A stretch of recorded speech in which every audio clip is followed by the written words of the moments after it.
15 Minutes of Murder, a raw, unfiltered dive into the most haunting unsolved crimes with your creator and hosts, Tanisha Slater and Craig Chapman. After every episode, they break down the case with resident private investigator Desiree Edwards of Sunshine Investigations and star of VH1's Caught in the Act, Unfaithful. But it's not just their theories, it's yours too. Hello, everybody, and welcome to the first sneak peek of 15 Minutes of Murder, where we're just going to give you a little slice of what our show is about. I am one of your hosts, Tanisha Slater. And I am Desiree Edwards, your resident crime expert. And my name is Craig. We just wanted to give you a rundown of how this series is going to work. Every episode and every story and every case that we go through will start off with a sort of like preview television series that gives a rundown of the case that we're going to be featuring that week. In the first week, we will show this video, and then after that airs, people will be able to submit questions to us. You can also go to our website, 15minutesofmurder.com, and join our Substack. So we'll have a case file there for you to look at, and you can submit questions there. You can submit questions on our YouTube channel and any other social media outlet. And then the following week, we'll deep dive into the case through a podcast where we'll all join in, and you at home will have your questions answered, and possibly one or two of you will join us on the series. Craig, that's a big deal. The viewers get to join us and try and break down what actually happened. We can go from who done it to what's missing to what they missed. And with the resident crime expert, we'll be able to pick apart cases a little bit deeper. And our viewers get to kind of like keep us in line and let us know, Desiree, you think you know everything, but you don't. Here's what I think. See, I'm ready for that part. This will also give not only us, but everybody at home an opportunity to explore things that maybe weren't explored at the time that the cases happened. So alternative theories, things maybe we see that were missed, or any sort of like ideas that we might have or you might have at home. Yeah, I think the best part about this too is that we're going to be featuring all unsolved cases. So it also brings light to the 15 Minutes of Murder, which is also our title, obviously. But 15 Minutes of Murder doesn't mean like 15 minutes of murder, we're going to show you a 15-minute clip. It means every murder somehow gets its 15 minutes of, so to speak, fame. So hopefully with this, with cold cases and unsolved cases, we're bringing to light some things that maybe got overlooked. So you never know what we can crack. I'm hopeful that maybe some of these cases can become solved just from renewed interest, right? And new advancements and crime investigations and all that kind of stuff.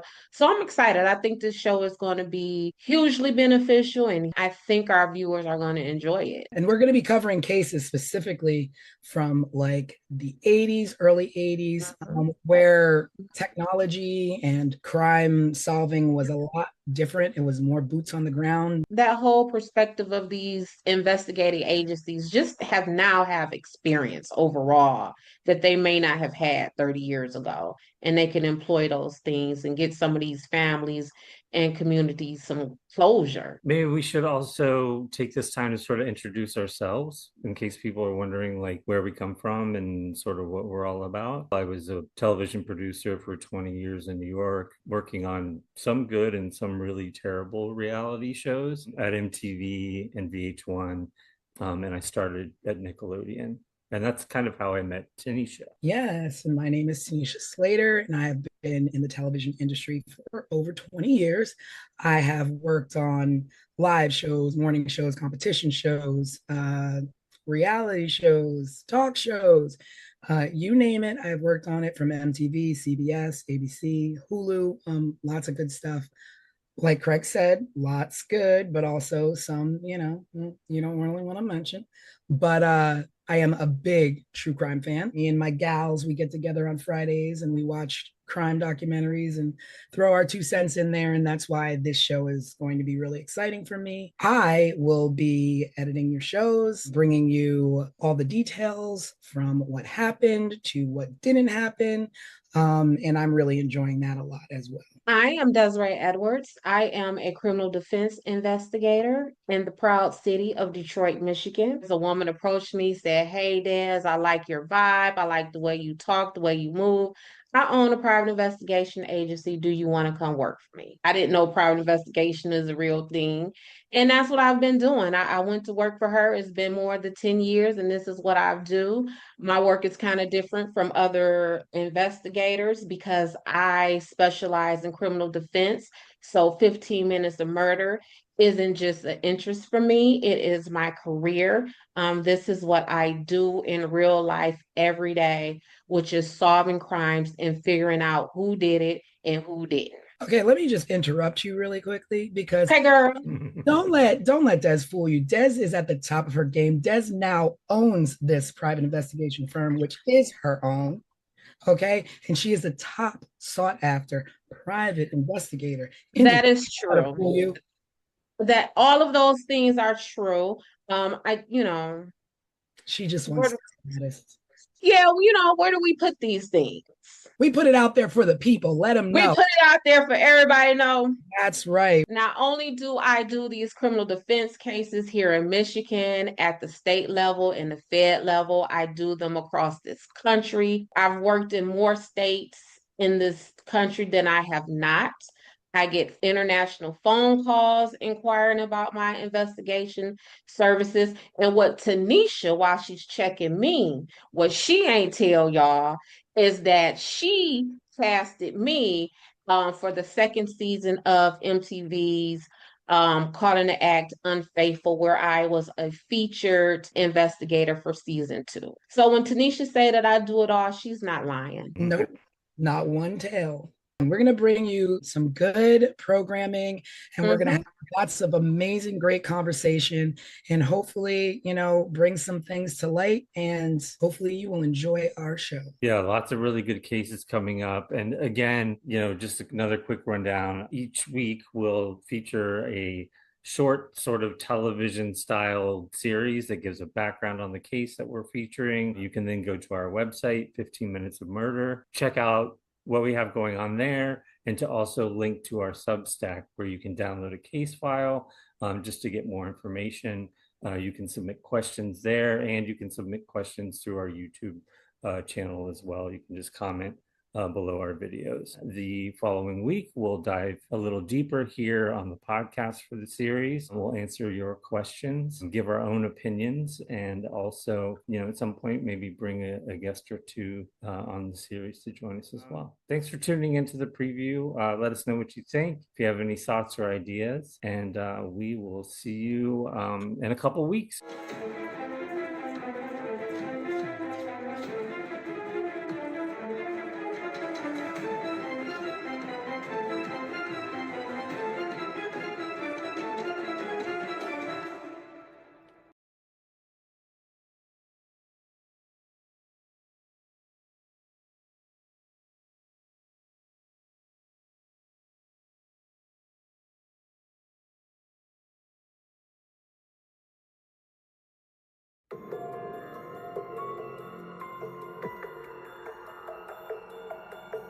April 11, 1981.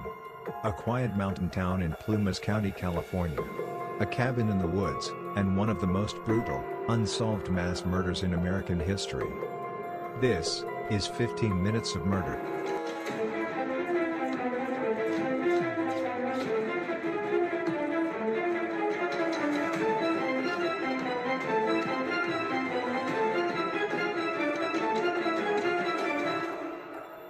Tonight we take you inside the infamous Ketty Cabin murders. A case so disturbing it's haunted investigators for more than 40 years. Ketty was a tiny resort town tucked into the Sierra Nevada mountains. Population less than 100. In 1981, Sue Sharp, a 36-year-old single mother of 5, rented Cabin 28. She was trying to give her kids a quiet life away from a difficult marriage. On the night of April 11th, Sue's children were in and out of the house. Teenagers Sheila and Tina were with friends. John, 15, and his buddy Dana Wingate, 17, were out hitchhiking. The two youngest, Rick and Greg, were inside, watching TV with a friend named Justin. By dawn the next day, the peace of cabin 28 was shattered. Sue's 14-year-old daughter Sheila returned home at 7 a.m. after spending the night at the neighboring cabin of the Seabolt family. What she found would scar her forever. Inside the living room, her mother Sue, her brother John and his friend Dana were dead, bound with medical tape and electrical cords. Their bodies, savagely beaten and stabbed. One of the boys had been strangled. And Sue was gagged with her own underwear, which was secured with tape, and her throat was slit. The room was chaos. Furniture was overturned, the walls and ceiling were splattered with blood. A butcher knife, a hammer, and a steak knife so violently used, the blade was bent in half. And then, one chilling detail. 12-year-old Tina was gone. Not in the house.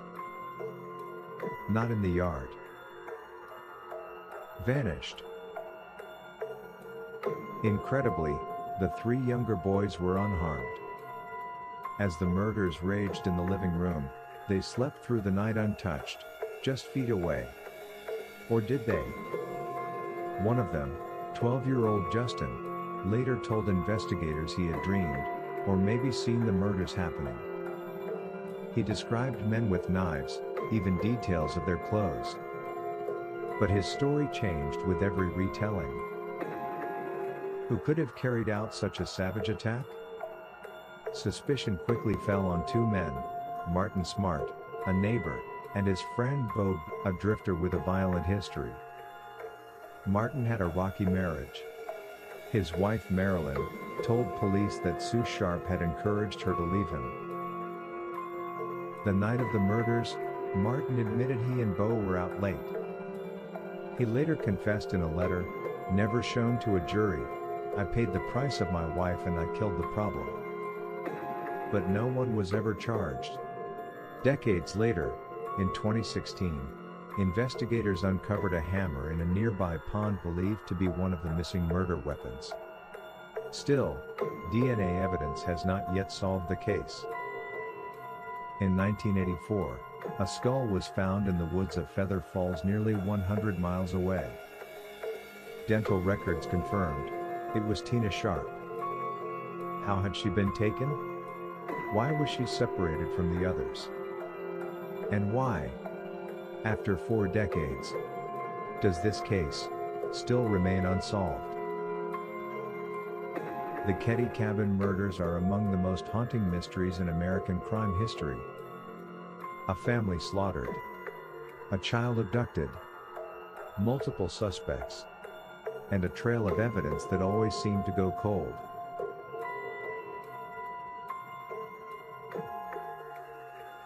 Was this the work of men fueled by rage and revenge? A botched home invasion? Or a conspiracy covered up by corruption in a small town? We may never know. But tonight, we ask you, what do you believe really happened inside Cabin 28?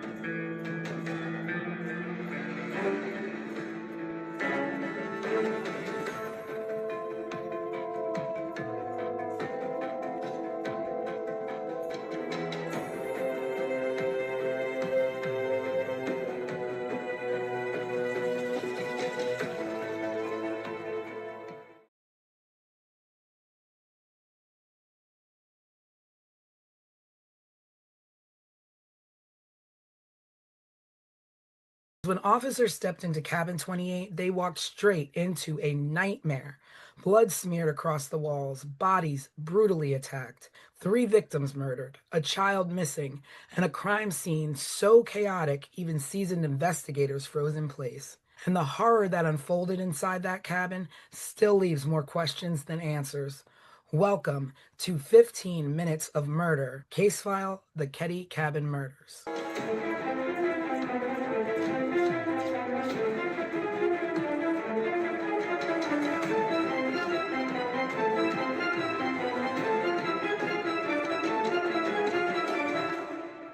Hello, everyone. Happy Sunday, and welcome to the full podcast version of 15 Minutes of Murder, where we are going to deep dive into the Ketty Cabin murder case.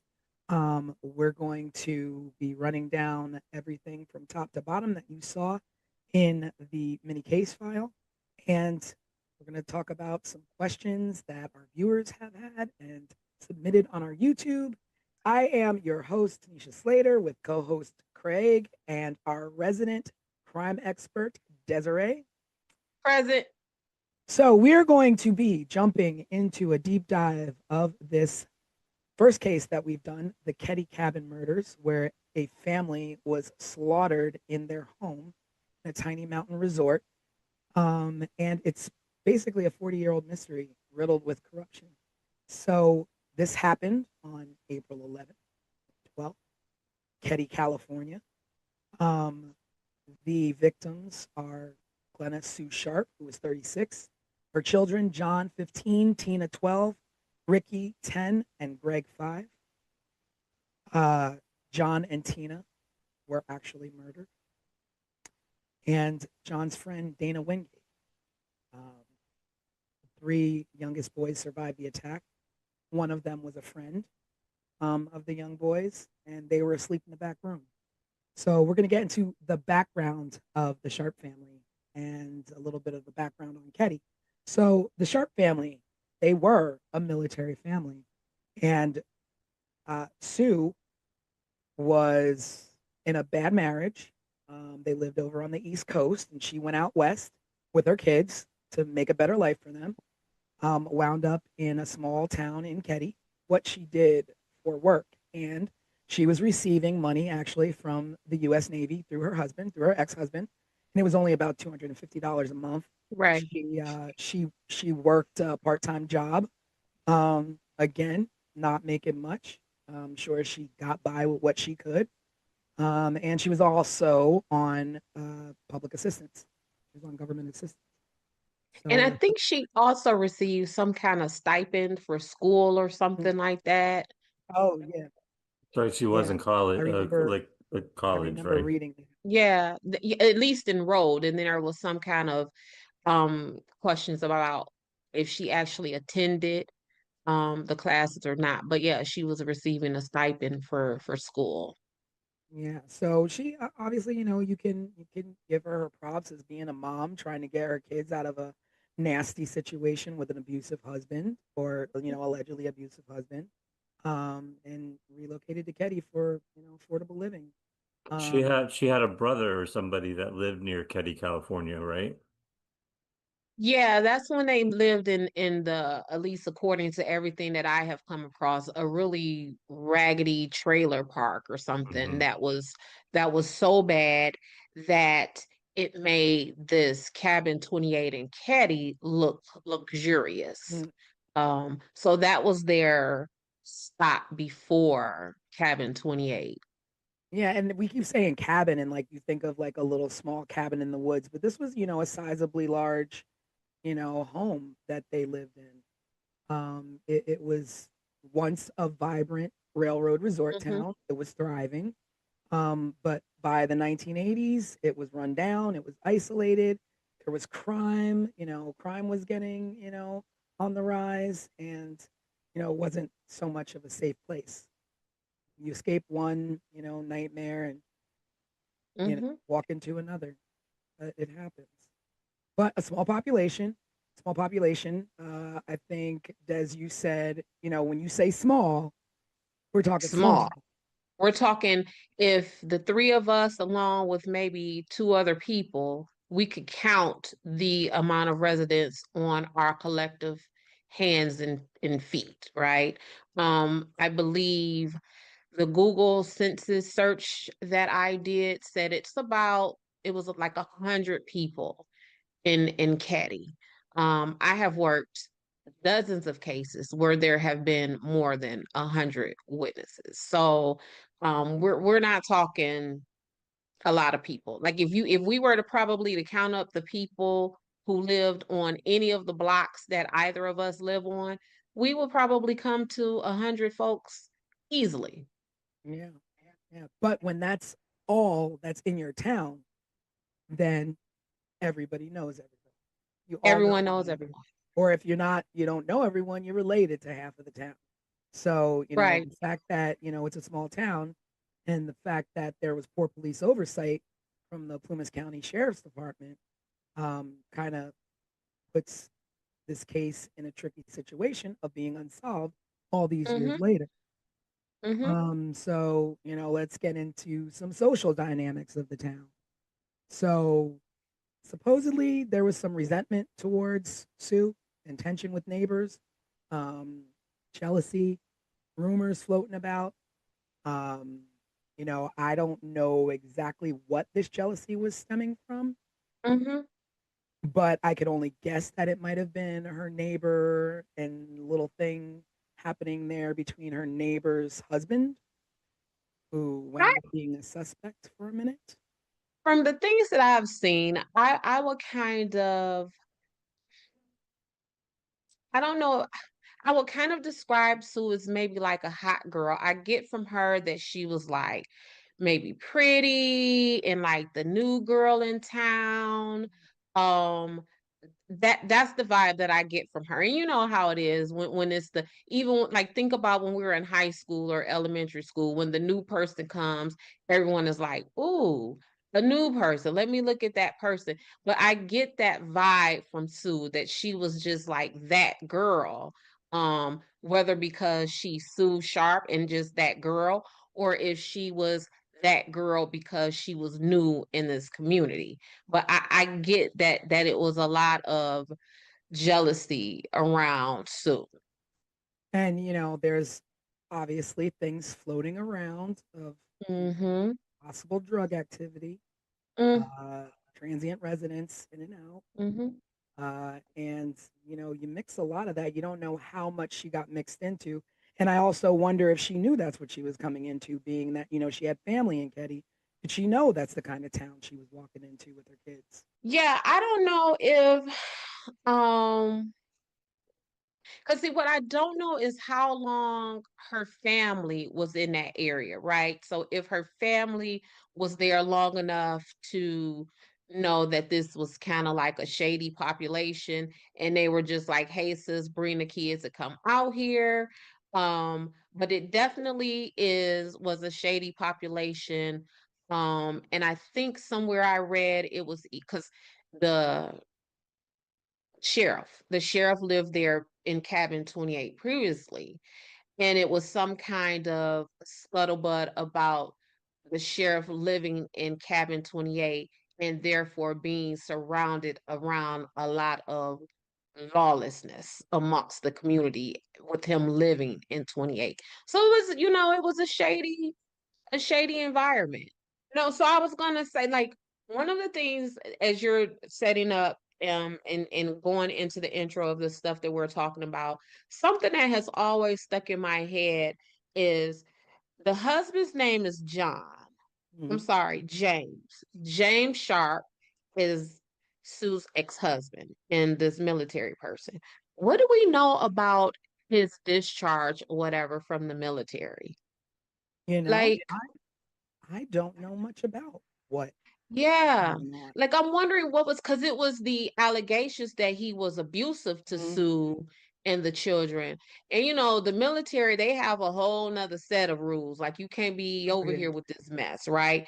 So Not I'm at all. wondering if like he was discharged from the military and what that looked like Yeah, in his that is definitely interesting. And you also wonder like what uh did he have any role in or a say with her taking the kids, or was it, she Yeah. just got up and left? Because even like how much contact would he have had with those kids? Because what we know about children, they gonna run their mouth Yeah.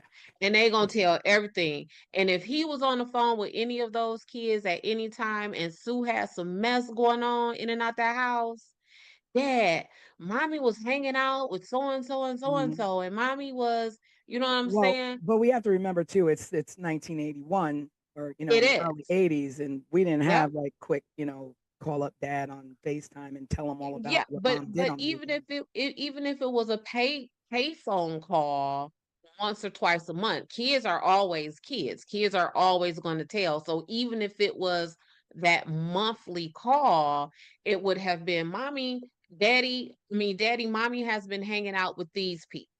And as Yeah. far as the investigation goes, um, was James ever part of that? And did he ever report back to the investigators any information that the kids will have given him about the company Sue was keeping? True. Like, just where is James? I think that's a good question. Like all the research I did and all of the background I read about this case, they mentioned him and they mentioned that she moved a pretty long distance from the east coast of Mm-hmm. the US all the way out to Keddie, California, which I believe is like northern mid California somewhere up Yes. in the mountains. But that was the extent of it, just that he was abusive and that she bounced and took the kids with her. Yeah.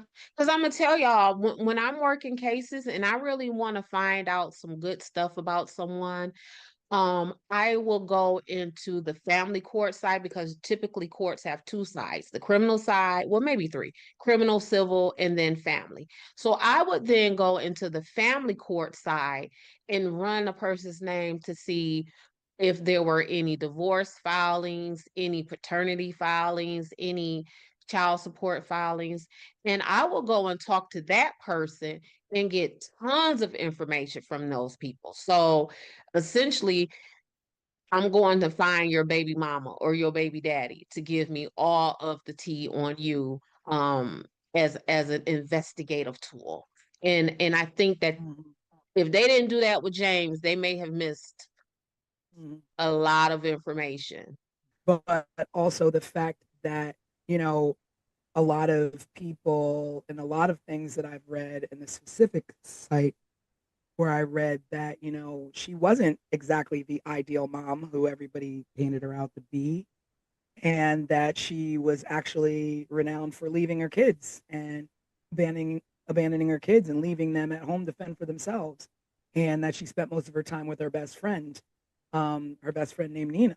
So, I mean, you just don't really know what happened, because Right. but when I, people are saying, I mean, people are quick to say when you leave your kids, when you're not a good mom, people are quick to, point that out and just, spread that. yeah, and then I mean, again, you just said it is 1981. So was she leaving her kids or was Mm. she just like, because in 1981, leaving your I kids looked, mean, I was a latchkey kid. I had the I green string with her put swear, on my neck. in 1981, it was you leave the house in the morning when you wake up, and then you come back at maybe street light time or something like that. So to say that she left the kids, right? Mm. Um, Looking back at it from my 2025 perspective, Yeah. I don't really know what that means. Because we were all left if that's the case.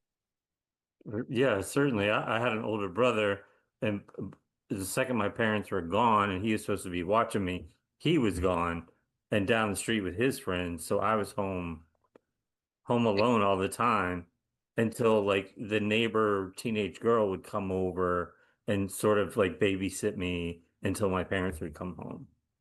Right. Yeah. So So I kind of want to give Sue some credit on that. I don't want to necessarily say, oh, she was a neglectful mama and she was ripping and running the streets. Yeah. I Yeah. don't want to. go Yeah. there with Sue just yet. Yeah. I I mean, was looking for a little more information on the husband, and yeah, no, the only thing I could find is what we already talked about. yeah, Mm-hmm. it's very slim. There's really not a lot out there about him, just that basically she left him and was trying to look for something better. I've read that she even stayed with his parents for a little bit. Oh, really? Um, yeah, She was a stay-at-home mom while he was in the military. Mm-hmm. but So yeah, there's just a lot about like her mothering, and sad to say, like when you have a lot of, it makes me wonder if people were talking bad about her being a mom, be are they recalling her being a bad mom because of what happened, or if they really thought that. Right. And so, like, basically, like an implied truth, kind of like, Mm, oh, well, now that this has happened, yeah, hindsight, I guess she was a bad mom because how else could this have happened if she wasn't a bad mom?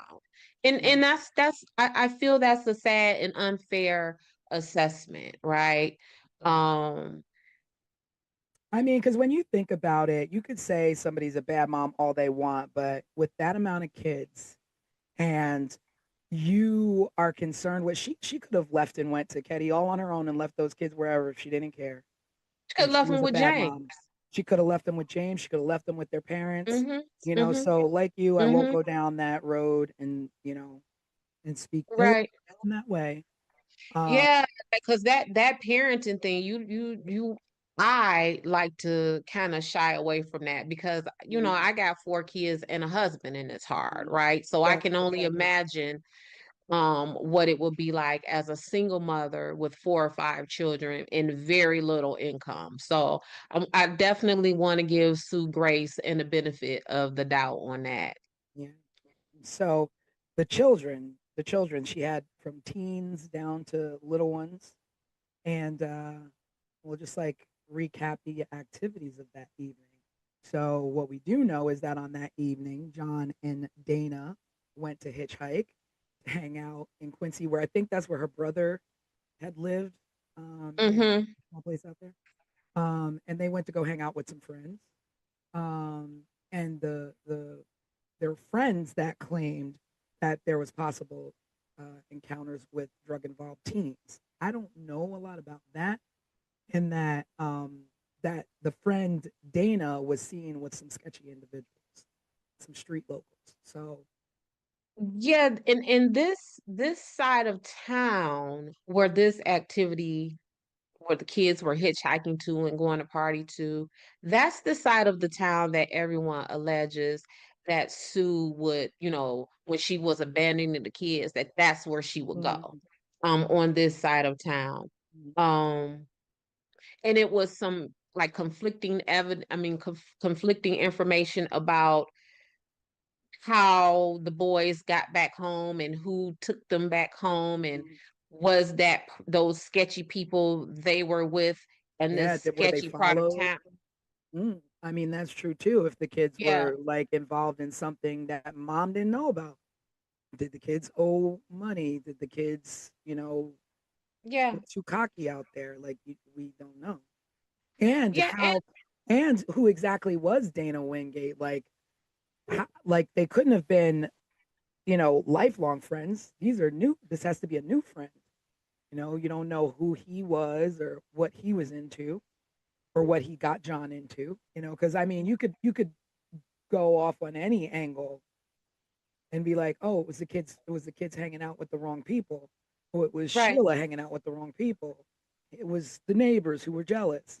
There's just Yeah, so and that's what has frustrated me from the top to the bottom about this case because it has just been left with so many possibilities, right? So at some point, if we start off with 10 theories or 10 possibilities, at some point a thorough investigation will narrow that down. So now we went from 10 to now we're at 6. But with this case, all of these possibilities and all of these theories have been just left to fester and survive 40 years later. So we've got John and Dana who went off and they were out hitchhiking, doing whatever, young fellas do in the 80s. And Mm-hmm. then, you got Sue and the younger kids at home watching TV. Now, with Sue, her two younger boys, and their friend Justin. And, I guess they're all watching, TV, just sitting at home. Um, and I guess Sheila uh, was over at a friend's house. Now, the thing with Sheila being at the friend's house is that I had read that Tina, Tina, the young daughter, the youngest daughter, usually Mm-hmm. slept over at the neighbor's house, and Sheila never had anything to do with them. And that's because Sheila was new into Caddy. Mm-hmm. So Sheila was away, depending on if this is a theory that you believe, Sheila was away in another state having her baby. And she visited Oh, the Caddy wait a cabin minute. one time. So Sheila has a baby? Mm-hmm. So here, girl, here go the tea. So Sue's friends, Uh-huh. the Meeks had a boy in the family. I want to say Richard, don't quote me on that. But there was a son in the Meeks family that is allegedly the baby's dad of Sheila, got Sheila pregnant. Sue then sent Sue sent Sheila to Oregon to stay with relatives there and had the baby. So by the Oh. time, so by the time Sue and the rest of the family moved into Caddy, Sheila was away in Oregon. So she came to visit them like December, maybe the Christmas, because the murders happened in April.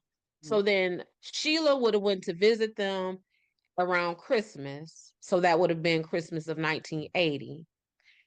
Then April of 1981 is when the murders happened. And a few weeks before the murders happened, so now we're in late March of 1981, is when Sheila moved in to Caddy with the rest of the family. So then that makes it even stranger that she Even would be at the stranger. neighbors and no baby. And no baby. So that's a whole nother theory, right? Where supposedly the Meek family was pissed off at Sue for putting this baby up for adoption because the Meek family wanted the baby. And the Meek family saw this baby as the first grandbaby of the family. Oh wow. And So where did the Meek family live? they lived on the best way for me to describe it is that they would have lived on that sketchier side of town. Not to Yeah. say that the Caddy cabin ain't the sketchy, because obviously it is, Yeah. but they live on that other side of the town. Yeah, Okay. because that now that you say that, it makes it even stranger to me because my mind started going to like what Sheila into. And so I was reading that, it was typically Tina because the neighbors had younger kids that Tina would go over and Mm-hmm. always spend the night there and, hang out there. But that night, while Tina was there, Sheila went over and sent Tina home and Sheila stayed there. Mm-hmm. So Tina would have been spared had she stayed like she typically would at the neighbor's house. Right. But Sheila sent her home, Correct. which is odd. Which is odd. Um, Sheila sent Tina home from the cabin that was right next Directly door next door. to them. And no one in that home allegedly heard any noise, any bumping up against the wall, anything coming out of that house. And what was also something to me about the Seabolts is that because that's the family who Yeah, lived the in that neighbors. cabin next door. They said, I got it in my notes because it stuck out to me crazy. Y'all give me 1 second. According to the timeline that I have, Sheila went to the Seabolt's house at around 8 p.m. Mhm. Um, then the Seabolts reported seeing a weird green van outside of cabin 28 at around 9 p.m. Then Tina is sent home at 9:30. Which is late for a 12-year-old, right? I think she was 10. No, she was Yeah, 12. and that's 10. But not only that, this is what struck me. This is a town of 100 people. So that means we're a close-knit community, right? So if I notice a vehicle that I hadn't seen before outside my neighbor's home, and then the next morning I found out that that neighbor's home that weird vehicle was parked in front of, people were right, murdered and slaughtered in that right, vehicle. right. I Put mean, a slaughtered in that CCTV home. out. If we're a small town like that, whose green van is that? I've never seen Yeah, that green yeah, van. yeah, If someone pulls up in a green van in front of my house right now, I might just look out the window and be pissed off that someone parked in yeah, front of my house, right? But I live in a larger city. yeah. But in a small town like that, I and think the then first place I'm gonna go is to Quincy. Start looking for a green van. green van. But also when Tina was sent out to go home and you saw that weird, awkward Oh van, yeah, yeah, yeah. you're not like, Tina, hold on. Hey, I'm finna walk Tina home. There's a Right, car out here. right. It's just, Yeah, and we don't know I how don't. long that car was out there or when it mm-hmm, left. mm-hmm. So did someone send Tina away to be murdered? Mm. I mean, Tina was ultimately not murdered at first, right? we don't know that. I mean, We she could don't have know been that. murdered first and dumped, or she could have been held for who knows how long. Mm-hmm. She could have escaped from her captors and died on her own. Well, we know that she at least tried to escape because the Yeah, back pocket of her jeans was ripped yeah. when And I when when guess they when they found her remains. So somebody she was trying to get away from someone. But yeah, I think that timeline right there, that hour and a half timeline, has been sticking with me since I started doing my homework on this case. so. There were witnesses who did, report that they saw a bearded man with glasses earlier in the week, seen around the Sharps cabin. No, no leads were really ever followed up properly to check and see who that was, who the green van was. No, we don't know. And part of that is because um back to the Seabolts. When Sheila made her discovery and she went and reported it to them, do you know that they didn't call, it took an hour before they called the cops? How in the world? What are you doing for an hour? What are you doing? And they are the people who went back. So Sheila reported what she saw to them and that the boys were in the bedroom. So they went back and retrieved these kids. So you would have seen this scene and you not call the cops for a Yeah. whole hour.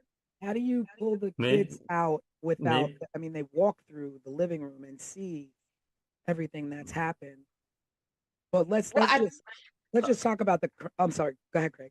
no, I was gonna say maybe we should just for the people listening at home describe sort of Yeah, I'm going to talk about what the crime happened. scene. Yeah. So the oh, crime scene, they were found. The family was found on April 12th by Sheila. She was at the neighbors. She got up in the morning. She walked home, opened the door, and found her mom, John, and Dana mhm. slaughtered in the living room and bound with medical tape. bludgeoned, stab wounds, blunt force trauma, blood splatter everywhere, Everywhere. everywhere. That it literally looked like there was just complete struggle and hours of torture. Mm-hmm.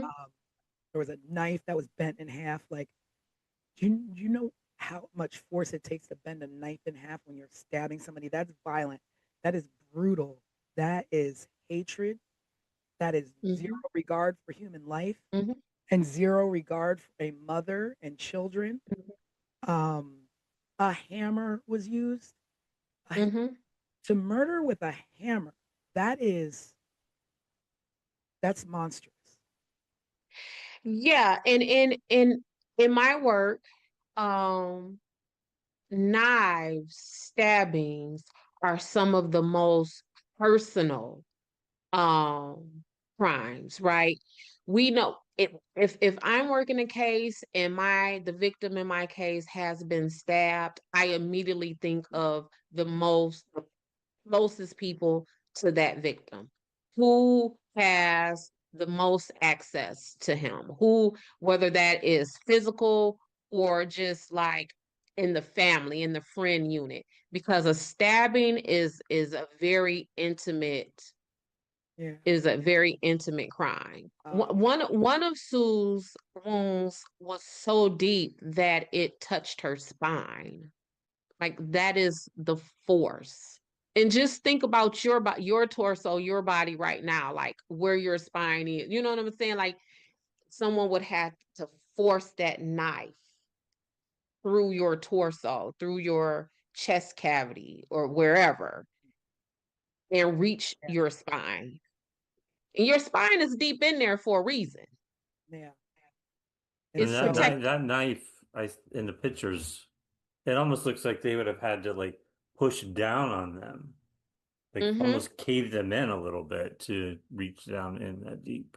Yeah, I don't even know how you would the direction and motion you would need to stab someone to get to a spine. Like I don't even medically, I don't even know how that's possible. If nothing else, like I said, we were created for our spines to be hidden and protected because they are literally the backbone, right, of our existence. And for you to reach that, and so I I want to mean, say, just for our viewers who are like love timelines and accuracy and things like that, Sheila allegedly returned home that morning to make this discovery at 10 a.m. so the kids. So you're Wow, thinking kids. Now that I'm thinking, like kids are early birds, especially that age that of young, the yeah. children that were. Mm-hmm. There's no way they didn't get up and walk around that house before Sheila got there and possibly Mm-hmm. see what was happening. Um, The neighbor, was it the Siebel father was the one that went to the back door to get the boys out? The boys that survived came out the back door. They didn't want to take them through mm, the house to see the murder scene, essentially, is what I read. Yeah. And so I get that, but what also I don't get about that is if you walk into the home and you see all of that carnage and you see in this other room over there that there are alive people, you just leave them there. You don't say, "Come on, y'all, let's go, let's get out of here." You But what do you she left and she went back next door, right? right? She went back next door, but if she would have saw them, why wouldn't it have been, "Come on, y'all, let's get out of here"? Or if they saw her seeing them, then why didn't they say, "Don't leave, Sheila, don't leave, take us with," you know what I'm like it I don't know. It's just so hard because it's just like, you want to put yourself in that situation, like just visually to try and think of what you would do or what happened. mm-hmm, But if I walk in the door and I've just gone through having my own child, let alone these are my baby brothers, like I'm storming through there, I'm going out the back door with them. Is someone still in the house? Are they still there? right, right. Like how do you? Where's the sister? Where's my little sister? Yeah, where's my little sister? Like what? Yeah, so what are they? Ricky, Greg, Justin, where is Tina? Yeah, Hmm. Yeah. I mean, Where's Tina? So it's again, it's we could do this. This caddy stuff is enough to well, carry. it's like the theory or whatever is that either one, the killers weren't threatened by young kids or even worried about these kids being able to identify them, or be able to pick them out of a lineup, or they knew them and were like, let the kids, that's not what we came to do. But what did you Hmm. come to do? Like, what is the Right. point? Like, why? And there goes the motive again. Why? Why? Like, Yeah. why do you slaughter a mom and her two sons? Were you there to murder Sue and the younger boys intervened and you had no choice there? Hmm. Or were they all sleeping? Like when the boys came home, like what were they doing when they were approached? Or when someone broke in? Did they break in? Did they sneak in? There was no signs of breaking in. So they Right. obviously just came in. Right.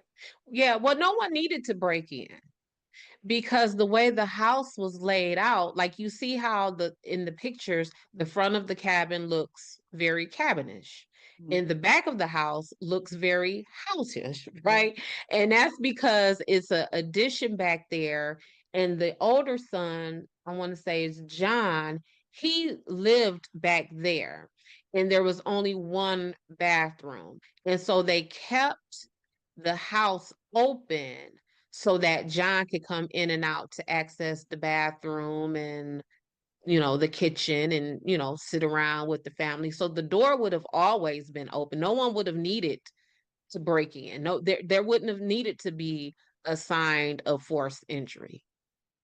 So like thinking and knowing and knowing about the case, three basically grown-ups, because when you're a teenager, you're big enough. Hmm.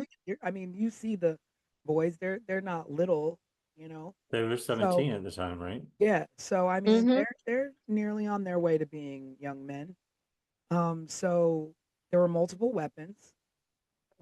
I mean, I don't know from experience, but I do know that murdering someone is a physical, exerted activity, Hmm. um, because you're fighting someone to overtake them.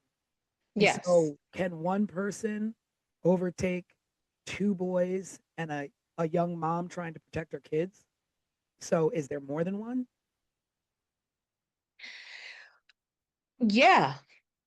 I was for that scene, the way that scene looked and the damage that was done to Sue and the children, I would dare say that it was maybe two or three people in that house, because we would have needed someone to not just cause the harm, but we would have needed someone to control that scene. Because otherwise, you know, someone coming out the window, Yeah, someone's running out the back door. And yeah. in fact, while we're talking about the back door, there was a weird fingerprint or thumbprint on the railing of the back stairs, And linked to who? unidentified. Yeah, that's what. So, Ketty, this is what we're talking about. And but that jives with, maybe that's the reason why there is no forced entry, because if you are Sue's friend and you visited the family regularly, you would probably know that they kept that back door open. So if you're coming in to murder them, Yeah. where are you coming from? You're coming from the back door, and you may have planted that thumbprint on the rail as you're coming up and down the stairs. But yeah, that's the Well, cabin. Well, yeah, but so that takes us to the investigation, right? Which had all kinds of problems. Oh, some of which we've already discussed. Yep. Let me say this too, y'all. So this is the full timeline that I know it. So we have Sheila going to the Seabolt's cabin at 8:30 p.m. that night. Then the Seabolts reportedly see the van outside cabin 28 at 9 p.m. Then Tina leaves the Seabolts to go home at approximately 9:30 p.m. Then John and Dana, depending on who says it, arrived home at sometime between 11 and 11:30 p.m. And then the murders supposedly take place between we don't know. Between we don't know. So around 1:15 that morning, the folks in cabin 16 woke up because they heard noise. Marty and Bo left the bar that they were hanging out at. Who is Marty and Bo? So Marty is I know who known. they are, but I know. we should explain who Go they ahead, crime are. expert. We're Yeah. about to. We're about to. Okay. So Marty Smart is Jason, the one of the little boys who are in the bedroom. That is his stepdad. It's Justin or Jason? Justin, Jason, what did I say? It was Justin, right? Okay. Justin.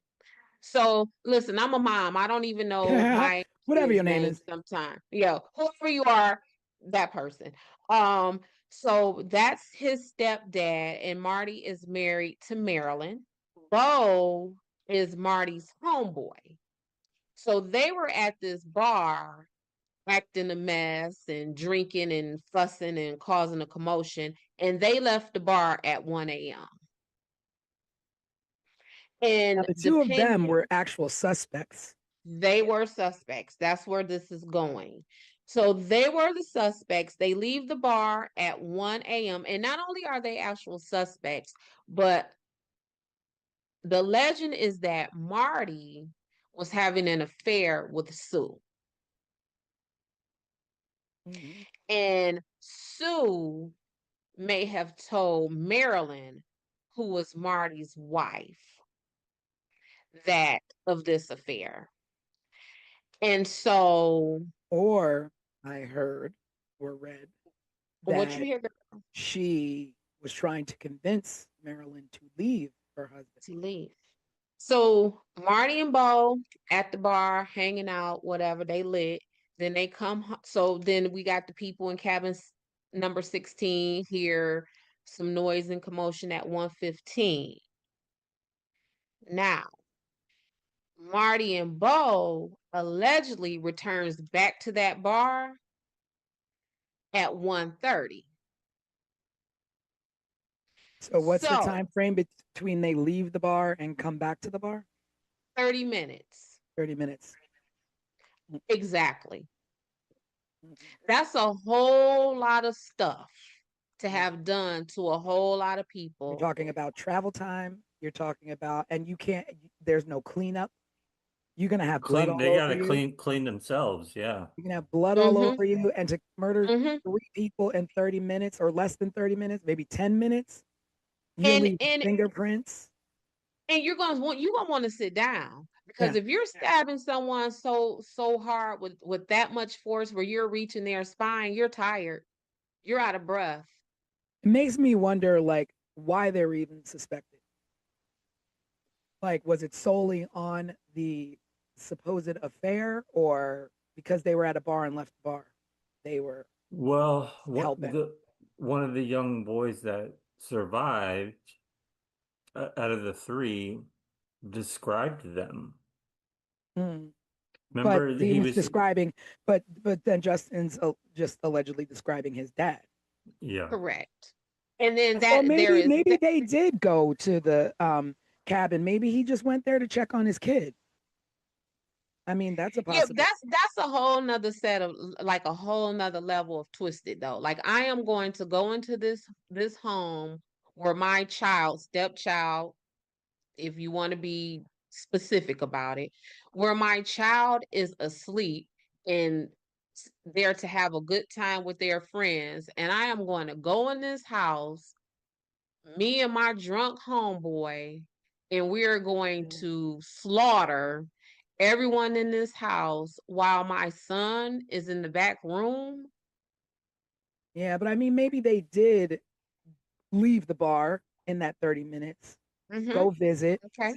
but nothing had happened at that point. They just Nothing go happened. check in and then, go Went back to the bar. go back to the bar. Yeah. Right. But So I don't, you don't think what'd that you happened? say? You don't think that happened? I don't think what happened.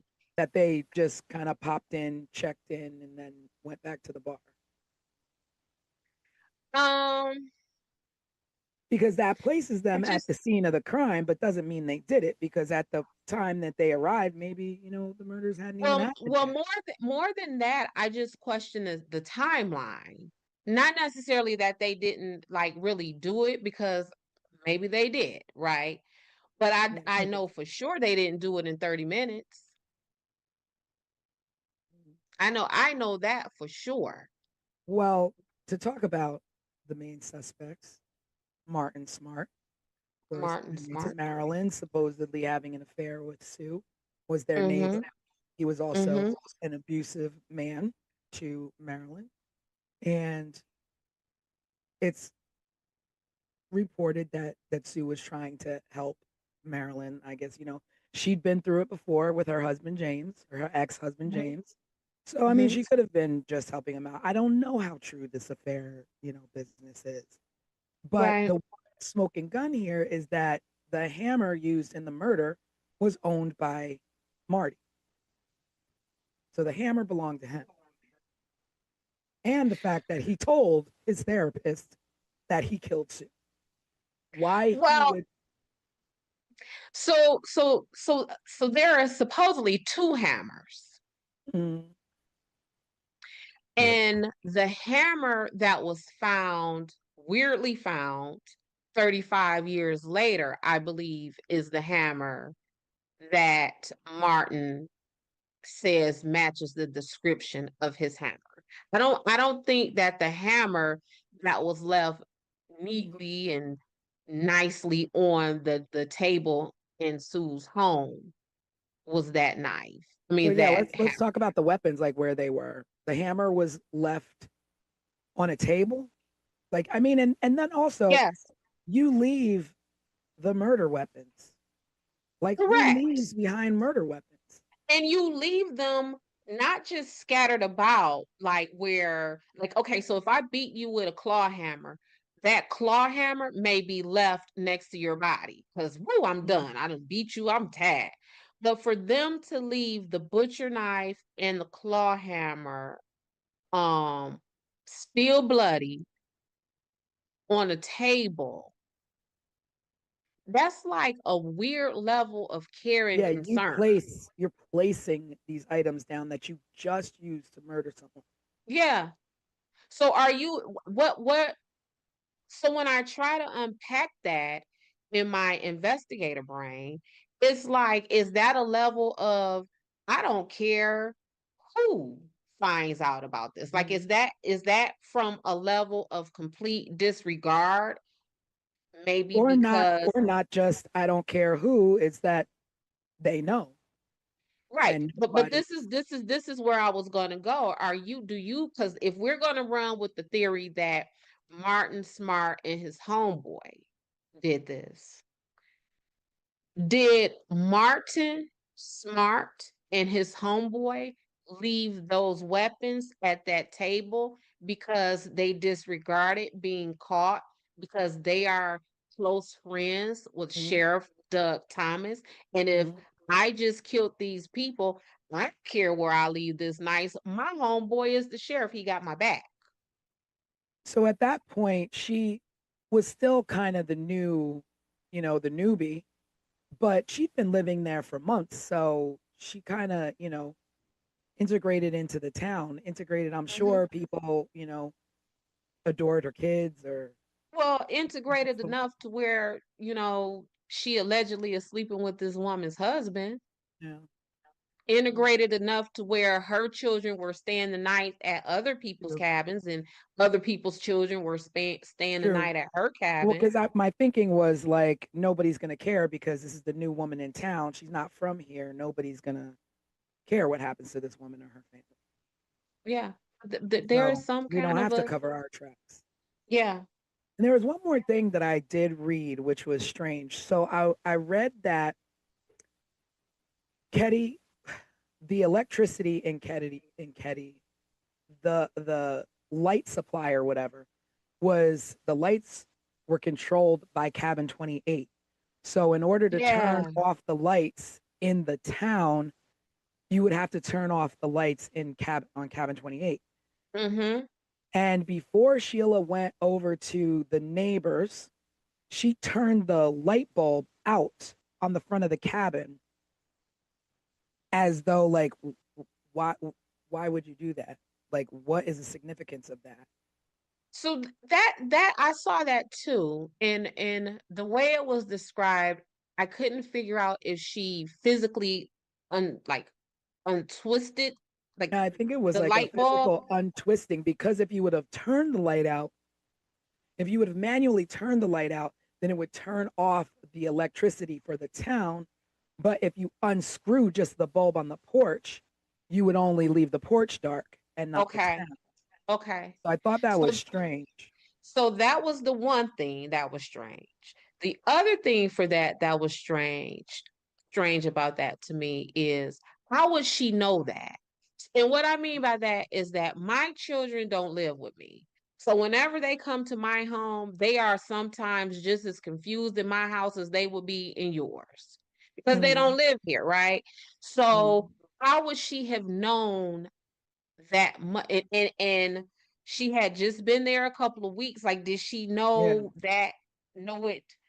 Oh So it yeah, makes by the me way, think, Sheila, yeah. So it makes me think like it's like you'll know the house because it'll be the only one without the porch light. it'll be the only one without the porch, without the porch light. And if that was not intentional and just a coincidence, like Mm, yeah. that's horrible luck. But Yeah. also, um, how often during the night would Sheila see Sue doing that? Would Sue Yeah. Yeah. regularly Was it go out? something that she would regularly do to Right, save? like because otherwise, how would Sheila had no? Because that's like a quirky thing to Yeah. know. Yeah. It's like if you're overthinking it, that theory, and I'll, there's no shame. I mean, I did go down a rabbit hole as we talked on the live. I like my rabbit Mhm. holes. And I That's what went down, investigators do. yeah, and I went down a rabbit hole on a site called Ketty 28. And when I say the theories from this site are really like, so if you're doing your own research, visit there on this case if you want to go a little further and deeper. But I try to stay away from it because I don't want to make any accusations more than there already have been, like Sheila and this light bulb situation. But that is definitely a strange thing uh, to think about happening on the night of murders. I mean, I don't know if she did that every night. We don't Right. know. It could just be coincidence, but it Can is we definitely strange. can we double back to this hammer? Because this hammer Sure. low key almost took me out. Like this hammer almost took me down a whole rabbit hole.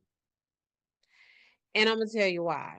We find a hammer 35 years later, and that hammer is still significant enough for us to report it. So what I mean by that is if something happens right now in 2025 and then we find the tool that was used 35 years later, do I immediately be like, oh, snap, this is the tool that we were looking for at 35? You know what I'm So saying? Like, where you're thinking planted. I'm thinking, not only am I thinking planted, I am thinking planted because the person who allegedly found this, girl, let me tell you about this story if you don't know this part. Yeah, yeah. So, this man was with a woman and they were attending a wedding. and the woman claims to have lost her ring. The man went and got a metal detector. Yep, that face. He went and got this metal detector, and he's out looking for this this ring with this metal detector, and what is now at the time they're searching a dried up pond. And it is in this dried up pond where this man is with the metal detector looking for a ring that belonged to a woman who attended a wedding. And then we find, well, maybe the pond was not empty at the time. Maybe it was a reservoir and it just happened to drain. I don't Maybe, know.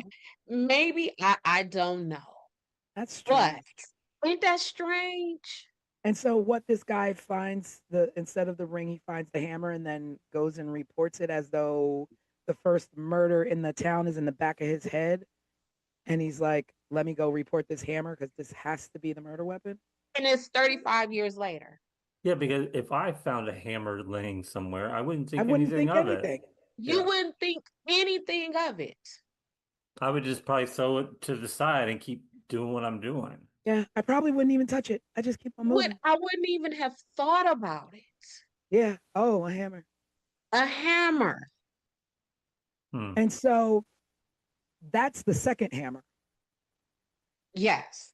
Yes. And So that is the hammer that allegedly matches the description of the hammer that came up missing from Martin Smart's I know house. I want to say Martin Short all the time. Me too. So, We're 80s babies. yeah, I know. Can you tell? So at that point, when he found the hammer, then Marty was already dead. I guess so, because he found the hammer in 2016. So Yeah, so Was Marty dead? so because they had him in, I mean, they questioned them, but now it's like he's dead. So Mm-hmm. there's nothing that can be done finding this Mm-hmm. evidence to try Mm-hmm. and close it out. So who's to say the man who picked up the hammer didn't do it? Well, I think of course the I'm evidence going just crazy. was not going to close this out because it was reported to the detective from the Sacramento Department of Justice, because that's who they called in to work this case, to take it out of the jurisdiction or whatever for the Plumas County Sheriff. Mhm.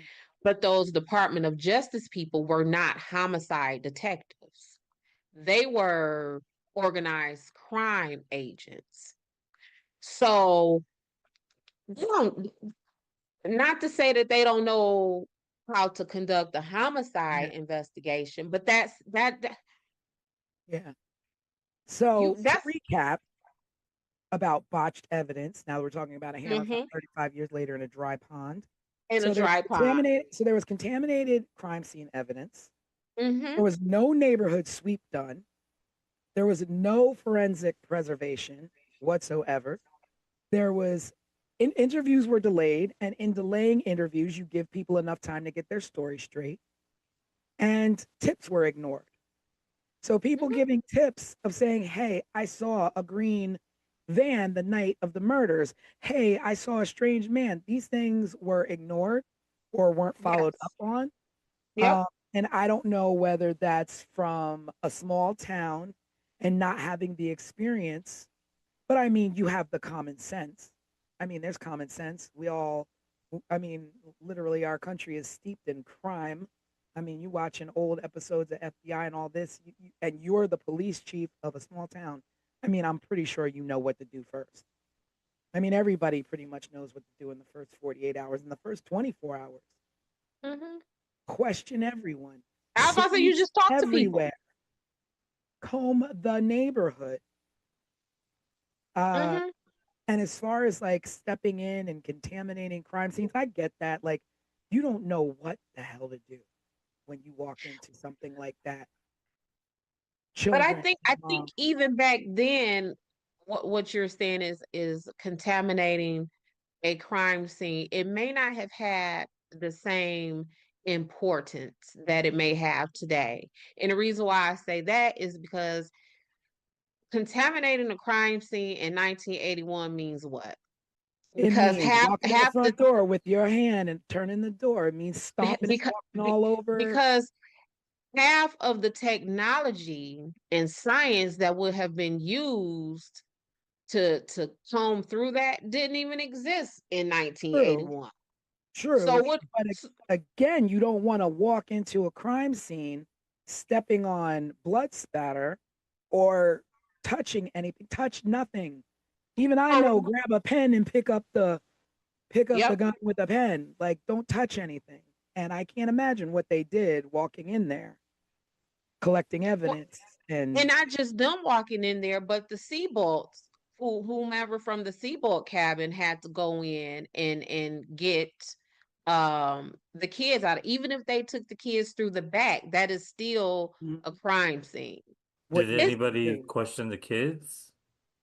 Well, yeah, So they because did. Justin, he was 12. And yeah, they talked to the kids, and Justin is the one who gave them the varying descriptions. So at one time they interviewed the kids and Justin said he saw this. And then another time they interviewed the kids, Justin gave a different account of what he saw. And that's the part where I say they needed to call in that forensic psychologist, because at that point we need someone who is specifically trained to withdraw that kind of memory and recollection out of someone through their trauma, through their sleep, taking into account that they are 10 years old or 12 years old, or however old he would have been.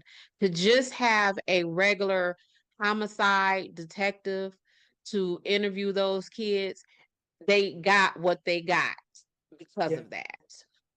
But also, like when he's saying if a kid, if they're claiming the kid slept through the night and saw nothing, how do you have Justin who is telling you what he saw? And if he saw something, did he see men hanging out there before he went into the room and nothing and everything was fine? And they knew these people who were in there and that's what he saw? Or did he see the murders happening and ran back to the room? Like the questioning of the children, the ball was dropped there. Or how about, did you see your daddy? Yeah. I mean, we don't know what's in those case files of what was said or what questions were asked to them. Yeah, did you see your daddy doing this? And is that also why Justin gave varying descriptions? Because did he see his daddy? And oh snap, I did see my daddy. So let me hurry up and change oh, this. wait, I don't remember what I saw. It was blurry. Now I don't remember. Yeah. Well, that would make sense if he did see them before just hanging out, but then they have the alibi of being at the bar. But then is everyone at the bar telling the truth? I mean, we don't have, surveillance cameras to prove when they walked in the bar, when they walked out of the bar. They might have never even been at the bar. They could have been at the house the whole time. And the truth of the matter is, even if all of these things were reported, so if the Seabolts would have said, hey, we saw John Smith in that green van, or if someone would have been able to identify this strange person in these glasses, or if someone was able to provide the name of this person who just so happened to find his hammer 35 years later. If someone would have provided all of that information, if the county sheriff is crooked and steeped in the middle of these people, what he gonna do? He gonna give a full investigation? That's true. But then also to go back to like, were they at the bar? Weren't they at the bar? Talking about who Bo was, Marty's friend. He was an ex-mob enforcer. He lived in Martin's basement. He had a criminal record and he had ties to the FBI. So if they wanted to cover up anything, no problem. They were at the bar. No problem. We're at the bar. Better yet, no problem. We just gonna go ahead and sit these knives on the table because Yeah, we ain't worried about that. We ain't worried about nobody no figuring out what. problem. We'll leave you something to investigate. That'll Mm-hmm. lead to nowhere. We got to leave Mm-hmm. something. Mm-hmm. I mean, that's crazy. And like, what exactly is an ex-mob enforcer? Like, you're it, you get out and they ain't not pulling you back in And they not pulling you back in. Well, we know just in a from small neighborhood town. gangs, Yeah, just from neighborhood where you gangs, been they now? think we can't let you go. Where do you think you going? An ex-mob enforcer like that. I Ex-mob don't feel like that from exists Chicago. So in a small town. Yeah. Somebody from Chicago finna move to Caddy, California, and live in a cabin. No, Yeah. live in someone's basement in a cabin. Yeah. And you from Chi-Town? Nah. That's not happening. Mm-mm. Well, What you about to say, Craig? I'm thinking forward a little bit now because I'm starting now to think about three different things. Um, Okay. the letter that Marty wrote to his wife, where he Yeah, that's going back essentially to him telling admitted his therapist. admitted that he did it. The phone call that came in about Tina and her skull, I feel like it came from a payphone or something. And then I'm also now going back to Dez's theory of this family who wanted the the grandkid that Sheila had. Like, what happened to them What and happened to them? all of this? And Well, I don't. do y'all know that that call to report Tina came in almost 3 years to the day that the And do we Katie know murders who the happened? call came in from, or it was anonymous? It was allegedly anonymous. Because I feel like Yeah. that's a whole nother element to Mm-hmm. this. Is where did Mm-hmm. Tina go? Where's she been for 3 years? The skull was found 100 miles away from Ketty somewhere. Yeah. So And Tina was how old when the murders happened? Who, Tina? 12, Yeah. She was And 12. so at the time they found her skull, she would have been how old? 15, 15. going on 15. But she could have been dead the whole time, you know? She could have been dead for Maybe- three So years. so Craig, you're thinking like she I was see your wheels turning, Tanisha. so you're thinking that the people possibly who no, that's not I'm not What are you really, about to say? I'm not thinking anything really. I'm just making sure we don't leave her out of the story because, Tina. Oh yeah, no. Well, yeah. yeah, no, we're just going down that rabbit hole of that whole who was involved and how criminal it was. Because like But I like the sheriff, like talking about the sheriff and being, hmm. Mm-hmm. tied to not only Martin but Bo as well. He was close friends to Marty. So again, he was at the bar. You know, he he like had conflicts of interest with everybody involved. He lived Right. in cabin 28. He knew the layout. And like you Mm-hmm. said, if you lived in cabin 16, you know the layout of cabin 28. Mm-hmm. Mm-hmm. And whoever it was knew that they can walk into cabin 28. They Right. knew they weren't going to have any kind of locked door problem or have to break into a window. Yeah, There's like just corruption all over.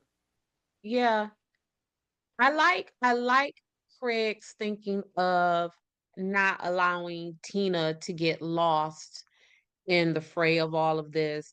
Um, Back to that word of motive. I think Tina could be herself a motive for some of this, just from the fact that Tina, there are reports that she was molested in the town, um, and no one followed up on that.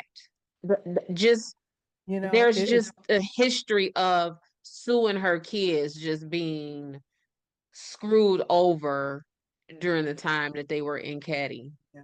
So then you're talking about Sue, who has a teen daughter who's pregnant, a Mm-hmm. young daughter who's molested, a young Mm-hmm. son who's hanging out with the wrong crowd, Mm-hmm. um, and it could have, I mean, the angles could be anywhere. And when I think about it, it's just like you always say, what's the one odd piece in everything? Like what's the odd placement in these murders?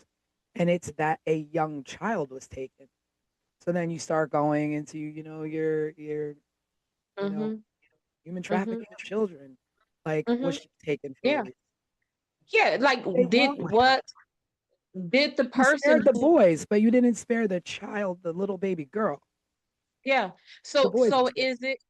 is it, um, whomever harmed, sexually assaulted Tina?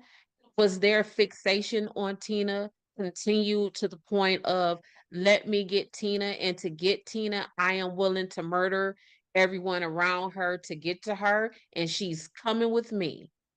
Is it that? Is it, again, what Craig said with the meats? You took my baby from me. I'm finna kill you and your whole family except for your baby. That's And what I your was baby thinking. is coming with me. So Tina can't be lost in this. No, and I mean, it's so hard to even think. Like, they suffered a horrible death. The mom, Mm-hmm. Dana, Mm-hmm. John, they suffered a horrible death. But we Mm-hmm. don't know what Tina suffered. No, We'll never no. know what that child suffered. Was she kept alive for those 3 years, or was she killed the next day? You too. I don't know. Yeah. I don't know. And I think that's all part of the terror. Yeah. And I mean, and then we talk about the survivors. So you have Sheila, the oldest. Like, she's Mm-hmm. got to be, you know,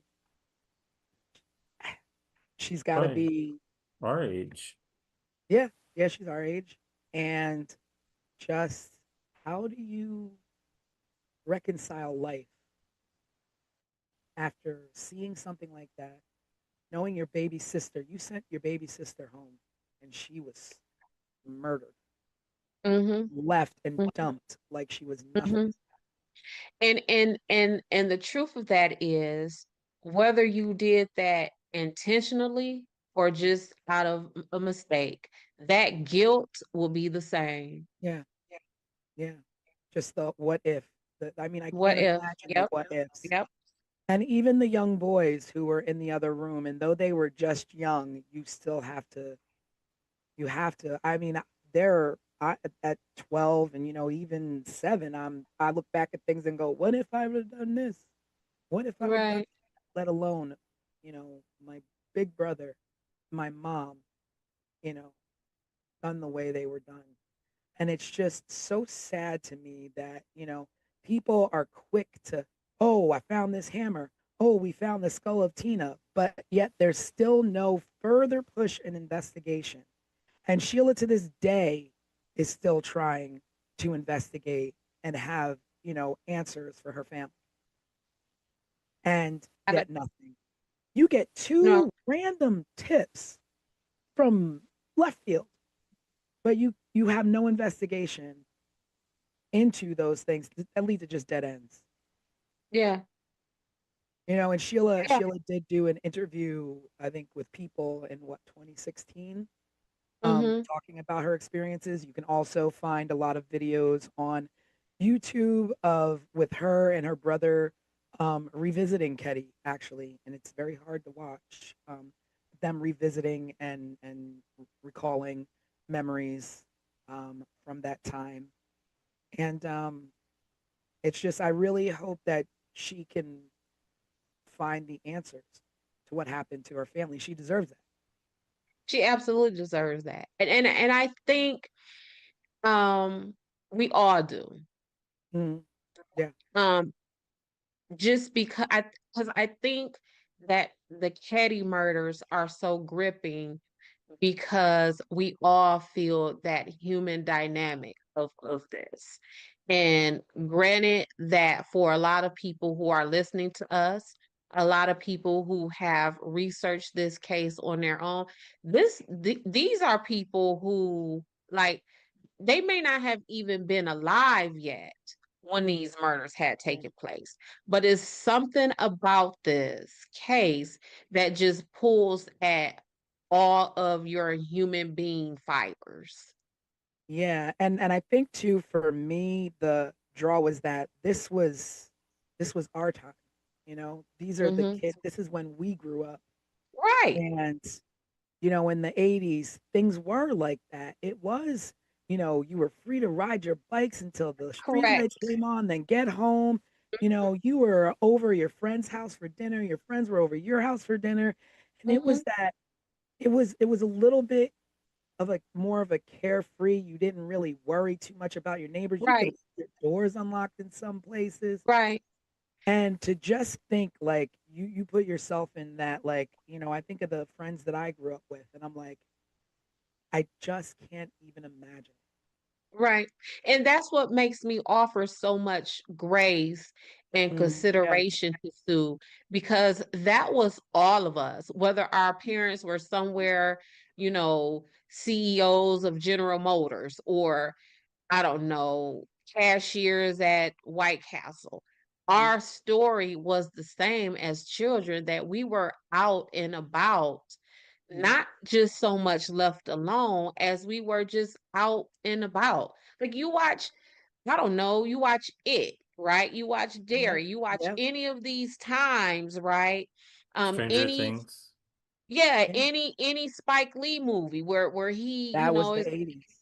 yeah, that is what that element was when it comes to children. So that's again, I don't want to, you know, dog Sue out about that, because that of this whole case, that right there is the one thing that was closest to the normal Yeah. than anything else. And also, you in saying that you don't want to dog Sue out for the way she raised her kids. And I mean, I give her credit for breaking away from an abusive man and Mm-hmm. wanting better for her children, whether she let them run about or not. And kids are going to, I mean, you could try and raise your kids as great as you want, but there's all kinds of influences out there. And Right. just like you don't, want to dog out Sue, I don't want to, you know, put this like Sheila did it. She's the only one who survived and the boys were too young. Like, this is just, your brain tries to think of anything to grab onto to explain away what happened to these people. Because guess what else Sheila has to deal with? It's not just the guilt of, dang, did I send my sister over there inadvertently to be killed? Or, dang, I don't know who killed my family. She also has the burden of being the sole survivor, and everybody like, "Oh, you did it." Yeah. And not only that, she also has to live with the fear of Right. being no one's caught, someone's still out there. What did Mm-hmm. they want? Did they want my mom? Was it me? Was it my Right. who was it? Like, you still live with that fear and that, like, you know, that just you cannot trust anyone in your life. It, it's also her two younger brothers. They were ones that I could never find any information on during this Yeah, whole research yeah. process. And I But they're mean they're that's still alive and they're still out there. yeah. But I mean, at that point, I'm like, they have to be protected. Um, what the psychological trauma that they've probably grown up with, had to deal with, and whether they got, professional help or not, that's Mm-hmm. another thing too. Like, were they just left on their own to figure out how to Mm-hmm. navigate life with a tragedy like that? Did they grow up with anger? Did they grow up with hatred? Did, they grow up to be kind young men? Did they grow up to be family men? I mean, I don't know. Mm-hmm. Yeah. I don't know. Yeah, I no matter who actually committed these atrocities to this family, right? Um, I blame law enforcement. That is where I hang my hat for the blame of this, not for these people's murders, but for this to be so unresolved. Like, I blame them for every ounce of pain that Sheila had to go through, that she still goes through, that her brothers and other family members are going through. I blame them for that because it just feels like there was not just a botched investigation. I feel like there was literally no investigation. And Yeah. that's worse. Yeah. Because at least with a botched investigation, there is some effort, whether that you did that botchness on purpose or you did that botchness by, natural ineptness. At least there was effort. I don't feel that there was effort here. Yeah. And they deserve more than that. This is something we could talk about for another 2 or 3 podcasts.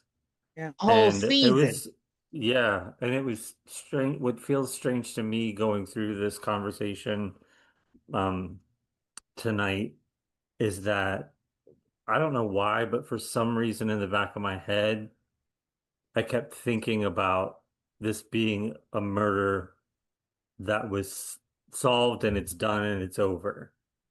And it was sort of like a realization hit me that like we could talk about this forever because nothing was ever solved. Right. No. Nothing ever, there was no conclusion. And there Yeah. Yes. But I probably mean, never will be. well, there was a re-emergence of the case in 2016, and the Plumas County Police Department or Sheriff's Department announced that they know who the killers are, and because there was new evidence found, there was DNA on tape and some other items, and the hammer found in the river matching the description of Marty, and and Marilyn Smart finally spoke out publicly, and we can definitely link you to that. It's living on YouTube. Crime, cover-ups, and Connections. corruption. Yeah. Crimes, cover up, and corruption. Yeah, and I mean saying that you know who the killers are and those killers are no longer. It doesn't close anything. It doesn't. No, no, And again, because going back to the fact they were at the bar. Marty and Bo mm-hmm, are scapegoats post mortem. mm-hmm. No, yeah, no, they're dead. Yeah, they were.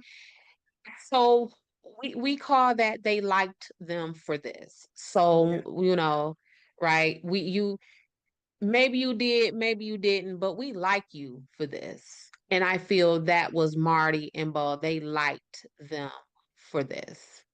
and I gotta say that I think that the reemergence of this case reopening in 2016 has to do with the fact that people will not let this go. People will Mm-mm, not let this family go without answers. And I think that the more people who are covering this in podcasts like ours and mm-hmm, covering this and bringing it to small towns, small town newspapers, or even like visiting Ketty to visit where they tore down the mm-hmm, town, people will not let this go because it's so unsettling. And like you said, this was the 80s. This was majority of us.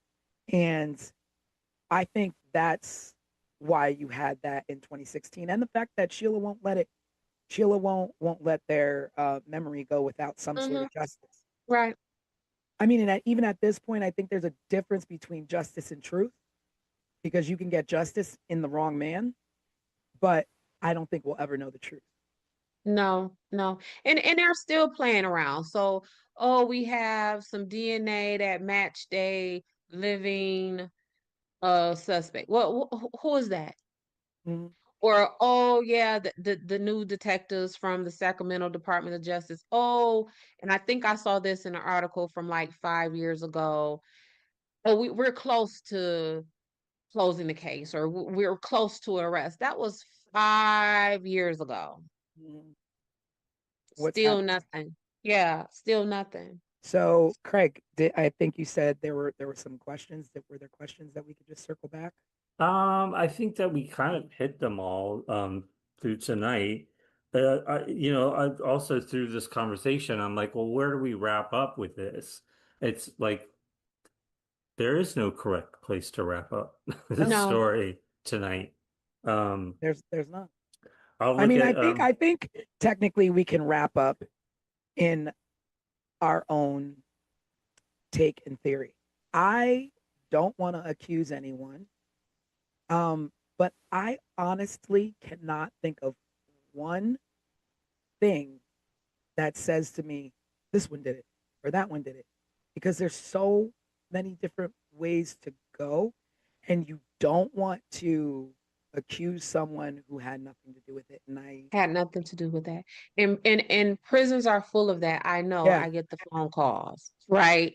But again, that's what I mean by the brunt of the blame, at least for me, lies with law enforcement. Because again, if there were 10 running theories at the time, if y'all would have done even a piece of investigation, maybe now we're only down to 6 theories. yeah, yeah. They do a little bit more, maybe we're down to 4. Like you chip away at it, right? And there was no chipping. No one had a wood chipper in Ketty regarding Sue Sharp and her family. Yeah. I So, think I think if we wanted to take a question that we got from one of the viewers at home this past week when we released the overview of this case, and of course everyone listening or watching this should check that episode out. We also have a case file that gives a little bit more of an outline of who was involved and how things sort of went down as well. But Kirsten chimed in, and we're encouraging everyone at home to be involved. So please send in your questions for any future cases that we're gonna be covering. Um, Kirsten said, when the case was reopened and DNA was found to belong to a living suspect, why did the case stall? And I think we kind of just covered that question. Mhm. Yeah, I again, always, because that is their role. That the police, this is their role to investigate and get to the bottom of this. Um, why did it stall? Well, we kind of just like Craig said, we kind of went through some of those theories yeah, of I what mean, it might short of doing what Desiree does in the real world is hopping a plane to Ketty and knocking on some doors. knocking on Um, doors. Otherwise, a phone call is not going to do it in these Right. days. Because it doesn't matter how much DNA you have, how many fingerprints you have, how much surveillance footage you have. If people aren't giving you stories, then you almost have nothing. Like I don't walk around with a DNA testing kit in my pocketbook, right? You know, just talk to me and tell me what I need to know, and then I could branch off from there. Just it is only 100 people. Yeah. But again, it was 1981 and we're now in 2025. And the likeliness that you will get a recollection that is accurate to what actually happened, if there are any people Mm-hmm. who are surviving and willing to talk. Um, Mm-hmm. I don't know. But at the end of this, our first case, the Ketty Cabin murders, it all comes down to botched police investigation. Botch police. And Yeah. that's who we would have to put it on because it's still open to this day, even Mm-hmm. though they claim they know who the killers are. Mm-hmm. It's still an open case, and we Yeah. don't have answers. And maybe you all out there can keep researching and going down the rabbit hole to, you know, find some other leads or other theories. And of course, keep up with us on 15minutesofmurder.com, where if there's any new breaks in the case, we will update as well. Um, but until then, like Desiree said, this falls on the police, Plymouth County Police. Yeah. Great. So tune in. On Wednesdays, we go live for a little while. If you want to check in with us on Wednesdays at 7:30 p.m. Eastern Time, we'll be on our YouTube channel live, so you can chat with us. in the reel. And then next Sunday, we'll be starting with a new case. So you won't get this podcast version. You'll get the produced episode that gives an overview of the case that we're focusing on next.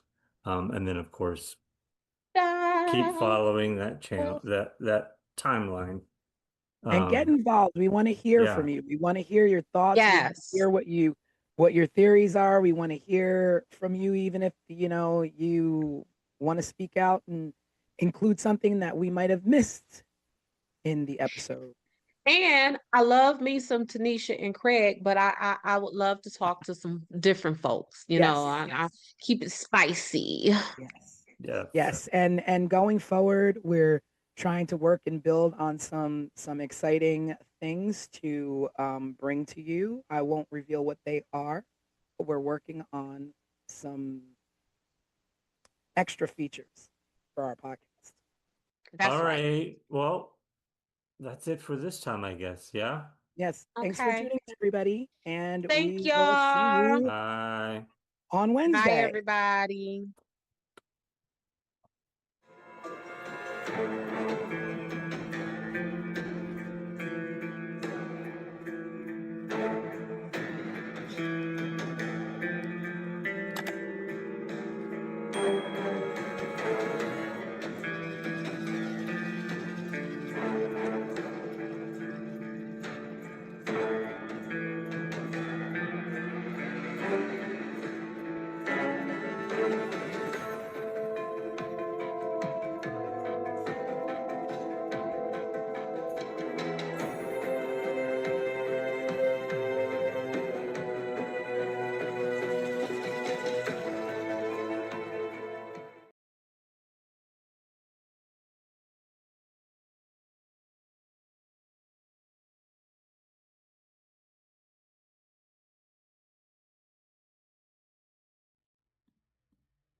The Colonial Parkway in Virginia was built for quiet drives, late-night peace, and scenic romance. Between Jamestown, Yorktown, and Williamsburg, it's the kind of place that feels like America telling you to slow down and breathe. But in the late 1980s, this peaceful stretch of road became the hunting grounds for one of the most disturbing killing patterns this country has ever seen. 4 couples, 4 gruesome crime scenes, and not a single arrest. And what's worse, none of it ever made sense the way a textbook serial case should. This is 15 Minutes of Murder.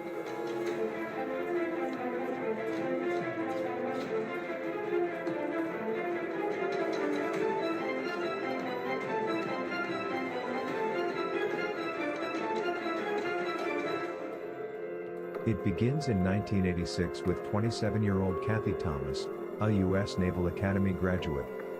She was smart, driven, and extremely respected. Her girlfriend, Rebecca Dowski, a 21-year-old college student at William and Mary. Rebecca was kind, academic, the type of girl obsessed with making her future matter. Kathy and Rebecca were in love. They drove the parkway that night, simply to be together and to talk privately, away from the world judging them.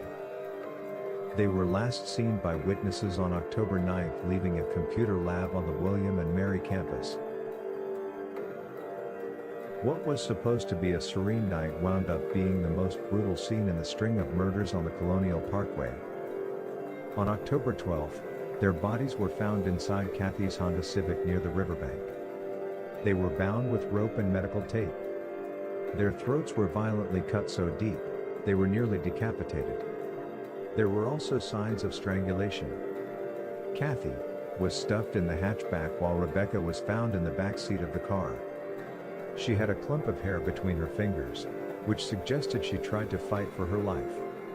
The killer covered their bodies and the car with fuel, but didn't commit to setting it on fire. The car itself was pushed slightly over the embankment. Like the killer wanted to hide them, but not too well. This didn't feel random. This feel was more like a rage that knew exactly what it wanted.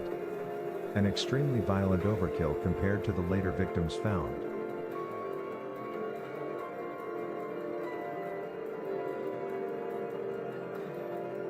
David Knobling was just 20 years old. He was a young father and a salesman.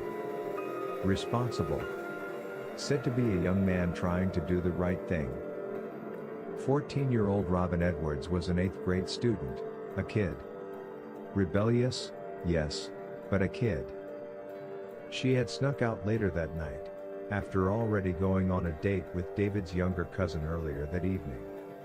But at some point, David and Robin made plans to meet up again later, just the two of them. Despite Robin being underage, it was presumed the two had a romantic, sexual relationship. One of the last calls Robin made was to her mother, letting her know she had made it home safely after her date. Her decision to sneak out and meet up with David proved to be a fatal decision for the both of them. David's car was found on September 21st. Eerily, the doors were open, the driver's side window was partially down, the radio playing, headlights were left on, and the engine and the wipers still running in the rain. On September 23rd, their bodies were found along the James River shoreline on the opposite side of the river, partially clothed. David had a single shot to the back of the head, execution style. Robin was shot twice, once in the head and once in the shoulder. Robin's jeans were unbuttoned, and her bra was around her neck. State police later released she was sexually assaulted. The scene looked like someone forced them out of the car, marched them into darkness, and savagely executed them.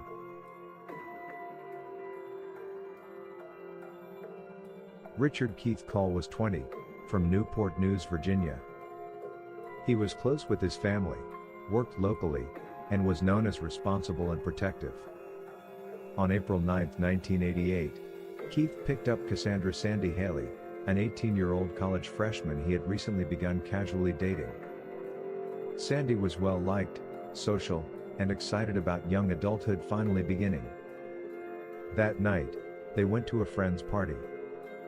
The plan was simple: leave the party, drop Sandy home, then Keith would return home himself. They never made it. Keith's car, a Toyota Celica, was later found abandoned along the Colonial Parkway. It was left neatly parked, keys missing, wallet left behind, with no signs of forced entry or violent struggle. Their clothing and belongings left inside suggested nothing chaotic happened inside the vehicle. Police later confirmed the clothes left behind were in fact the clothing Keith and Sandy were wearing at the party. It was suggested they may have gone skinny dipping and possibly drowned, but it was early April, and the water temperature was 40 degrees, making that suggestion highly unlikely. But the fact remains, to this day, Keith and Sandy have not been found. This disappearance became one of the sharpest and most frustrating voids in this entire series of murders, because you have victims, but no bodies, no cause of death, and no physical closure for their families.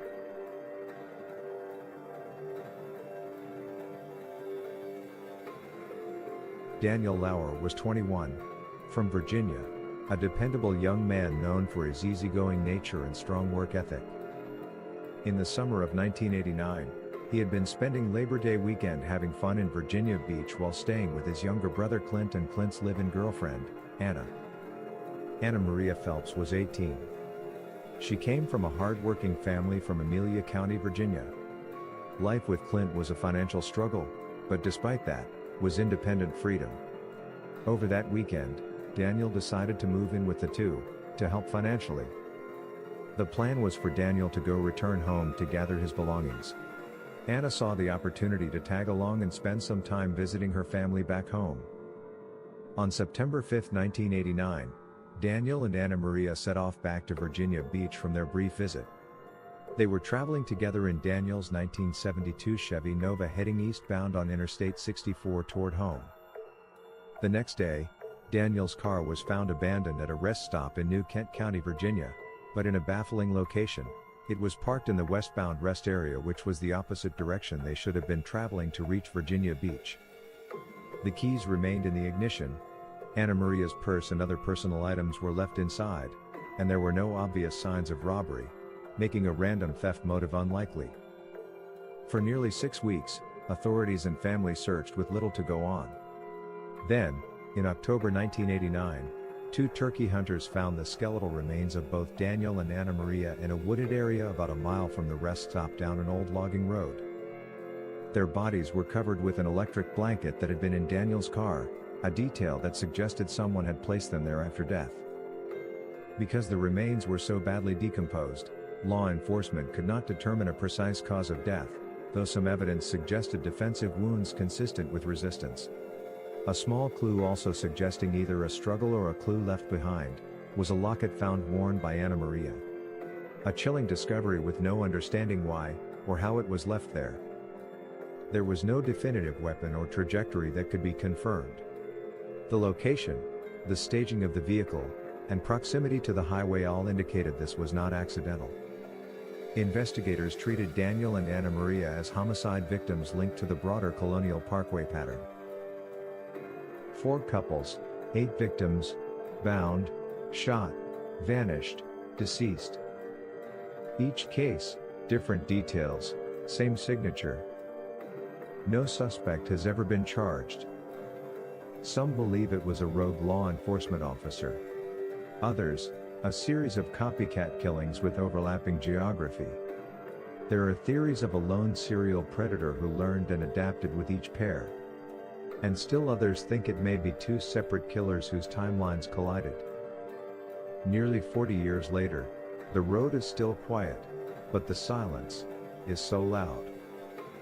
Because whoever hunted on the Colonial Parkway knew exactly how to make people disappear. And maybe, the most frightening disappearance to this day, is the killer's own. Join us next Sunday evening when the 15 Minutes of Murder crew breaks down the details of these haunting and gruesome murders. We'll see you then.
Welcome again, everybody, to another Sunday with 15 Minutes of Murder, where we're giving you a full podcast on the last case, the Colonial Parkway murders.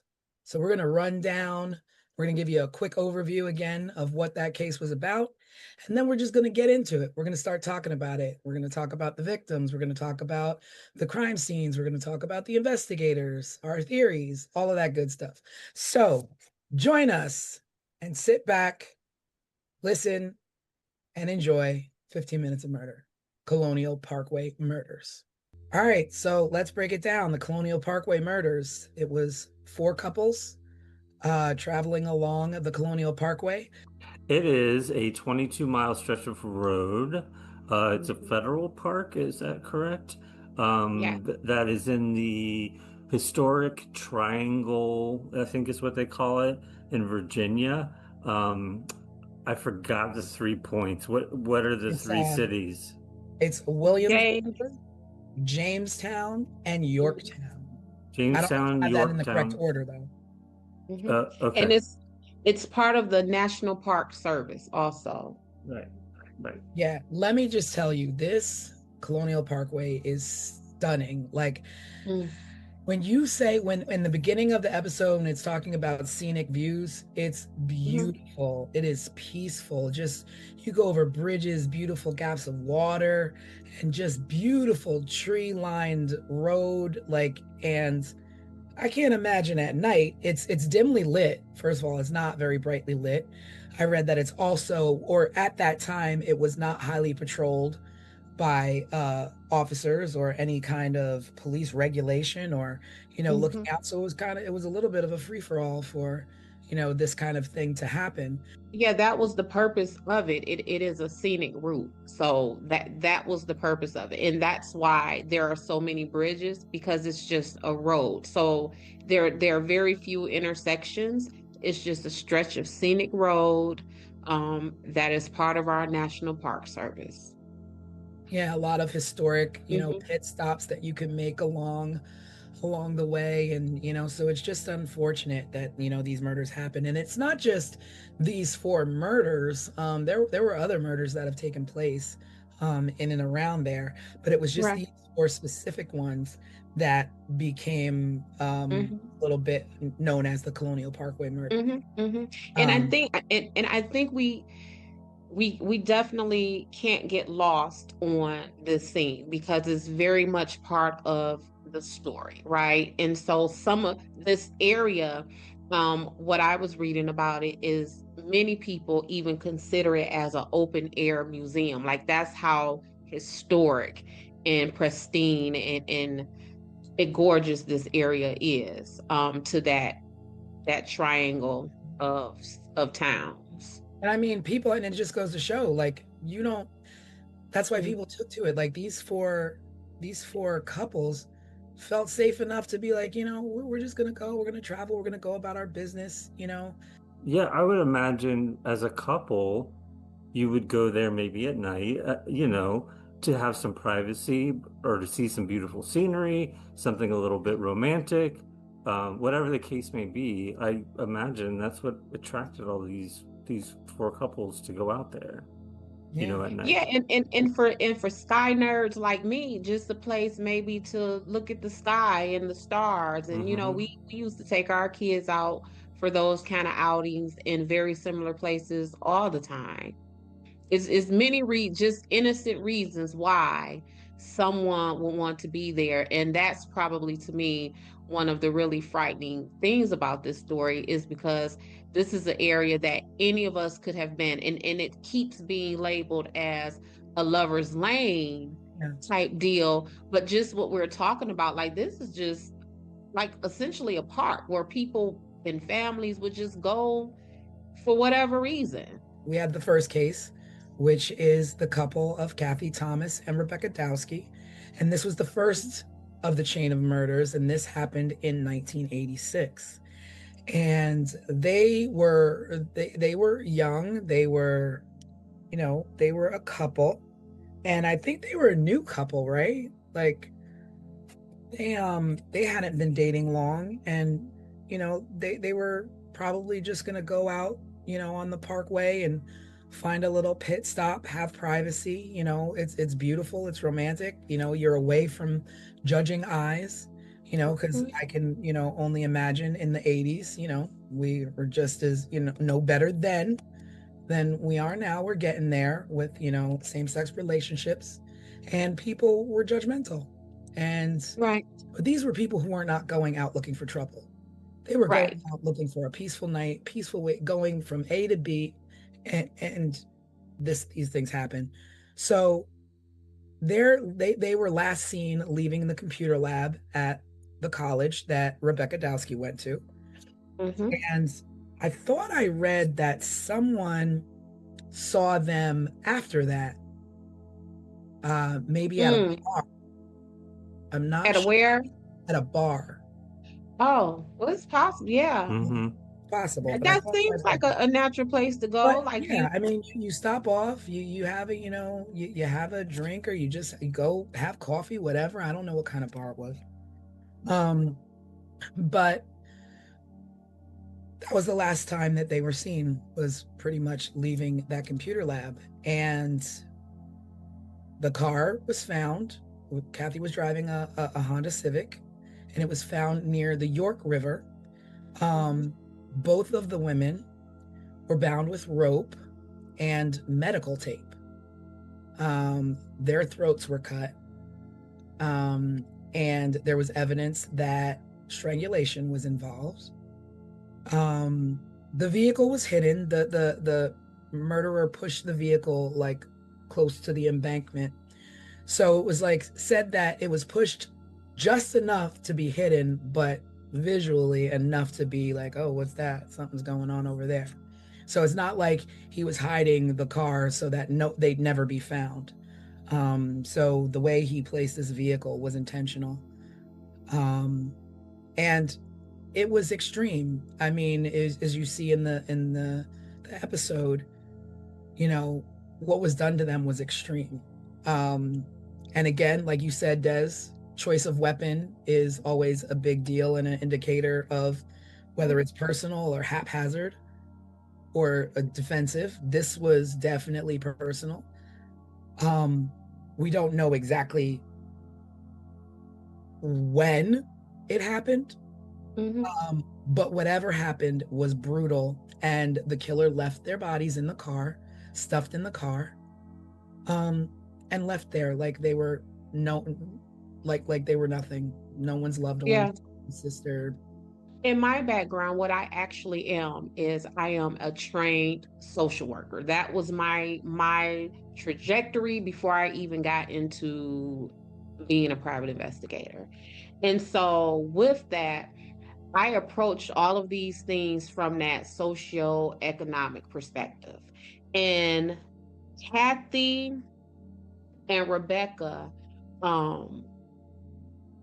struck me immediately, because one of the things that I first thought of was why, for me, whenever I hear about unalive people who identify as LGBTQI plus, all of that stuff, like, why are we in a society where whenever any of these people who identify with these groups are found unalive, like immediately we think of like the most heinous things? Because when I thought of this, I thought, oh, hate crime immediately, right? And we're not, like, these people are targeted so viciously that anytime they're found unalive, it goes into that, oh my God, someone sought them out and sought them out specifically for that reason.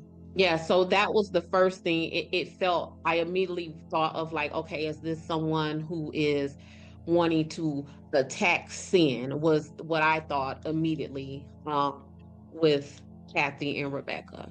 It's strange. I believe this was the only case where they were still in the car. They were found in the car. Other murders, they were outside of the vehicles and a ways off. But or not found at all. Yeah, or not. Yeah. But I think from what I saw, theirs was the most vicious. Attack. Yeah, like one of them was nearly decapitated or something like that. Yeah. And it's like, and investigators have been debating like whether it was a targeted attack, whether it was a sexually motivated crime, or hate motivated, like you're right. And just to be official, the law enforcement, the officials, they never ruled this as a hate crime.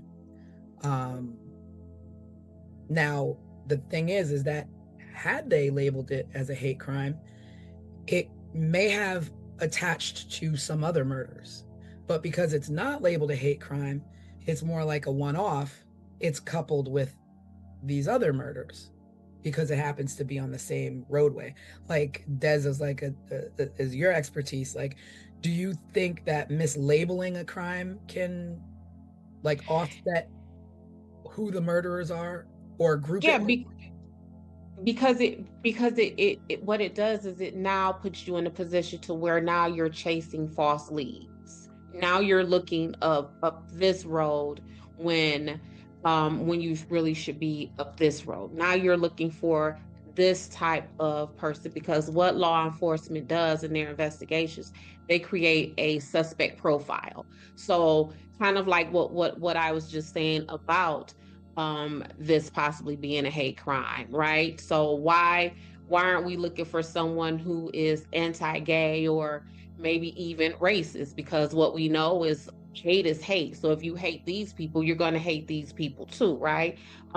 So when you don't include all of these things, then yeah, because it's even like if you go to the grocery store, right? If you're trying to shop for spaghetti and you're over here buying pork steak and all that kind of stuff, now once you get home, that spaghetti is not going to be a properly cooked spaghetti. So it's that kind of thing.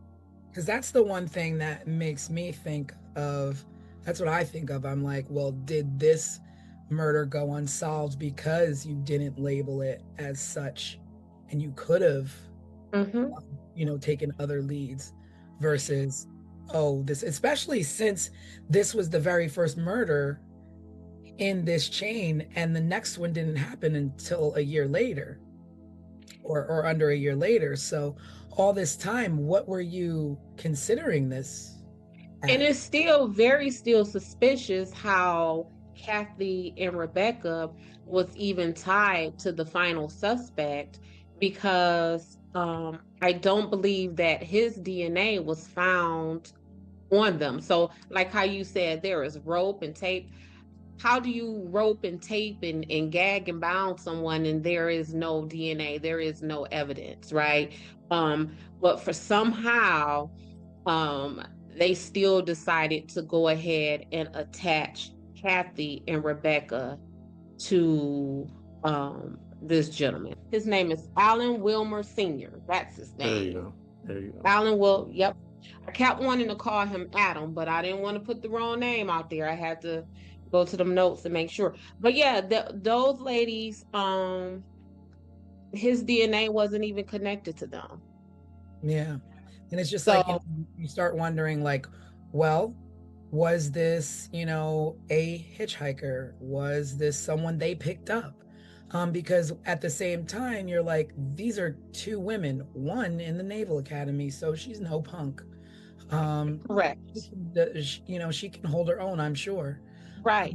And one who was in the Naval Academy, and back to what we're saying about the hate crime, she left the academy because of her identity. She figured that she would not be safe there, right? So that is what this time period was. So to not, I was just very disappointed that was not labeled as a hate crime. Yeah, same, because I just feel like, for me, this one feels different than the others Yeah. because of the brutality that was done to Mhm. them, and the carelessness in which they were left. Right. Because they're, And as thick as it is, you do have people who stage people and think they're staging them with care because they killed them for whatever personal reason, and they want to, take care of them and place their bodies where these Mhm. women were just discarded. Yeah, and doused in diesel fuel. It Yeah. was just some other stuff Now, going on you don't with pour them. diesel fuel on a car to not set it on fire. So what was the intention there? Like, was this person Right. interrupted while they were doing so? I think I read that diesel fuel doesn't ignite in the same way as regular gasoline does. So maybe the intention was to catch the car on fire, but they just couldn't get it to start. Hmm. Or maybe it was poured on them to try to compromise any DNA or other evidence that may have been left. Yeah, but there's Um, just so much there that is. So yeah, so my continued suspicions behind Rebecca and Kathy is that her brother, Bill Thomas, says that they were told by investigators that they suspected that a police officer was involved in Kathy and Rebecca's murders. And so kind of like what we talked about in on this week's live is like you got to have a whole lot of evidence and suspicion and circumstances for investigating law enforcement agents to believe that another enforcement person committed stuff like this. And And for then investigators to be the ones to say that, not even like word on the street is. nope. And then for them to say that to the victims' families, like they don't take that lightly. You know what I'm saying? Like we see in the news all the time when police are beating people on the side of the road, and oh, we're not going to say anything. That what do they call it? The blue wall of silence. So for them to tell her family, we think we have something, and it's a police officer. That stuck out. Yeah. That wasn't something that I was able to easily overlook. And now, is that like, would you like fault that to like just inexperience or just nervousness or like literally who in their right mind, part of a force, says it might be one of us without any evidence, without without anything to back it up and say, okay, well, we have this suspect that's one of our own, and we're going to go forth and we're going to question these people. Like, I don't understand who does that. Like a rookie? Well, for me, it compromises a lot of the investigation. I won't say all of the investigation, because immediately I then begin to think, well, if you all are suspecting that your suspect is one of your own, then how do I, as a criminal defense investigator, take much stock in the rest of the suspects that you have lined up? Because now I am immediately thinking, are you trying to cover up what your officer or a officer would have done? Because if it's a scandal as is, imagine, and back in the 80s, police officer serial killers, we can't have that. And police officer serial killers on federal land, we can't have that. So we have to figure out who else we like. Remember, that's what they say. Who did you like for this?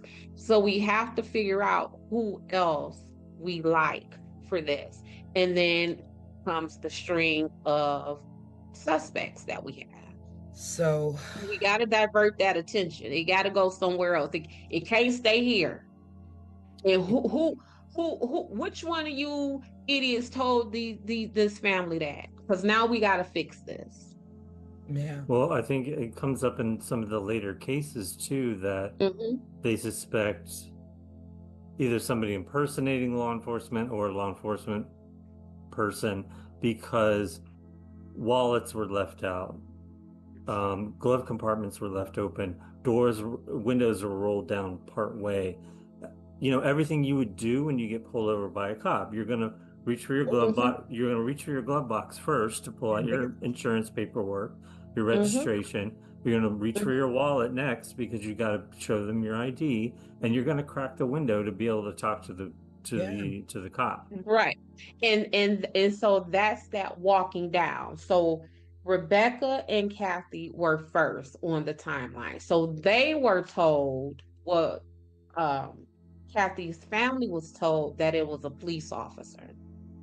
The next couple, they were told that we feel it is someone impersonating police officer. So it appears like that is them trying to walk back that initial statement to the Thomas family and well, maybe not a cop, maybe it's impersonating a cop. And then now that it's just impersonation.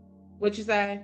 It's funny you would bring that up, like, oh, now it was one of us. Now it's impersonating us. Because this is a year later. So the second case a year later in 87 was David Knobling. I don't know if it's Knobling or Nobling, and Robin Edwards. And both of them were found along the James River shoreline. They were both shot. So very different than the first victims. Partially clothed. And the truck that they were in was found elsewhere.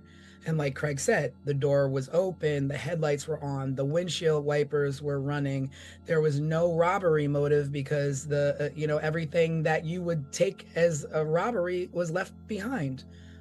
Nothing was taken in way of, oh, let me, gain access to these people's identity, their wallets, their purses, their what have you. None of that. But being shot is completely different than being stabbed. Like, to me, those two things, to me, serial wise, don't go together.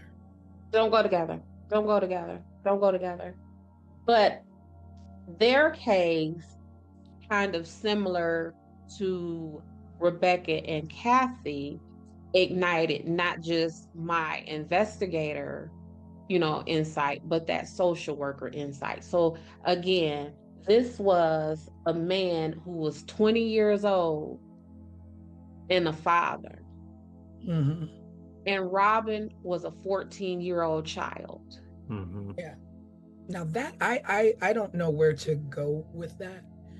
So right. So for me, it was like I said with Kathy and Rebecca, is this, like this person's attack on sin type deal. Mm-hmm. Yeah. And so back then, the 20-year-old guy with the 14-year-old girl, it wasn't as gross and creepy as it is today. Yeah. But it was still gross and creepy. Yeah. And what'd you say, Craig? I said, yeah, it still was. Yeah. It still was. And so again, that was my. But I want to interrupt you with that, because you're saying it's gross and creepy, but the only way that if there's a murderer who is people based on sins, you have to know the established relationship between the two, because they could be brother and sister. So what is it that you saw of these two that would make you think otherwise? Because it's not exactly confirmed or denied, more like implied from the things that I've read about the dynamic of their relationship. So what I found out of the dynamic of their relationship is that Robin was originally dating David's younger brother or cousin. And so after hanging out with his brother or cousin, whoever that may be, then the two of them kind of secretly linked up. And that's how they ended up on the Parkway. And so if the running theory is that whoever this suspect is targeting these people because they are on Lover's Lane, what would this 20-year-old and this 14-year-old girl have been doing? And I believe there was something about her underwear and her pants being down, like things like that. And so sometimes we can look at, again, when I have all of these CSC cases, which are criminal sexual conduct cases, and men are like, or women, because sometimes women are the perpetrators of those things also, it is I didn't know how old she was. She didn't tell me how old she was. Well, you can look at, let's be for real. Yeah. Like let's really be for real. You have a child of your own, good and well. Yeah, and I don't care how big and how developed your body is. I can look at you, baby, and tell you were 14, and that's because I'm not looking at you in that kind of sexual way, right? So it's all of those things that make me believe, like, tied my thoughts of the attack on sin, or you know what I'm saying, with David and Robin that I had with Rebecca and Kathy. Then my ideas began to change as the couples started to roll in. Mm-hmm. Yeah. They're all very different. Yeah, it became real weird. So much so, like, because you mentioned it a little bit, Tanisha, I'm still not sure how this can be labeled as serial killings. Yeah. I mean, I'm not even sure at what point it was labeled serial. as Mhm. you have the first one a year later, and you're just saying, okay, well, it's two people on the same road Mhm. murdered, um, different ways, but because it's the same road, we're gonna label it as that. We're So gonna label that as that. And with David and Robin, a guy by the name of Sam Ryder came forward and put himself at the scene of their murder. really interesting. He went to law enforcement and told them that he was an eyewitness, that he was on Ragged Island, which is where they were found. He says that he was on his way home. He saw Robin and David get out of the car. He approached their car. The car was running, the radio was on. And he said, as they went to the back, like wherever, down into the brush or whatever, he heard two shots. And he told the police that he took money from their wallets.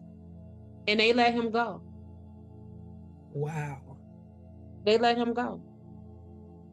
And after that is when they developed a task force. And from that task force, what you say? After the fact, after they After the had fact. a person, whether he did it or not, but was the only eyewitness. And he places himself at the scene. He says, and at that time, I don't even know if the police had even put in the media yet that they were shot and all of that stuff. So he's giving the police information, That's not even. yeah, viable information. And so from there, from that, So he reported that at the scene, or that was post? no, he says that he saw them. So he places himself as an eyewitness on the scene of their murder. But I mean, was like he went to the police, or they were on. He went to the police himself. Oh, wow. He went to the police himself. What was his name again? Sam Ryder. At the same time, I was curious if it was like how long it was between him reporting that, or if it was he was at the scene, the police were at the scene, and he just kind of strolled up. No, so he didn't. The way that I understood the story is that he went into a precinct or whatever they may have had then and reported to the officers, everything that I just said. And like I said, I don't know if at that point investigators had released any of the details on what happened to them in the media yet. But it turned out that their demise was described as them being shot execution style. And that theirs that was an up close killing. Now, mind you, this man just put himself on the scene. This man just came to you and said he heard shots. Did he hear the shots because he legitimately heard the shots when they were down at the brush or wherever they were? Or did he hear the shots because he fired the shots? Well, they were both shot once, execution style, in the head. And he says he heard two shots. And he says specifically, I heard two shots. And not only did he say he heard two shots, he went on to tell a story that would organically place his fingerprints and his DNA at the scene. Right. Because he says, I rummaged through their vehicle, their wallets was out, I took their money. See, now I'm going back again and I'm like, okay, so did he take their money before or after he heard two shots? Or did he take their money? Or is any of that true in the sense of, did he really take their money, or did he come to law enforcement to tell them these things, place himself at the scene so just in case they find his fingerprints? That's why my fingerprints are on the scene, because I didn't do nothing, I just went through their wallets, I just stole their money. Because Yeah, that's all that what I'm saying is that if I'm police, if I'm like detectives, police officers, what have you, and a guy comes to me and says, I took these people's money out of their wallet and I rummaged through their things, to me it would be, okay, well, did you do that before you heard the shots or did you do that after you heard the shots? Because if you did it before you heard the shots and you saw them walking down there, okay, you're a thief, you saw an opportunity. But if you took that stuff after you heard the shots, you're a cold-hearted son of a gun, because you know what just happens following two Right. shots. Right. You're gonna do that. I'm gonna hold you. I'm not letting you go. I'm not letting you go. And like I said, these shots that he heard, did he hear them because they were out in the distance, or did he hear them because he's the one who fired them? But whichever way you decide to turn, the point is this man is a viable suspect. And why did you let him go? Yeah. I feel like this every case, every case we talk about, there's some failure like this. Mm-hmm. Yeah. I mean, it Yeah. just with, we talked on the live a lot about the news this week and the Brown University shooting and the professor that was shot at his home in the MIT professor that was shot at his home in Brookline, Massachusetts. And it's like when you talk about just a perfect 1-2 of police work and media working together. Mm-hmm. I mean, this was one for the record books, but it's just like back then we didn't have that at all. So it's just like nobody's knowing who the cops are letting go. Nobody, because if media was all over things then as they are now, and you had a man walk in and say, this is what I saw, media would have been all over that dude as soon as he walked out of the police station reporting that kind of information. Mm-hmm. Yeah. Well, there was another woman.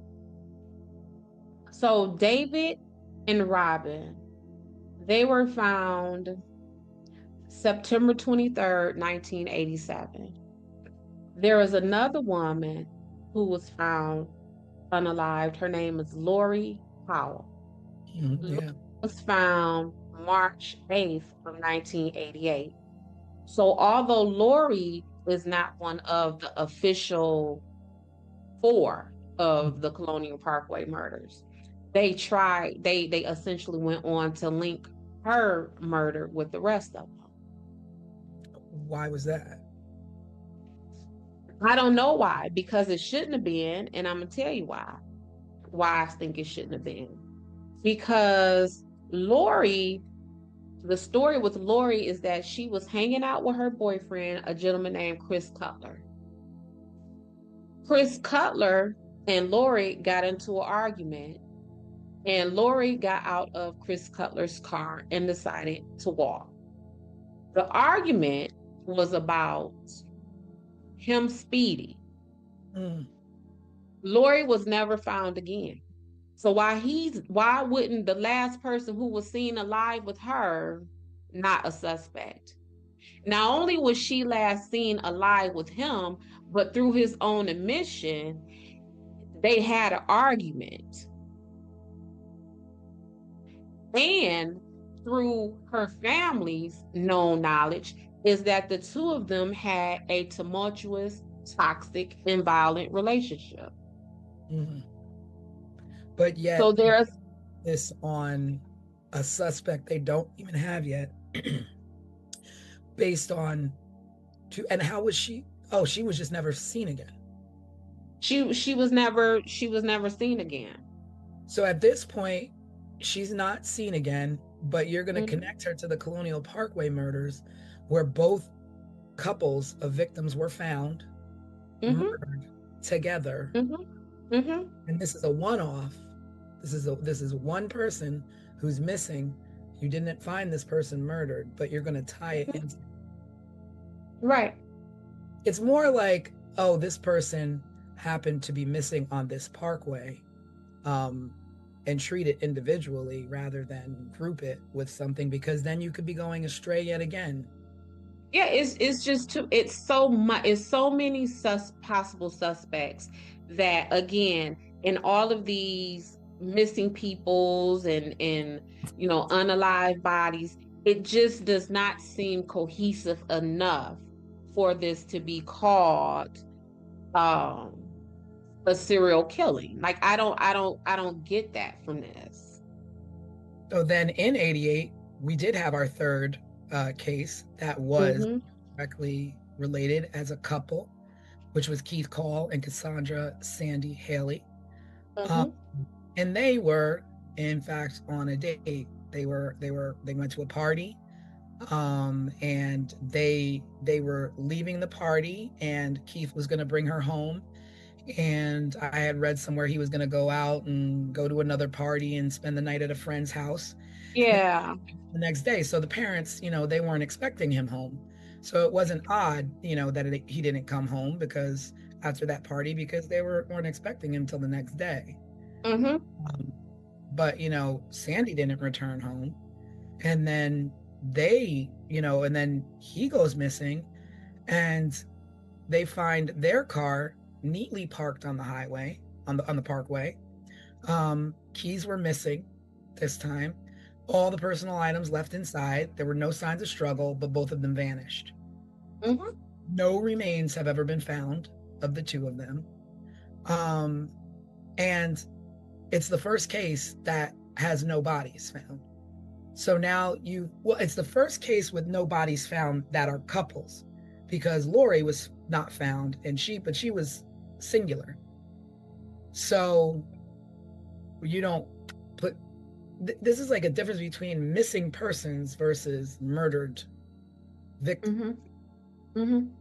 So if Well, it's single, then it's going to be a pattern. There's no pattern here.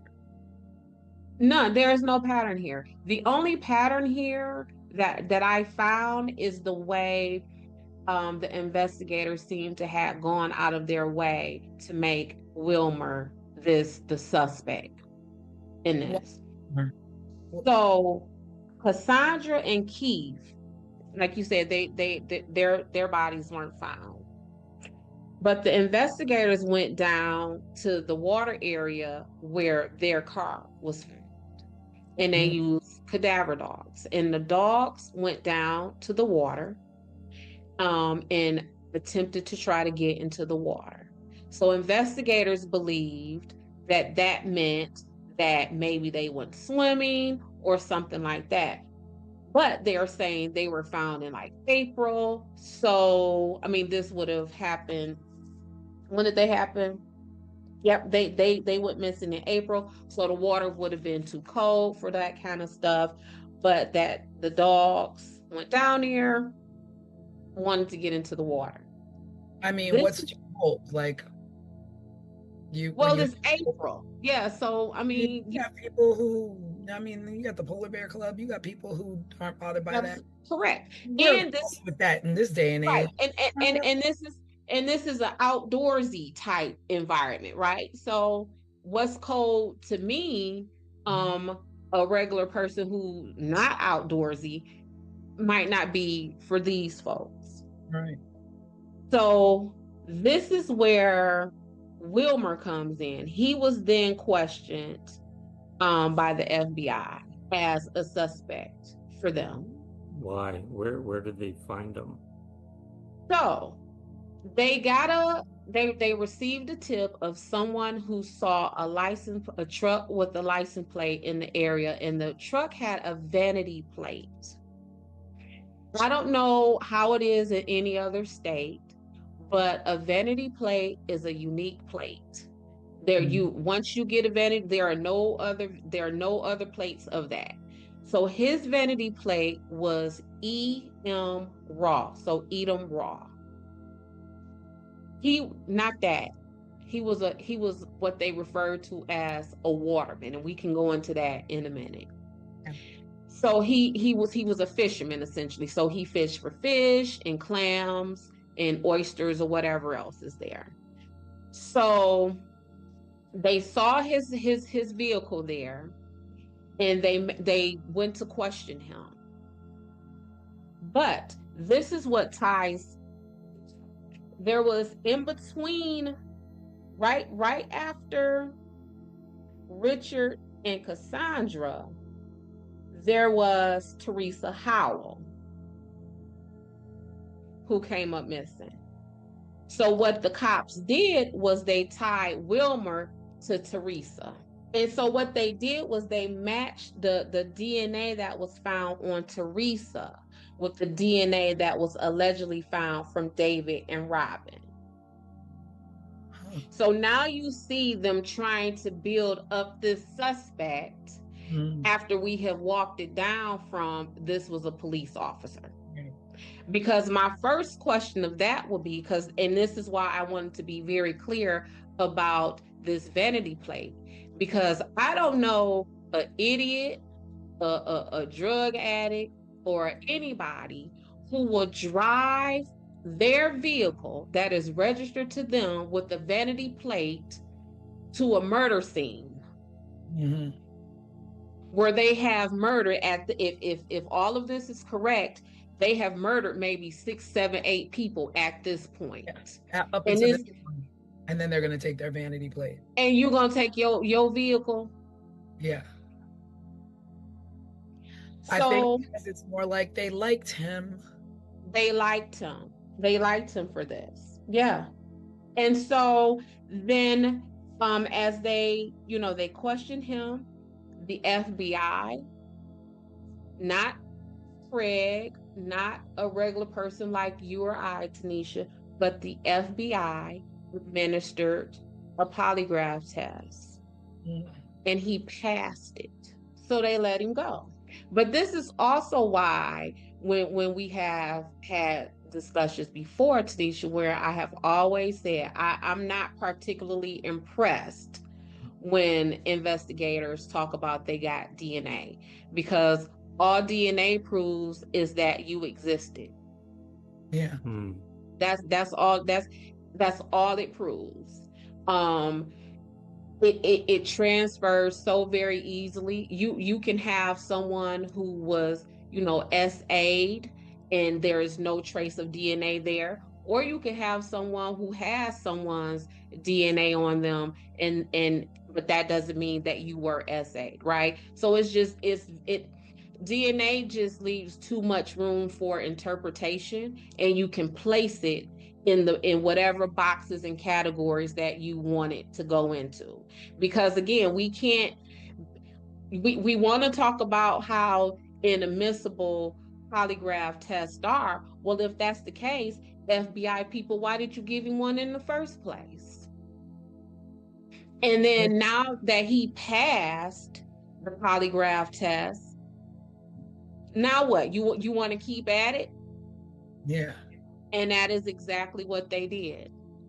So like when we're like thinking of this, and like now all of a sudden they're like, oh, it was law enforcement, and then it was not law enforcement, it was somebody possibly impersonating law enforcement, down to this actual suspect that they want to place, but then he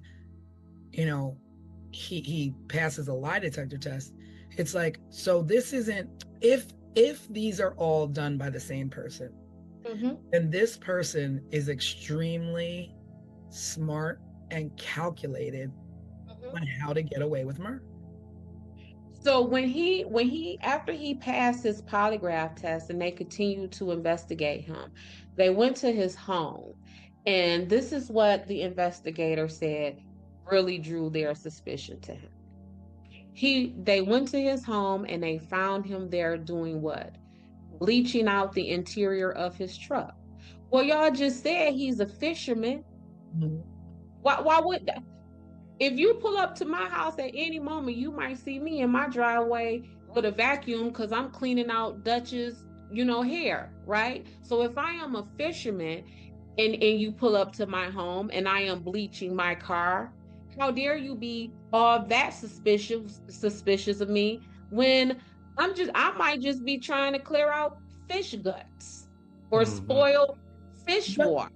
But when you think about it, like, I'm a water baby. I live at the beach. My car is full of sand year round. But when you're a fisherman, I get it. But when you're a fisherman, it's expected. So do you really wash your truck out with bleach, or do you just hose it down? Who knows? I don't know, because I'm not a fisherman. 'Cause This is this right, and that is the profile that they created of him. So when they went down to the edge of the water where Cassandra and Keith with these dogs, it is at that point where investigators flipped their investigation to possibly this person may have been someone who uses boats and is off the water. Mm. So if in your own profile is that this man is a fisherman, then how is it suspicious to you that when you get to his home, he's cleaning out his vehicle from what would be the smells or the contents of him doing the very things that you have profiled him to be? I mean, is this even a popular fishing area? Well, so according to them, it is, and that was another thing that made me very suspicious about them singling out Wilmer. So what they decided is that whomever committed these crimes is what is known in that area as a waterman. And the watermen, as described in all of the information that I read, they're really described as kind of like degenerate type way. One of the investigators even referred to them as an unusual lot. So again, with them liking building a suspect, right? They are suspicious people. We don't, we kind of, they're on the outside. They're outliers of the primary society. And that is the pile of suspects they picked Wilmer out of. This person who they felt would have driven his own vehicle with a vanity plate to the scene of a murder. So am I. Yeah. A bit, and then when we fast forward, this is the man who, after he has been dead, you say is the suspect. So, But so you backtrack, he passes the polygraph, and then you kept using bleach, what have you.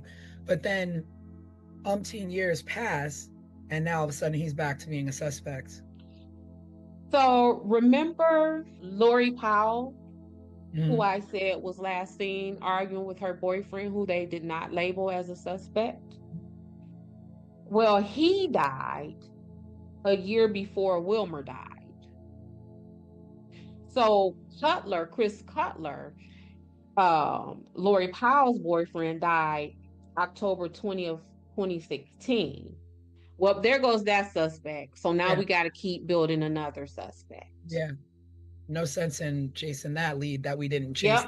Yep. We don't no longer need to chase the lead of the man who was last known to be with and arguing with this suspect. So then they keep at Wilmer.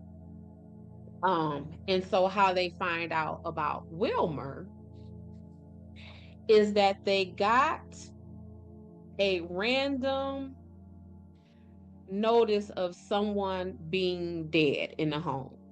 Someone is unalive in a home. Just a random anonymous call. And they go to the home, and guess who's there? Guess who's deceased in this home? Alan Wilmer. Wow. And it is from that deceased body that they pull his DNA. And now they start, because you can't, because when he was alive, what'd he do? He passed your lie box. You're right. He beat the box.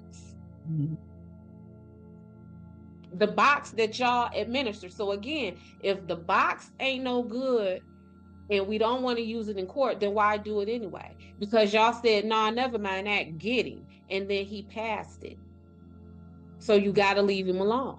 And meanwhile, it's 1988, and Kathy and Rebecca and David and Rob murders. have gone unsolved while you focus on a man and literally wait for him to die to collect some DNA.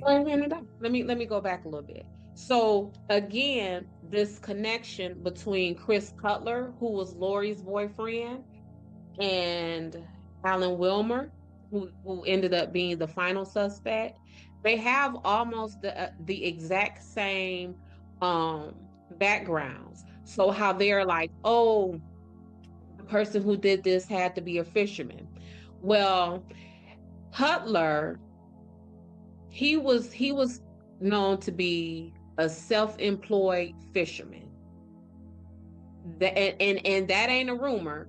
That is what I found in his online obituary. So here's another possible suspect, but he died before Wilmer died. You go from, like you said, what do you call them? What did you call the fishermen? The watermen. They call it the watermen. Watermen, but basically not the upper echelon of the community.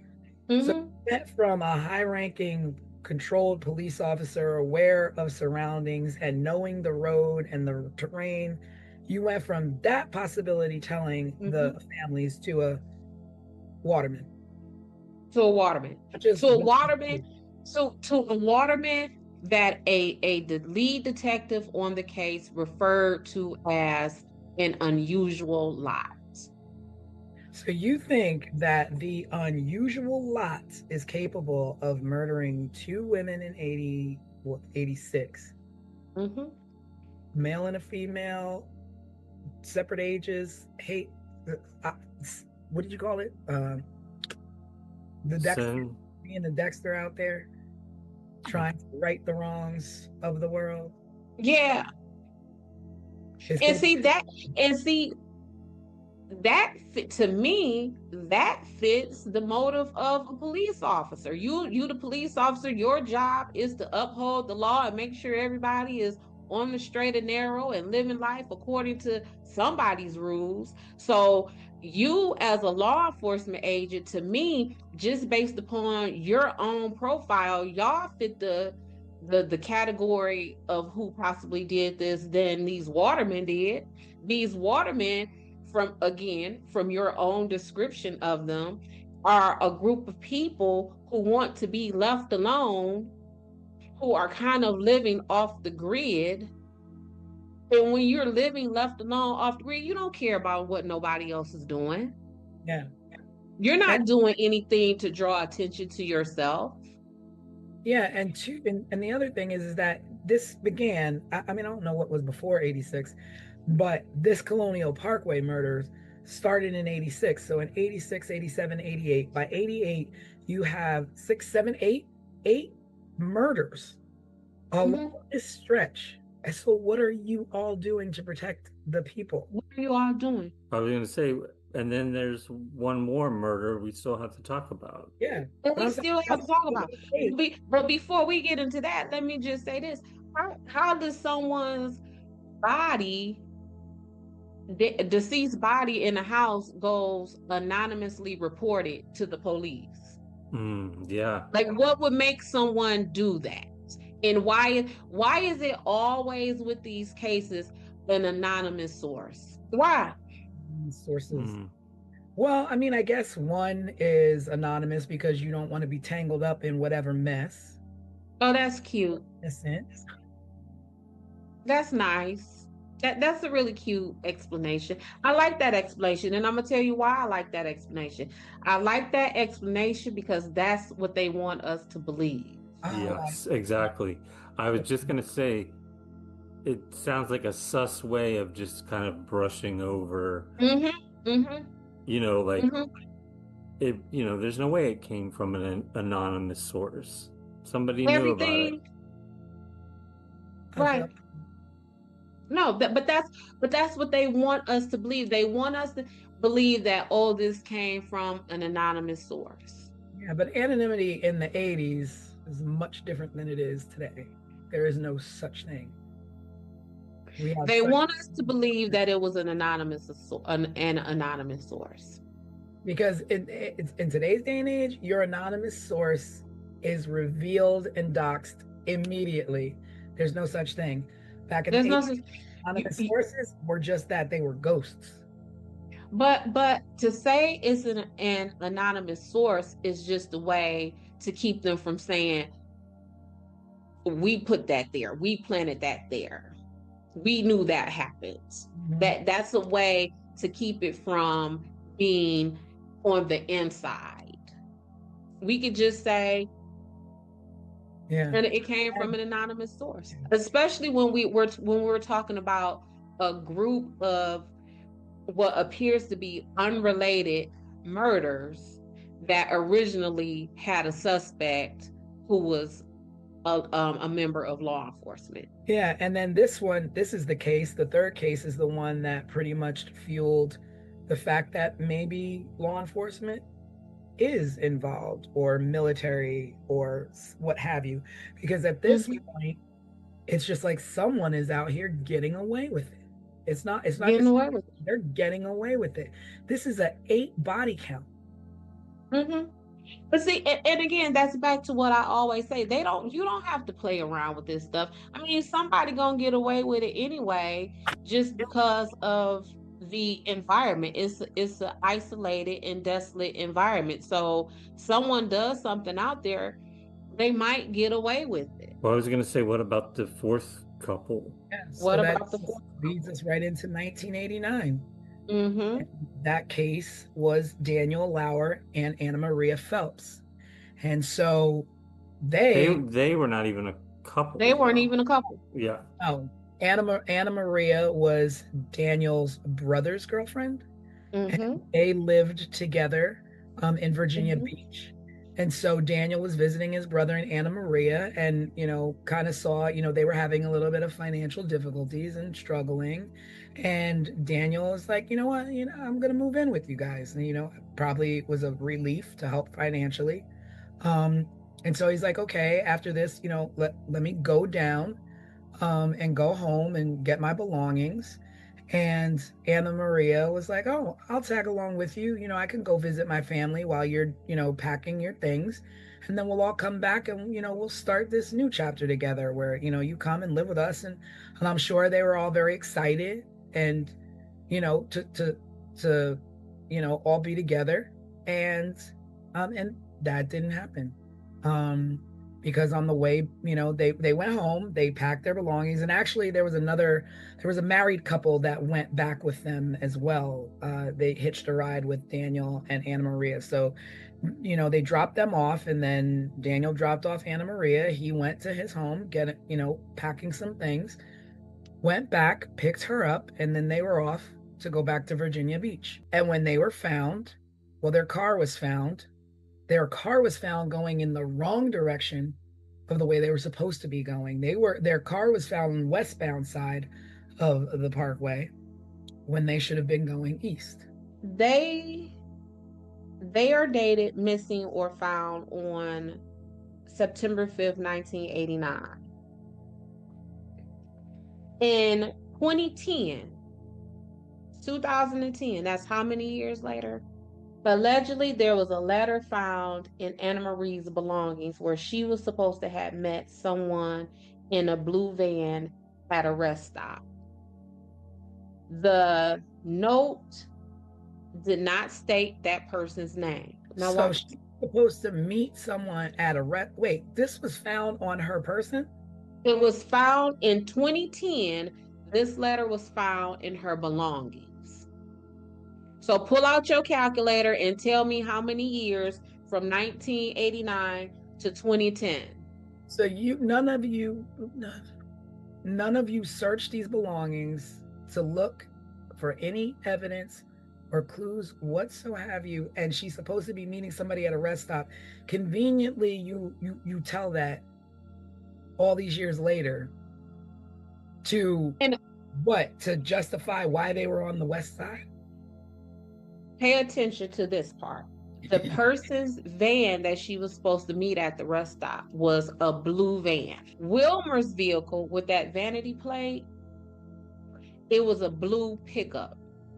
And if you look at, depending on if the angle that you looked at his van, it may have looked at his truck. It may have looked like a van because it was a Dodge Fargo pickup truck. And for those of us who know nothing about vehicles but watch television, think about Fred Sanford's pickup truck. It looked like that. Where's that the big fat bold front? So if you saw it from the front or the side, it may look like a van. But how is it that all those years later, we find a letter in her belongings? Well, I don't know where her belongings were. It did not say that. But here's where my thinking was. If you feel, and I'm talking to law enforcement, if you feel that that letter is a tip or a lead, then what you are now saying is that Daniel would have taken his brother's girlfriend and delivered her to her murderer. Yeah. Or at least another man. So, Yeah. you know what I'm saying? Like, which that just doesn't even sound right. Mm-mm. Not at all. No letter explaining, like, I mean, it's not like today where it's like, oh, I bought something on Facebook Marketplace. Let me go meet the person in the blue van to pick up my new tables that I'm going to use when we move in. It's like, you know why you're going to meet somebody in a blue van. And why would she need to go meet anyone, anywhere when she was safe with her boyfriend's brother? Right. It would have been no reason for him to, oh, hey, bro, I'm on my way to Walmart. Just so you know, I dropped your girl off at the rest stop to somebody in a blue van. I'll holler at you later. That's not even what the plan was. And I get plans change and pit stops happen. But I don't know every man in the world, but the men that I know in this world, ain't none of them finna drop their boyfriend's brother off at no weird rest stop with no weird vehicle, and truth be told, probably with a dude. Like, that's your brother's girlfriend. But then you wind up dead right alongside her. So you're pulling up and you've got enough mind to say, this doesn't look right. We're not doing this. Let's And this is 21 years later they're finding this note, right? Right. So if we look at the timeline, in 2010 is when they found the note. Wilmer is found anonymously dead in some house in 2017. And then what is that, 2024, they decide to announce that Wilmer is the final suspect? Because they had enough time in 2010 finding a note that said she was meeting somebody in a blue car. And he's dead by 2017, so all gas, no brakes at this point. Is him. That is not a case closed. It's not a case closed. I'm telling you, and the whole time I was investigating this, I was just thinking, like, these poor families, like, if these were any of my loved ones who was harmed or missing or anything in this case, I would have had an attorney to go and get these investigator files, because this don't make no sense.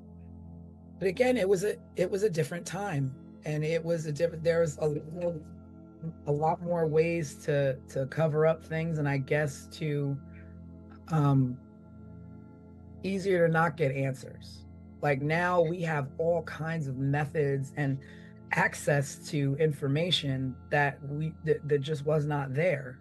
And that's true, but that wasn't true.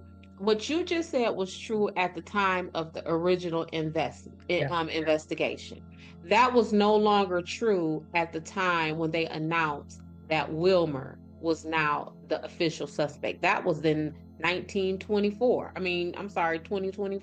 Like, I do not feel that this case is closed. And then once the officers, they sitting proud and they talking they tough talk. We did good, y'all. We got the suspect. When talking about Wilmer being found dead, and how the FBI had to let him go from him passing his lie detector test.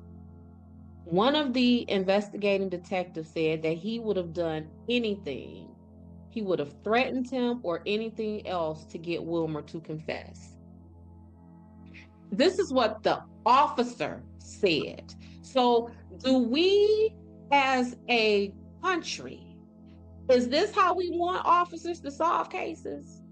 Yeah, no. I mean, What do you mean you would have threatened him or done anything else to get him to confess? he said that publicly. Not only did he say this publicly, he said this on the ID channel. Wow. In a documentary about this case? Yes. Oh, jeez. Wow.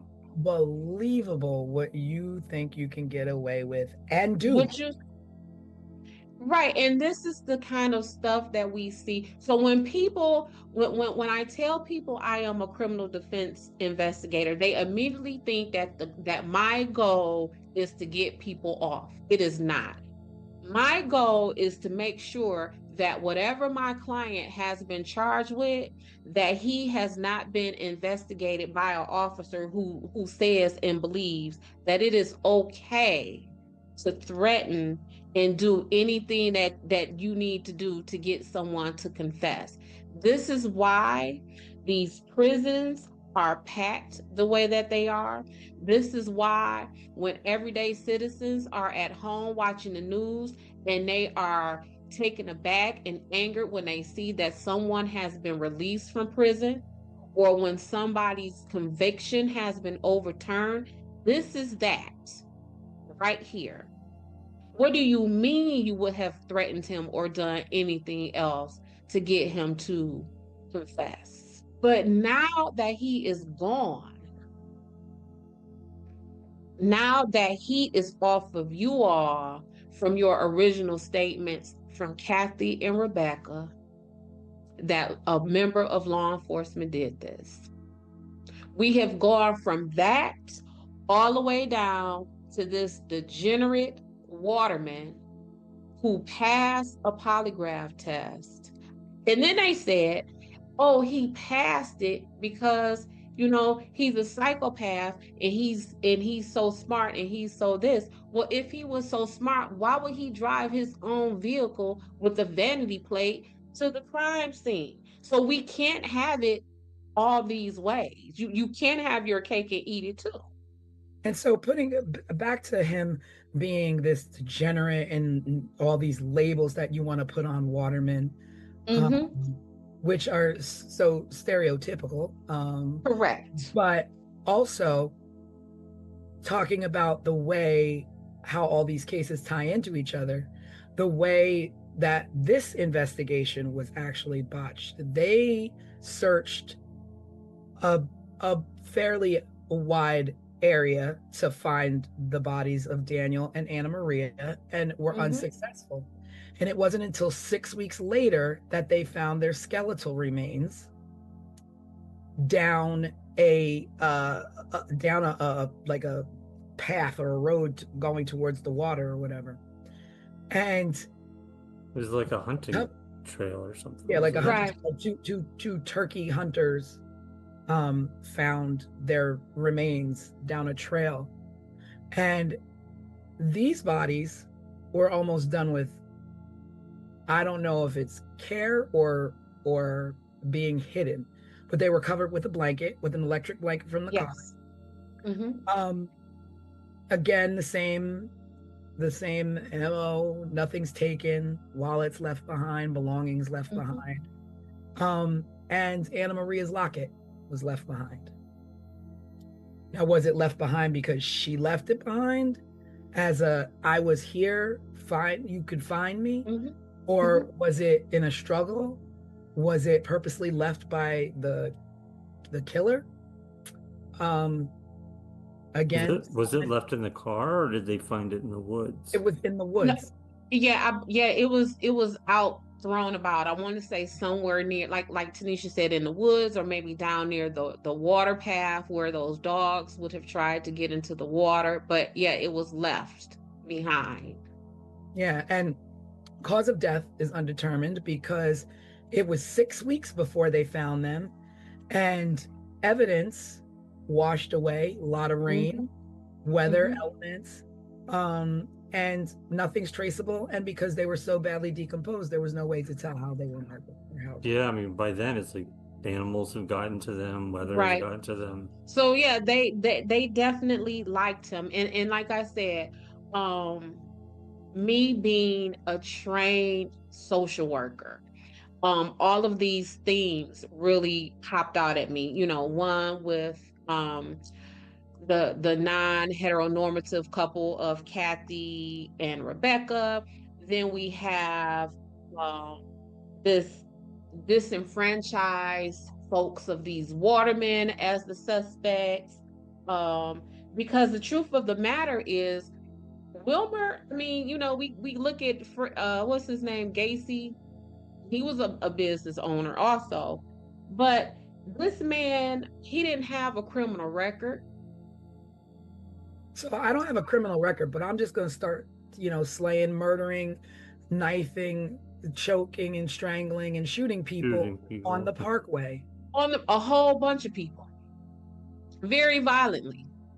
So he didn't have a criminal record. He was a business owner. He passed that polygraph test. But somehow, after telling these victims that this person the suspect at first was a member of law enforcement, to now we're walking it back to, oh, this person impersonated someone, to, no, we got to do even better than that. We have to get down to a suspect that gets us far away from who our original suspect is. So they turn to the usual suspect. And they turn to the usual suspect. So where does that leave everything in the end? Wilmer, is that his name, Wilmer? Wilmer, Alan Wilmer. It leaves him 7 years after his death is being called the official suspect. And what was striking to me, 7 years in this work, we typically destroy files at the 7-year mark. At that 7-year mark is where you can comfortably and ethically begin to purge files. It's that way for everything, right? Your taxes, your I believe reports. So. It's like I believe it's that 7-year mark, and 7 is often just the statute of limitations across the board for stuff. I believe, like in some jurisdictions, it's 7 years for you to file suit for civil matters, like 7 for it to be 7 years. So it's a whole lot of weirdness. Well, maybe we should start talking about, I mean, this is a theory, right? Mm-hmm. The one that you've put together does. Well, were there any other theories that we haven't talked about that may have come up during this whole time since these murders started to now? Like you said, I feel like I don't feel like they're serial. I feel like the first 2 could have been individual hate crimes. And the other ones, I mean, the fact that they have singular murders in between them that don't fit any kind of pattern. And then our last victims weren't, Daniel and Anna Maria weren't necessarily on the highway, but adjacent to the highway, but was roped into it. I don't really know how this is. The only thing that makes the Colonial Parkway murders is the fact that they were murdered on the Colonial Parkway. And if law enforcement use these outline cases of Lori and Teresa as a way to tie Wilmer in as being the suspect. Then why, when we look up Colonial Parkway murders, why isn't their faces there? You know, it's crazy What's- because you like to think that people and law enforcement are a lot like that, and I don't want this to always be like we're always coming down on law enforcement or what have you. This is like a case by case individual, like, Mhm. and they themselves listed and labeled it to families, to a victim's family, as possibly being their own, and not only that, possibly a person impersonating them. But when you think of what people are capable of, the kind of clubs that are out here in this world, we're talking about nowadays, we're talking about sex trafficking children, you're talking about Epstein, and you're talking about Diddy. Who can put it past the blue wall of what they do inside their, like, I don't put anything past anybody. No, and that is where they can get away with this. And again, that trained social worker, that part of me that sees everything based upon social economic status, based upon power and privilege and all of these things. Um, who who else could do these things? Like I remember one time I had a case, this man was a medical doctor. He took his computer to Best Buy to get fixed. You want to know what the Geek Squad found on that computer? Yeah. Child pornography. Yeah. So as a doctor, Mm. you smart, right? You take your laptop to the Geek Squad and you to be fixed, and you don't think that these people gonna find this mess on your computer? So that's that level of power and privilege. Going back to Diddy, all the Epsteins, all of this. That is that. It is. Studies need to be conducted on how power and privilege corrupts a person's mind, because And there's, obviously, yes, because how would you think my little bitty self, my everyday regular self, I wouldn't have took that there. yeah. But if you have that level of power and privilege, I'm gonna take it there because you know it's there, because you put it there, or someone put it. You know what I'm saying? Like, You know, and we glanced over this other guy that I was talking about earlier, Edward Lee Bell, who's also deceased. As they always are. he was the most publicly discussed person of interest. And the reason why he drew attention was because he was a serial rapist in Virginia at those times. He operated in the same region. He attacked young couples, and he used control and manipulation. And in 1989, while he was incarcerated, he wrote a letter to the FBI claiming that he was responsible for the Colonial Parkway murders. And then later he recanted that information. So he wasn't charged because nothing matched up. Like, I mean, it's weird to me that you have a man who's in prison who is, I did this, I did that, and I'm known for being a serial rapist, and I've done all these things, and I'm telling you that I am, you know, I'm the person responsible for these murders. And you go so far in your investigation to prove he's not. But then you go so far in your investigation to prove somebody else did, that has a clean record and never did anything. So things seem so backwards to me. Well, one of the things is that I get from my clients all the time. I know the law. I've been here before. They can't do nothing with me. I know you know what I'm saying?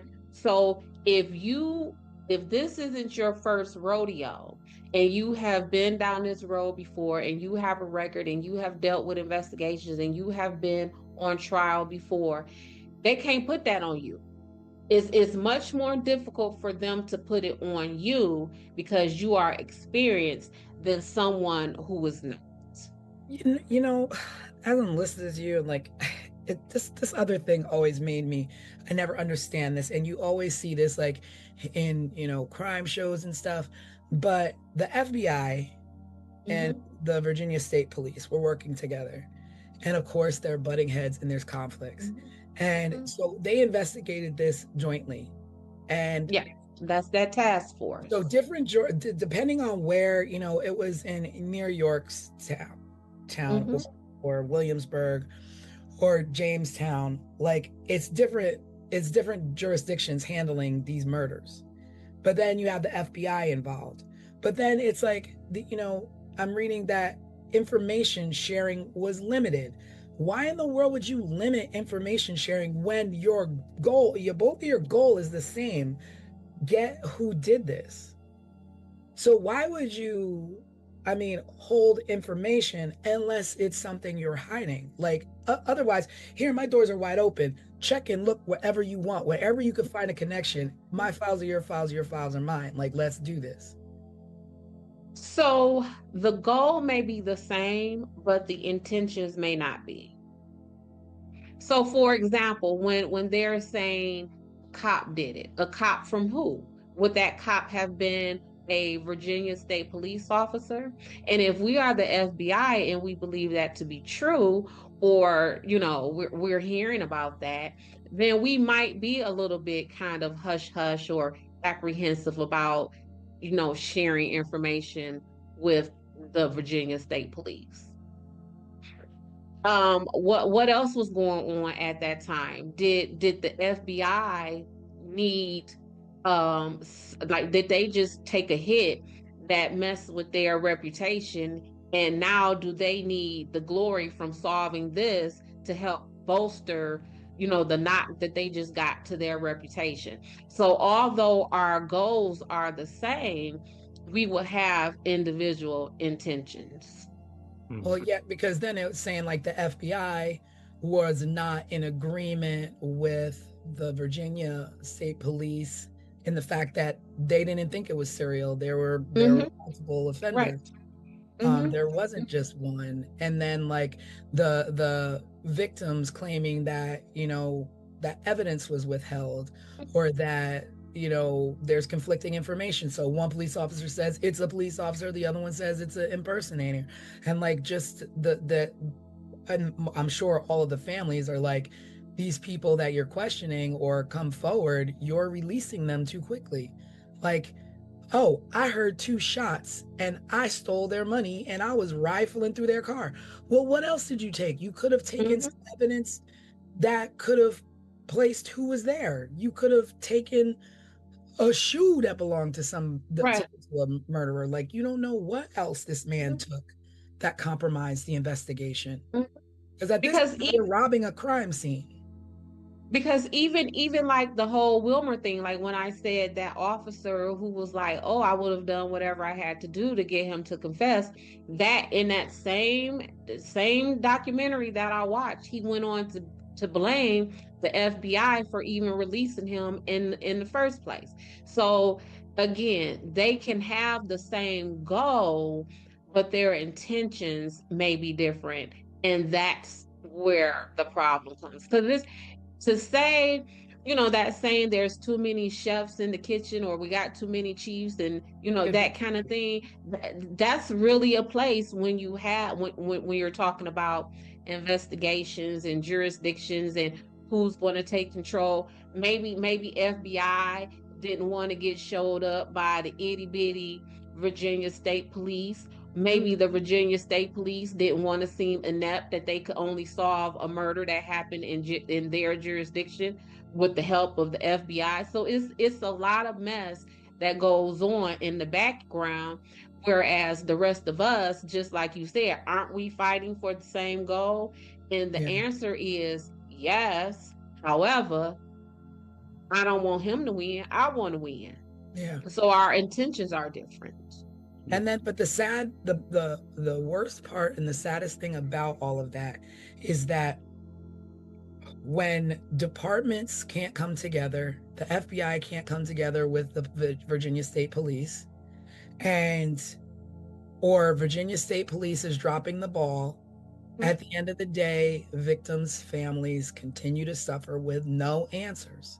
And that is why I said, knowing what I know, right, as a criminal defense investigator, I would have definitely hired an attorney as the families of these victims, and requested a thorough overview of this investigation, because that it does not feel complete.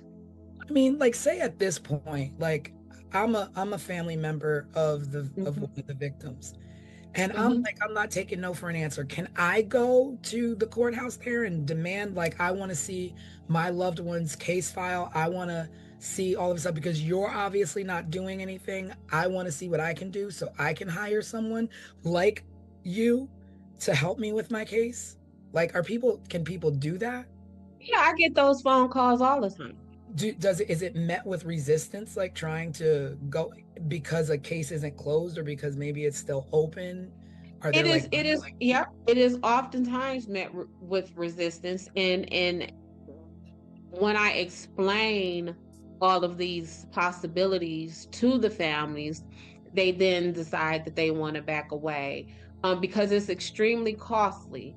It's almost, they're not going to release any files of a case that it remains costs you to open. find out what happened to Right. your family because y'all can't tell me what happened to my Yes. family? So they're not going to release the files of a opened case. Okay. But let's say this case is now closed. And this is my family. Say this is my aunt Rebecca. My auntie Rebecca was unalive 10 years before I was born, but I see the toll it has continued to take on my family. They don't really know. I want to get down to it. And so I go to request that file, because this is a 10, 15-year investigation. That file alone may cost us hundreds of thousands of dollars, because oftentimes these jurisdictions, these police departments, these courts, they charge $2 a page. And if we're talking about 10, 15 years of investigation, how many pages is that? How much does that cost? Yeah. So it's coming from the courts, like the courthouse, but this is not coming from police evidence. Whoever is the holder of that file is where it will come from. So it will come from the court. If the situation went to trial, it will come from the court. If it is still under investigation, it will come from the investigating agencies. So in this case, you may have Williamsburg police who may have their hands on it. You will have the FBI who has their hands on it. You may have the Virginia State Police have their hands on it. You may have the county sheriff at any one of these little triangle historical towns who will have had their hands on it. So you will have to get the files from all of those investigating agencies. And again, we're talking about how many years worth of investigation at $2 a page. Even if they give you bulk discount and say 25 cents a page. I mean, a penny a page is still going to cost you a pretty A penny. pen, correct. And that's before you have you've even hired an attorney. That's before you have even hired an investigator. It's like just nothing but punishment after punishment for families. Like Mm-hmm. like Mm-hmm. seriously, like, I will pay for the ream of paper and I'll bring my own reams of paper in to copy. I'll bring my own, like, I don't understand that. Like, you fail four families, not four families, eight families, and two additional families by not giving answers, but now you got to pay to find answers. Well, I will tell you, to make it even more difficult, they don't just charge you for the page. What they say is you have to charge us for the time and the work to do it. Somebody's got So to sit there.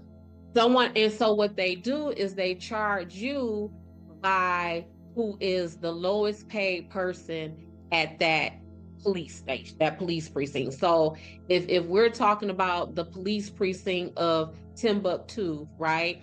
And the lowest paid person there makes $15 an hour. So what they're going to do is not only charge you the penny per page, but they're going to charge you $15 an hour to even gather those pages. And then you will be charged the penny a page. Okay, that was in the 80s. Okay, now I can walk into a police station and every single piece of paper that comes into the police station should be scanned and filed. And that when you walk in there, it's a matter of putting a little fob in the little thing, a USB, whatever you want. I don't know what you're using today. Or take your phone and put it up to the thing and go boop and transfer my files to my phone. That would make my life so Sophisticated. much easier. I don't think they're that sophisticated yet. Is my mama would say that's too You're much not like that rock. sophisticated yet, but It's yeah, not that you sophisticated. are. No, we're still on paper. Okay. Well, it's We're time. still on paper. It's time. And why are we still on paper? Is it because because Somebody wants to make money. Yeah. You want to make money on a penny a page, $2 a page. Like that is like robbery. There should be laws about free information, about cases that should be available to family members who have lost loved ones due to the non-protection of districts that they live in. But if you can get that for free, now we got to really do our job, because here come everybody wanting. So we got to tack all these costs. And again, so you got to pay that hourly rate. You have to pay per page. Then you have to pay for whatever means they get those pages to you. So if you say it's 15 years worth of investigation, that's going to take 2 external drives at like 3 teragigs, an external drive. An external drive that big, that in itself, 2 of those might be $300, $400, $500. I just want answers. Pay for them. Yeah. I just want to do everything. That's the answer. That's the answer. Pay for them or you ain't getting none. And so what happens? We don't get none. Because we don't have that power and that privilege or that wealth. This system is so driven by money. Yo, let me tell you, I once had a client and he was well off. He was in prison for maybe 7 months at the time. His family was able to hire a full staff of defense folks, including myself. He looked at me when I sat in front of him at that prison and said to me, Des, they got to get me out of here. I've been in here for 6 months. I got to go. And because he had money, by that next season, that man was home. He was home because he could afford to get home. Yeah. Yeah. I mean, it makes sense. It makes sense. But here we are. Are we closing this case again with the same verdict as we did Ketty? I say we need to close this case with under the file. We got to create a separate category of dear families, hire an attorney. Because the person who you have been told who has caused your family the largest amount of harm that anyone can imagine is not the person who did that to you all. Well, with that all being said, this is our second case and officially our longest case. Well, that we have discussed. It deserves it. We're investigators. Yeah, I mean, it's a big one. We knew that going into it. Yes. And there is so much that I'm sure we could still spend next week talking about. I got a whole lot of notes in front of me that we have not even discussed. Yeah, I mean, that's just me. Think about the family members that are still active. So, Kathy Thomas's brother is out there, runs a Facebook group and a podcast as well. So it's a case or cases that people haven't forgotten about and are still actively talking about and trying to get answers for.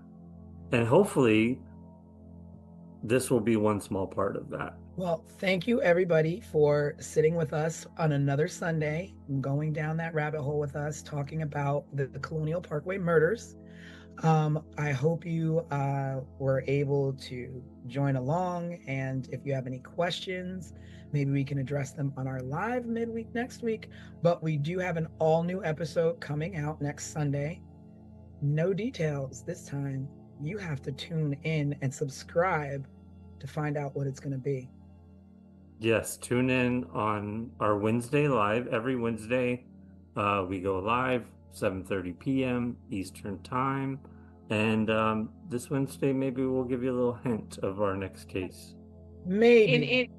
And you all see what kind of time I am on with this kind of stuff. If you have any disagreements or you want to add anything to what I have to say, hit those comments down there and let us know, and we can include that in our next live, or maybe even have you on our next podcast. Yeah, and speaking of, let's give a quick shout. We did have a couple people that have been very responsive that helped us shape tonight's discussion. One was Al, who just wrote in and said, you have me into the whole whodunit shows again. Great show, which is great. Yeah, that's that's awesome. amazing. Yeah. To have And- something interesting. Yeah, I think something we're And doing. I think that was our goal. Yeah. So, hearing that comment tells me that we, at least as far as I am concerned, we have hit that first marker, which is to reignite people's curiosities on these kind of things in a way where they are not just being fed information, in a way where they are being invited to ingest it and digest it and add to it, stir the pot with us. Because I really feel that oftentimes a lot of this stuff that happens in these investigations, they occur in a way where they do not want us to think this stuff through. Because we see just here right now, if the everyday person is thinking these things through and not just accepting what is being given to us, then these investigations and these outcomes will look completely different. Yeah. Yeah. And if you want to explore more, you could always watch our case overview of the Colonial Parkway murders. It's on YouTube. We also have a previous case that we covered, the Keddy Cabin murders. Say it again. Say it 4 times. The Keddy Cabin murders. That was our first case, so take a look at that if you haven't already. And please be sure to subscribe and let your friends know about this if it's something you really like. So tune in every Sunday. We release new content. Every Wednesday we go live, and in between all of that, we trickle in little shorts and posts and information as well. So yes, hit us up, and we will see you Wednesday night live. Yes. So that's Christmas Eve. So. Oh. So now, so then we get to have an audience. So it's you and your family, and y'all can sit around and watch us. Exactly. All right. We'll see you then. Bye. Bye, everyone.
On the morning of September 20, 1988, A 19-year-old woman left her home in New Mexico for a bike ride she'd taken countless times before. She never came back. No body. No bike. No witnesses who could say what really happened. But 10 months later, a single photograph would change everything.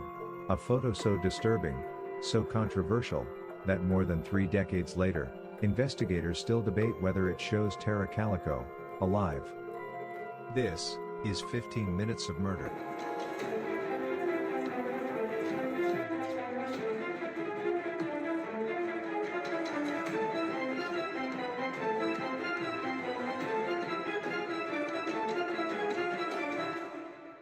Tara Lee Calico was 19 years old.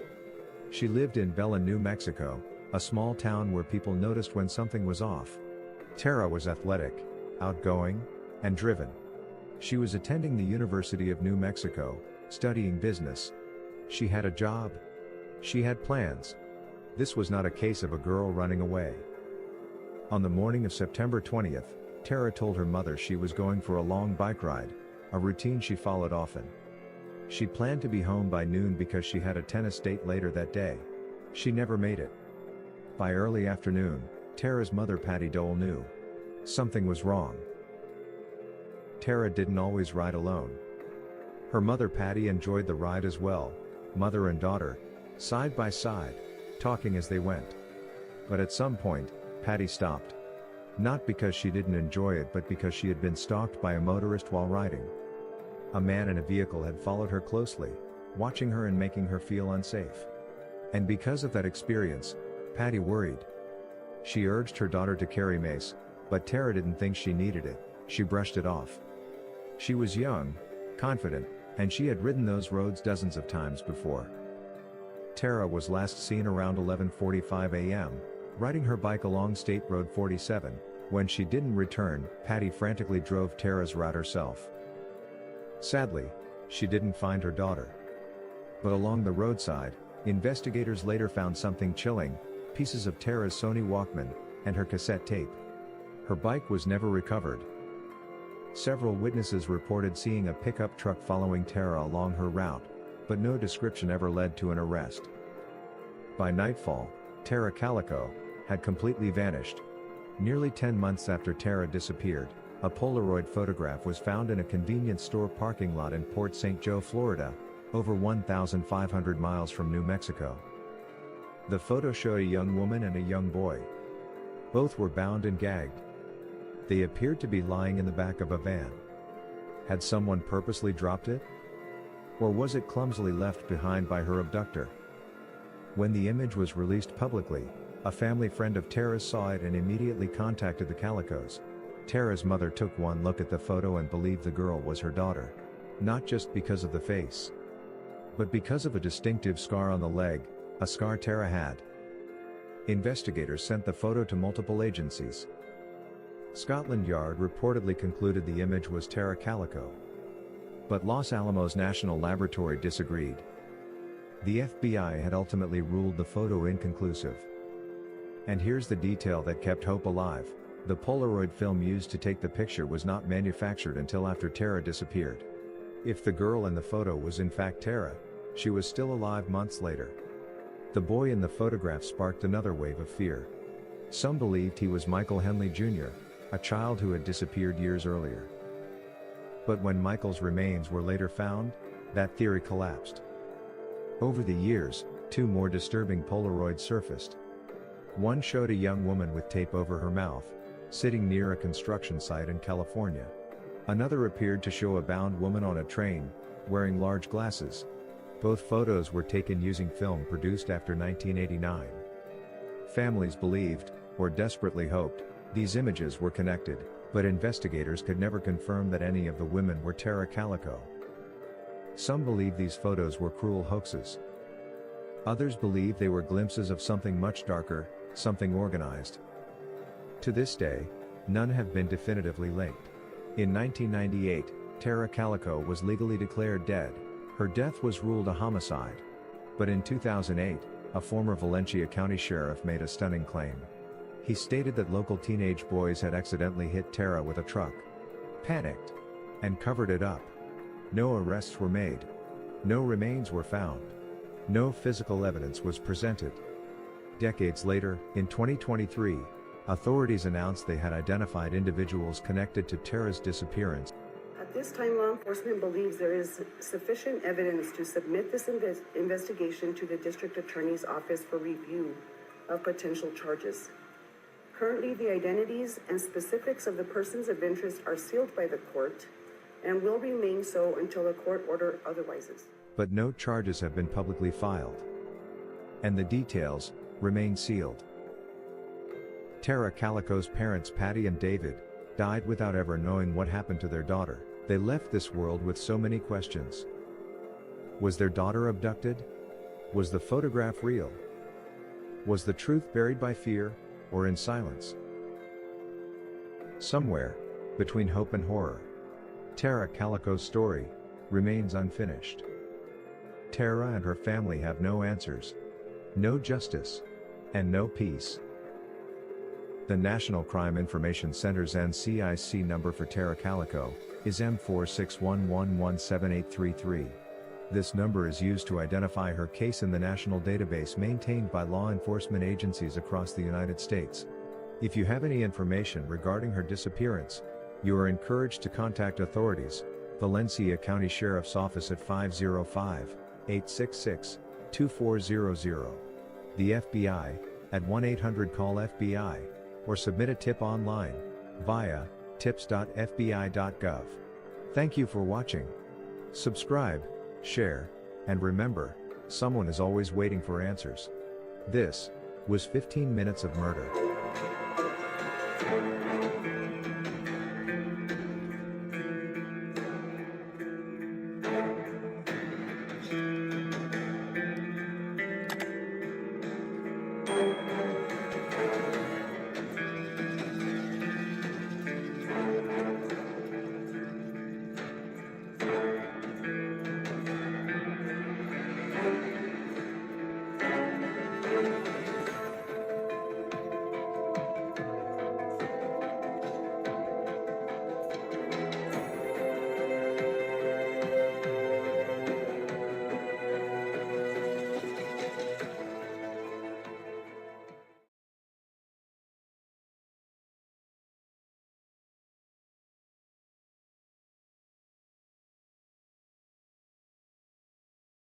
Hello and welcome everybody to 15 Minutes of Murder. Happy Sunday. We are going to be doing the podcast long length version of breaking down this case.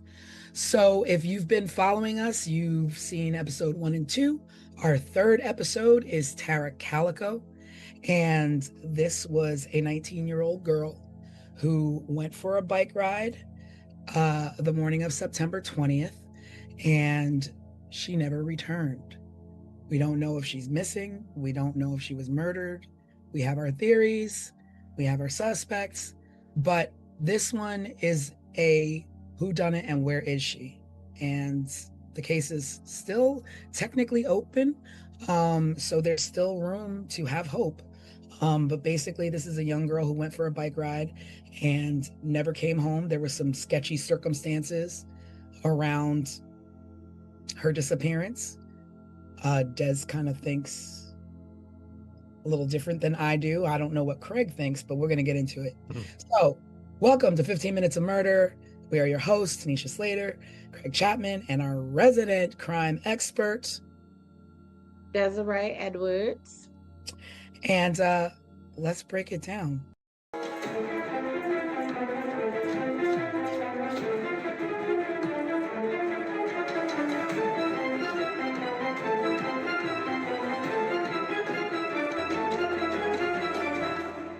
So, Tara Calico, she was 19 years old. 19, a baby. A baby. Yeah, Innocently, innocent, doing innocent things, going for a bike ride. Now, she used to go on this bike ride with her mom, or her mom would come with her sometimes on the bike ride, but mom got scared off. Now, I don't know what mom gets scared off the way she got scared off and continues to allow her daughter to ride this bike alone, 19 or not. Absolutely. And to say I'm scared off, use mace, but take my bike that I was stalked on. Yeah. I don't know what that is. So basically, mom was riding her bike with her daughter and noticed that someone had been trailing them and stalking her and watching her on this bike ride. Or like what? And like, do you know the person? Is it a local person? I mean, it's another small town. Mm-hmm. So I am just stuck on the advice is simply go ahead and go and take this mace instead of girl, we gonna sit this out, or at least do we find a different route? They Yeah. were out in the middle of nowhere in a small town.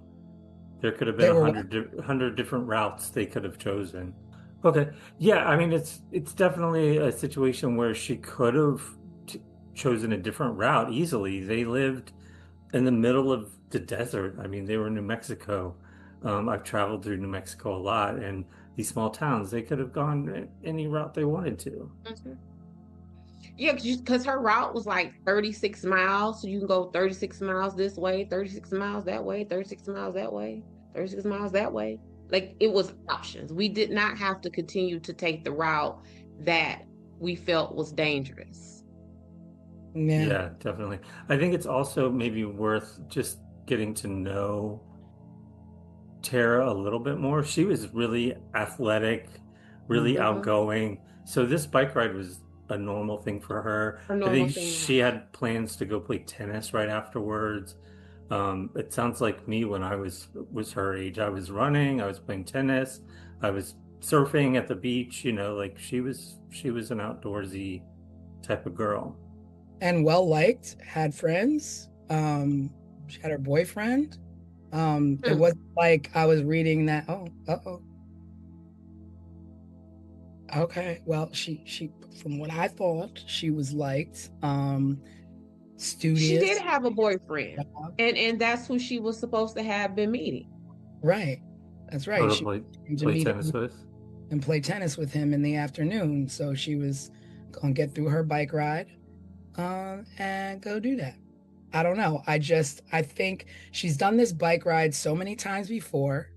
And I think a lot of people know this, my mother's always like, once people know your pattern, like always like try and break your pattern so that people don't exactly figure you out, especially when you're like kids walking home from school or like going out with your friends or whatever, just be situational awareness.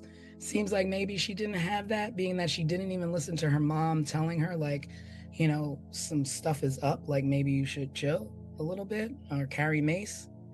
But my mom's advice is not carry mace. It's go the other way. We're not bike riding. Go the other way.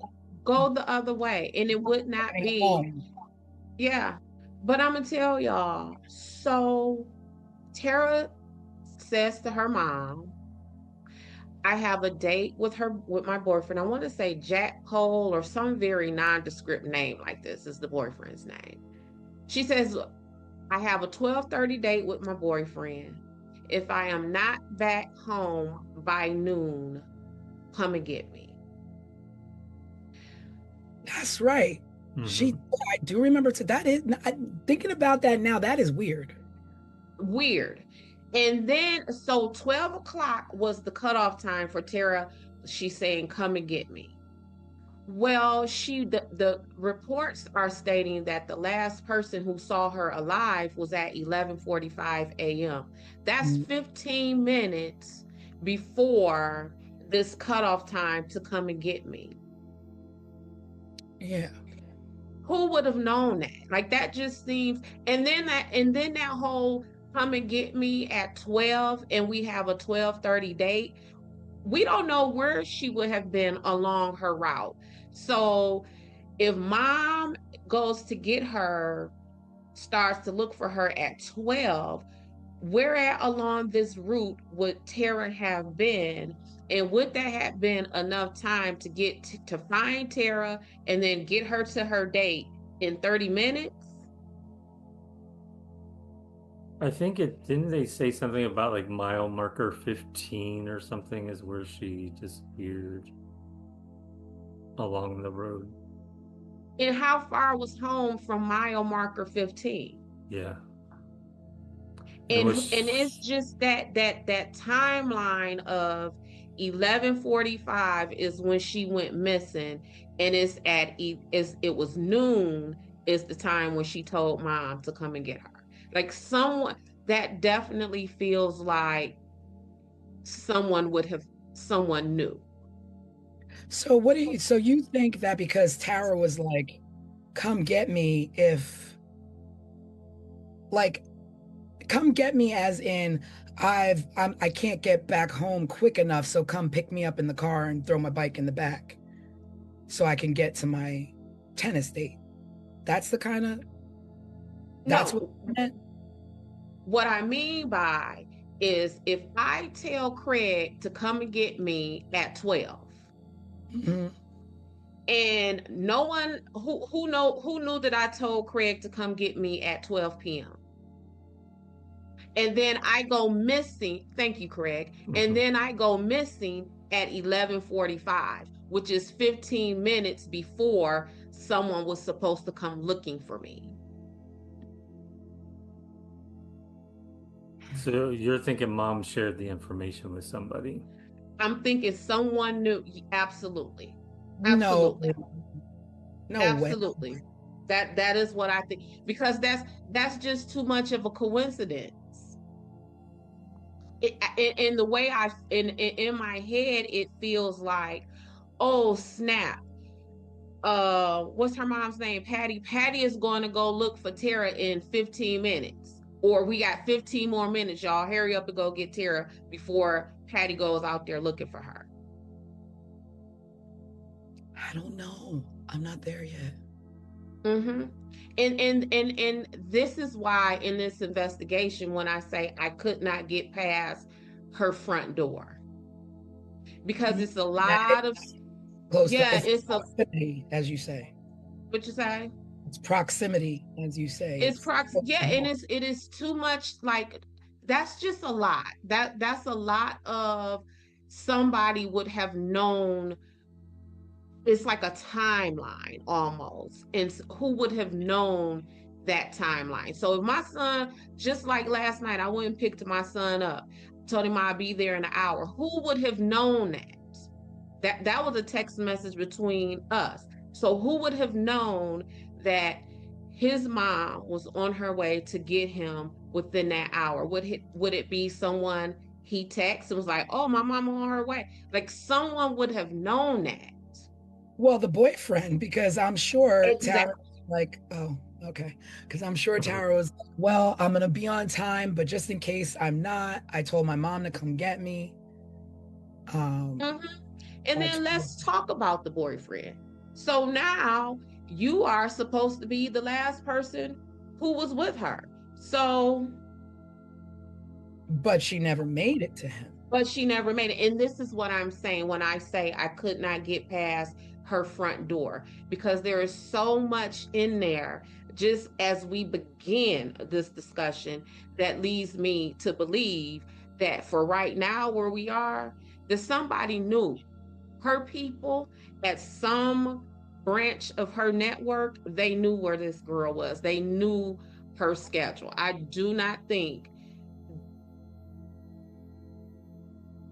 So now so she goes missing, but nothing is found. No bike, no body, no evidence whatsoever. Tire marks are found, but they could be any bike. It's not like she was the only person, traveling that road. They did find a black Sony Walkman that was busted up, I guess, on the ground, but like whether it was hers or not officially, I don't know. I thought it was yellow, and that's how they knew it was hers. Really? I thought it was black. I read it was black. I thought I saw black too. Maybe Yeah, I thought it was black. I read that it was black because I was shocked. I was surprised too. But then I was like, oh, I remember those from back in the day. But I also remember Yeah, and I also remember us doing things to our Walkman that would make them personal. So like we might put stickers on Mhm. them or, get one of those glue sparkle pens and write our names on them and stuff like that. So I wasn't too like I didn't be like, oh, well, how did they know that was her Walkman? I just immediately Yeah, well, you assume because that's what you're told. She went on this bike ride. This is the length of where she went and Mhm. rode. She would have covered this amount of ground, so this right here would probably be hers. Would probably. I guess of course the mom probably identified it as such, but Mhm. but there was no. That was the only thing that was found. There was no like struggle. There was no like signs of struggle or signs that that there was a scuffle. No like tire marks or anything where somebody made a accidentally run her off the road. So like I'm just I'm reading. It says Tara Calico's Walkman was bright yellow and distinctive.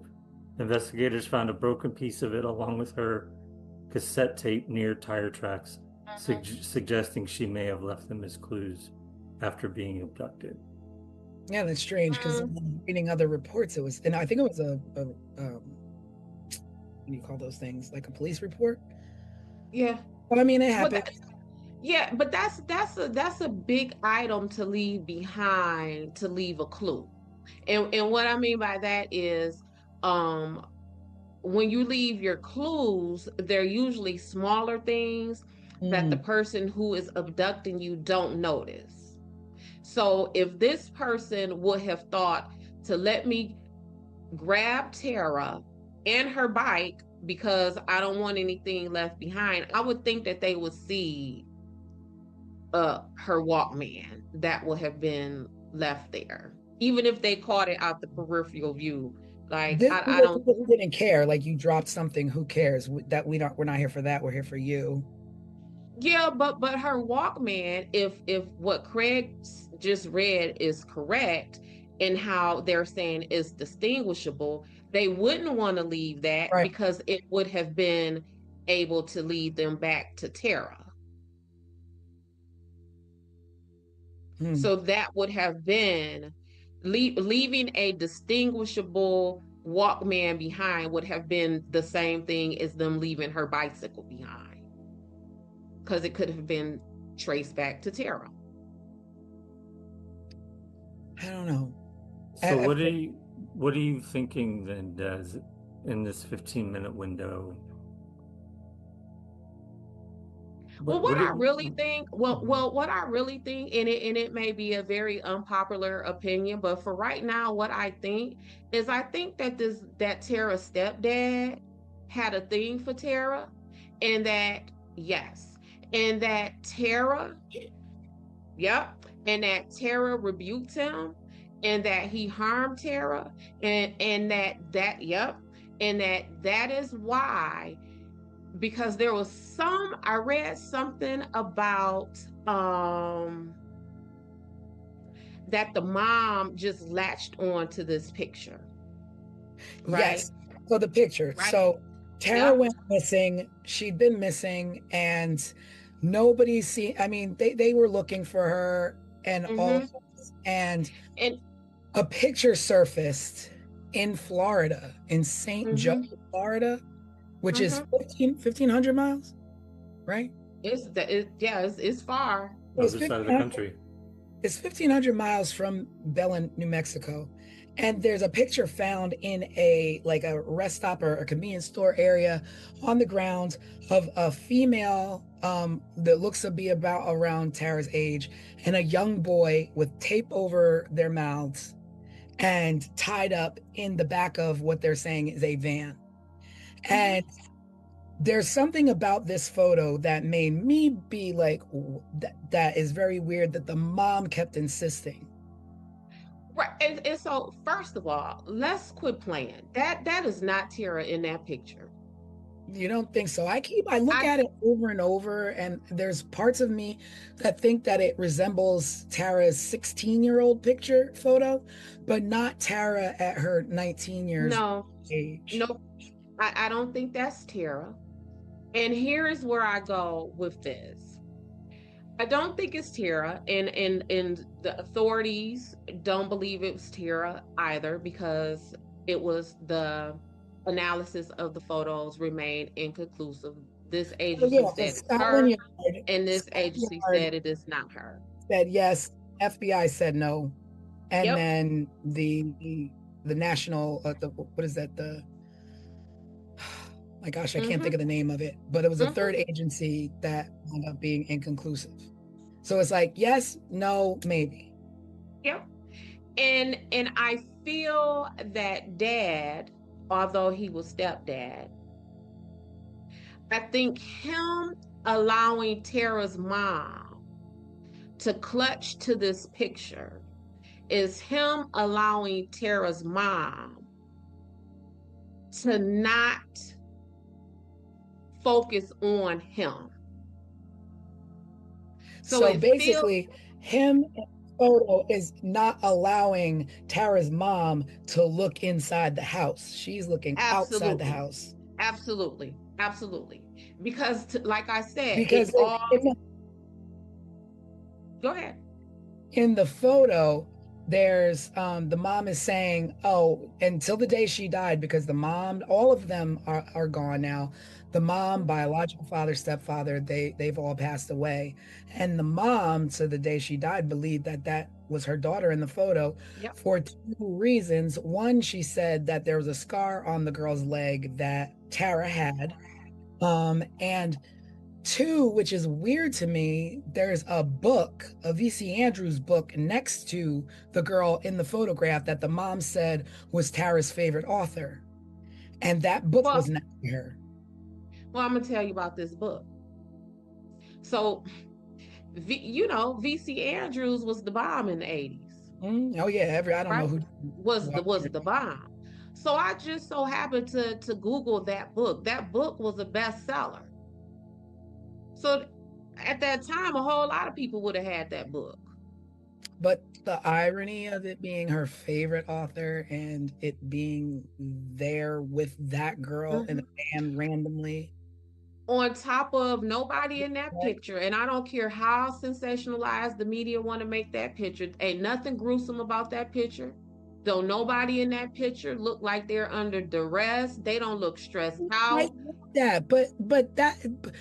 read that, but then it's just like, well, what if not Tara? And then this is a whole other thing, but if not Tara, this is a young boy, like even if it's a joke, like there's a young boy and a girl tied up in a van with tape over their mouth.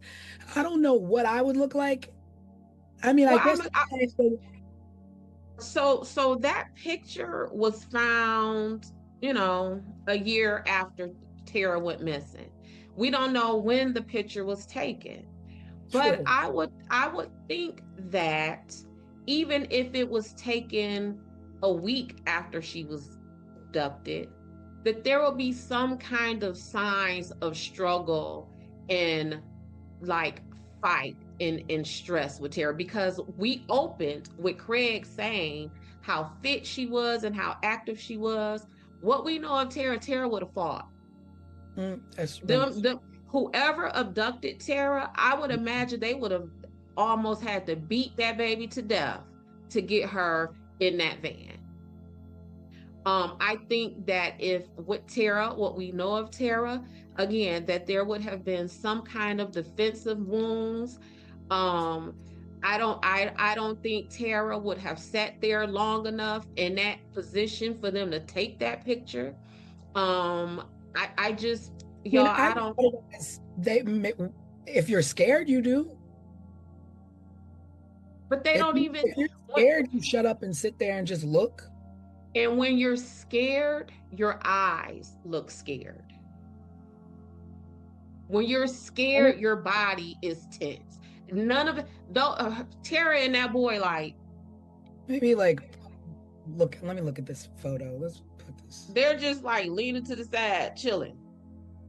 I mean, I read that in a few places where people say that about that photo, and I just thought that was strange thing to think about that photo, because I guess the first thing that you think is like, oh my God, like I guess you immediately go to the sensationalism of that photo of, oh my God, there's a young girl tied up. And I guess we don't know if they're tied up. They could just be sitting on their hands. Because that's what I was going to say also. Neither of them, we can see neither of their hands. We can't, I don't think we could see their feet. It just looks very I would planted to say that me. the little boy does to me look afraid, and the girl does not. I don't know. This photo And is just and who extremely and disturbing. who abducts a 10-year-old boy and a 19-year-old girl? Like that's kind of like either or. Like which one of these you messing with, Mr. Kidnapper, killer person?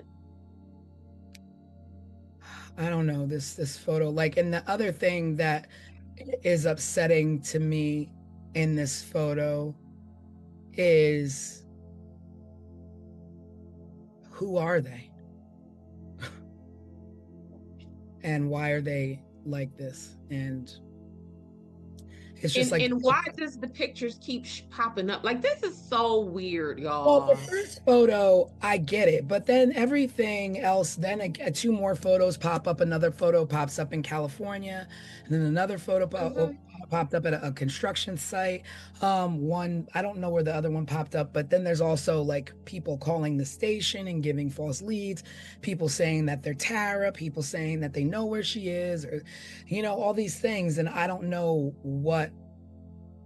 My only thing is that the sensationalism of press then pull people out of the woodwork to want to be a part of something, Right.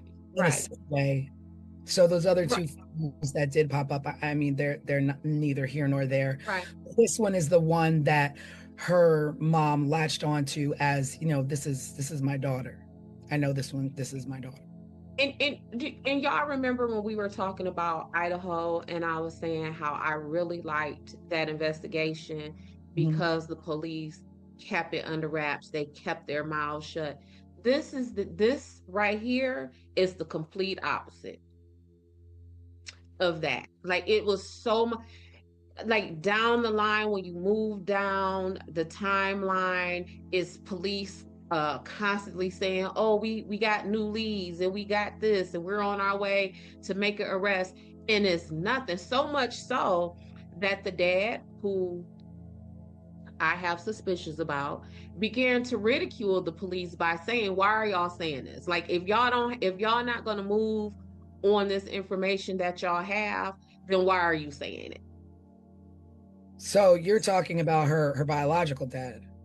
No, I'm talking about the stepdad.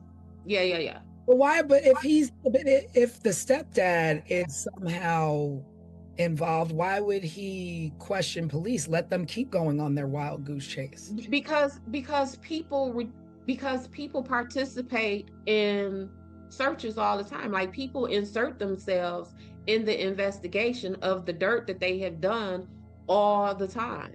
One of the things that law enforcement knows is that when you are at a crime scene and you know how like it's usually gawkers standing outside watching, the person who committed that is usually in that crowd.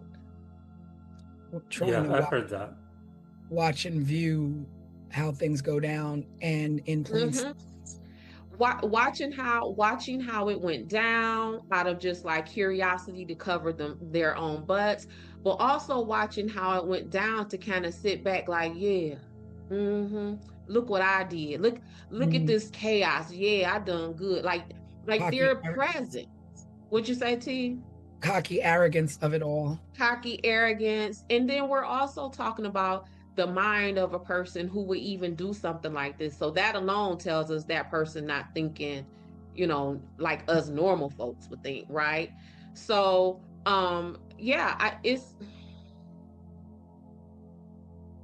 it's strange. So then we talk about, okay, so the mom, so you suspect the dad. So then the mom is like, my daughter didn't return.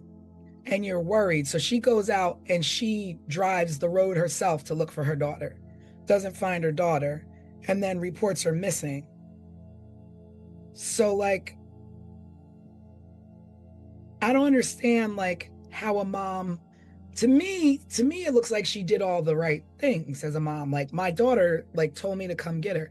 She's not around. Let me go look for her. I look for her. I don't find her. I immediately call the authorities. I mean, on that end, she did the right thing as a mom. I think on the front end, the right thing for a mom would have been, girl, don't go. Girl, change your direction.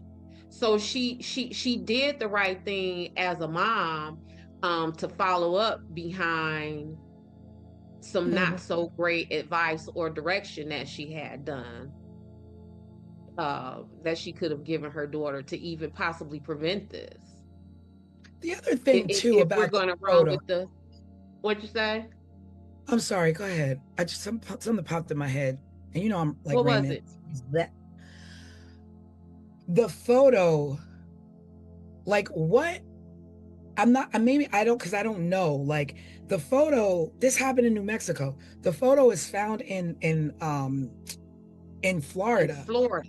Like, who saw this photo in Florida and was like, this must be Tara Calico? Not only who found it in Florida, but the person who found it then says there was a van parked in the spot where I found it at. Right, that's right. So then technically there's ties back to seeing a van following Tara the day that she was riding her bike. So that's weird.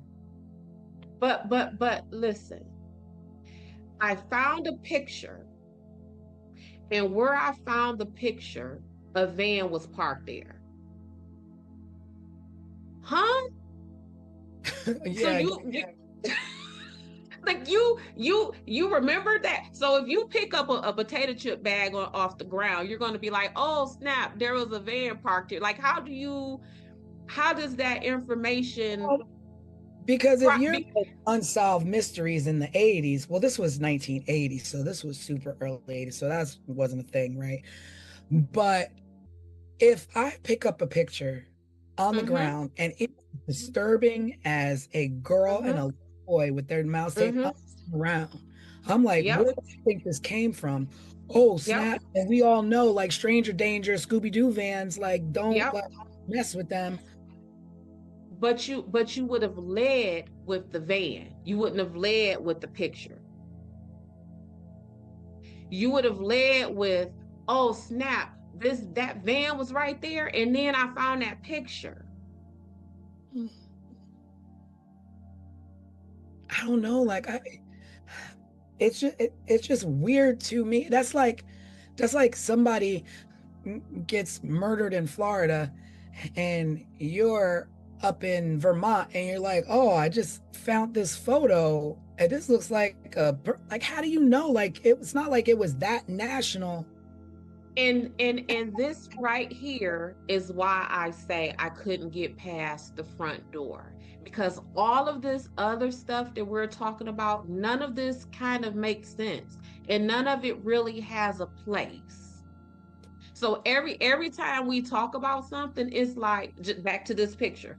Like, but how do they get there? And this from here, and this from there. So one of the things in my investigations, I always say, no matter what was done, no matter how it was done, no matter who it was done to, that chain of action, that chain of events has to make sense in my head.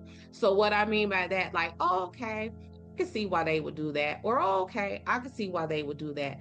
I don't have any of that here. And in this investigation with Tara, where my brain stops with clarity is who knew where she was at during this day, during her track. That, because nothing else makes sense. So you are definitely not on the wavelength of this was a random, or this was a serial killer, or this was no, like a stranger abduction.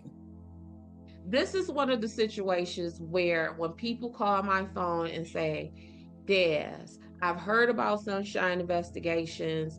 My family member is missing or has been killed.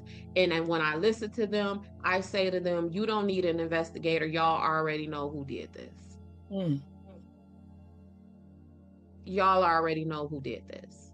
because nothing past the Walkman makes sense. Not that picture, not the picture being across the country.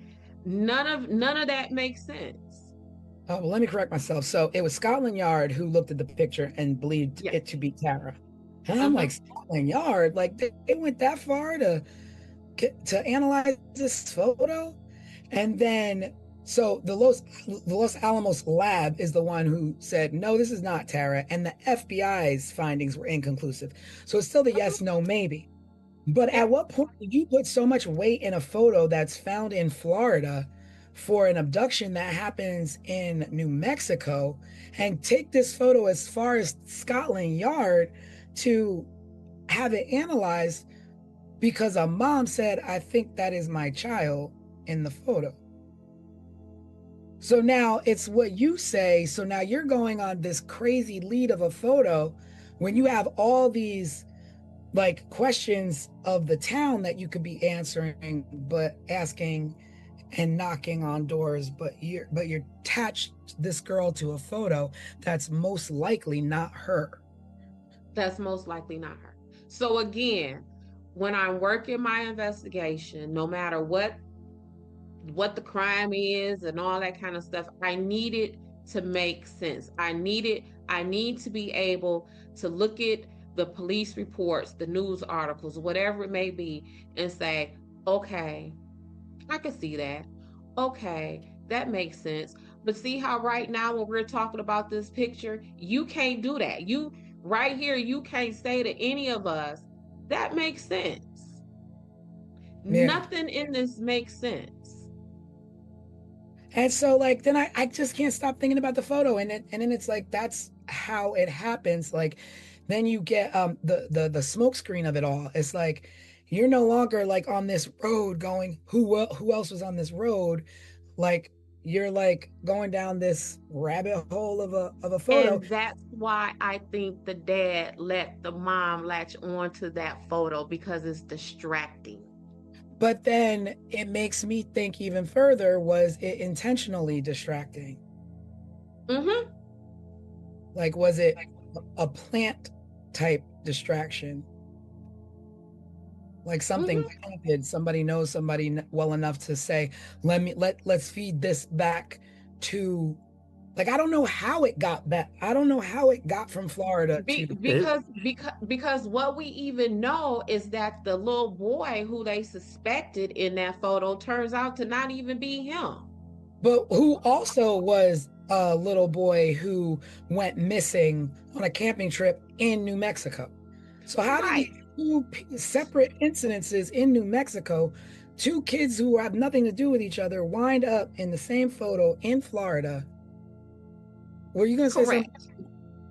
It makes no sense.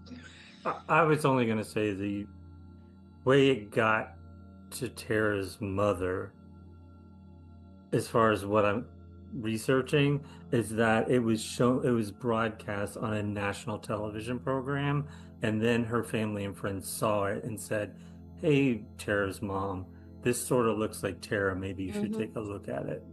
Right. Yep. Wow. Okay. Yep, that all that look that you're doing, how I can see your wheels turning. Yeah, like it's just so weird. And as I was preparing for this episode, I was like, okay, I think this is going to be the first episode that we do that closely resembles what an investigation meeting looks like, when me and an attorney get together and we're talking over our police reports and we're talking over our discovery and evidence, and it is breaking down all of the information that we have to try to figure out again what makes the most sense. Like just pick all this apart and try to string it together. And Tara's case is not being strung together. It's not. So It seems a bit all over the place. Yeah, it's too much. It is.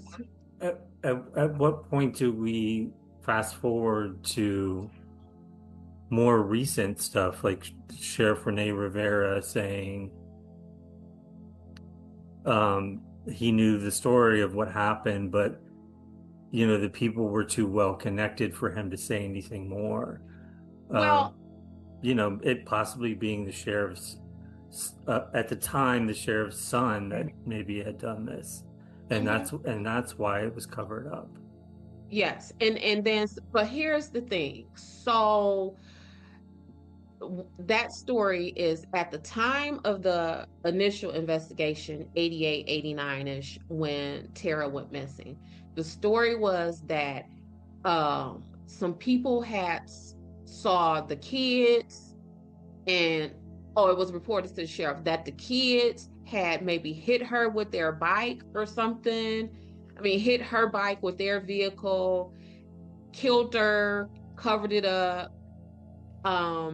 Then they got to talking amongst themselves and their friends, and then there was just one gentleman named Henry Brown who on his deathbed made some kind of confession like, oh yeah, the sheriff's kid and his friends told me that they hit Tara, killed her, and then hid her body.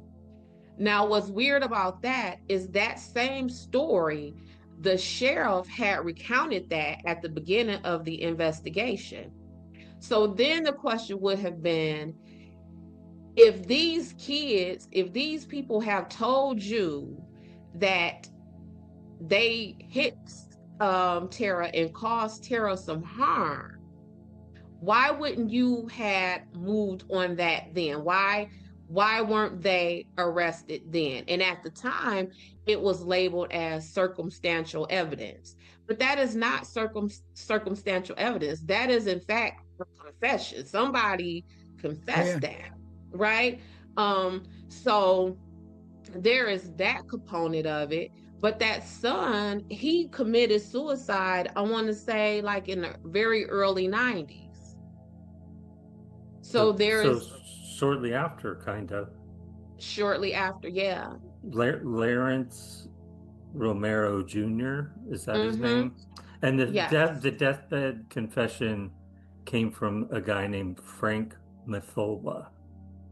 Well, I have, and that's also another thing with Tara, is that the names, just like how Tanisha and I said we remember reading that it was a black Walkman.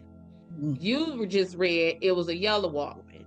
You just gave the name of a man who you attribute the deathbed confession to. I have that in 2013, a deathbed confession was made by a man named Henry Brown. So it's just all over the place. And some of this has to do with the police running their mouths every so often, throwing out information, and now it's all over the place. Now we don't know what is what. It seems like this, though, like they, law enforcement and people connected to this case actually won't let it go and keep pursuing leads and want to find out what happened to her. Or I want to say, I don't want to be naive and say find her, like if she's well and still with us, but I don't know, like to me it just seems like a small town that still wants to find this girl. Yeah, but the problem is, just from what we're talking about, all this conflicting information, they're not going to find her at this point if they keep doing this, because what they're doing is they're putting out information that's distracting. They're putting out information that someone could copycat. Maybe that's why it's pictures, from this side of the country to that side of the country with Tara. That's why we're hearing about a black Walkman and a yellow Walkman. And it's very difficult to follow up on any valuable leads or make any valuable connections when you have essentially tainted the witness pool by filling it up with inconsistent information or just information in general. Because when people hear things, if, you know, Tanisha say a black Walkman, by the time the news get to me, it's a yellow Walkman. Yeah. So it's been too much talk. It's been this, the Oprahs, the Datelines, and the all of that. It's just been too much. And again, that's why I love those Idaho police, because they was like, no, we not talking about nothing. We're not Yeah. talking about nothing. And Yeah. that situation was solved soon. Granted, we're talking about maybe a decade and a half later where they would have had, maybe different technology and stuff, but this was definitely botched. So I was reading, because that's why, the reason why I say that is because I was reading, I don't know if either of you saw this, but in 2023 there was a break in the case, and it led to an entire case file being sent to prosecution to be reevaluated, and they're not ready to disclose this information. They said that they're still reviewing it, but it was enough to conduct a search of a home and suspects on a lead that went dead when it should have been investigated at the time. So we're talking about 1980, all these leads and loose leads that weren't followed up because they were busy chasing a photo or busy chasing the sheriff's son or what have you, that in 2023 is like, oh, we looked at some other evidence that was left loosely, and it was enough to get a warrant to search a residence. And what came of that search? Do we know? We don't know. This stuff is under wraps. They're not ready to disclose any of the information. They're still reviewing it. But it's just, to me, like that whole thing where you say, if you have 10 leads, if you should at least be at 6. Like, there was so many loose ends that were left in 1980 that are picked up in 2023. Right. That and finding this girl, had they been done in 1980 when she went missing, the week she went missing, the month she went missing. And if somebody, I don't know whether it's someone in law enforcement, someone within Tara's family, but if someone would have backed off of that picture and allowed this investigation to blossom, where will we be now in 2025? Where will we be now? We would know where Tara was. Probably so. I believe we would. I believe that picture was distracting and was a roadblock. Was it a deliberate distraction? Was it a deliberate roadblock? Did someone who maybe was involved with Tara's disappearance luck up, and it just so happened that this roadblock was thrown out there, and they was just like, oh shoot, I'm a ride with that. I'm a ride. You know what I'm saying? Like, that picture did a whole lot of harm. And how the picture got out, I don't know if the family, whoever, so the people who found the picture, where did they take that picture? Did you take that picture to the media? Did you take that picture to the police? I'm gonna look it up. I don't know. Right. So if you took that picture to the media, would you have taken that picture to the media to do exactly what that picture did? Distracting at the point that there was, while Tara was riding her bike, there was a group of kids up ahead just chilling, I guess in their cars or whatever, that they're saying, well, this person who is bringing this new evidence to light said that they were basically laying in wait for her, and most likely is certain that these kids that were laying in wait for her up ahead in that road had something to do with her disappearance. And if you found that picture, and you say you found this picture where there was a van parked, would you have cared enough to send that picture to the police? Or do you think that was a matter of sending that picture to the media? It's what I'm finding is that she took it to the police, who then alerted the media, leading to national news coverage. But they're also saying that the lady who turned in the photo is anonymous. So nobody knows who she is, where she was from. You know, like, they don't know anything about her. The tea is piping hot, baby. Well, and now makes me think about the Colonial Parkway murders, where you're like, oh yeah, let me guess, anonymous. Let me guess, anonymous. And very much so, like the Colonial Parkway murders, we got some anonymous tips in a case where we were trying to say has a connection with the police. So this is, and then going back to looking in your own backyard, is that this new information that was dug up in 2021, I guess dragged into 2023 as being sealed, and we're not going to talk about it. The evidence that they found at this residence was with I don't know what it is that they found, but whatever it is that they found and whatever documents that they found were related to new suspects in the case, in her missing, was sealed by a district court, by a district judge, and the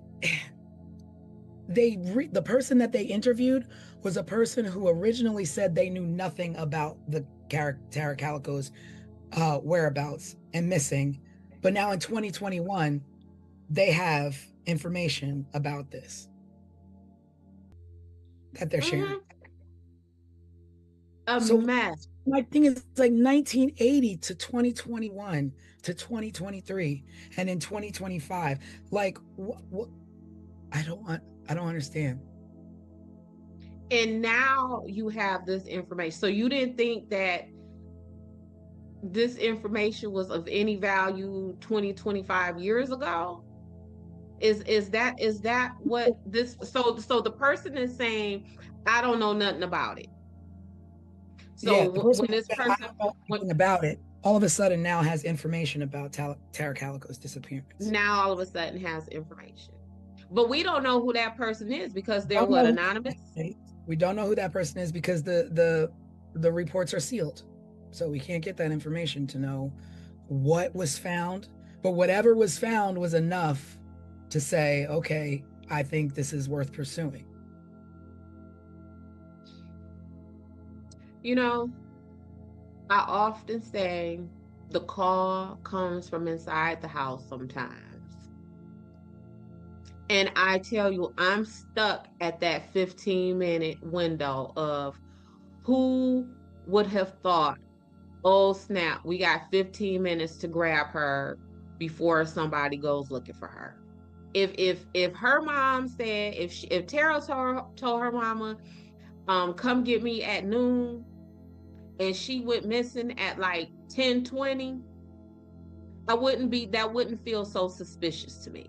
But it feels like our window of opportunity is running out and we got to get this done. And we have to get it done right now. That is what that 15, because it's just. Yeah. It's a short window from when she was last seen to when mom went looking. Mm-hmm. Yeah. So who would have had that opportunity? Would that have been this boyfriend who she was allegedly supposed to have met with? Would that have been stepdad? Like who would it would have been someone who knows? Because how else would they have known it? I don't know. I mean, I don't know either, Tanisha. I guess near 20 years later, Tara was legally declared dead, and cause of death was ruled homicide. Mm-hmm. And I guess as of 2008, the theories are accidental hit and run by local teens, and allegedly covered it up, and there were no arrests. So if it's an accidental hit and run by local teens, Is it local anonymous teens? And there were no arrests, no remains found? Like you did, like, how do you say this is what we believe it is, but there's no arrests, there's no questions? Like, you can't just rest on that. Well, the teens weren't anonymous. I think the teens in question are the sheriff's son and his friends. My God, the 80s is just full of my sheriff's kids. The sheriff's son. Like, what? Twisted sheriffs, right? And family. Yeah. What? Don't grow up and be a sheriff. Yeah. You're going to be suspicious. Yeah, the word. Yeah. Think about it. Like, I mean, we grew up in the 80s, like, in small towns, it's the sheriff. But, like, the word sheriff has such a dark cloud over it that whenever you say sheriff, you're like, something sneaky. I don't know about that sheriff. Mm-hmm. Never really say, I don't know about that detective, or I don't know about that private investigator. I don't know about that police officer. But you do say, I don't know about that private investigator. Yeah, private. Like, I have to always make very clear with people when I tell them I'm a private investigator. No, not that kind of private. Not the sleazy private investigator you see on TV and in the movies. No, I'm not that kind of private investigator. No, see, I'm all about, when I think private investigator, I'm on my Magnum PI. I'm on my equalizer business. I don't You want think your Desiree Sunshine I'm on my investigation. Desiree Sunshine. Like, that's what I'm talking about. I don't have no doubts. I don't have no doubts about this type of private investigation, getting to the bottom and looking for truth. Like, that's the only thing of private investigating I know about. Thank you. But it's just, and so the sheriff also says that they believe that Tara was taken by someone she knew. In a small town. Small town. And that just, even in that, okay, someone she knew. Well, she would have knew your son and his friends, Mr. Sheriff. She would have known her boyfriend, Mr. Sheriff. She would have known her stepdad, Mr. Sheriff. Like, because this is a small town, when you say Tara was taken by someone she knew, Sheriff, you would have known those people too. Yep. I mean, there's a lot of paperwork out there. There's a lot of police reports that you can go read. Like, there's so much out there with some things, and I found some stuff today, but we'll talk about that on the live. So join us on our Wednesday night live. I was just about to say, I think what I can't wait for the most is when we get off of this podcast today and Tanisha and myself and Des all go back and read through more information to see if any of this gets any more clear than it is right now, because it's a hot mess right now. It's a hot mess. And then now they have been allegedly putting out like bug traps in some mines in the area that would pick up eat at like a decomposing body at different stages of the decomposition. Yeah. And where? You know what they're doing in New Mexico? Yeah. Yeah. And you know why they are doing that? Because there was a man who owned 4 mines in that area, who was, let me see if I can find this. Let me look.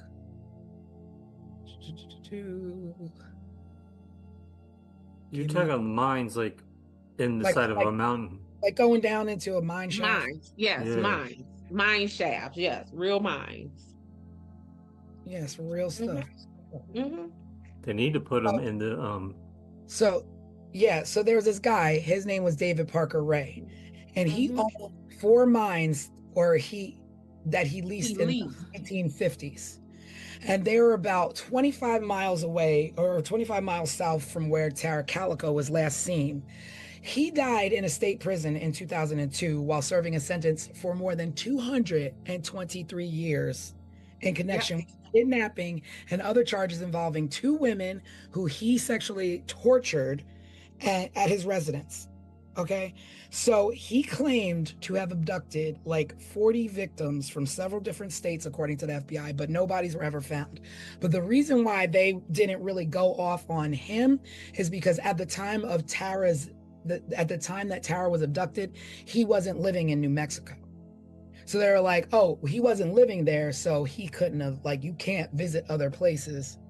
But this man has already claims he's abducted all these women, has been charged with sexually assaulting other women, but you don't go down his lead for these mines that were in the area. I mean, 25 miles really isn't that far from anywhere when you're talking about wanting to get rid of a body or wanting to have some little murder spot, right? So there are these mines, and so one of the four mines, maybe like 60 feet down, I don't know, 30, 60 feet down, something like that, looked like it was interrupted or has rubble, or looked like somebody tried to fill it in.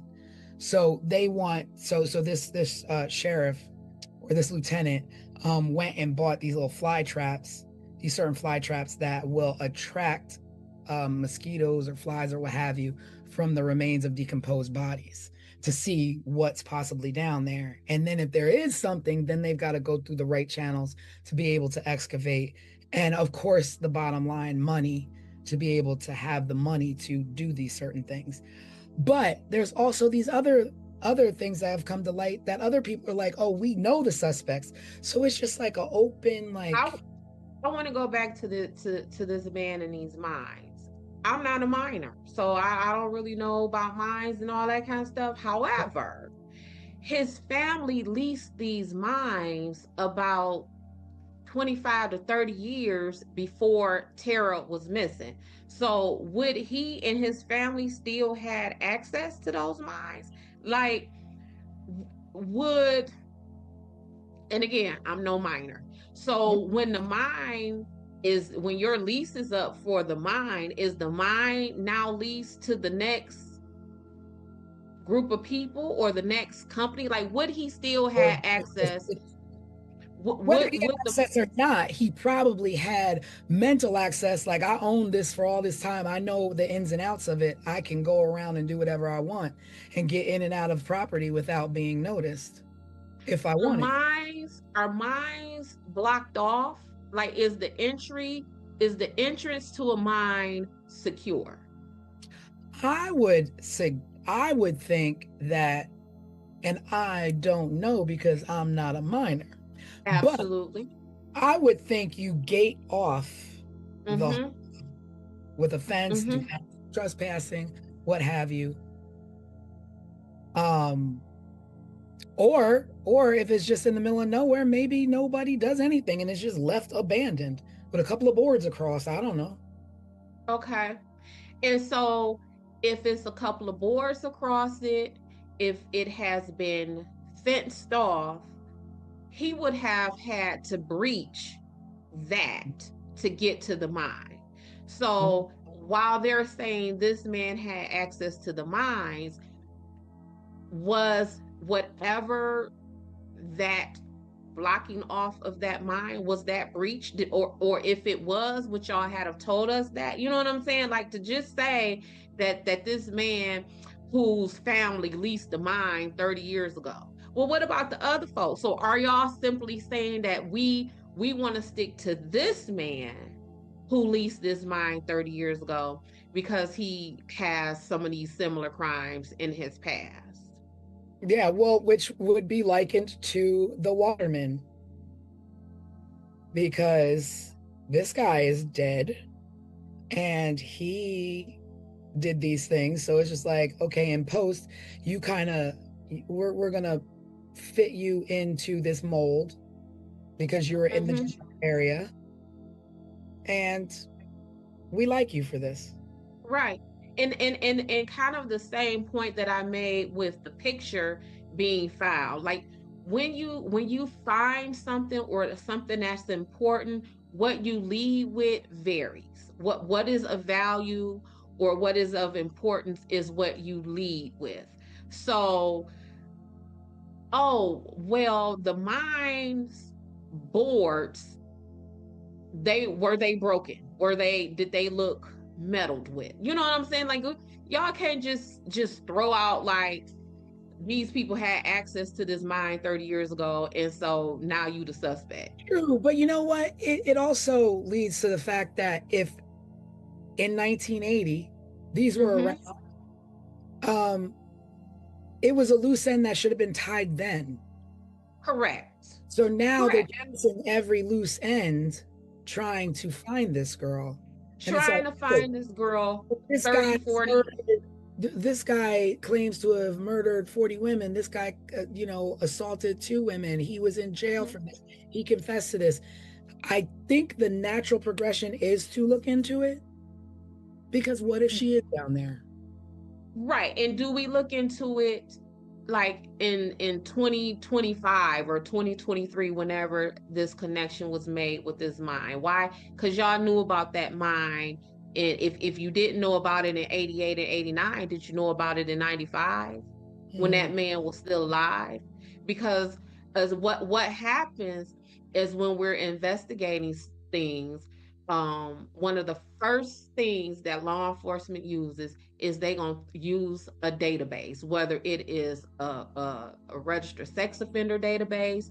It's gonna be a database of so if my car gets stolen, we gonna go to the auto theft unit and find out who's been stealing, Monte Carlos in the Detroit area, right? So they would have had access to that. They would have known that. Like, this ain't something new.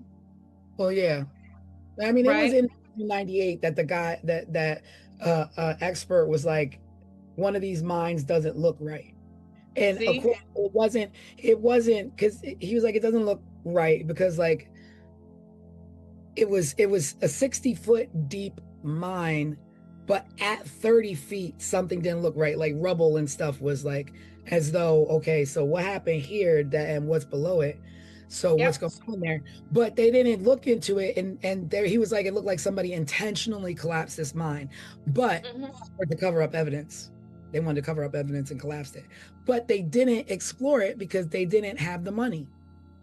So you mean to tell me like, oh, sorry, we don't have the money. So if Tara's down there, like, oh well, so sad. Like, it sucks to be Tara. Like, nah, y'all go and look for this woman. If that's the case, and you don't have money to do it, well, you know what I'm gonna do? I'm gonna be like, is there anybody out there that I can consult, that I can gather up some volunteers to go down and properly excavate this mine so that we can see if this child is down there?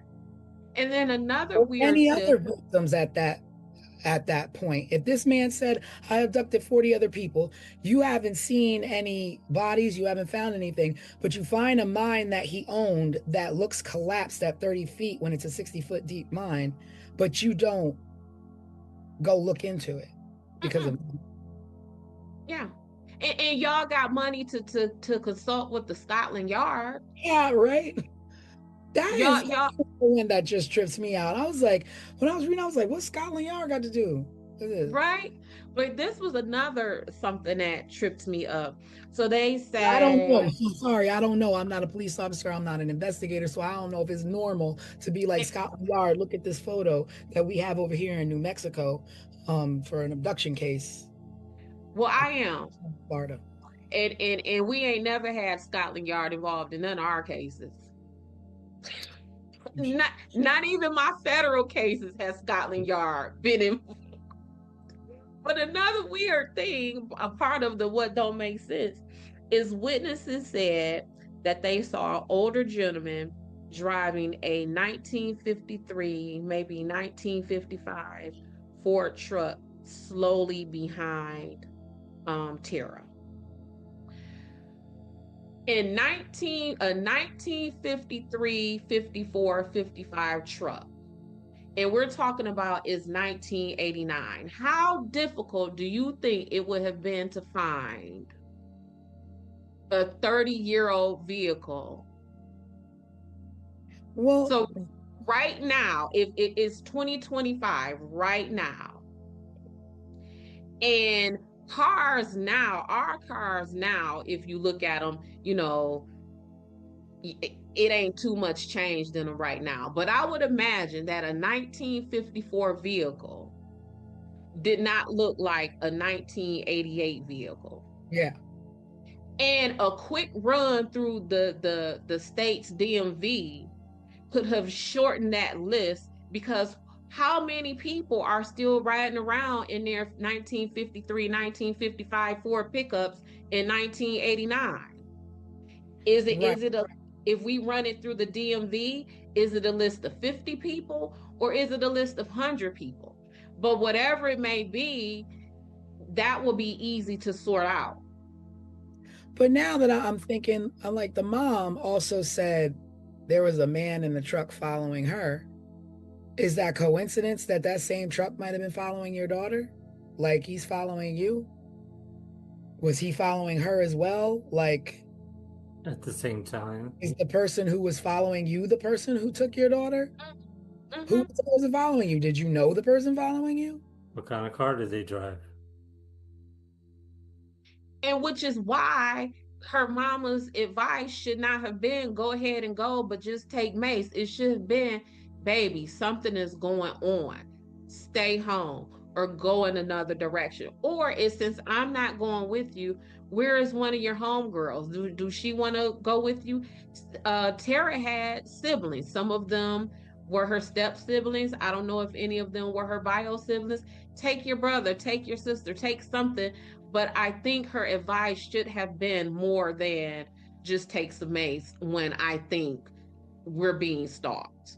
And I mean, Especially if she was so scared of it that she didn't go herself. she was so Right. scared. That's the thing. She was so scared herself that she was like, I fear for my life, but daughter, you go ahead and take your chances. And I don't want to lose the fact that Tara rode her mother's bike. So that pink bike was her mom's bike? That pink bike was her mom's bike.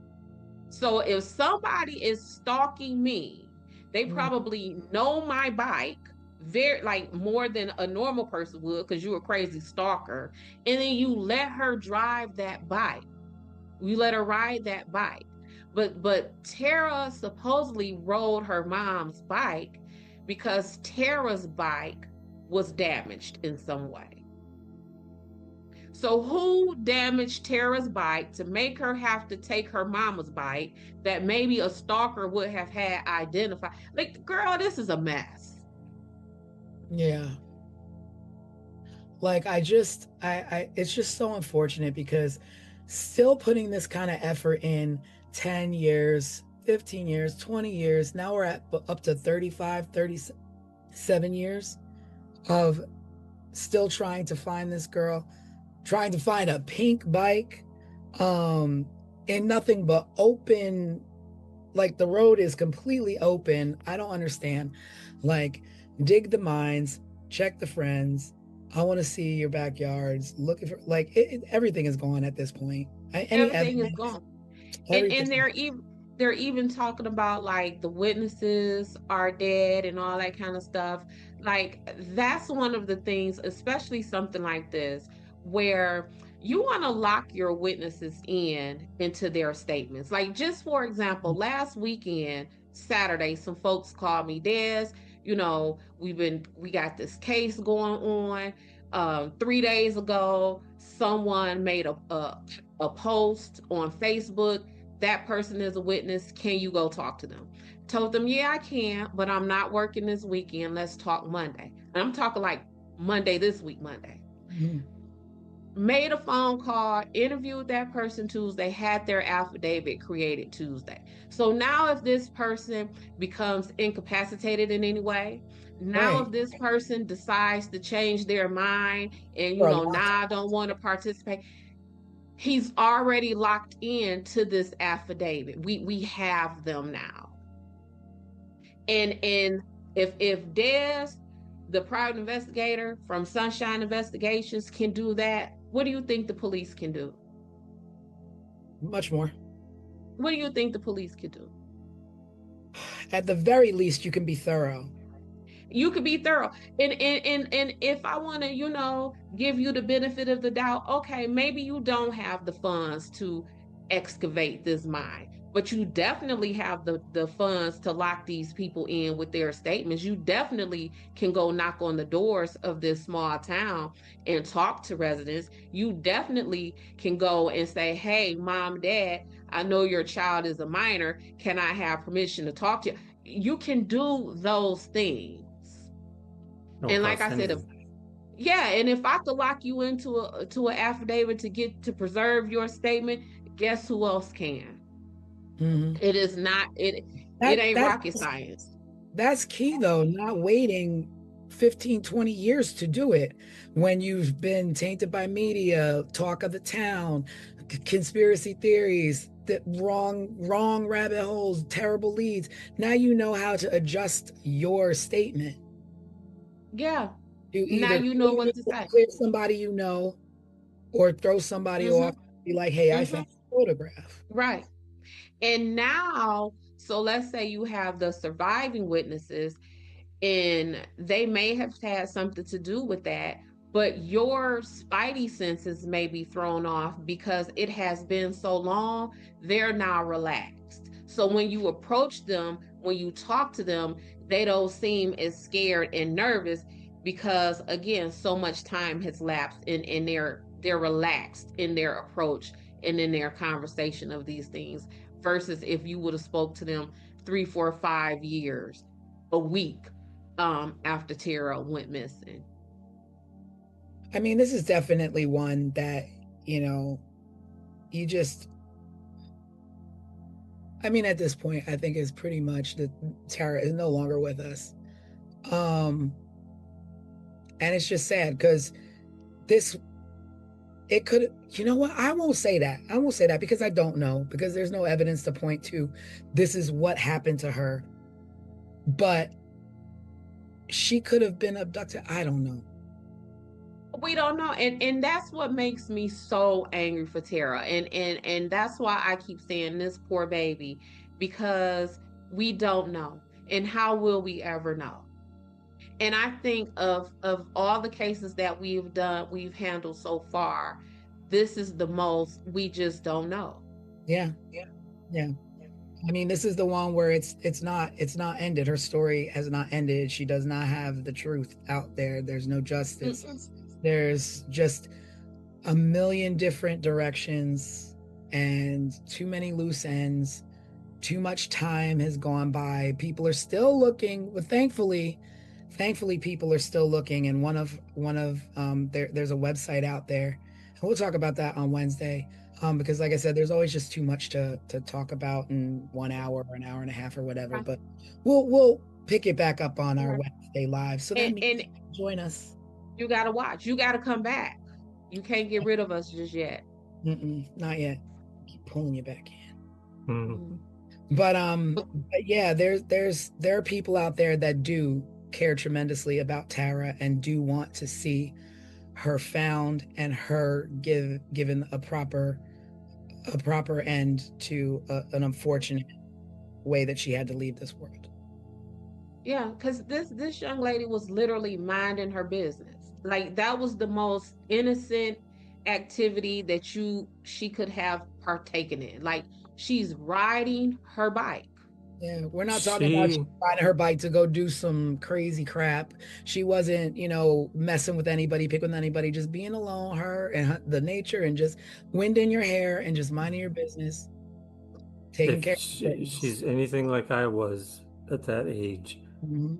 When I would go running, it was my time to be alone, to clear my head, and just to enjoy the world, the outside, Right.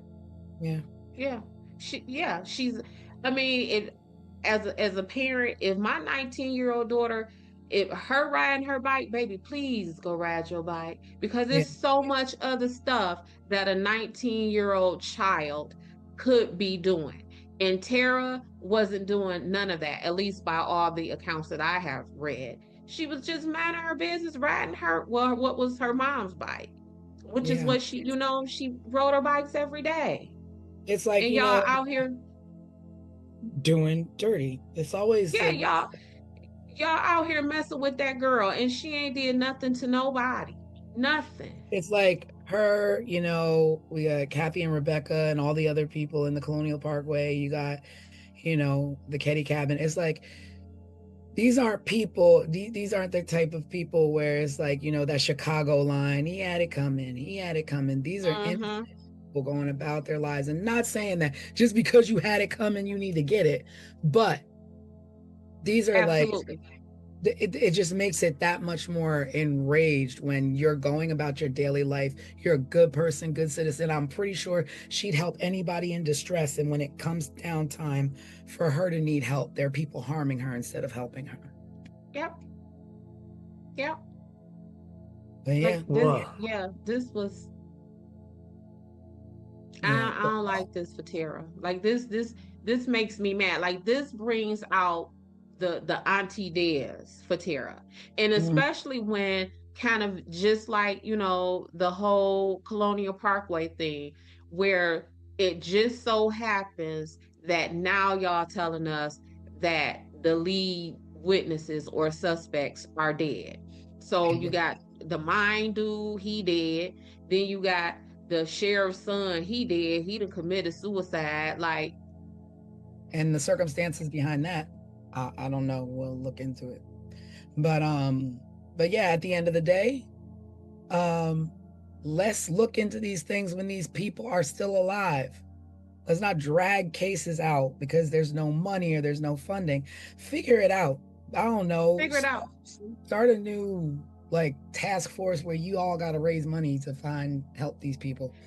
I don't know what's out there, You but know, we got some money to fund some wars and some all that kind of stuff. And you mean to blow up tell me that? rockets every other weekend in the sky trying to get to the moon that we ain't never been to. But that I didn't say that. But when our children and our moms and our dads come up missing, now you want to tell us is there's no money to move some rocks and excavate a mine to go find them. But you know, we just gonna put some fly traps down there. Yeah. It is what it is. Well, I guess join us Wednesday Night Live. We will be live talking about the conclusion of the Tara Calico case and some other current events that I'm sure will be going on. And this one again in the books for Drop the Ball. Yep. So Wednesday night, be there, be square. Yep, maybe we'll Did y'all see what I did with that? You did. I did that. Maybe we'll give a little hint on our next case. Yes, maybe. Or maybe you have to tune in and subscribe, get your notifications. That's for sure. You know the next episode is coming. All right. Well, until next time, you can always find us here on all of our social media. You can always visit the website for more information, 15minutesofmurder.com. And we'll see you next time. Tara made me sad, y'all. Yeah, me too. It makes me sad. Yeah. Bye, everybody. Bye, everybody. We'll see you next time. Subscribe, share, and remember, someone is always waiting for answers. This was 15 Minutes of Murder.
In May of 1980, a woman walked out of a hospital into a parking lot in Orange County, California. She never came back. There were no witnesses to her abduction. No struggle. No suspects. But for the next 4 years, someone kept calling her parents. And whoever it was, spoke, as if she were still alive.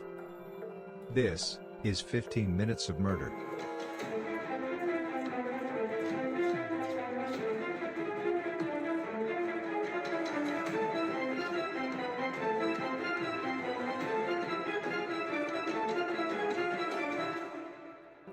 Dorothy Jane Scott was 32 years old. She was a single mother to a 4-year-old son. She worked as a secretary at a small company in Southern California. She lived with her aunt who helped to care for her child. Friends described her as cautious and reliable. A dedicated good mom who was protective of her son. There was nothing reckless about Dorothy Jane Scott. Which is why when she told people she was afraid, they believed her. I'm watching you. I'm going to get you.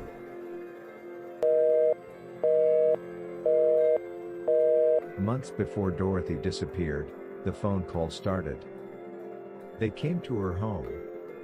And to her workplace. He never gave his name. He never raised his voice. Instead, he spoke calmly, confidently, as though he already knew how this would end. He told Dorothy he had been watching her. That he knew where she went. That he knew what she did. Eventually, the calls escalated. I'm going to get you. On another call, the man told her something worse. You're going to die soon. Dorothy was shaken and terrified. She confided in co-workers. She told family members she believed someone was stalking her. No police report was filed.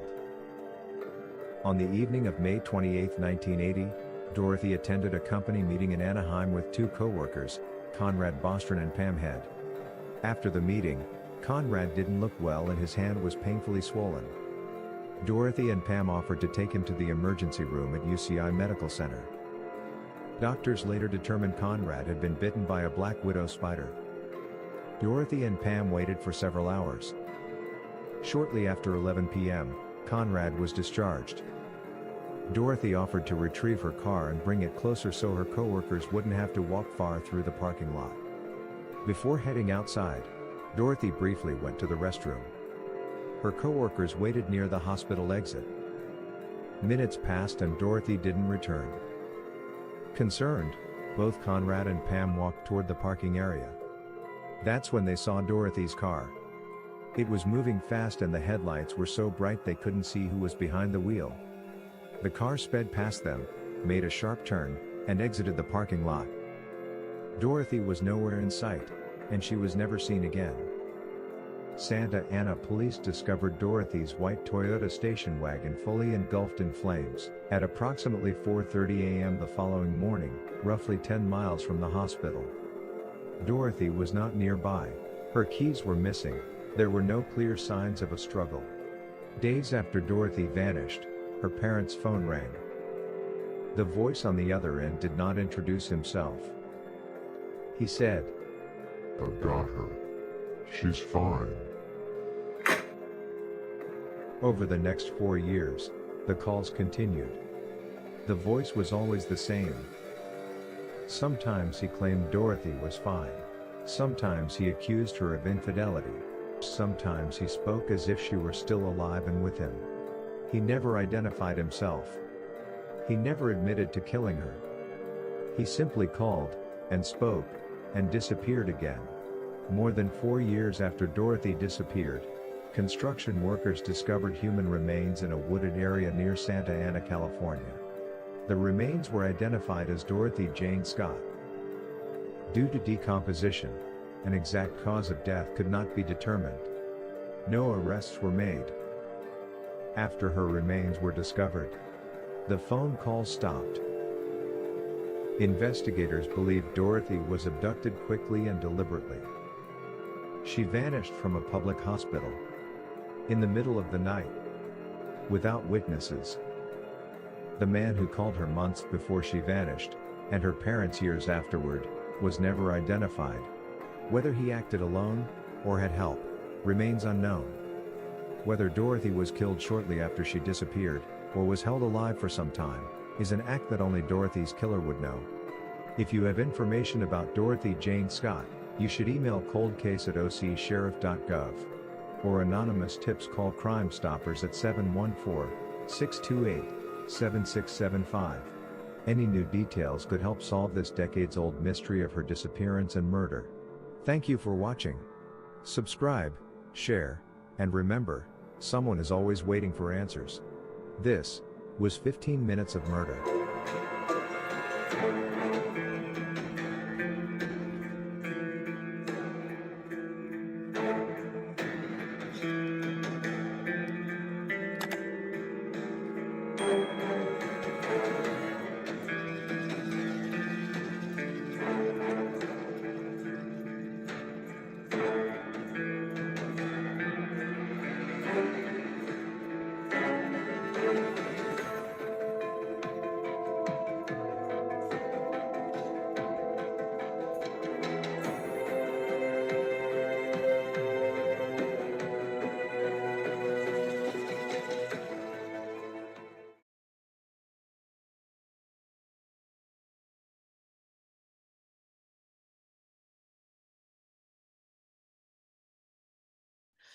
Dorothy Jane Scott was a working mom. She loved her son. She showed up for her friends. She did everything right. But for months, someone was watching her, calling her, telling her exactly when she'd die. Then she vanished. No struggle, no witnesses, just a terror she'd been living with, finally catching up to her. Welcome to 15 Minutes of Murder.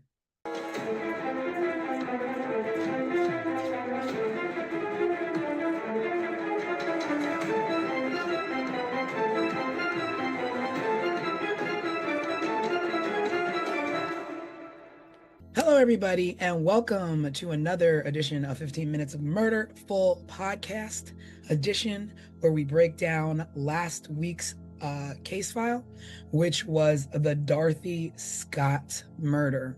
It was all about a caller calling her, as you heard in the recap before we started. We're just going to get right into it. We're going to get right into it. So, who thinks what? I'm going to tell you what I think real quick. I think this is an open close with an anonymous suspect. I feel like the person is the caller. I don't feel like it's anybody outside of that. But I don't know who the caller is. Well, maybe we should start with a quick overview of the case. All right. Well, we've got Dorothy Jane Scott, who was a mom. She had a young 4-year-old. She was not a troublemaker, didn't cause any problems. She began receiving phone calls from a stalker, and this went on for quite some time. And, I guess just like, I don't know what she did about it. I don't know what she did about these calls, but I guess she just dealt with it and just kind of like watched her back or what have you. But one day she was at work, she was with 2 coworkers, and one of the coworkers got bit by a spider, and they didn't know that at the time. The coworker just didn't feel well. So she was like, let's go to the emergency room. So her and a coworker and the one that got bit by the spider go to the hospital. At the hospital, he gets treated. It's late at night. It's like 11 o'clock at night or something like that, or 10, 11 o'clock at night. They're at the hospital. He gets released. They're all walking to the, I guess, to go home and get dropped off. But Dorothy's like, let me run to the bathroom really quick. And the other 2 are like, okay. And she's like, I'm going to go get the car so that you guys don't have to walk far. So they're like, okay. She goes to the bathroom. She leaves to go get the car. That's the last time they saw her. They're waiting and waiting. Dorothy never shows up, so they go out to the parking lot to look for her. They see her car approaching them, And I guess they're thinking like, oh, here she comes. But the car was driving really fast. The car drives up to them and makes a turn and drives out of the hospital parking lot. And she's never seen again. She never comes back. They wait for her a little bit. She doesn't come back. So then they call the police and they're like, listen, we were, at the hospital. Our friend went to get the car. She never came back. We don't know what happened. And then in turn starts a great search for her. The crazy part is that the calls never stopped.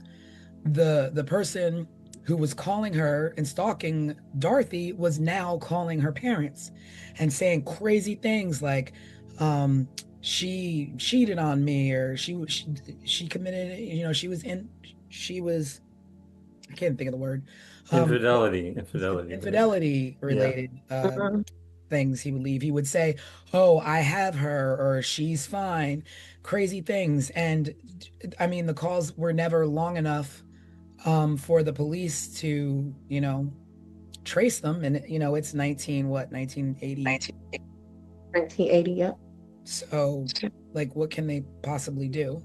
I don't know how calls are traced back then, but they couldn't trace the calls. So it went on and on and on for, I don't know if it went on for the full 4 years, but 4 years later, they found skeletal remains about 10 miles away from the hospital that turned out to be Dorothy. But also another crazy thing is that the night that she was taken, police found her car burning on fire miles from the hospital. So yeah. Can I share really quick? Yep. So about these phone calls, because like even on this week's live, I was like, technology to trace these phone calls would have been hell if it existed at all. So I did a Google search on how a call would have been traced in 1980. So it says in 1980, tracing was a manual, physical, and a slow task for telephone technology. The rapid automated tracing that we know today came later with digital systems. So back then, to trace a call, they had to follow the physical connection back from the receiving subscriber's phone. Absolutely. Like, what? Mm-hmm. You always hear like in movies and stuff, they're like, make sure you keep them on the phone long enough for us to be able to trace the call, right?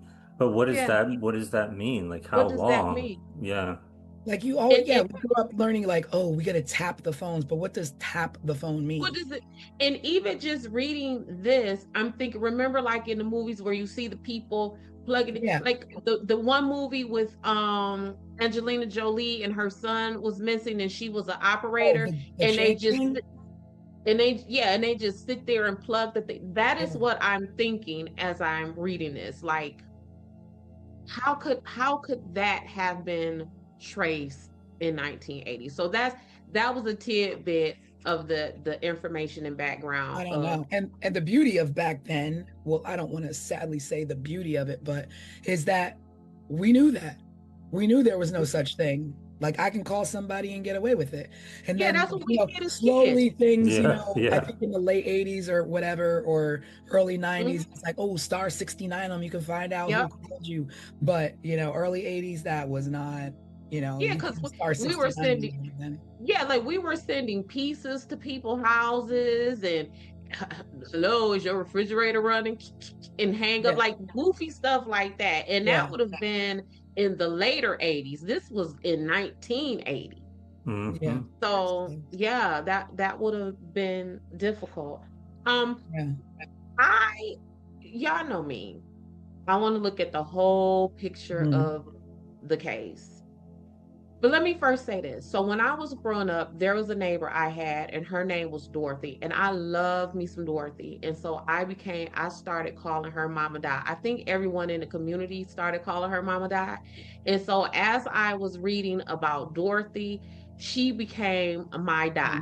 And so in my notes, it started off as Dorothy, but as I learned more and more about her, it became just Dot in my notes. And let me tell you about some of the things about Dot that was just like, Mhm. okay, Dot, you my girl. She was 32 years old when she Yeah. disappeared. She had Sean, her son, who was 4 years old. 32 and a 4-year-old kid. And we're Mm. talking about in the 80s where people may have had children younger, right? Yeah, for sure. Right. So the median age for a first time mother in 1980 was like 25 years Mhm. old. So that kind of tells, Yeah, you know what I'm saying? Aside from maybe any infertility issues that she may yeah. have struggled with, like just that, that delay in motherhood was like, okay, Dot, what were Oh, you she had a doing? plan. Yeah, you were doing some other things. And so she worked as a bookkeeper at the store where her and these co-workers worked at. Mhm. So that was where they worked. They worked at the store that her dad once owned.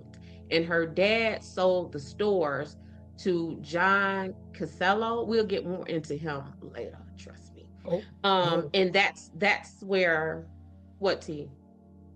I'm thinking of the storefront, the John's storefront. Yep. So the name of the it's like a joint store is Swingers Psych Shop and Custom John's Head Shop. I don't know what they sold, what they did. Yeah, I I was don't know. confused by that. I was like, I don't know what any of I don't that. know what that Well, mess is. a head shop is typically where you buy like bongs and any sort of like alternative cultural lifestyle stuff. Okay, Dot. See what I'm talking Oh, about? That's where you get, that's where you buy like incense, like things to like smoke with, oh. like pipes, I glass didn't pipes. I didn't know And this those is legally existed California. though. Yeah. Oh, it's California. Mhm. It is Living peace, California. man. So also Dot toured with the all girls band. Really? Yep. Oh Yep. wow, Which that band was opens. it? Huh, I, that I, I just kicks the door open. that kicks the door. Any I don't. caller. Yep, I don't know the name of the band. I don't even know if she was like a band member, like where she played instruments or whatever. I couldn't find that, but I found that she toured with the band, an all girls band. Oh Um, man. yep, yep, and then That's cool. also. Yep, and that's going to tie in when we get to talking about these suspects too. So remember that she toured with the all girls band. Remember that. Another thing that I think may have played into this is by some accounts, Dorothy was possibly bisexual. And we know that oftentimes men react harshly to rejection from Mm. women. And in 1980, if you are a man and not only are you being rejected by a woman who may be interested in another man, are you now being rejected by a woman who have interests in other women? So this her touring with this girl band and her possible identity is bisexual. Hang on to all of that. Yep, T. Hang on to it. Hang on to it. So let's go. Well, I think I have a couple of like minor dum-dum questions. Was she receiving calls at home or was she also receiving these calls at work? Both. Oh, They Home were and home. both. Okay, okay. yeah. So Now, this person, that already tells me that that is not a random rando, mm, because mm, it's not like you can just Google somebody. We had yellow pages, and in those yellow pages was 4,000 Tammy Smiths. So your shot of getting the right Tammy Smith, you knew this person personally. no, for me, that's one of the reasons to this day why The Terminator is one of the most frightening movies I have ever seen. That man started going through those white pages. That's how he found Sarah Connor. Like he went through the phone. Y'all don't remember that? I I wasn't haven't seen him in a long time. Oh, when I tell you trauma, that is the most terrifying movie ever. The fact that he sat with that white pages and looked at the long list of Sarah Connors, and that is how he found Sarah Connor. Yeah, I mean, that was our method, though. That was our method. That was our only way to finding phone numbers, not even addresses. Mm-hmm. And it was just right there. So yeah, that she was getting, and Craig, again, y'all know me. If this woman is getting these calls at home and at work, what am I always talking about? Proximity. Don't no stranger know that. Don't no stranger know where you are at home or at Yeah, work. yeah. Well, And one of and the then eventually the parent knew how to call the parents too. Yeah. And one of the callers called her while she was at home and was like, I got a present for you. Go outside to your car. And when she went outside to her car, there was a dead rose on the trunk of her Oh, car. right. Yeah, I remember that, Rose. I remember that that I was trying to go down that road because it was like conflicting about Mhm. people's recollection of that rose, but And the cause, so she went missing in late May of 1980. I want to say like May 28th or 29th. And the cause started in October 1979. And wow. so they were coming to her house and to her work. And she reportedly told her mother that the caller's voice sounded familiar to her. Mm, But I would imagine it would, because only someone familiar with right, her would know right. where she was. And even when she disappeared, they would have known what clothing item she had on. So it definitely was someone who she Yeah. would have known. And Now, he like at that point, like w- did I couldn't find like what she did about it. Like, did she do anything about the I don't know. calls? Like, But see, report them or I what mean, would she what have do you done? do? I think you just kind of live with it. You would kind of live with it, because we just talked about how these calls were untraceable when we were growing up and we could do prank calls, right? So in 1980, you get a prank call or a call like this. What do you do with it? Do you report it to the police? They don't seem to have been able to trace that or trace it in time. So do you just Mhm. live with that? Yeah. What do you do I, with it?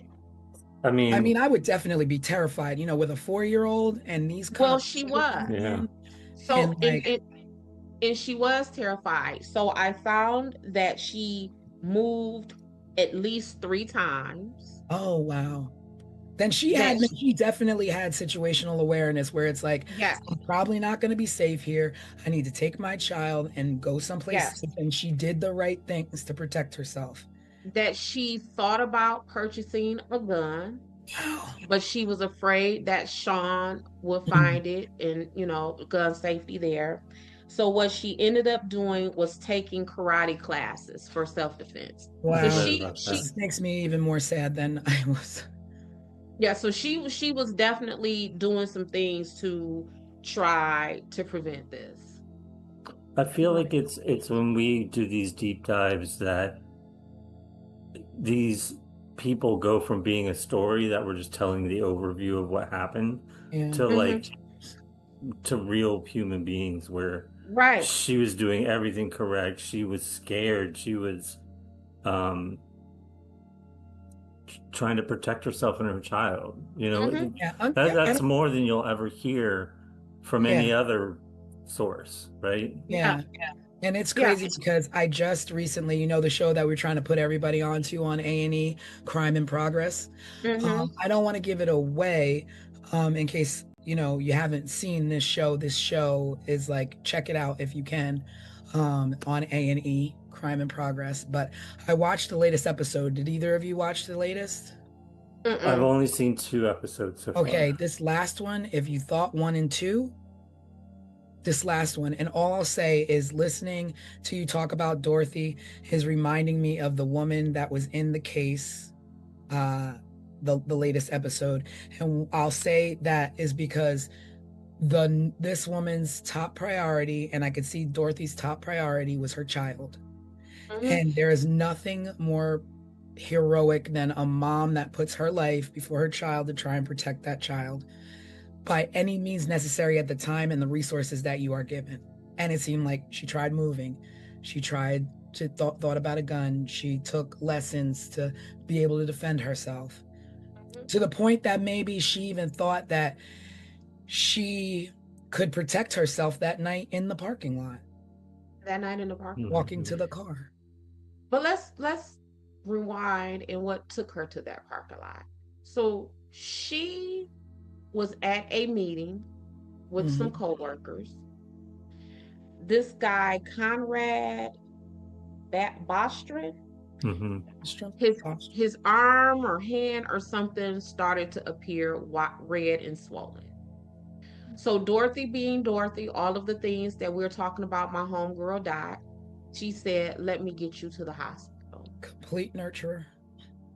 The person who went along with them is Pam Head. At the time, Pam was 18 years old. Now, what strikes me about Pam... Oh, wow. I didn't realize Pam was that young. Exactly. That's my point. So while I was doing all of my research for this, they kept saying Pam, 18 years old, Pam, 18 years old. No one said Conrad Bostrom was 32 or even how old Dot was. So it just kept bringing my attention back to Pam. So while they were at the hospital, Pam says, I didn't leave Dorothy's side at all. But then there are some conflicting reports about how true that is. And I was thinking, if we're in a hospital emergency room visit, what you mean you ain't leave somebody's side the whole time? Like, that's a long wait. You didn't go to the restroom. You didn't go to the vending machine. They were there for a little while, right?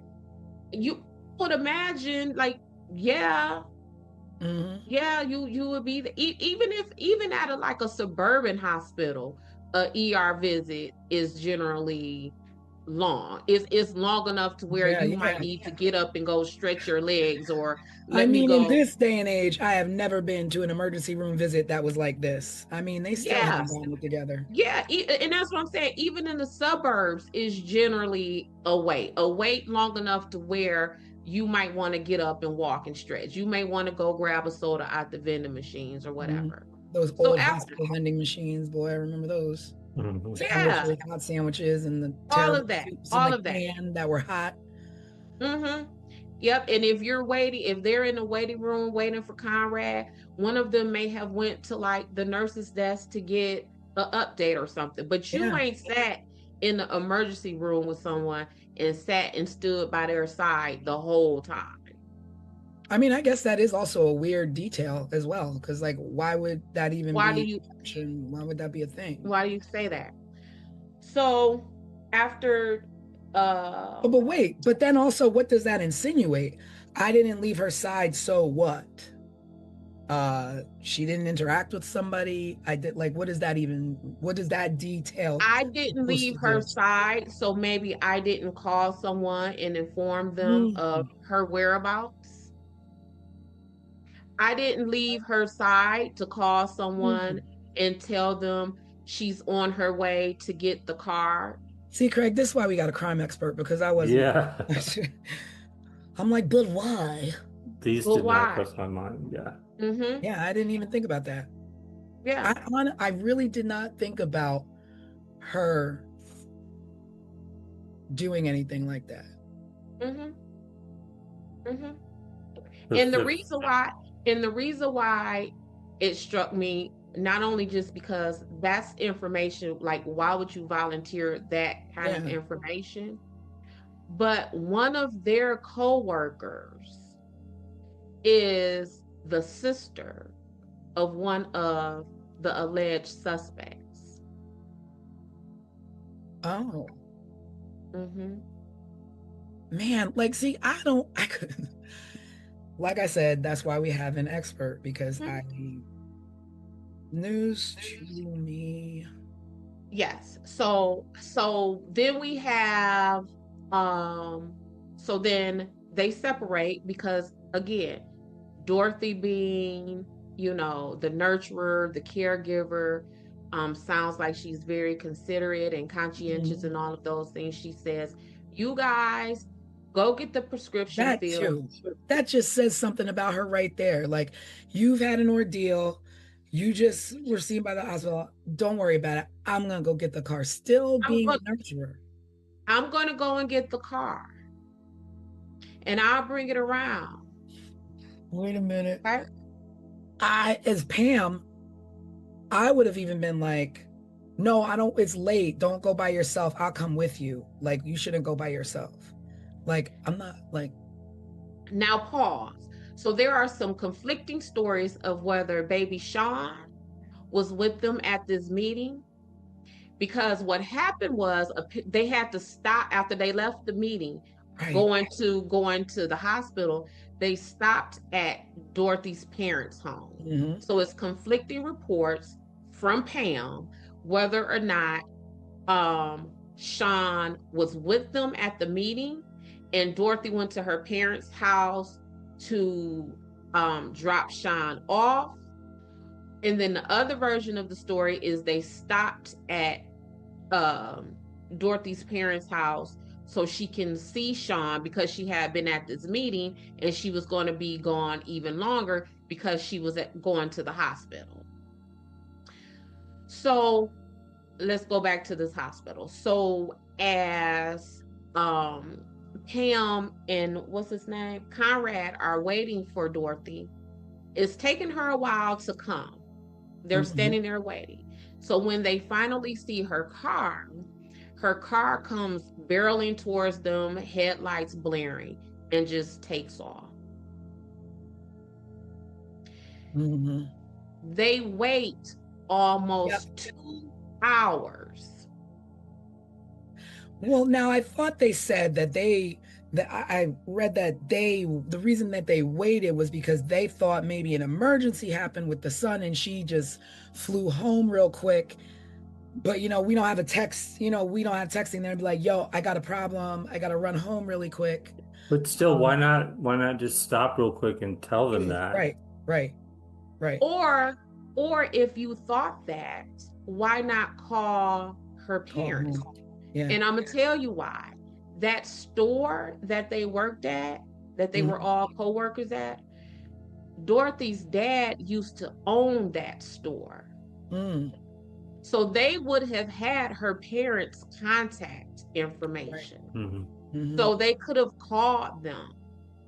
But why wait 2 hours? And Tanisha, that's a long time. And I immediately thought about if this was you and I, right? It's not normal Dorothy behavior. Yeah, and I've never met your mother, Tanisha. And whenever we're talking about your mother, I'll always refer to her as mommy or how's mother doing. And I do that because I know your relationship with her. Yeah. There is no way in HE double hockey sticks that you finna come up barreling past me in your car and I'm gonna wait 2 hours before I call your mama. And I know and we just left your parents, like your relationship with your parents and your family is that tight that we just left their house for you to visit them. Yeah. And what I do know is easy to do back then, because we weren't that archaic, is to call yourself a taxi. Call yourself a taxi. And go right back to the last address you were at to make sure she's okay. Because she took you to a hospital to make sure you were okay. You were okay.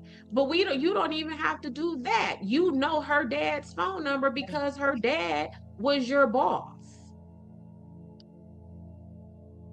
Well, that explains how this person knew the parents' number after she disappeared, right? Yep. So a few hours after she was last seen. So I think they checked out of the hospital at like 11 o'clock that night. And then at like around 4:30. Wait a minute, because that we don't really know specific timelines, but now you said if they checked out at 11, right? And they were at work. I mean, typically work is 9 to 5.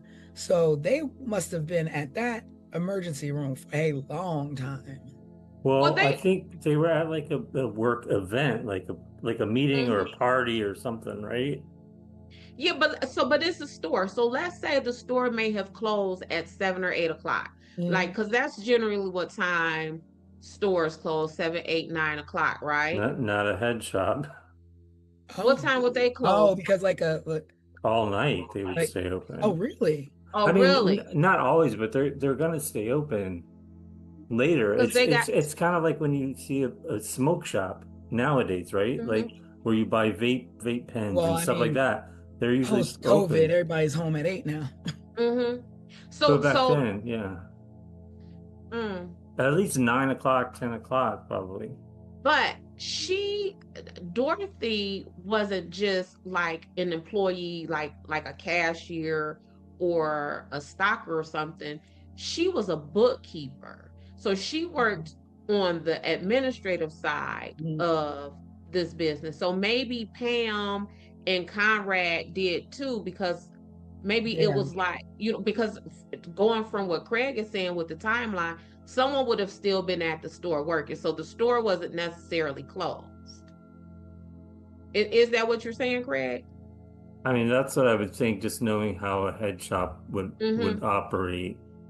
Yeah. They're gonna stay open kind of late. It's like a liquor store. They're gonna stay open kind of late. Mm-hmm. So either which way it go, whether we know the exact time or not, I think our point remains true that this was an ER hospital visit, and those people weren't there for 45 minutes. They probably wasn't even there just for an hour. They were there for, yeah, yeah, for a while. yeah. Mhm. Yeah.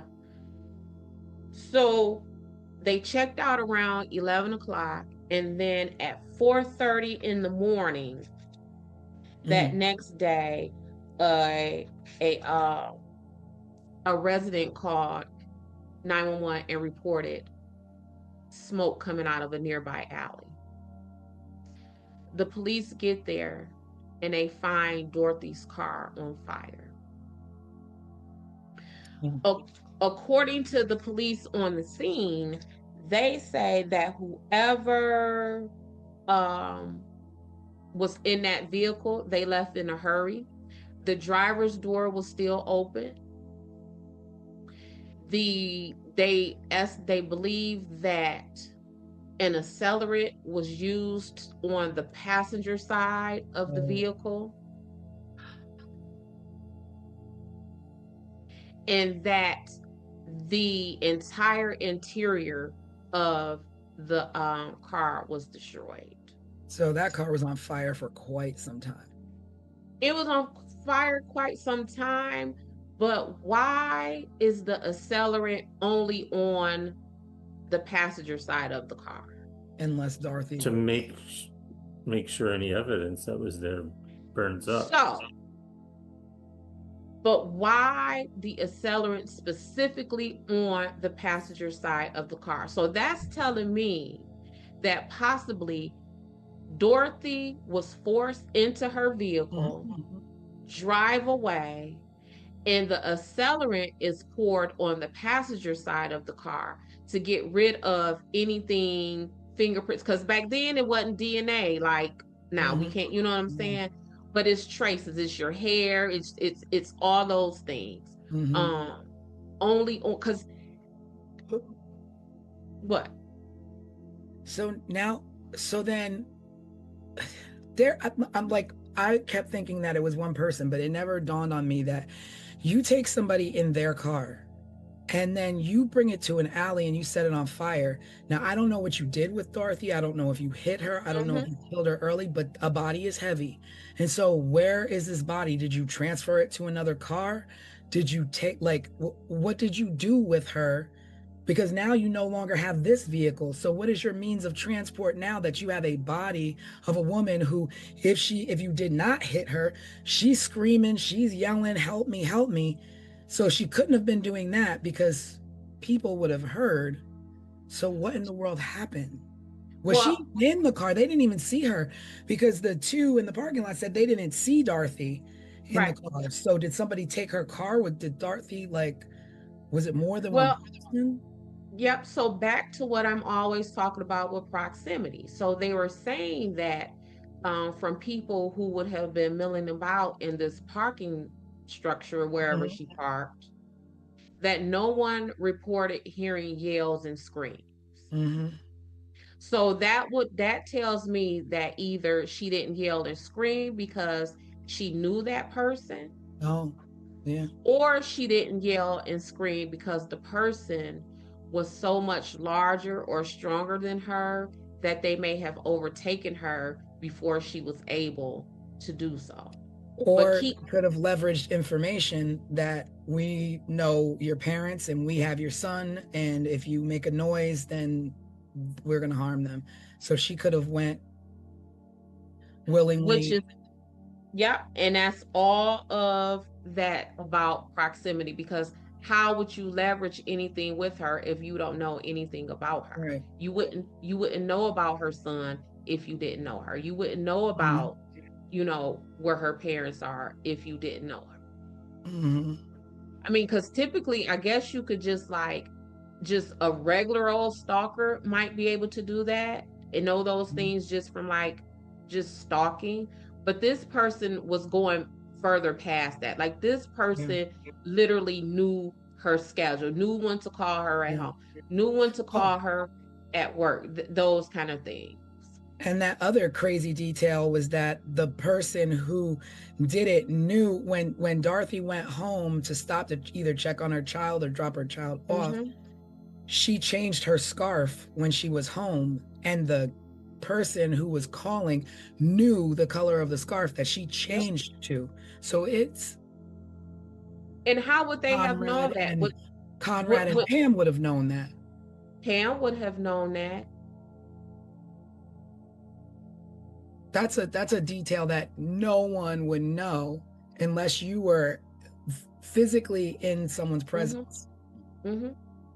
Pam would have known that. Yeah. And see, my suspicion at first was heavy on Pam and Conrad, but then it became less on Conrad because I wanted to give him a little bit of grace, because how do you fake a black widow spider? Well, I mean, my brain it's just California. You could find a spider anywhere and put your finger there. Yeah, but again, I'm from Detroit. I think of black widow spiders to not be played with. From what I understand in the 80s, we knew black widow spiders. Yeah, like a black widow. In our science books, we saw those spiders. Yes. We saw them with the red hourglass. We were taught how to identify a black widow spider. 70s and 80s babies knew. Girl, we was hip to the Not game. like we had them all in our backyards, but for some reason that was a universal American fear, was of black widow spiders. A black widow spider, baby. We knew. Wasn't the Spider-Man? Did that he get Diamondbacks? Like, don't mess with the snakes and the spiders. That's baby, what we knew. Growing up, we knew what a black widow spider was. We knew what a rattlesnake looked like. We knew all of that. Yep. Yeah. So in my mind, I was think about it. What'd you say? That's strange now I think about it, because maybe the only people who need to really worry about that is on the West.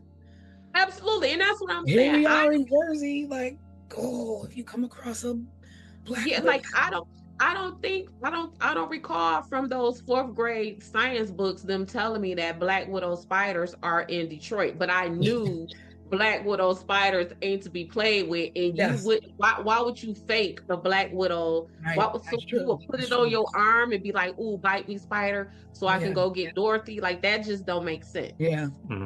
That's a reach. Yeah, I think that's a reach, a far reach. But Pam, on the other hand, she knew what color that scarf was. Yep.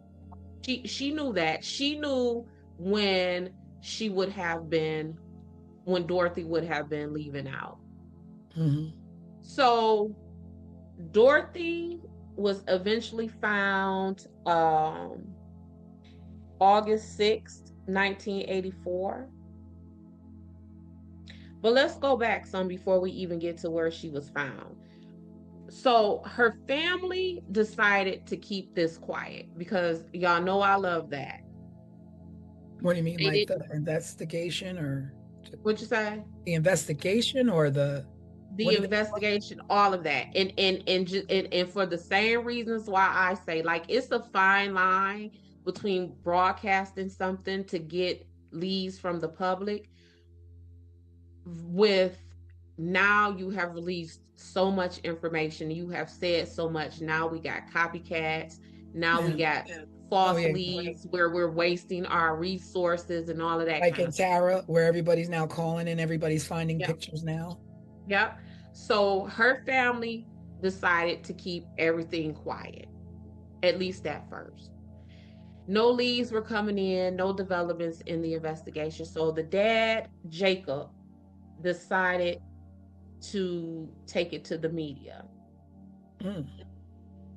And when they took it to the media, what happens? Here comes the phone calls.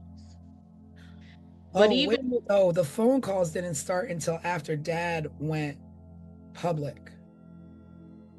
The call, so the call stopped when Dorothy was abducted, went missing. Then they came back a week after her disappearance with this person calling her family, taunting them, saying things to them like, "I got her."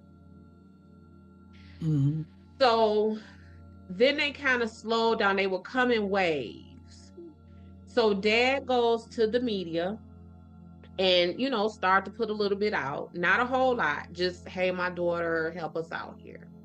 So after he did that, what happens? The editor of the newspaper got a phone call. Oh, convenient. Yep. And the person on the phone call told the editor, "She was my love. I caught her cheating with another man.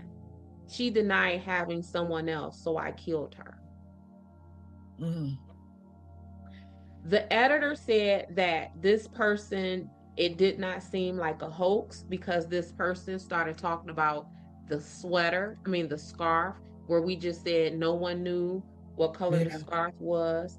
The editor said that the person's voice sounded to be Black and Southern. Now, at the time that Dorothy disappeared, Sean's father, Dennis Terry, was in town visiting. Guess where he's from? Missouri. I ain't never been to Missouri. I don't know if I've ever met anyone from Missouri. But I'm wondering, do people from Missouri have Southern accents? I think they have an accent. Yeah. And if you're from California, right? Like when I'm traveling for work, depending on where I'm traveling to, people always ask me, "Are you from down south?" Right? And I'm from Midwest. So I would imagine if you calling people from California and you're from Missouri, you're going to sound Southern. Yeah. And depending on the tone of his voice, he might even sound Black, right? So then the calls kept coming to Dorothy's family every Wednesday.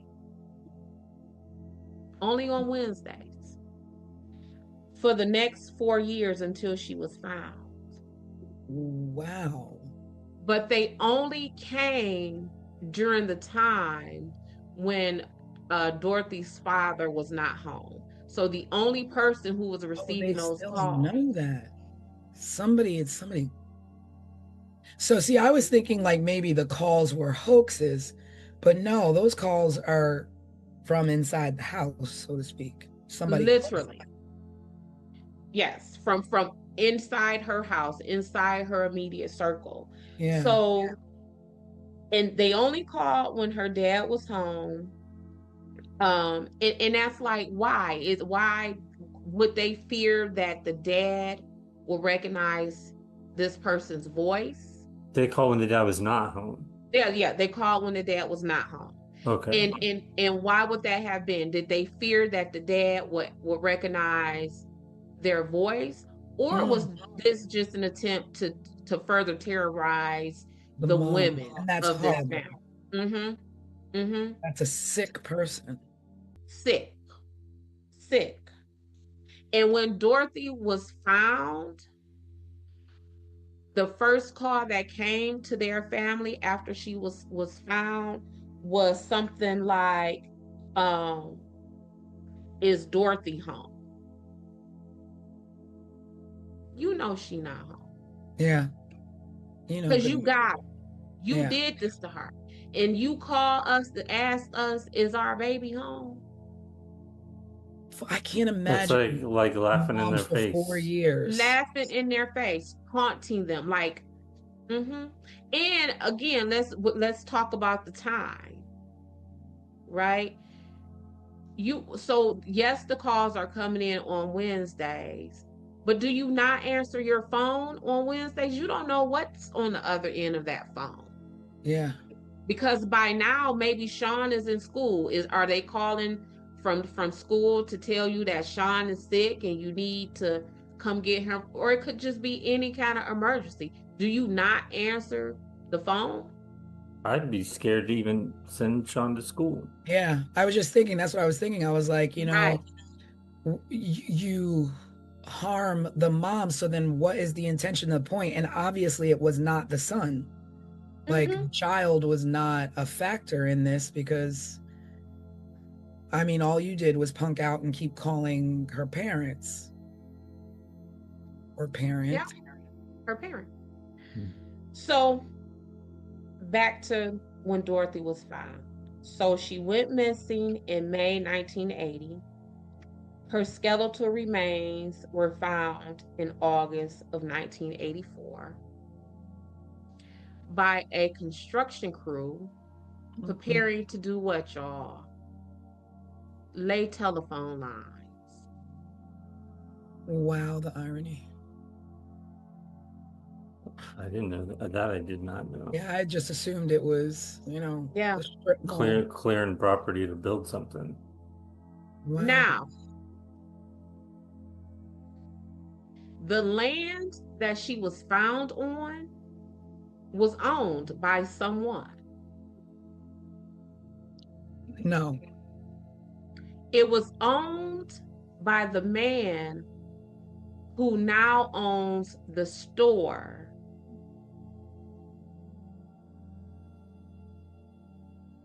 The odds of that. The store where she worked that her family used to own. That store, that man who her dad sold those stores to, owned the land where Dorothy was found. Wow. And it was only her head, right? Was her skull. It was her skull and maybe some other skeletal remains. They were spread out. Animals. And they said that those skeletal remains seem to have been charred by a brush fire, which again, Brush fire. That's weird. Being that her car was on fire. So someone set her on fire. It wasn't a random brush fire. And then there was a dog. Yeah, I saw something about dog's bones. Yeah, like weirdness. No, the craziest part is that the landlord of that property being connected to her. I wonder where. Which, please tell me those people were questioned. Well, if they were, none of them are in prison. No one faced charges. So whether you question them or not, because this is still, this is unsolved. We don't know who did this to Dorothy. So let's go back to this man. His name is John Kycola, Kycola. Wow. I'm sorry, my mind is just blown because you were telling me a lot of stuff that I didn't even read because I'm not a private investigator. Because you're not a private investigator. So you ain't a fisherman. I am. Yes. But I'm just like, So she was the bookkeeper, right? Uh-huh. In 1996, this John man was federally indicted for tax evasion. So my question is, the man who owned the store, owned the land that Dorothy's skeletal remains was found on, was eventually federally indicted for tax evasion, and Dorothy did his books. Oh. So although the indictment came 10, 15 years later, Right. was she back then aware of some of his mess? Because one thing I always say about me and my investigations, I ain't never wrong. I might be early, but I ain't wrong. So is this a situation where Dorothy found something ahead of time? So that's my suspicions on him as far as suspects go. Wow. It's even to the point like where I'm not even there with your method, because I didn't put two and two together with tax evasion and her being his bookkeeper to be like, okay, there's a little bit of motive there on his There'll be a whole lot of motive there. A whole lot of motive. Well, yeah, because if you think about it, like back then, it was just like tax evasion was like, right. You went to bed worried you were gonna get busted. And if this man, if she is his bookkeeper, and this man purchased the store from her dad, is she undercovering or finding out some things that may be in dispute? Maybe her dad got shorted. Maybe her dad got the wrong end of a deal with this man in the purchase and selling of this store. Is that why this person couldn't call the house, because the dad would have recognized the phone number? I mean, the voice. Yeah. They also had Dennis Terry, who is Sean's dad, as a suspect. Because, like I said, he was in town visiting the day that week. And by all accounts, he and Dorothy got into a heated exchange because he wanted custody of Sean. So he left, and you know, we true crime people. I'm an investigator. We know that child custody mess is something. So much so, Sunshine Investigations, I try very hard not to insert myself in family court stuff, because that is a level of desperation. Talking about taking people's kids from them, that you don't want no parts of that. Yeah. You don't want no parts of that.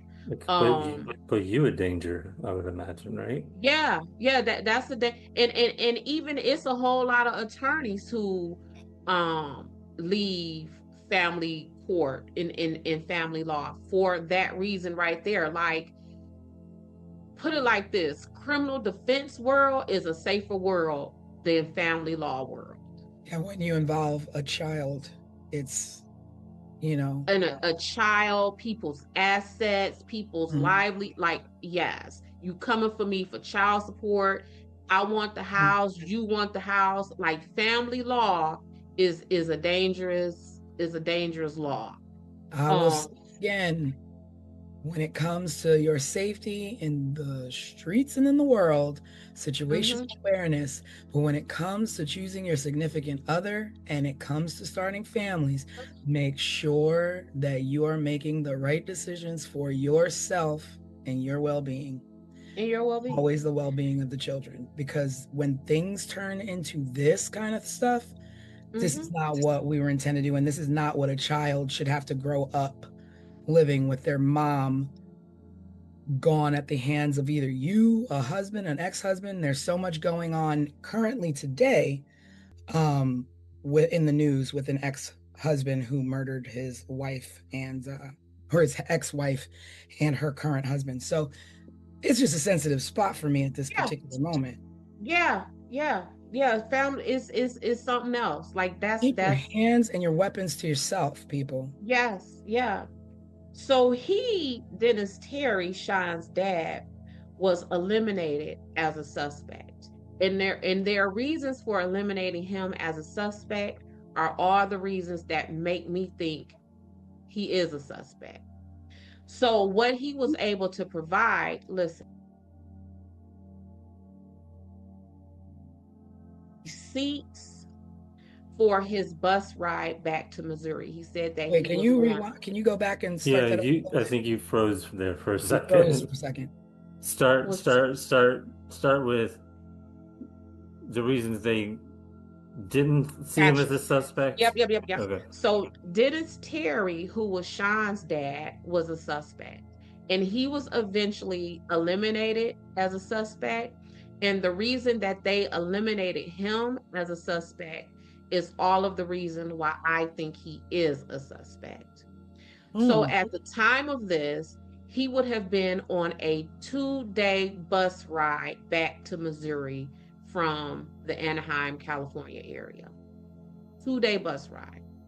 He was able to present all of the receipts for everywhere he went, the stops that he made, to say, this is where I was on my bus trip. The reason why that is suspicious to me is I travel for work a lot. And my receipts are billing. So when I bill out for work, my food, my car rental, all of those receipts are money to me. I submit those and I get paid, reimbursed. I lose my receipts. They're receipts. I lose them. So, and I am traveling in a much more comfortable setting. I am in a nice rental car. I am on a plane. I am in all of these comfortable conditions, and I still mess around and lose these receipts. And I know they are money for me, right? Yeah. So you mean to tell me you on an uncomfortable, messy 2-day bus ride and you got all your receipts? You got all the receipts from a bus ride. True, but then my brain goes to, it is the 80s and we didn't have the means of it being logged in your phone and you can check your bank statement. We just kind of, old people we learned from the old people where we kept all our receipts in Ziploc bags and you just never got rid of them. So you a man. Oh, that's true, right? And you traveling on the Greyhound, and you like, let me open up my Ziploc bag and put my receipt in here. Let me organize my receipts. So for me, especially because it's not like you where you're getting money back for those receipts. Right. He's just a normal person traveling. He has no reason to keep those receipts. Yeah. I bought a pop and a bag of chips. Let me stick this receipt in my pocket. It will be, crumble it up and throw it down. Most of the time you just say, no, I don't need it. I don't need it. So for me, that felt like alibi building. But what people also have to understand is that you don't have to be there to commit the murder. You plot, you plan, you hire, I don't like her either. Go get her. So I don't think that I think that still places him at my top list of possible suspects. But they eliminated. I don't think that though, because if the motive was the child and the child is fine, like why would you leave your child motherless if you didn't intend on taking him too? That's the alibi though. So I am going to, do away with Dorothy, and I'm going to pretend like I'm going back to Missouri and my happy place, and something happens to her while I am gone. I am not a suspect. I got all my potato chips. Oh, and you get custody, right? Duh. And you get custody. Or awarded custody, rather. Over the parents, over the grandparents. Over the parents. over the parents, which didn't happen. I believe he ended up staying with his parents.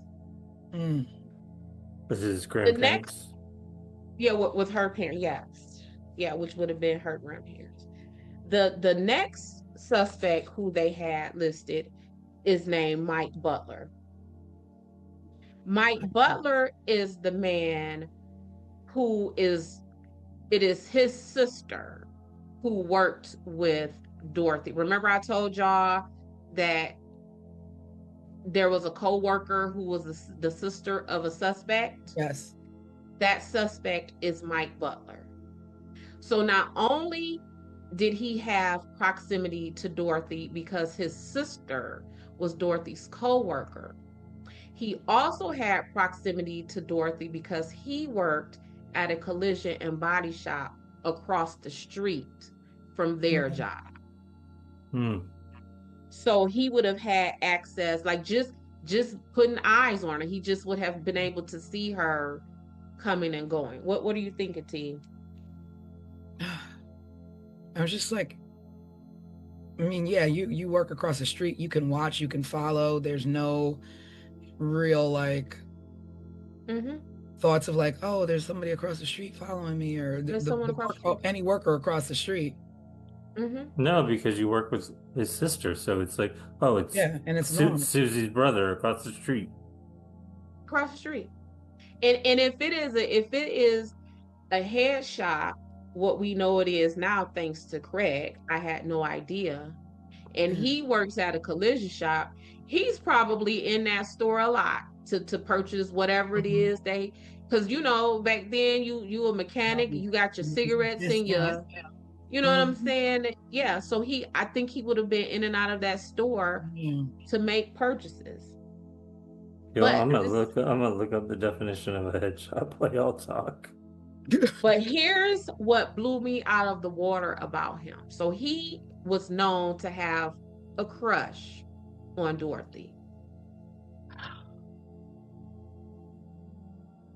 That would make sense. This crush on Dorothy was so delusional. Oh, come on. That he told the investigators that he wanted to marry Dorothy.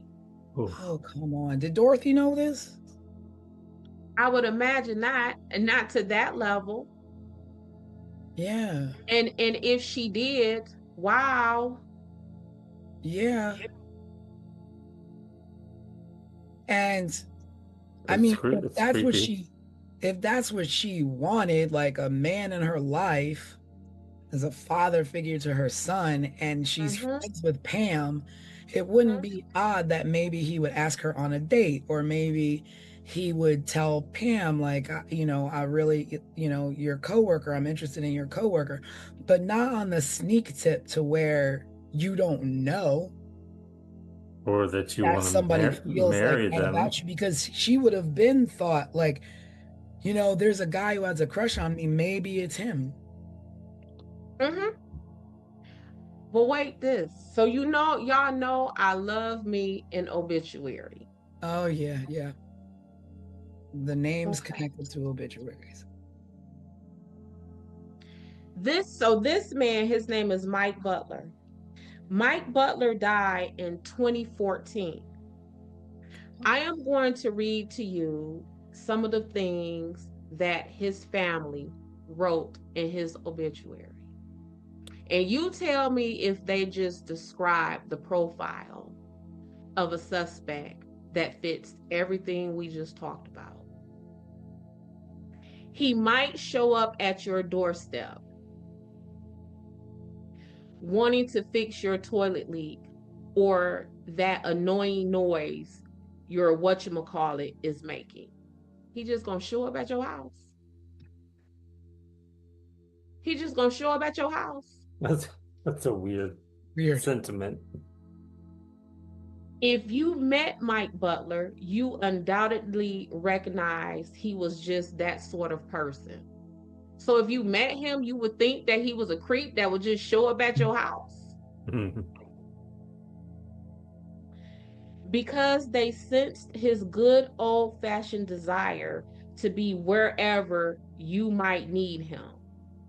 He readily shared his zeal for his beliefs. He was a deeply religious man. So he's a creep who will show up at your house.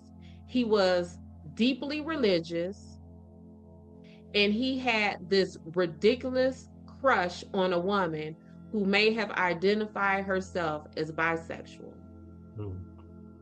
Which don't fit with the religious part of things.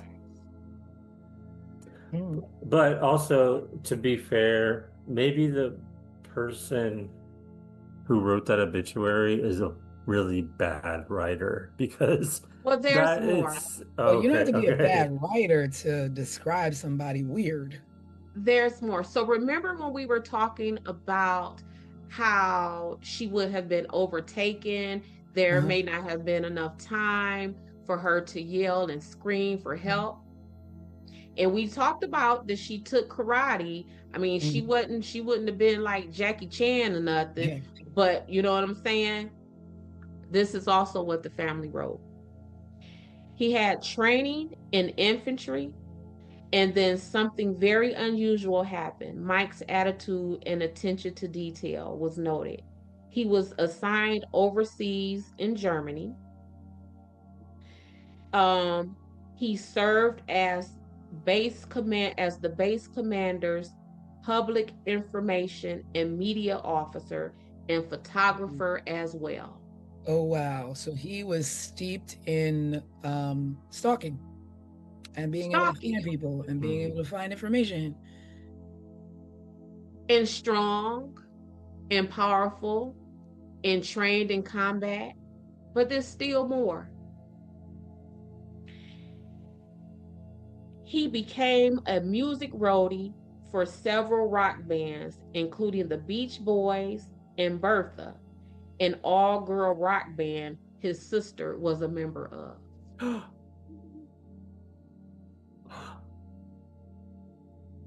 Wow. This is his obituary. Wow. Probably the same band that she was on tour with. So the fastest way to get yourself a crush on a person is the girl in the band. We like the boys in the band, but there's the fellas. They have groupies too. Mm-hmm. Yeah. And this is, and I have to keep going back. This is what his family wrote about him in the obituary.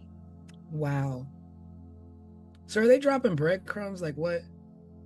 Or are they unknowingly just writing about things that could? Or they could just, as his family, just be, writing the lovingly information about their brother, cousin Mike, and don't even realize that the things that they're saying about their brother fits the profile just from what we're talking about on 15 Minutes of Murder. Yeah. Mm-hmm. Of the person who would have harmed Dorothy Scott. Here we are, what, 40 years? Questioned? What'd you say, Craig? I was just going to say, here we are 40 years later, quickly connecting the dots that nobody else seems to have connected. Mm-hmm. But he wasn't questioned? I don't know, Tanisha. And like I said with the other ones, even if he was, what did they do with it? It didn't, nothing came about it. Yeah, he died in 2014, where they left this lovely, glowing online obituary about him. Like, this was online. I didn't have to Google, like, go into a deep dive. It was online. I'm starting to think now, he worked at a collision shop. Look. And so would he had placed Dorothy's remains on this man's property to then take the heat off of himself, to draw suspicion somewhere else? Or would he place her body at that property because it was familiar? And I think more that because you would be giving him a lot of credit to yeah, use his brain that much to But that's what piece his brain, together. right? But that's what his brain was used for. These oh, people right. just said He was that he was military. trained in over in Germany working communications in photography, and he was in the infantry and all of those things. I guess he could have pieced it together. Mm-hmm. But It, I it mean, either one of the situations does not look good for him. it does not look good for him. Mhm. I But must I say think back that to, okay, okay. I was going to say I was convinced of the owner of the land and purchaser of the business, but now that I'm hearing this, I think Mm-hmm. my Yeah. my numbers, my list is changing. But at the same time, my thing goes back to your original Pam, because there's more than one person involved, because one person can only be one place at one time. And to Mm-hmm. know multiple things about a person in multiple different places, be it the workplace, at home, at a hospital, that's that's multiple eyes knowing things in multiple different places. And number Mm-hmm. two, like, you abducted this woman from a hospital parking lot in her car, but she's not found in her car. So how did you move her? Who helped you? You didn't carry her on your back. Another car had to have come to pick you up. Well, My, in that, what were you going to say, Craig? well, my thought was maybe because there was so much time between when she sped off from the hospital and Around 11 o'clock. they found her car at 4:30 in the morning, that person that kidnapped her could have killed her, dumped her, then brought the car back and then set it on When you fire. think about what it takes and how a body is not a light thing that you just carry, and it's exhausting, and you're frazzled, like, that's really not a lot of time. That's barely enough time to go food shop and come back and put your food away. I think it's a Yeah. lot of time, and I think it's enough time for someone who has this Training. man's training and background. If he pre-planned it. Mm-hmm. But And then I some, think But then if he did that, has he done it other times? Are there other, because if you're that quick and efficient on that kind of a mission, have you done it before? and I, and again, back to his obituary, the family said he is the one who would just pop up. Show up. I have a question. How far away is that head shop and his mechanic shop from where the car was found on fire? I don't know. Like, It's gonna be in the vicinity, like, could he have dumped the car, caught it on fire, and then just walked back to his mechanic shop? with her on his back. No, no, like he would have killed her, dumped her, and then took the car to the alley and caught it on fire and walked back to his mechanic shop. Or maybe his car was, or maybe he parked his car nearby that alley. Yeah, Mhm. So he would have been able to just transfer her from her car into his car. right. Yeah. By that And alley for her car. mm-hmm. Was there And significance there for that yeah, where he dumped the car? what'd you say, Tanisha? I wonder if there was significance of where he placed the car. Was there anything by there? Did she frequent there? Was it by any club that she ever played at with her I band? don't know. Yeah, I don't know. I mean, I'm alleys gonna are weird.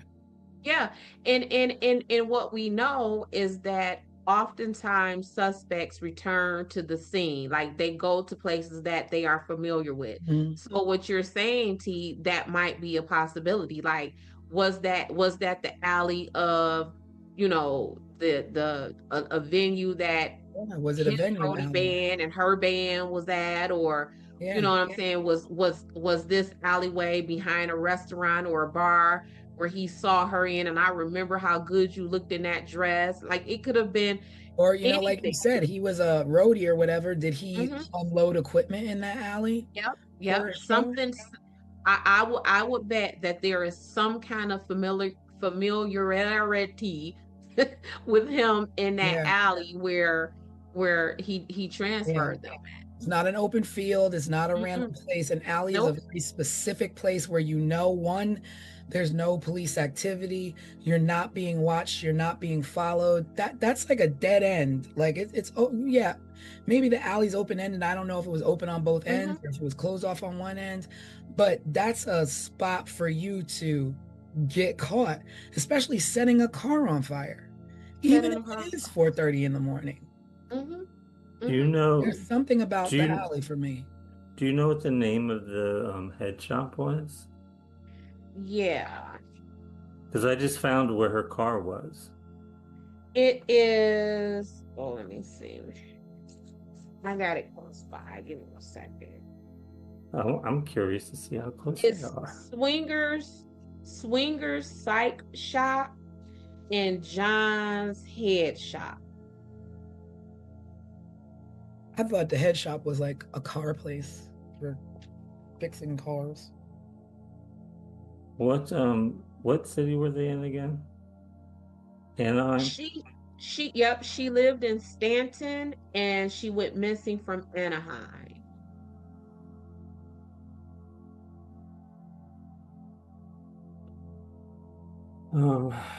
Okay.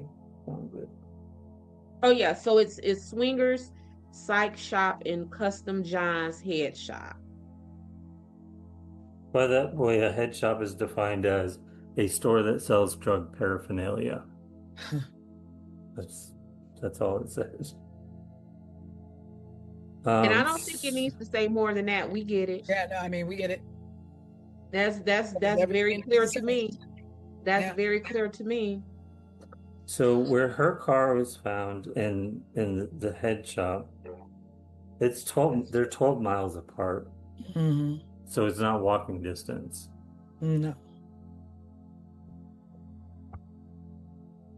So remember when we were just talking about, like, you know, I don't know if we're digging at stereotypes, but how someone who worked at the collision shop or something may have like their cigarettes tucked in their t-shirt pocket or something. I mean, it's the 80s. Everybody was smoking. Right. Kids. At her parking spot, when the cops went to begin the investigation, they found a pack of cigarettes in where her car was, and she did not smoke. Come on. Mechanic. No fingerprints. If you think that's the thing with this. See, so when this is the thing. So when I get to talking about police and what the police didn't do, this is the mess that I am talking about, y'all.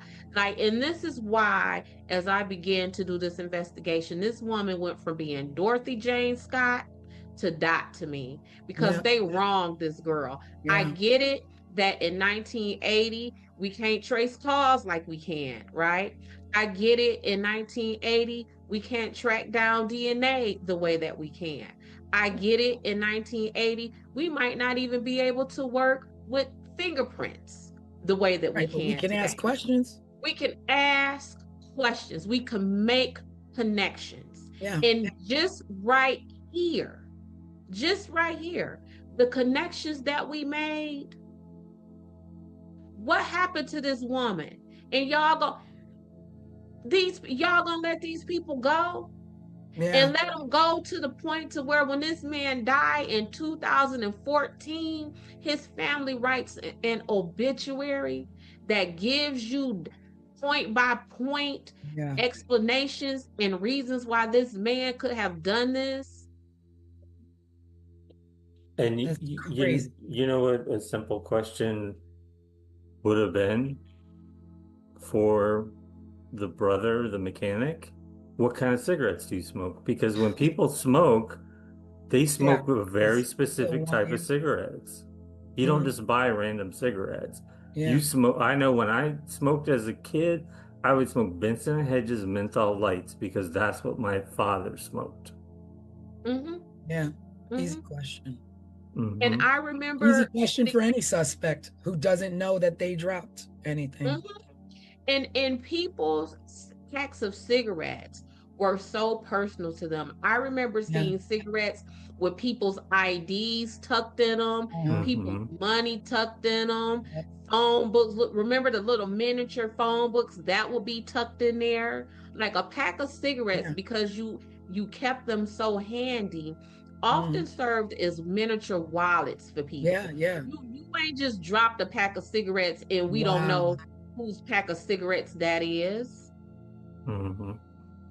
Yep, and they had that plastic sleeve over it, so you could tuck in like a $5 bill or like. I wonder if, like, I mean, I get it. I don't know, like, evidence and what have you, but if that was still in evidence today, if you could test it for anything, traces of anything, if you would find a connection. Anything, because again, you didn't have those things back then in 1980, but you had them in 2014. So when let's go back to the Colonial Parkway in our Waterman, y'all knew enough in after 7 years after he died to say that he's a suspect, and y'all done went back and tested his DNA after he died. Where's those cigarettes? Run the prints on those cigarettes now, because you can. You can do that now. It's crazy.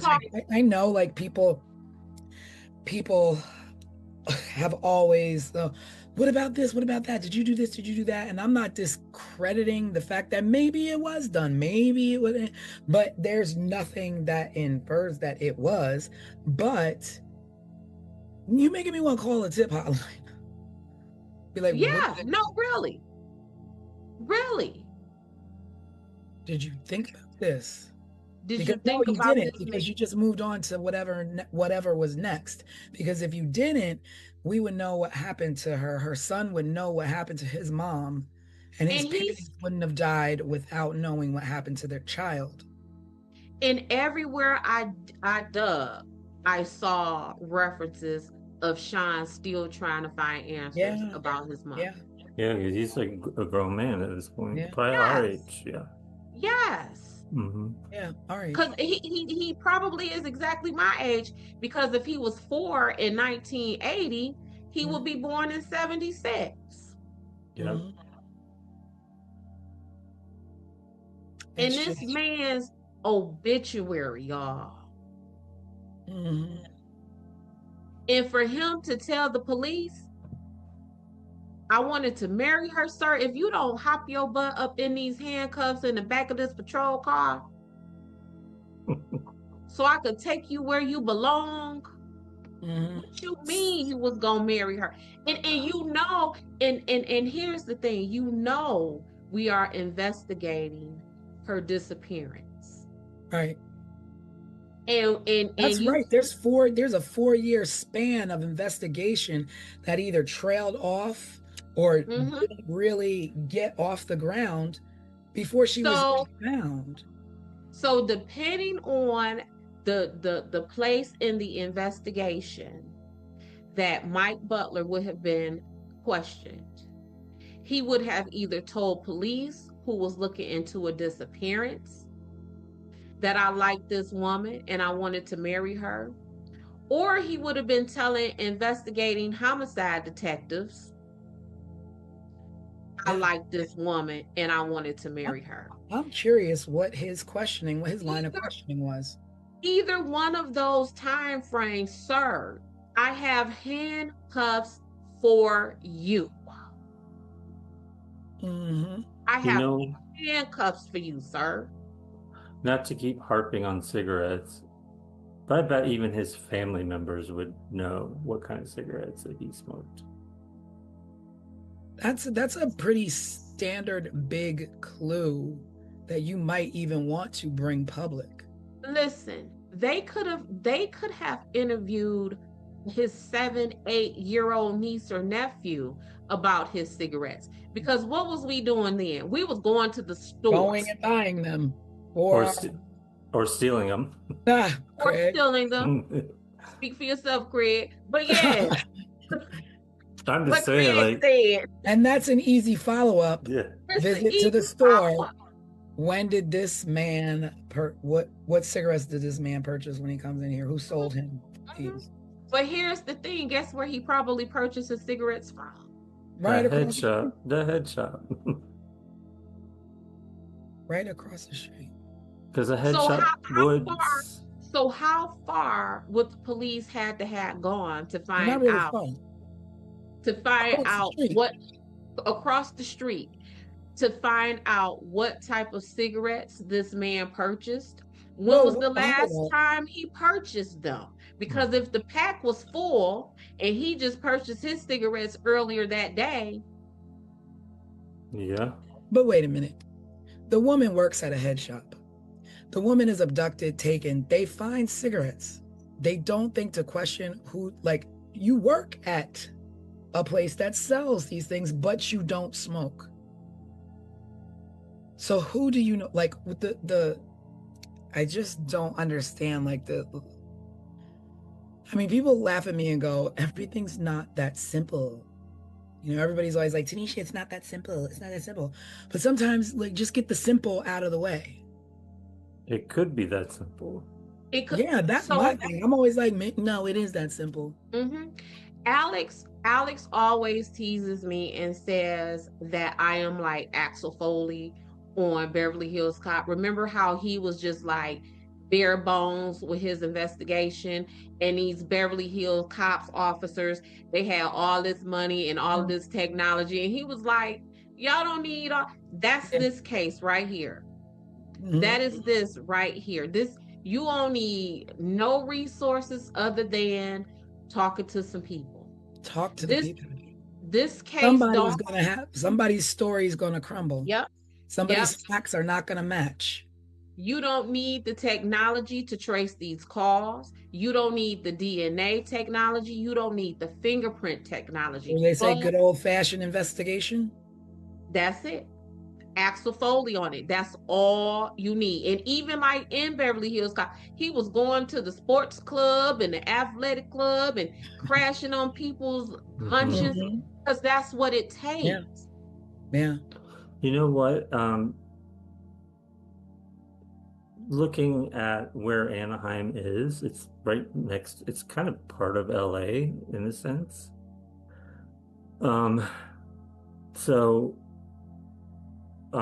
It makes sense. Anyways, it makes sense to me that she would be playing or be hanging out with an all-girl like punk band in the 80s. In LA, it was like they were all over the place. I'm just thinking about how cool she was. I didn't realize they lived this close to LA and like that's what I'm saying. She easily went from Dorothy James Scott to My Homegirl Dot as I began to look into this.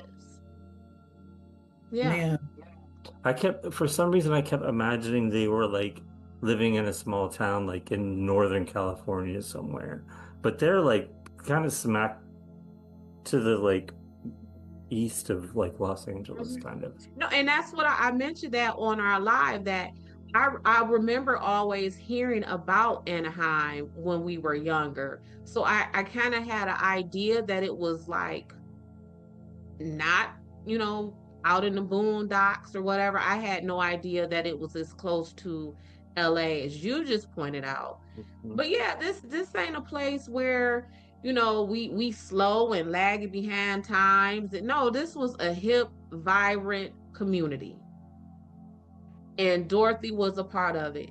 And by all accounts, she would be what we consider today as unproblematic. She wasn't no bitter baby mama. She wasn't keeping up no mess. Everything about Dorothy said that Dorothy wanted to go to work, come home, and be with her baby. And that's it.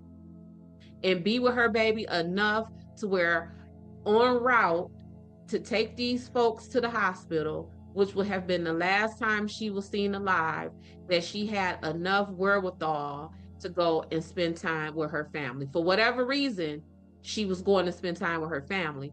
She was going to spend time with her family. Like, this is Dorothy. That is who she was. And they left that woman to be found in a field with nothing left than charred skeletal remains. next to a dog. It's Well, just this case is like blown my mind tonight. yeah, this one definitely. It Uh, seemed so like kind of simple when we got started into this and turned into That's the thing is something. that when you take just the basic facts and then you do the deep dive like Des did, you find out so much more and then you talk about it. Mhm. Mhm. I can't wait to see what some viewers Yeah. chime My in heart goes with. out to her son. Yeah. My heart goes out to Sean, definitely. And I pray he finds answers. And here's the thing about Sean. So I am sitting here and I am telling you how, as I was investigating um Dorothy, I became in love with her and she became my homegirl Dot. And these are memories and information that I have drudged up about this lady who was a complete stranger to me from the internet. Mm-hmm. Imagine what her son, Yeah. who probably didn't have memories of his mother. So as Not he is many. reading these things, oh wow, my mom was this, my mom was in a Yeah. band, or when he's hearing the stories of his mother from his family. So because I just know these things from the internet. Yeah. Like he will be Yeah. hearing Yeah. stories from her friends and family members. The depth of his mom, because being 4 years old when your mom was Right. brutally taken from you, you've got to have some really fond memories that aren't exactly your own, but being told to you secondhand because they Mhm. was robbed from you. Yeah. And all he has to grasp onto are those memories.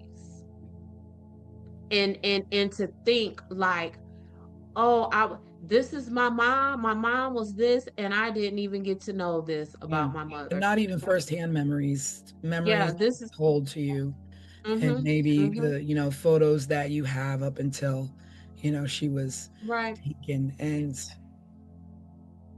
Mm-hmm. yeah, I can't imagine. Yep. Dorothy I mean, I James think Scott. the consensus is that 1980s were not a good time for solving unfortunate murders.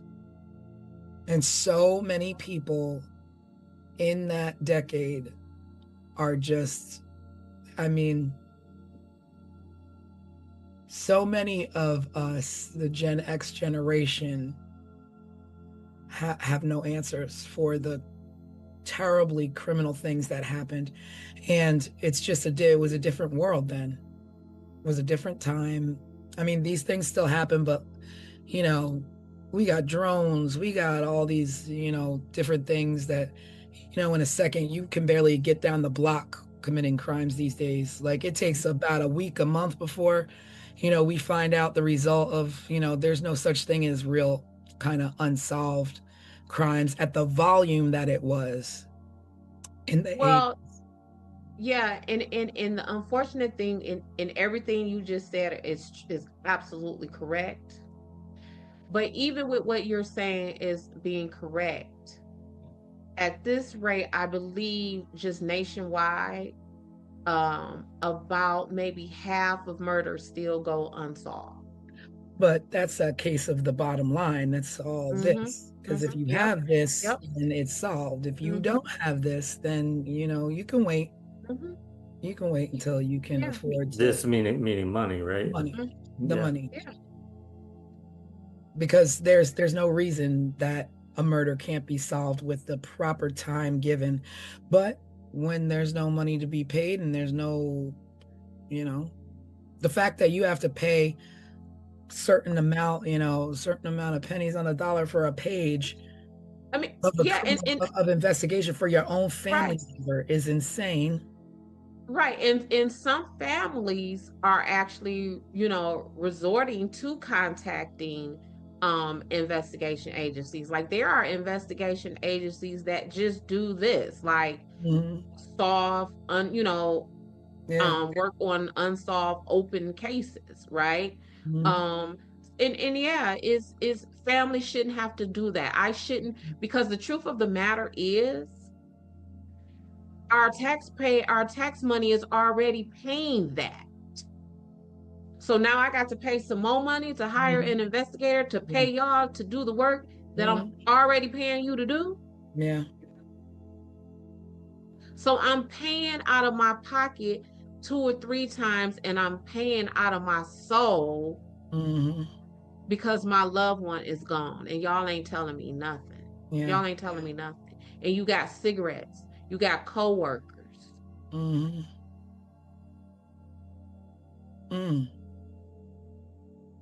My brain is just trying to think of more things that could have been done.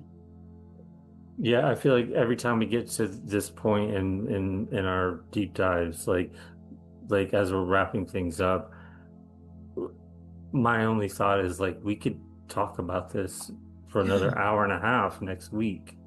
We could go do more research and come back with even more, you know? Yeah. And I mean, at this point, like I would even love to know the more in-depth things that were done from what Sean would know that was done, because I'm pretty sure you don't let this go. You don't let things go until, we saw Tara Calico's parents till the day they died, still wondering, and not giving up. And you just don't give up till you get answers. And unfortunately, too many people pass away before they get those. Right. Just like Dorothy's parents. Just like Dorothy's parents. Just like Sean's mom. This was Sean's mom. This is, to the people in the media, this is Dorothy Jane Scott. Yeah. To Desiree, this is, her make-believe new BFF Dot. But to Sean, that's his mom. Yep. That's his mom. Yeah. And he, this community, how does he live peacefully amongst these people, whether he was 7-year-old Sean or 40-year-old Sean, when you don't know who took your mama away from you? And that fear of always, am I gonna be like my mom? The people who did what they did to her gonna do that to me? Like, just that fear and that uncertainty of life. Like you don't get to have that freedom of having just not having your mind inundated day in, day out by even being reminded, being in a store and seeing a 4-year-old kid with his mom, being triggered and remembering I was 4 years old when I lost my mom. Like, everything is just, your whole life is now this. And your own father was questioned in your mother's disappearance. What if anything has that done with his relationship with his father? Yeah.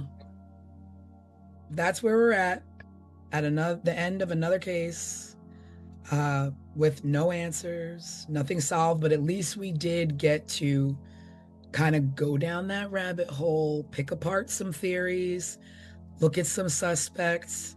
I don't know. What do you guys at home think? Do you think it was the crush? Do you think it was her ex or the father of her child? Like, was it someone else? Was Pam involved? Did Conrad have anything to do with it? We don't know. But we talked about it. And so we extend this moment to you all watching this to bring your theories. What do you think? What are your thoughts? Who are the suspects that you think? Is it somebody that we didn't mention? Is there a theory that we didn't talk about? Are there clues out there that we didn't mention? What do you know that we don't know? Yeah. What else? What do you think we got right? What do you think we got wrong? Yeah. There was so many jaw-dropping moments in this case tonight. Yeah. So with that, we're going to close it. We're going to say thank you for joining us. Thank you for watching.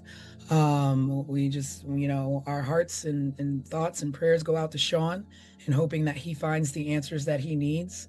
With his mom, Dorothy was an amazing woman, and and what we do know is that she loved her son. Yes.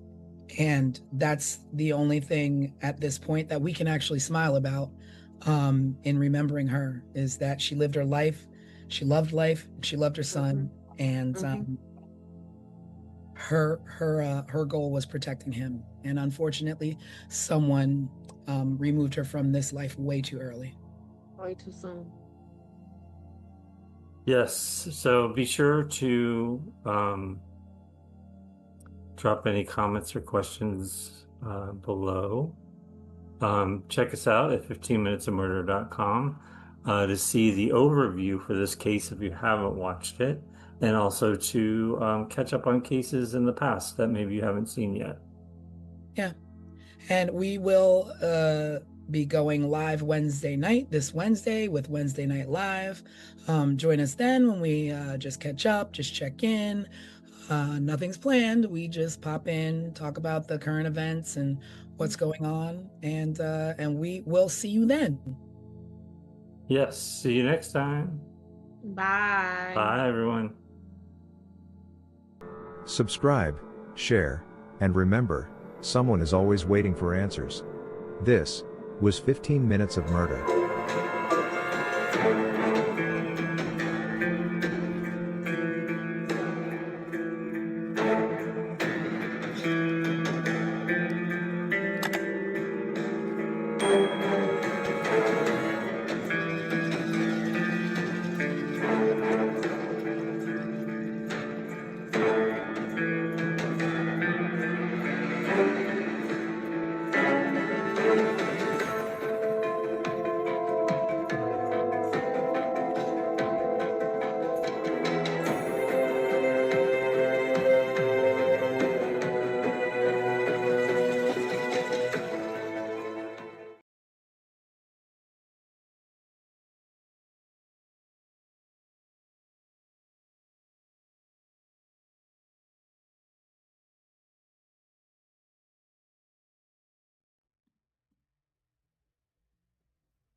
In the winter of 1986, in Suitland, Maryland, just outside the nation's capital, a stretch of woods behind a neighborhood recreation center became a place of dread. Children had played there. Families walked past it. And teenagers cut through it on the way home. But over the course of weeks, those woods would yield a terrible truth. Young women were being killed and left there. 5 lives, 1 community, and a mystery that has never been solved. This is 15 Minutes of Murder.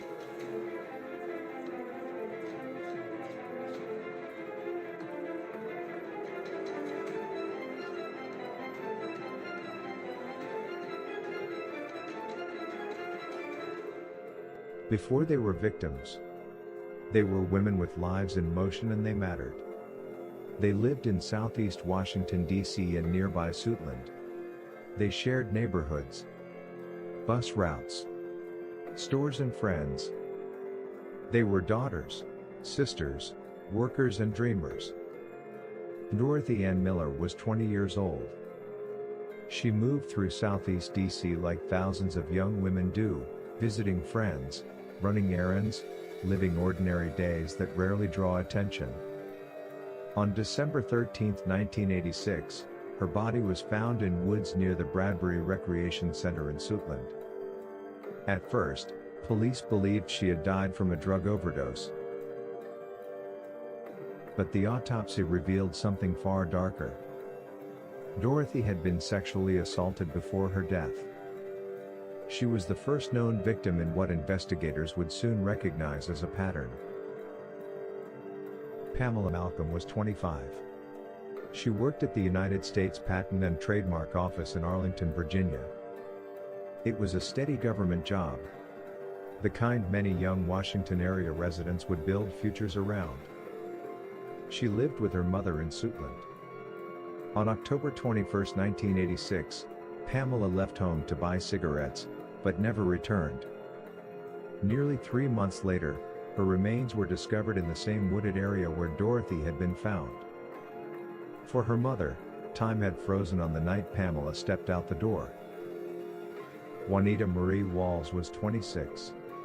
On October 30, 1986, she left her Southeast DC apartment to attend a birthday party. She told loved ones she'd be right back, but she never returned. Family members later said Juanita was strong and someone who would resist if she were threatened. Investigators found signs she had fought her attacker. Her remains were found in January 1987 in the Suitland Woods. Cynthia Lee Westbury was 22. She lived with her mother and siblings in Southeast Washington. She had simple plans, steady work, independence, and a stable life. On November 10, 1986, she left home to meet a friend. When she disappeared, worry settled in immediately. It wasn't like Cynthia at all. Days later, a call came from the U.S. Postal Service, offering her a job interview. Her family had to explain, Cynthia was missing. Her body was later found alongside the others. A new crime show created by two behind-the-scenes television industry vets from the worlds of Hulu, MTV, CBS, and more. 15 Minutes of Murder. A raw, unfiltered dive into the most haunting, unsolved crimes with your creator and hosts, Tanisha Slater and Craig Chapman. After every episode, they break down the case with resident private investigator Desiree Edwards of Sunshine Investigations and star of VH1's Caught in the Act, Unfaithful. But it's not just their theories, it's yours too. Viewers will have the chance to be part of the show. Sunday nights, because the clock is ticking and every murder should end in truth. Angela Maria Wilkerson was 22. She moved through the same Southeast DC neighborhoods as the others, the same streets and the same social circles. She was last seen January 5, 1987. Days later, her body was found in the familiar wooded area, near Bradbury Recreation Center. 5 women, all dark-skinned and in their early 20s. All short in stature with slender builds. 4 were from the same Southeast Washington neighborhoods. All were sexually assaulted and stabbed. All left in the same unsuspecting woods. All underserved because no one, except their families, were looking for them. All were just stumbled upon, like trash discarded on the wayside. By January 1987, fear in Suitland had become something heavier than rumor. It had become a frightening pattern for everyone living in that area. The woods behind the Bradbury Rec Center became the place parents had to warn their children about. Residents watched from windows facing the tree line, imagining the unthinkable. In February 1987, more than 100 residents gathered outside the Prince George's County Police Station. They demanded answers and safety measures. They demanded attention for the deaths of the young black women in their community. The outcome? Police formed a 25-detective task force. They conducted interviews, canvasses, and searches that turned up some leads. But the killer, or killers, remained unknown. Then, investigators made another discovery, this time in Northeast Washington, D.C. In an alley, police found the body of a young woman. She had been stabbed, sexually assaulted, and strangled. For nearly 2 weeks, she had no name. Then, an employer recognized a police sketch. The victim was identified as 20-year-old Janice Elaine Morton, a nurse's aide from Southeast Washington. Like the Suitland victims, Janice was young, black, and lived in the same communities as the other women. She too was killed in a similar way. Her murder intensified fears that the killings were connected. Police arrested a suspect in Janice Morton's murder. On January 30, 1987, 31-year-old Alton Alonzo Best, a Southeast Washington resident. Investigators said Best knew several of the Suitland victims. One witness reported seeing a victim near a van associated with him shortly before her disappearance. Later that year, Best pleaded guilty to second-degree murder and sodomy in Janice Morton's killing. He was sentenced to 18 years and 4 months in prison. During proceedings, he admitted to patterns of behavior involving offering drugs and seeking sexual favors from vulnerable women. After his arrest, the Suitland killing stopped. But here is the unresolved truth. No forensic evidence ever linked Best to the 5 Suitland murders. He was never charged in those deaths. And officially, the case remains unsolved. Time moved forward. But the woods? They remained a haunting reminder of unthinkable tragedy and unimaginable grief. Families buried daughters, sisters, friends. 5 women, whose lives intersected by geography, and later, in tragedy. The names eventually faded from headlines, but not from memory. And not from injustice. Dorothy Ann Miller, Pamela Maria Malcolm, Juanita Marie Walls, Cynthia Lee Westbury, Angela Maria Wilkerson. Your lives matter, and you are not forgotten. Thank you for watching. Subscribe, share, and remember, someone is always waiting for answers. This was 15 Minutes of Murder.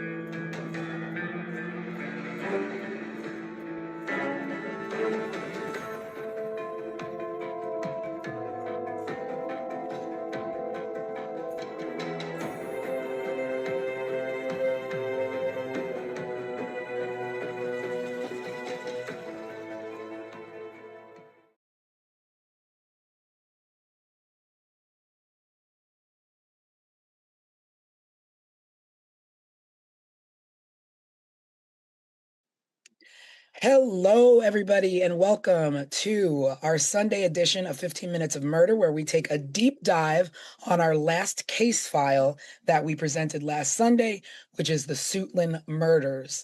We're going to dig deep. We're going to talk amongst ourselves about what happened, what didn't happen, our thoughts, the crime, the punishment, and all of those things. So I am your host, Tanisha Slater, along with Craig Chapman and our resident crime expert, Ms.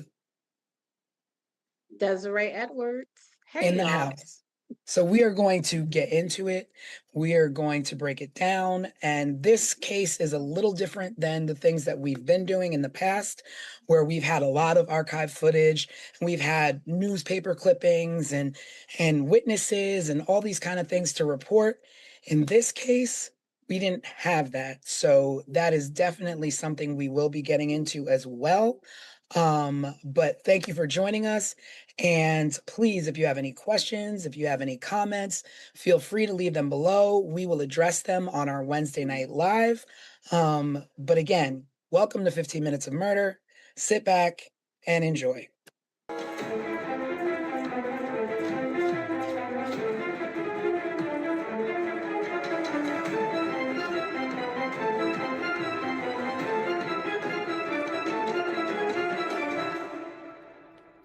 Okay, everybody, so we're about to get into that deep dive, but before we do, make sure you like and subscribe so that you never miss an episode, never miss a live. Stick with us, we'll stick with you. Make sure you subscribe. We appreciate every single subscription. So let's get into this deep dive.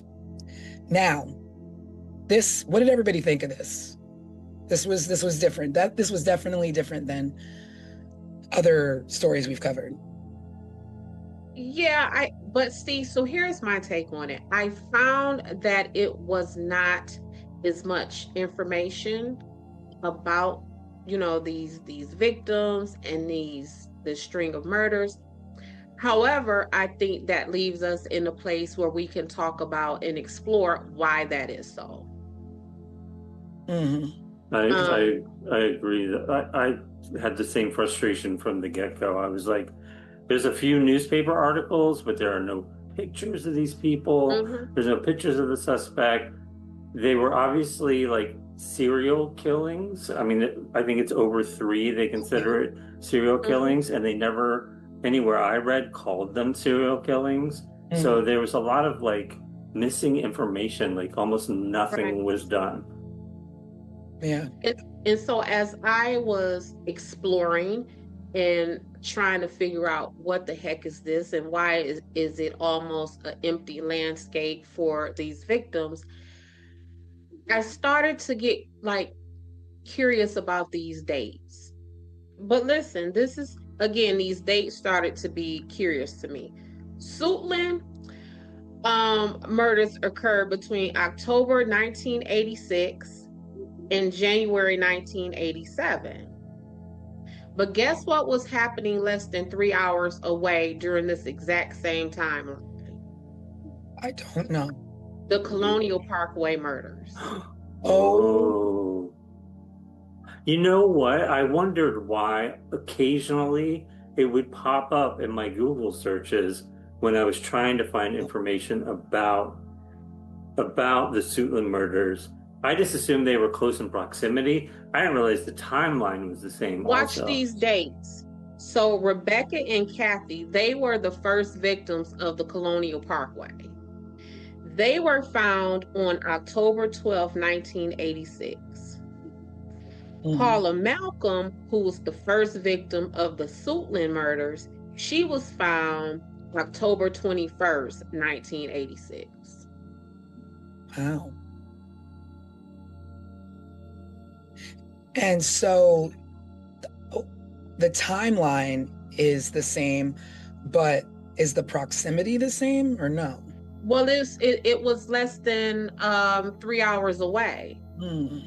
So my thing with that is, the juxtaposition of the two of these Colonial Parkway murders are getting all of this outrage. They're probably getting all of this media attention, and less than 3 hours away during the exact same timeline is these 4 Black women up in the Washington area.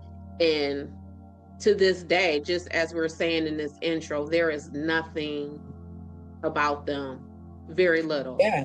And then with the Colonial Parkway murders, it's like not just, it wasn't as easy to find a lot of stuff about the Colonial Parkway, but you had brothers, family members who are still to this day advocating for their family members, where you have that sense of, 3 hours away, the same thing is happening to another community, but 20 years later, you don't have that push. And why? Right. Because the mentality that you bear is a lot different, where nobody really cares about me. I'm not going to advocate. It happened. Things happen. May she rest in peace. Like, let's protect our kids. Let it not happen again. I mean, just in preparation for Colonial Parkway, there was a ton of recently produced documentaries on like the ID channel and things like that about that. But a little bit more also caught my attention. So the Colonial Parkway, as we know from our show, is part of the National Park Services. The suspect in the Suitland murders, guess where he worked? As a groundskeeper for the National. Wow. He worked as the groundskeeper for the National Park Service. So it's what, Craig? Well, I was just going to say, all the girls from Suitland Park were found in the woods behind a public park. where people have like birthday parties and family reunions, and Mhm. those woods were literally backed up against a park. And with the Colonial Parkway murders, they literally went out of their way. They almost dug that man up from the grave Yeah. to assign him as the suspect 6 years after his death. And then this man right here, as we're talking, he worked for this. He knows this. And to this day, even after he pled guilty for the murder of Janice Morton, they still have refused to even name him as a suspect for these ladies in Swoopland. Now, that's what I was wondering. I was like, but why? So when you have this suspect who, it's kind of tied in, but then you don't charge him with it. So what? Investigations just stop on these other 5 women? Like, so this other lady, Janice Morton, he pled guilty to her murder. And in his allocution, and allocution is the fancy court word for when you plead guilty, you can't just say, I plead guilty. You have to go on the court record and state what you plead guilty to.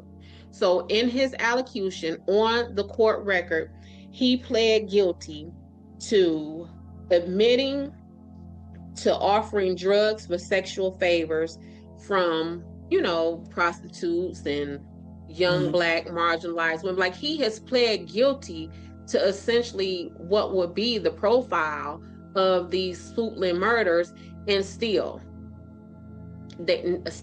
he's not a suspect.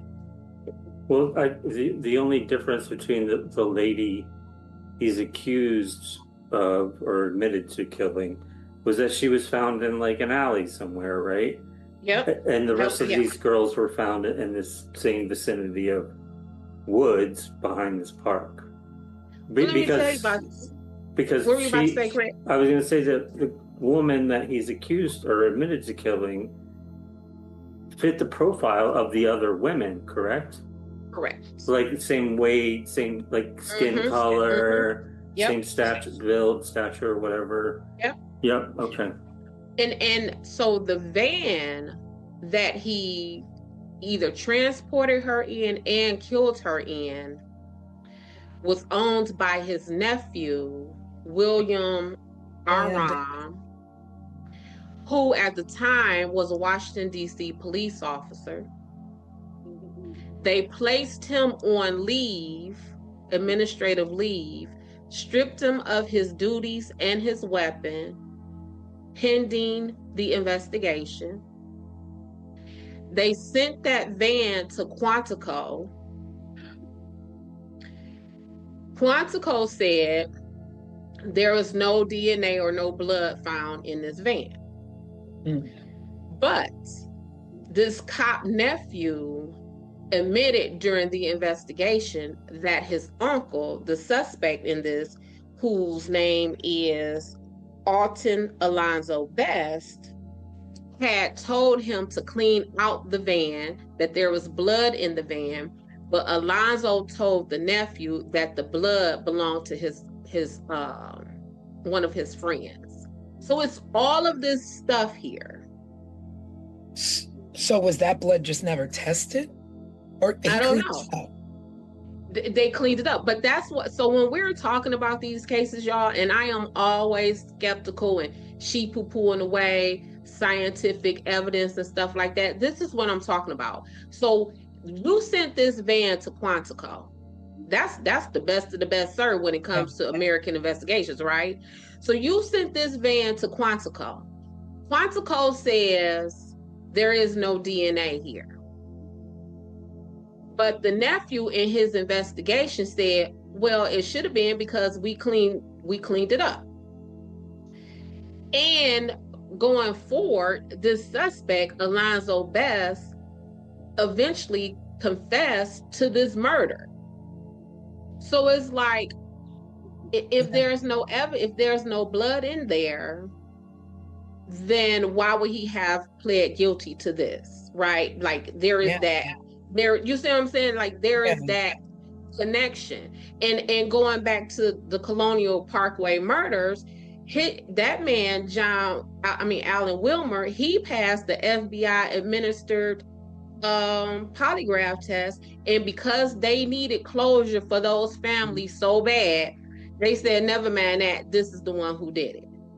But in a very similar situation with this, they're like, okay, well, there's no, go ahead, whatever, it is what it is. So it's like, even in handling the evidence of this stuff, it's different between the two cases. Yeah, it's just, it makes no sense to me that, like, that's scary. Like that, like, put yourself in that position. And I don't mean you, I mean the viewers. You have a park near you. It's 15 minutes up the road. Not one, not two, not three, not four, but 5 bodies found in those woods. And they're not even, some of them were so decomposed they couldn't tell what was the cause of death. How do you not demand answers? And they did. They did. And that was something too. So they demanded answers. In my research for Colonial Parkway murders, those families and those victims, it was like, come and talk to us, but it wasn't that outcry from the public where give us these, you know what I'm saying? Because there was no need for it. Correct. The police were knocking on doors. They were trying to figure out what's going on in our community. Yeah. So one of the things that I did not like with this Suitland investigation is I read that they said that whoever was committing these crimes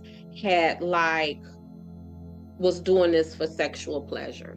And this is something too that we talk about when you miscategorize crimes and motives and stuff like that. Rape is not about sex. Rape is about power and control and domination. Because if it was just about sex, then no one would rape, because you can get sexual release by yourself, right? Like you can do that to yourself. You don't have to do that. And then these women were stabbed, kind of like what we're always talking about, like the closeness and the intimacy that it takes to do stabbings. And so I know that the investigators were thinking that the women were not killed in the areas that they were found. But wherever they were killed, if they were stabbed, that still would have been a more intimate place, because again, that it's a struggle to stab someone. And then this back and forth motion is going to be blood everywhere. But I did some thinking about what was going on with these women from their physical descriptions, because obviously whoever did this had a type. Yeah. He had a type. These were young Black women who were very petite and small in nature, with short hair and dark skin. And this was happening in the 80s. So my investigation brain said, Des, go back to the 80s. What did this look like and feel like for the 80s? Thin built, maybe these women were chosen because possibly childlike in their stature. Maybe they seemed to be powerless, not strong enough to fight back. Short hair, maybe that was a preference for like a boyish appearance versus CT, you got your long hair and you're flowing type deal. Dark skin. And let's just talk about what it is. For a whole lot of people, dark-skinned Black people are deemed less attractive, less valuable. So with that, had made these women even more easy for him to toss away and just discard. And then the sodomy, because they were sexually assaulted, but I found it wasn't just like vaginal rape, it was sodomy. Violent. But not just that. As I was putting all of this together, what is the connection of all of these things? And I was wondering if this person's motive to do this to these women was a release for some kind of internal sexual repressed rage, in the sense of, was this person fighting sexual demons? Was this man at the very minimum bisexual?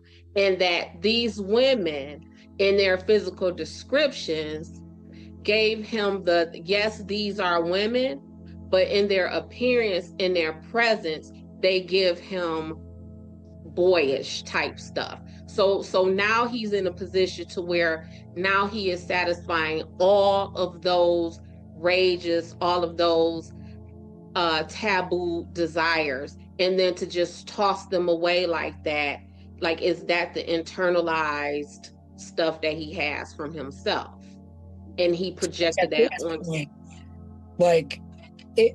I think so, but I don't know, Des. I think you think so, Craig. I don't know.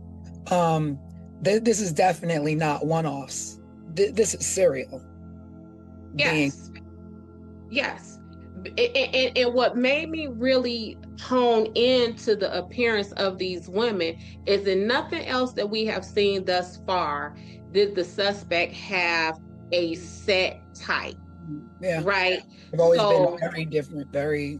It was, yes, this was very targeted, and not just very targeted, because you could say, okay, Black women, streetwalkers, that could be anything, but the appearance of these women was very concrete and very fixed.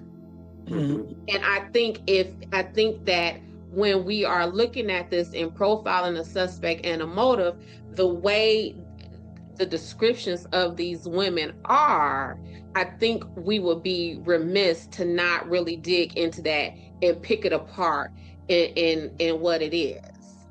And I mean, that too, though, when you say like picking apart a suspect, is that I feel like in part of that profiling the suspect is also profiling the victims, but we don't even know who the victims are. We don't even know. Exactly know, so that we can pinpoint, okay, well, this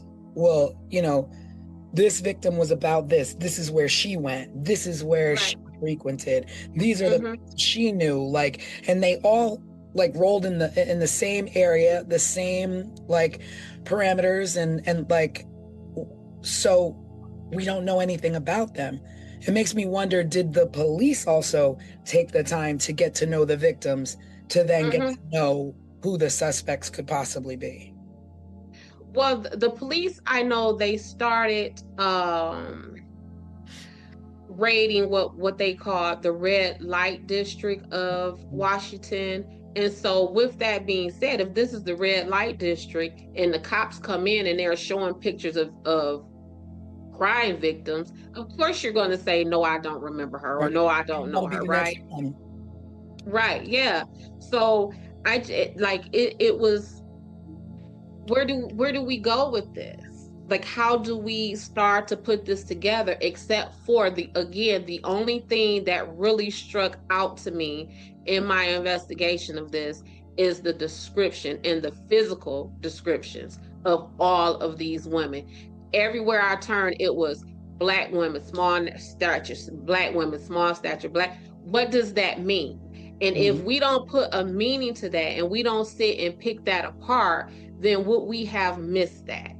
And, and when I say that, I'm talking about, so like when I was in college and I majored in this and I minored in that, a lot of my academic focus was on delinquency, crimes against women and children. And this stuff that I'm talking about right here with this description of these women, this was like textbook stuff. Like, this man had some kind of repressed sexual energy that made these women look like this. Because if he just wanted to kill Black women, Black voluptuous women, tall women, whatever, but it was almost like bullying. You know what I'm saying? So Yeah, that's where my mind went. And what you say, T? It made me wonder too if any of these women knew each other or even knew him. Well, they said he knew some of them. I have so many questions or so many thoughts even. You know, digging into the psychology of this guy and maybe repressed homosexuality. Was it the environment he grew up in? Was it his parents? Was it his religion that was telling him these things were bad or wrong, or, you know, drove him to do these certain things? And the little I did read about these women, and you're talking about the cops went into the red light district, but wasn't one of them like a nurse and one was trying to get a job? Like, were they really like traipsing around in the red light district? It doesn't seem like it. I don't know. So the one lady who he pled guilty to her murder, she was a nurse's aide. And then the other lady, and let's just go down these women's names. I want to say their names. So there was Dorothy Ann Miller, who was 20 years old. Her body was found on December 13th, 1986. The next victim was Pamela Malcolm. She was 25. She disappeared on October 21st, 1986, and was found in January 1987. And it is from the investigation of Pamela Malcolm, because they are found in these wooded areas, that when the cops made like that widespread search is when they then found the bodies of Cynthia Westbury, Juanita Walls, and Angela Wilkerson. So had they not have went looking or did that widespread search for Miss Malcolm, they would not have found these other victims. But let's talk about this one other victim, Juanita Walls. They found skin cells underneath her nails. But timing, the mid-'80s, make it not so easy as it is today. Yeah.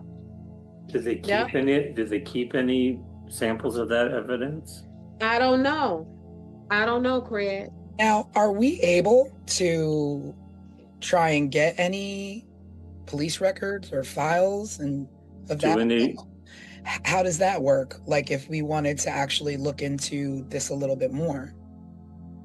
Well, it will kind of depend on how the case is classified right now. If they classified Miss Wells that is her, let me make sure, because I want to make sure I'm saying these ladies' names. Miss Walls. If they classify Miss Walls' death as a closed case, then yes, we can try to pursue her test results, or even the case file from the PG Prince George's County Police Department, as they were the lead investigating agency on this. So we can submit a FOIA request, and we did submit FOIA requests for the Parkway murders.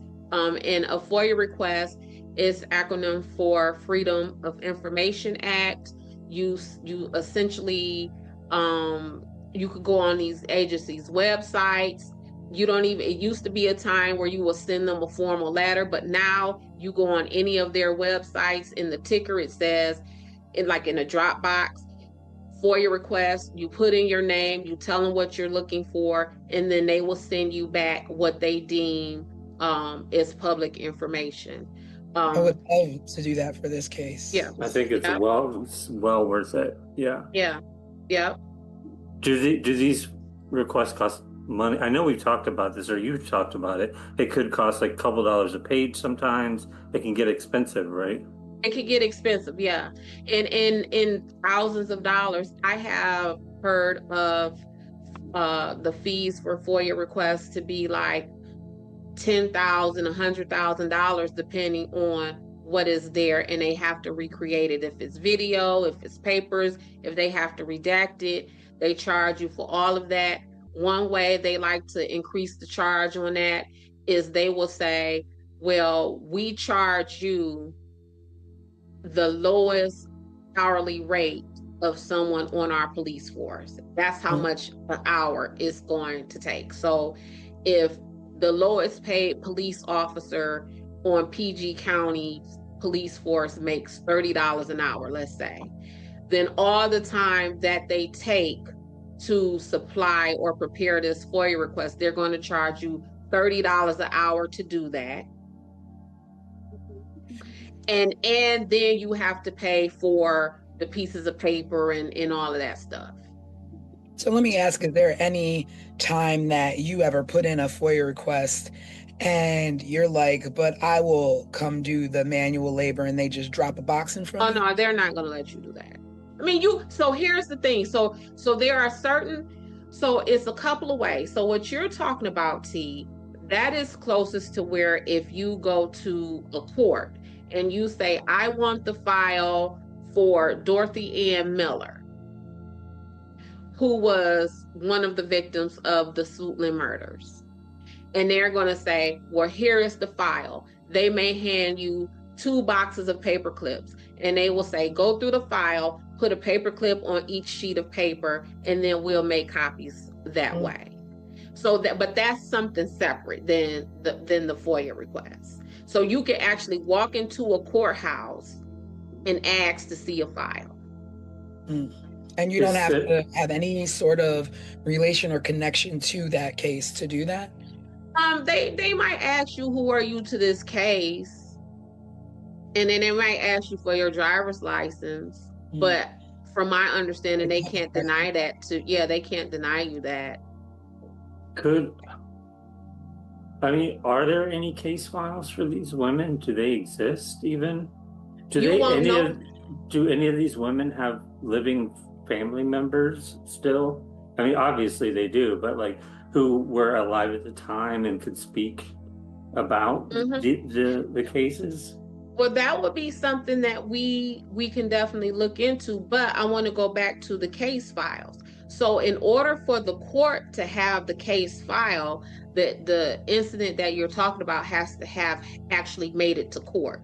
So these women, aside from the woman who he pled guilty to, those women would not have made it to court because there is no suspect. There was no one who stood trial. There was no one who pled guilty. Yeah. So they're just gone.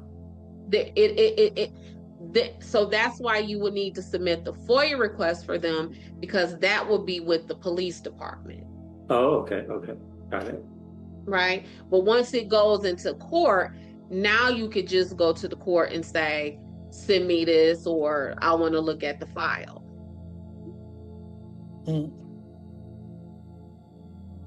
We should see if we can obtain any additional information. I feel like there's so little. I feel like Tanisha did such a good job telling the story with the overview, with how little information there is.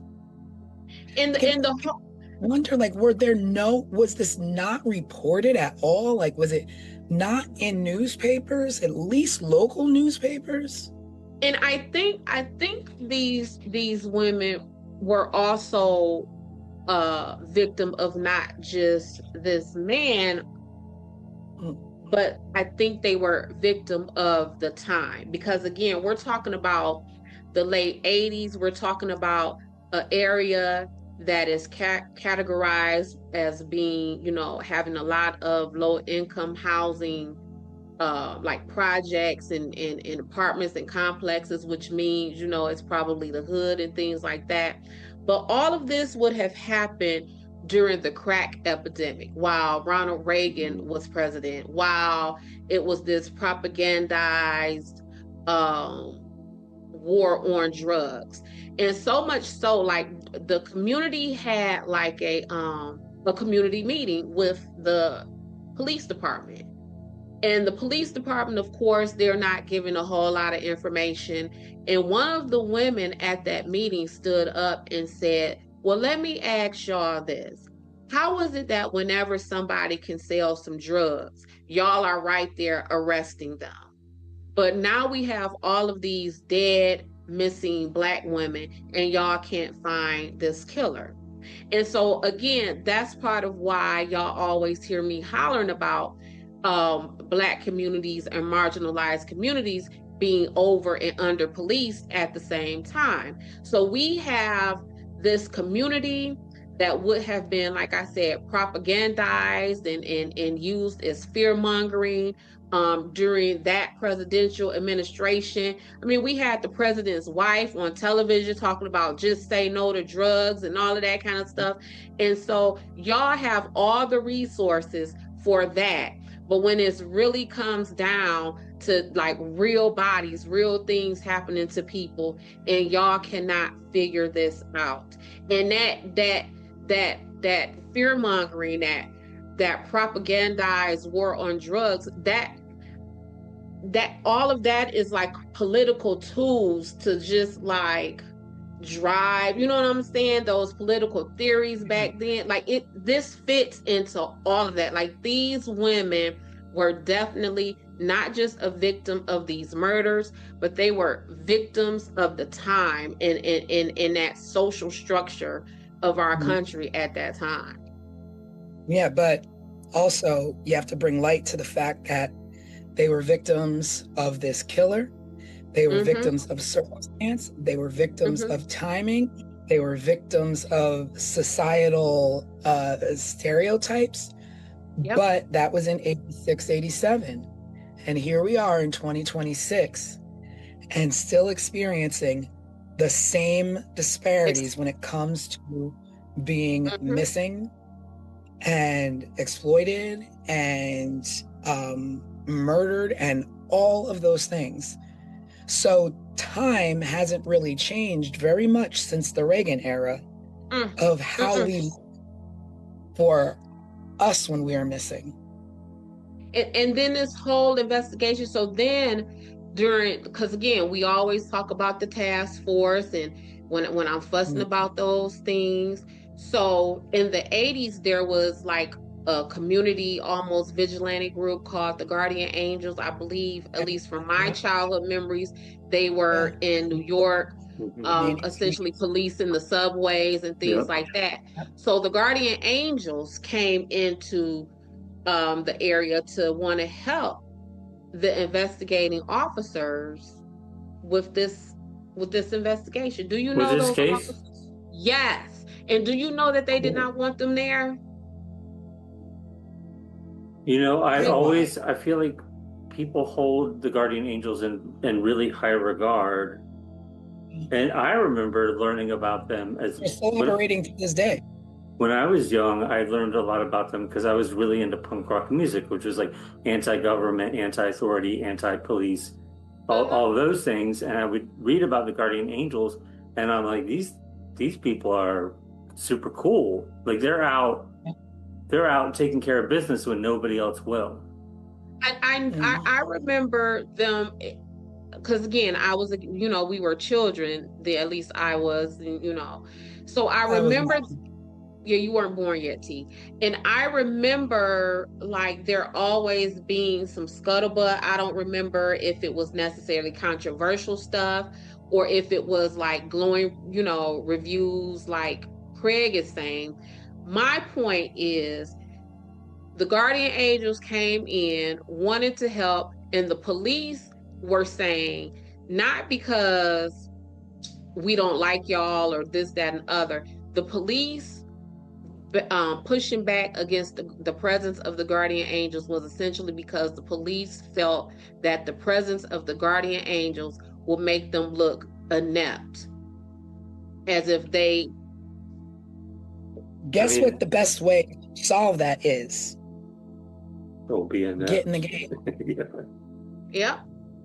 Be So lame. that's what I'm talking about. When we have these task force and all of that kind of stuff, yep, we're all trying to find what it is we're looking for. But if our intentions are different, then we're not going to work well. Now imagine if, because I know for me, a lot of attorneys will hire me as an investigator on a case before they will hire a now private investigator who once had law enforcement background. Because one thing is for sure, a cop is going to cop. Once you're a cop, you know that's in you. You can't really turn that off. And people feel that, right? So if you are in these marginalized communities, like we're talking about, with all of the social things going on that we have just discussed, and a cop comes talking to you about this, you might be a little closed off. But if a regular person, maybe a guardian angel, maybe, you know, just a regular private investigator come and talk to you, you might be more free with your information and more comfortable to talk. So y'all are not getting it done, but here are some everyday people who may have been able to, and instead of you finding a way to tap into that resource, you taint it and kind of push it away. You know what else is concerning as I'm listening about this case, and about there potentially being a nephew who was a cop involved. The cops were involved in the Colonial Parkway murders. Yep. In some way, they theorized that it may have been a cop that was pulling people over. In the Ketty Cabin murders, I feel like the cops were part of that community, and somehow one of the cops may have been tied to some of the people involved, if I remember correctly. It just seems like a lot of these cases we've covered, the cops have been involved in some shady sort of way. I mean, isn't that like the time period when I guess the birth of like the dirty cop era of the 80s, where, you know, drugs and crime were like just really up and cops were on the take, and, you know, all these things. So we get all these movies now in this time, and, you know, millennial time, that are always about these, you know, dark, shady alleys of the 80s where cops were, you know, on the take doing dirt, you know, and perhaps that's a decade where a lot of cops got away with a lot of things that we just will never know. Yeah, and that stuff sells. That's what I'm saying. It helps pushes the agenda, whatever your agenda is. And it just so happens that we're talking about a possibly nefarious agenda, one that we know to be true, one that we know things like when you have politicians talking about this fictitious Black welfare mother and had all these kids and getting all this money, but we now know that was not true. That was a blatant lie that was told to the public to again advance a political agenda. And so crime, especially when it is depicted coming from marginalized people, Black people, poor people, Hispanic people, whatever the people are, that is a way to push, again, an agenda. I tell my clients all the time, these prosecutors and these politicians are getting raises. They're getting reelected off of you. Like, you, whatever that crime is that you are being charged with, and they get a guilty plea out of you or a conviction out of you, it is highly possible that a detective or a prosecutor just got that corner office that everyone looks for. It just so happens that they have now gotten reelected. It just so happens that they may have just gained a few extra $100,000 to their campaign fund because of the closure of this case and your conviction. Like, this stuff, it has meaning, and a lot of times that meaning is someone's career advancement, in someone's their pockets.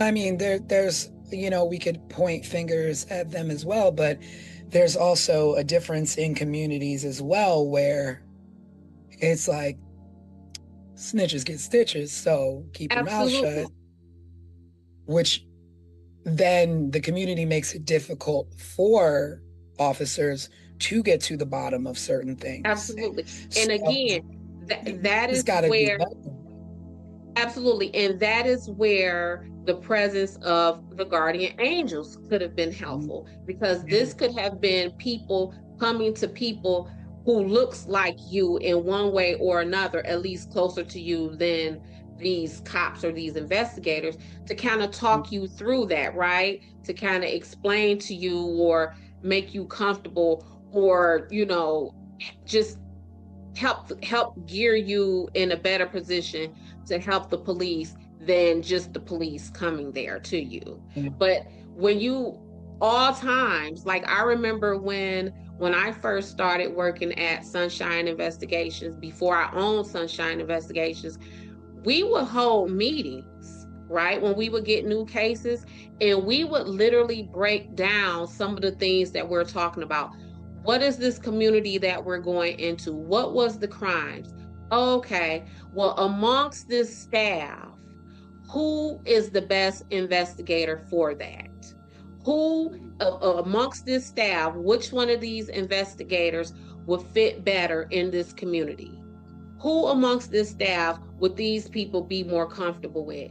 And with that, there were some cases that my little black behind couldn't go on to, right? And it was some cases where one of my coworkers, their little white behinds couldn't go to, because the truth of the matter is people are more comfortable talking to people who are closer to them. So even right now, if I am working a case, and let's say the people who I am talking to are of Middle Eastern descent and they speak Arabic, I may take one of my friends who might be of Middle Eastern descent and speak Arabic with me onto that case, because although I am Des and I am black, I am not Middle Eastern and I don't speak Arabic. So we have to be very conscious of those things when we go into certain communities, because otherwise you gonna get, you're not finna walk into because some of these women, Craig, were prostitutes or thought to be prostitutes. And with that being said, you're not finna walk into a bar and these people just finna talk to you. Yeah. That's not going to happen. And so if they just approach this the way they want to just come through as police officers and not want help or not think about the community that they are in, this is what we're going to have. Yeah. It's just hard, because that this is just one story of many, and some of them never even saw this much of light of day. A story of a many, but watch this. The suspect for these murders, he was a suspect in murders all the way in California. Oh. Wait, I what? didn't know that. Yes. So, calling this a serial killer is not incorrect, then? It is not incorrect. No, there was at this time, there was a string of murders in California. Specifically, they had dubbed these murders as the South Side Slayer. And they were looking at this man, Alonzo Bess, or whatever his name is, as the suspect in those murders. I'm about to look it up right now. But not right in the backyard of where he actually murdered another woman. Correct. Because for some reason she didn't fit the profile of location of where she was found. Yeah. Because she was found in Cali, he's probably not connected to these Woods murders. But California, all the way across the country. But it's even worse than that with this community. So just as they were recovering from a string of murders called the Freeway Phantom murders that occurred between 1971 and 1972. So this community was being brutalized. The freeway what murder? Freeway Phantom murders. Wow. And these were also to where you become desensitized to that kind of sense of violence and murder and gone missing and nobody's looking for you. You all of a sudden become accustomed to this, to where you don't even begin to be outraged about it because it's just your way of life. And that is the saddest thing. Yes. These freeway phantom murders were also all Black women, it looks like. Absolutely. And the reason why it was called the Freeway Phantom murders is because they were killed and just tossed along the freeway. Oh my God. Were the California killings, did the women in those killings match the same description as the women in the Suitland murders? They were Black and marginalized women, and I am not sure exactly what made the Suitland suspect attractive to them in that, because I actually, what you say, T? I'm just mind blown. They're like, we're gonna connect you to the murders down the block in the woods, but you know what? We got this case all the way out in California that you might look good for. You might look good for. And really, and Craig is onto something. Like, people really get desensitized to what is going on. And I work cases all the time when I go and talk to, witnesses or whatever. And they literally say to me, Des, I'm not participating in that because nothing is going to happen. Nothing is going. Yeah. That's sad. You believe that your efforts are a waste of time because nobody is going to invest what they need to invest to get you the answers that you need. Yes. And it's happened because you see it time and time again.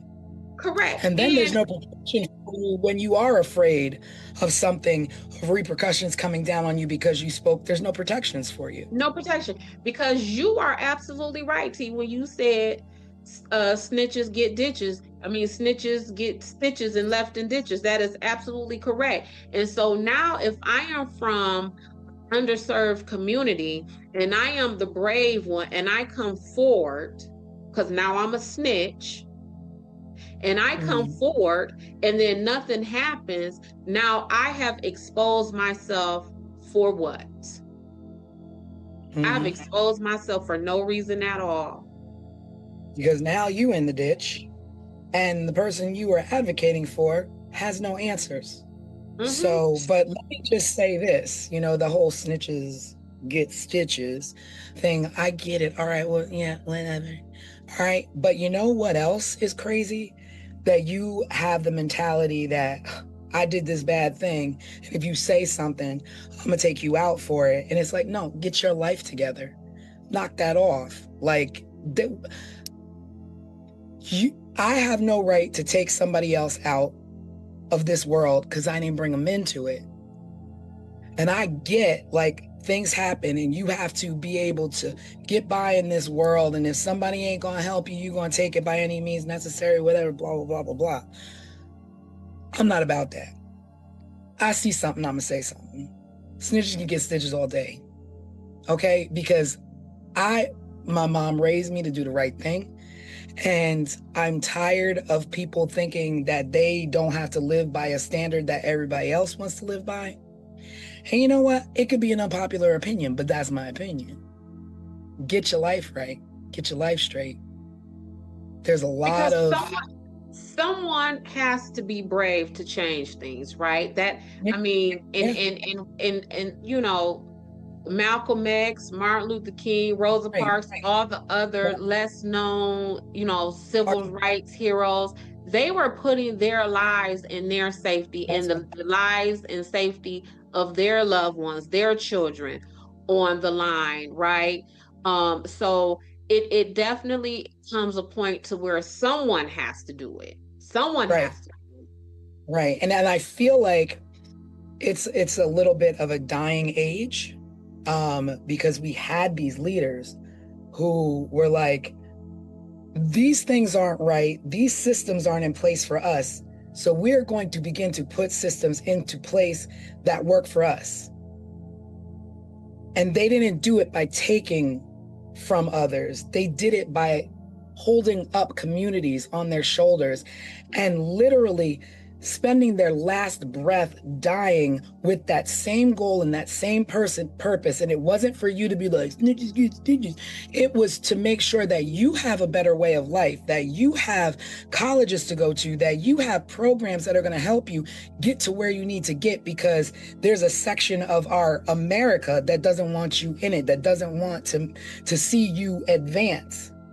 But people like Martin Luther King, people like, rest in peace, Jesse Jackson, who spent his last moments making sure that we're going to be okay, to keep hope alive. And keep hope alive doesn't mean snitches get stitches, because I'm doing some dirt over here to get what I believe needs to be mine. But again, it may not be popular opinion, but that's my opinion. Yeah. No, These the women whole system deserved a better life. They deserved answers. Their families deserved to know what happened to them. And full stop. Well, no one deserves another person out of this world. Well, this man, what's his name, Craig? Did you look him up for me? I have it right here. Alton Beth. Alton, yeah. Yeah, I think his middle name is Alonzo. Yeah, that's why I keep saying Alonzo, because his middle name is Alonzo. So this man, Alton Beth, let's go back to this young lady whose death he did plead guilty to. He met this woman at a party, offered her drugs in exchange for sex. She refused that offer, and that is when he killed her and possibly raped her. He confessed, he admitted, he went on the record and said he did these things to her. Do you know he was only sentenced to 18 years in prison? Is he still in prison? I mean, he is not. Is he still alive? I mean, he is. And let me tell you about him. He's still with us? Yes, he's like 70 years old. So he's out walking around and potentially could have killed these other women found in the woods in Suitland, could have potentially killed these other women in California before that. And he's out just walking around now? Hold on. And after his arrest for that lady who he pled guilty to, so the murder stopped after. Right after he was arrested. After he was arrested. However, there was bodies that were discovered, and those bodies, the state of decomposition for those bodies gave indication that they could have also been victims of his. Yeah, so these are additional bodies on top of the 5. Yes, it was like 2 or 3 more bodies that were discovered after his arrest. And the decomposition state of those bodies indicated that they could have definitely fit in the timeline that he was active. But different locations. Yes, no, they were all in the same, like some of them were found like in the same proximity of these other ladies, yes. If you read about Suitland murders, it says victims 5 to 9. Mm-hmm. So there's like a range of like an additional 4 that possibly could have happened. Yeah. So he got out. He is a registered sex offender for the rest of his life. But he's now a homeowner. He's just living out in the community like everyone else. Wow. And in the home, I did the Google search and was able to look at the home. His home right now is in better condition than a lot of the homes that our viewers live in right now. Is he still living in the same area? Yes, he's still in the Maryland area. Yes. So let's talk about his cousin or his nephew who essentially helped him in this, the cop. So I guess the cop either retired from being a cop or was no longer allowed to be a cop, because he then went on for a life of crime and he has been convicted of theft charges and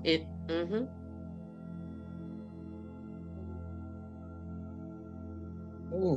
What else? Theft charges. What else? Any other ones? Just a bunch of, just several theft charges, things that would be unbecoming of someone who is an upstanding police officer. Yeah. But It speaks to his character. Absolutely. And these two remain to be thick as thieves to this day, because in 2016, they filed paperwork to join, to create an LLC together. What kind of business? They couldn't figure out what kind of business it is, but in 2016.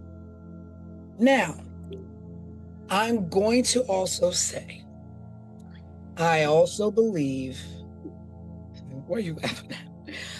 I also believe that people can turn their lives around, okay? Absolutely. They can, be remorseful. They can become members of society again and do the right things and get businesses and get homes and what have you. But also, you need to do your time. You have to do your time. And again, I am for all of those things, because I am a criminal defense investigator, right? Yeah. Just last night, I posted under one of my older clients, one of his posts about how great he is and how amazing he is and all of those things. But that is different, like you just said, when you do your time. This man has a string of dead bodies behind him that it is questionable that he did the deading, he did the killing, and he is just out to live free amongst us with all of the benefits of being a free American. What makes Well, that's what I was gonna say, that of course people can change their lives, turn them around, but I think there's arguments out there that say people who are serial killers can never get rid of that in their system. People who are pedophiles can never get rid of that's in their system.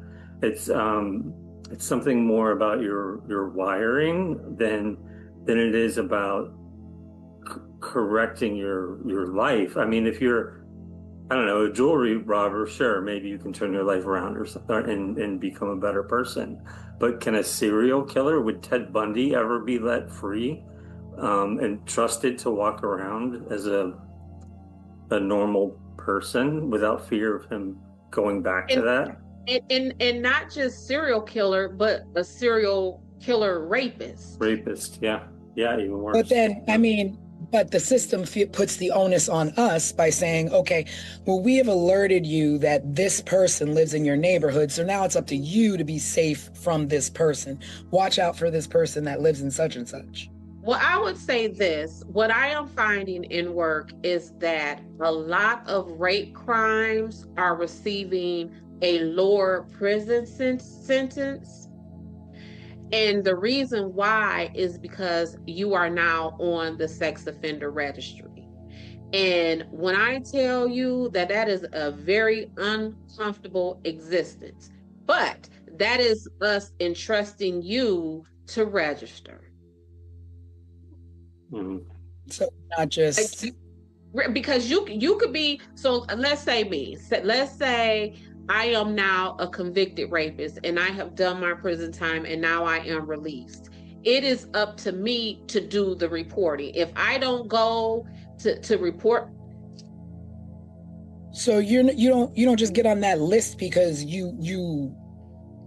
you're on the list, but if you move, the onus is on you to report that you have moved. You are supposed to report your employer. It's up to you to report that employer. So if I right now worked at CNN or wherever, let's just throw something out. And then I leave CNN and I go over to Fox News, it is left to me, the convicted sex criminal, to report that I am no longer at CNN. I now work for Fox News. That's crazy. You're supposed to report your vehicle. So if I once had an Explorer and I got a new car because I'm out here, I'm living my life or whatever, and now I have a Cadillac Escalade, it is up to me to report that I no longer have a Ford Explorer and that I have a Cadillac Escalade.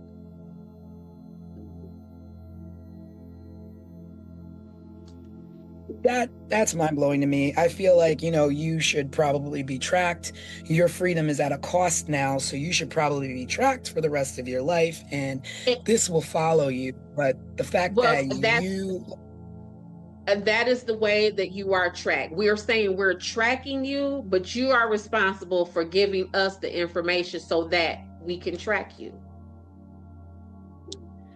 My question, though, was, once you are released from prison and did he do the full 18 years or he got released early? I don't know if he did. I don't know. So, but it was 18 years. Either way, he either did 18 or got released early. Mm-hmm.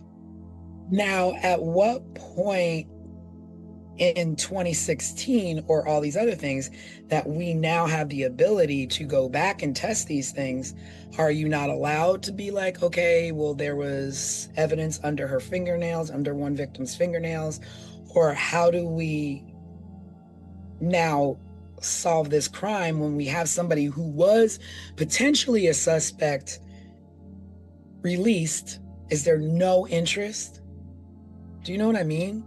I guess there is none, because here's the thing. This is the thing. Murder stays murder. And what I mean by that is there is no statute of limitations on a murder charge. So if that one lady, Juanita Walls, where I said that there was DNA or skin underneath her nails, right?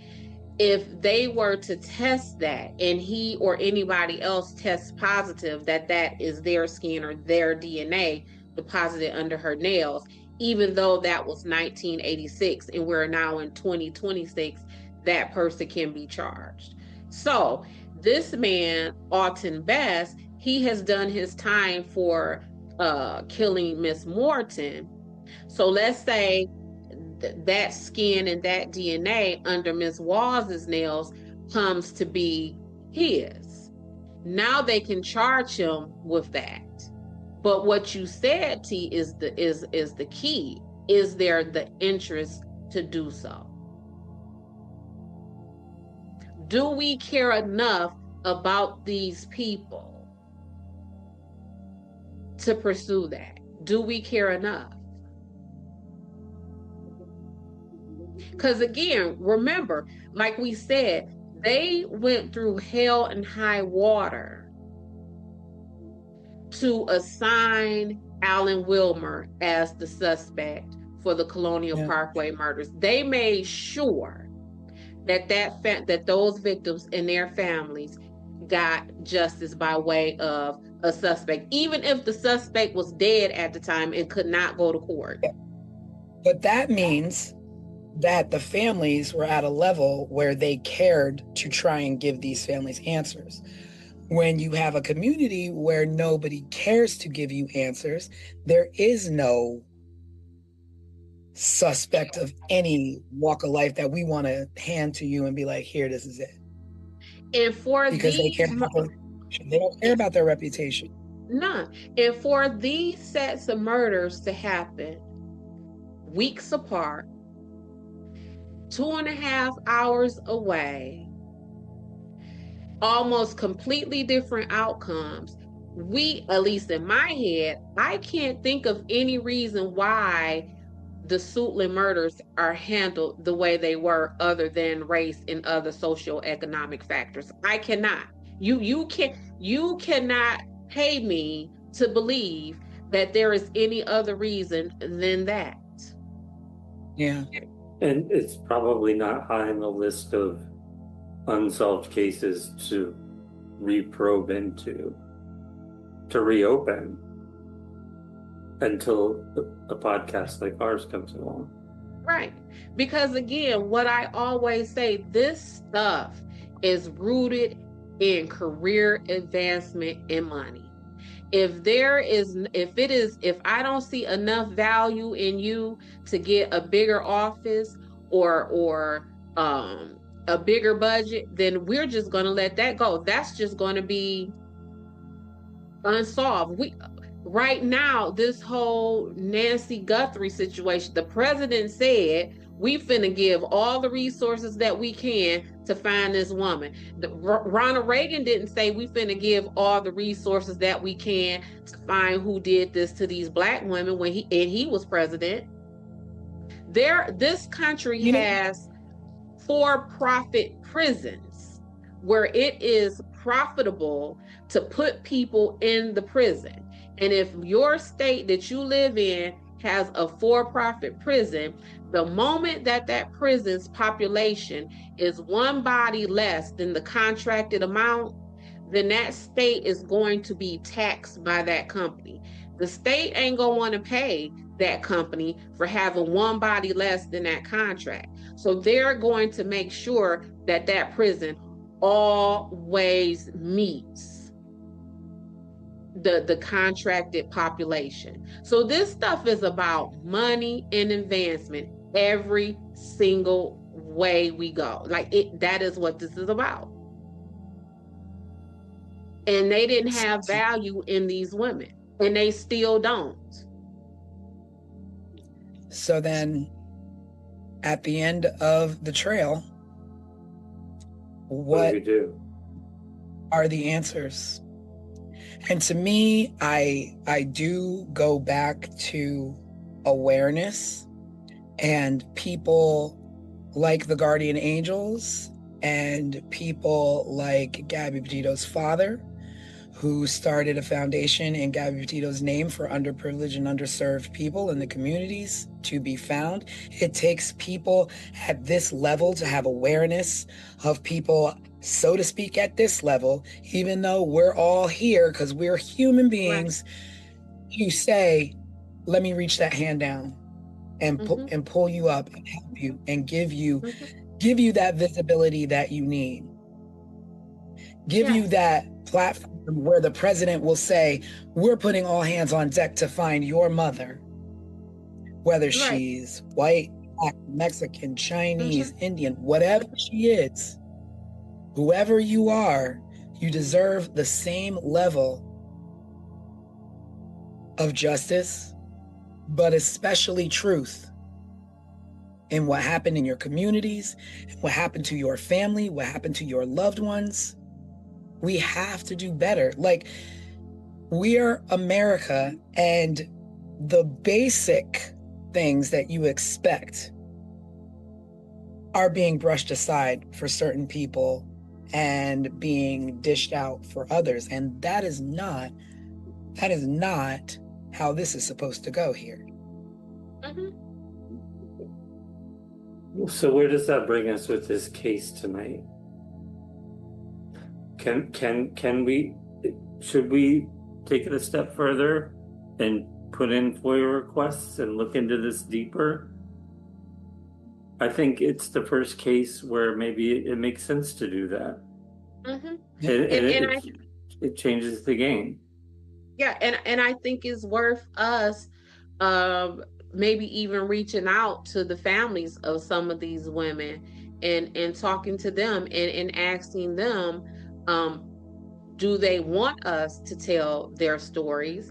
And even further than that, how do they want us to do so? Because it is definitely stories that need to be told.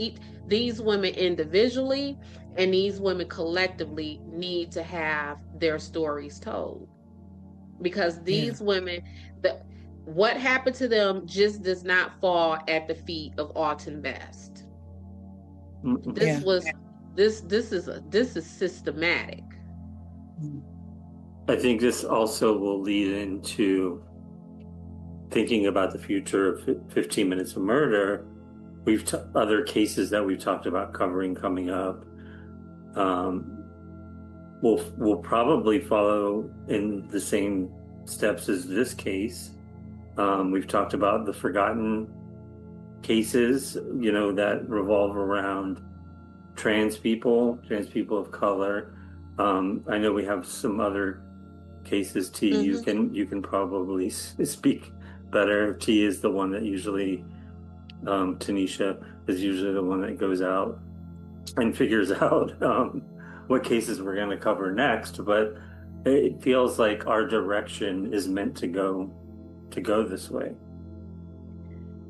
Because I don't know how you can separate the politics of it all from what is happening, because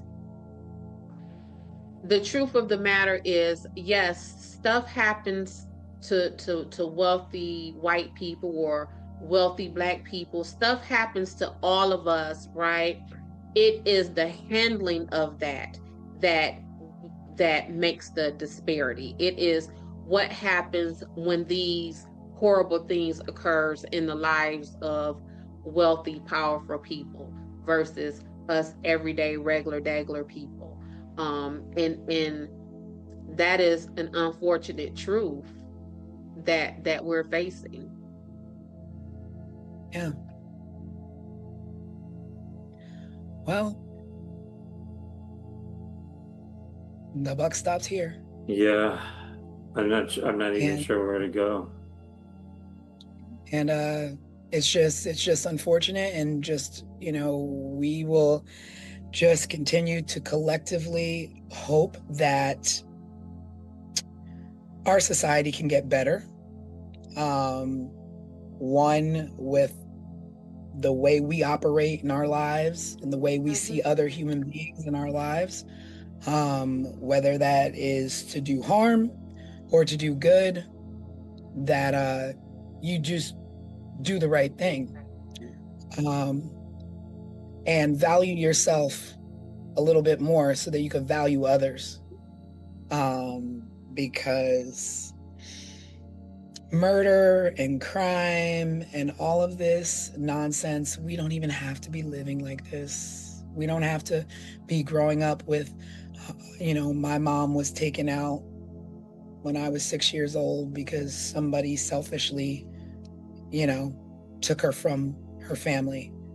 There's no reason for any of this. No reason. And so there's no reason for us to even be sitting here on a show called 15 Minutes of Murder. That's the crazy part.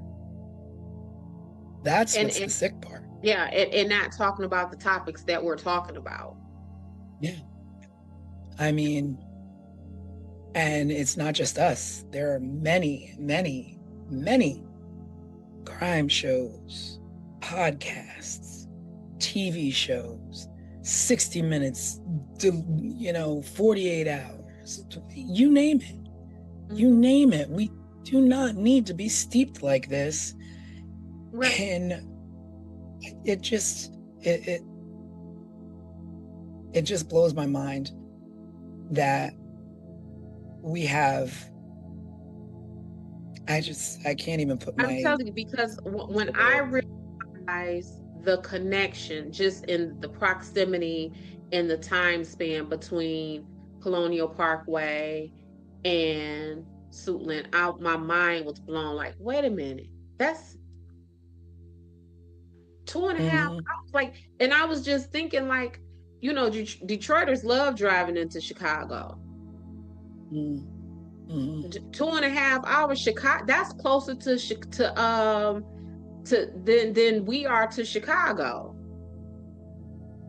When Yeah. you think of it, like Craig, how far from where you are, how far is the drive to say Miami?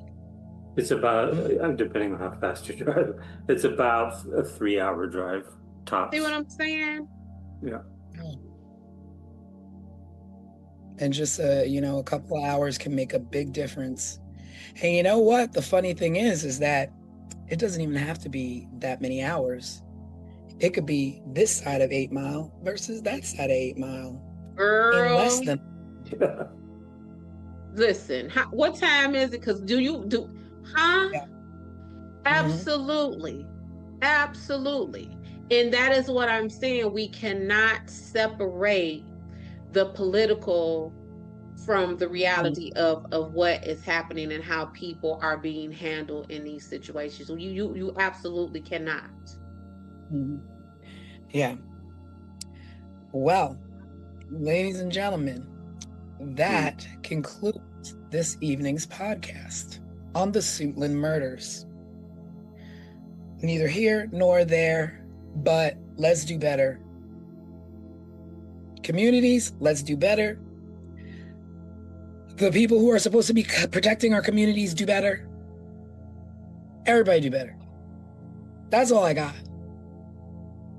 Yeah, I think that's our tagline is do better. 15 minutes better. Do better. You got to do better. Like you almost can't be mad. Like the cops didn't do this. Well, don't give the cops something to do. Don't give them something to mess up.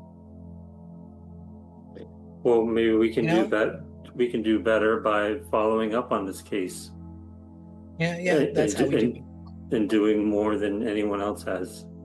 Yeah, I would like to also do better by actually seeing if I could give proper faces to these women that I was not able to find. Oh, yes.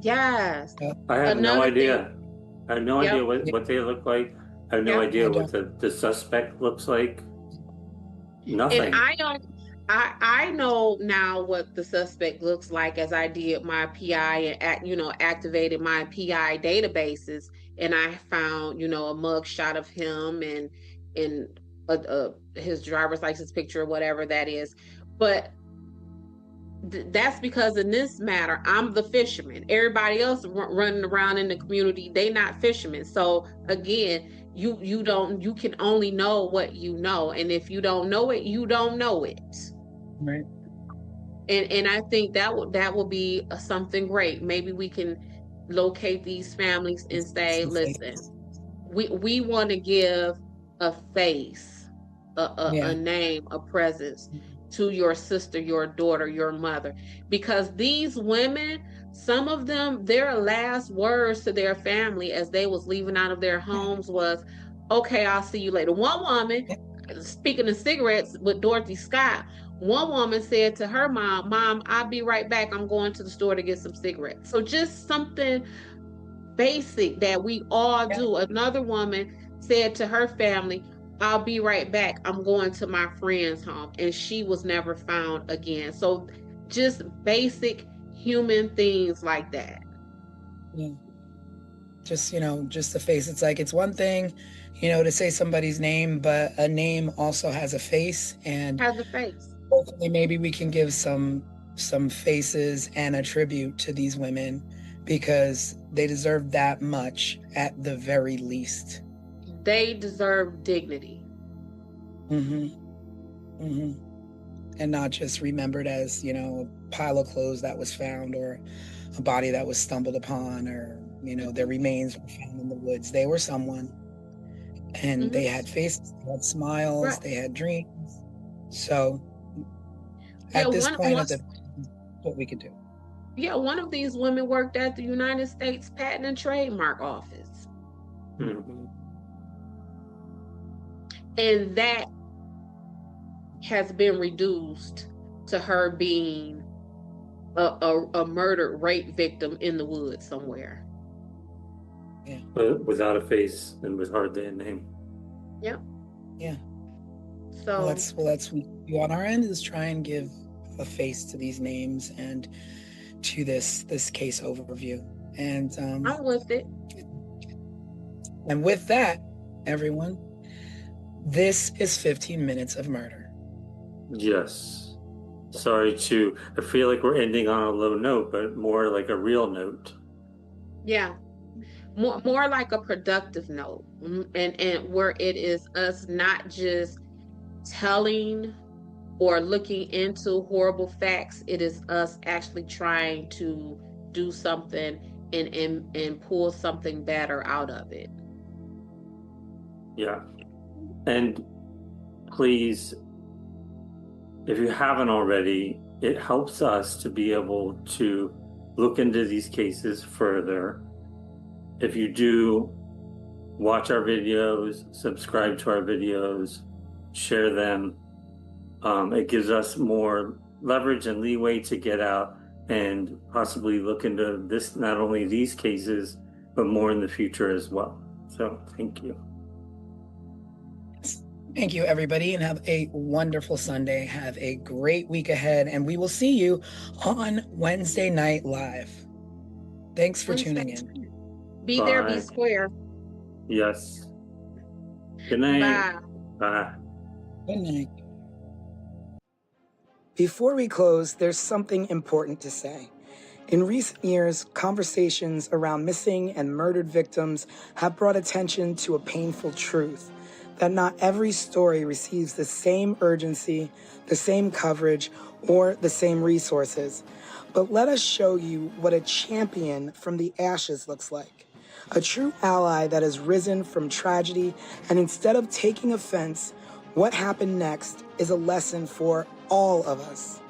After the loss of his daughter, Joseph Petito, father of Gabby Petito, became aware of such disparity in a rather harsh way. During a press conference to find his daughter, he was made aware of something often referred to as missing white woman syndrome.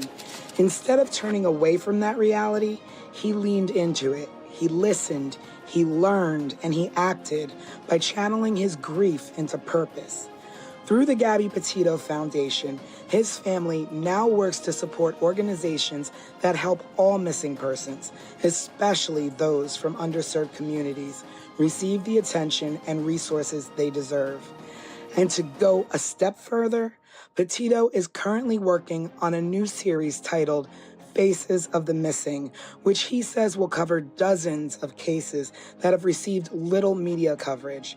This will bring such hope to families that don't often receive the national or even local coverage deserved to bring their loved one home or to find answers. Joseph Petito, thank you for being the change we wish to see. Your daughter is proud. Rest in peace, Gabby. Subscribe, share, and remember, someone is always waiting for answers. This was 15 Minutes of Murder.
Just 3 blocks from the Atlantic Ocean, the quiet city of Long Beach, New York, looked like any other coastal town in the mid-1980s.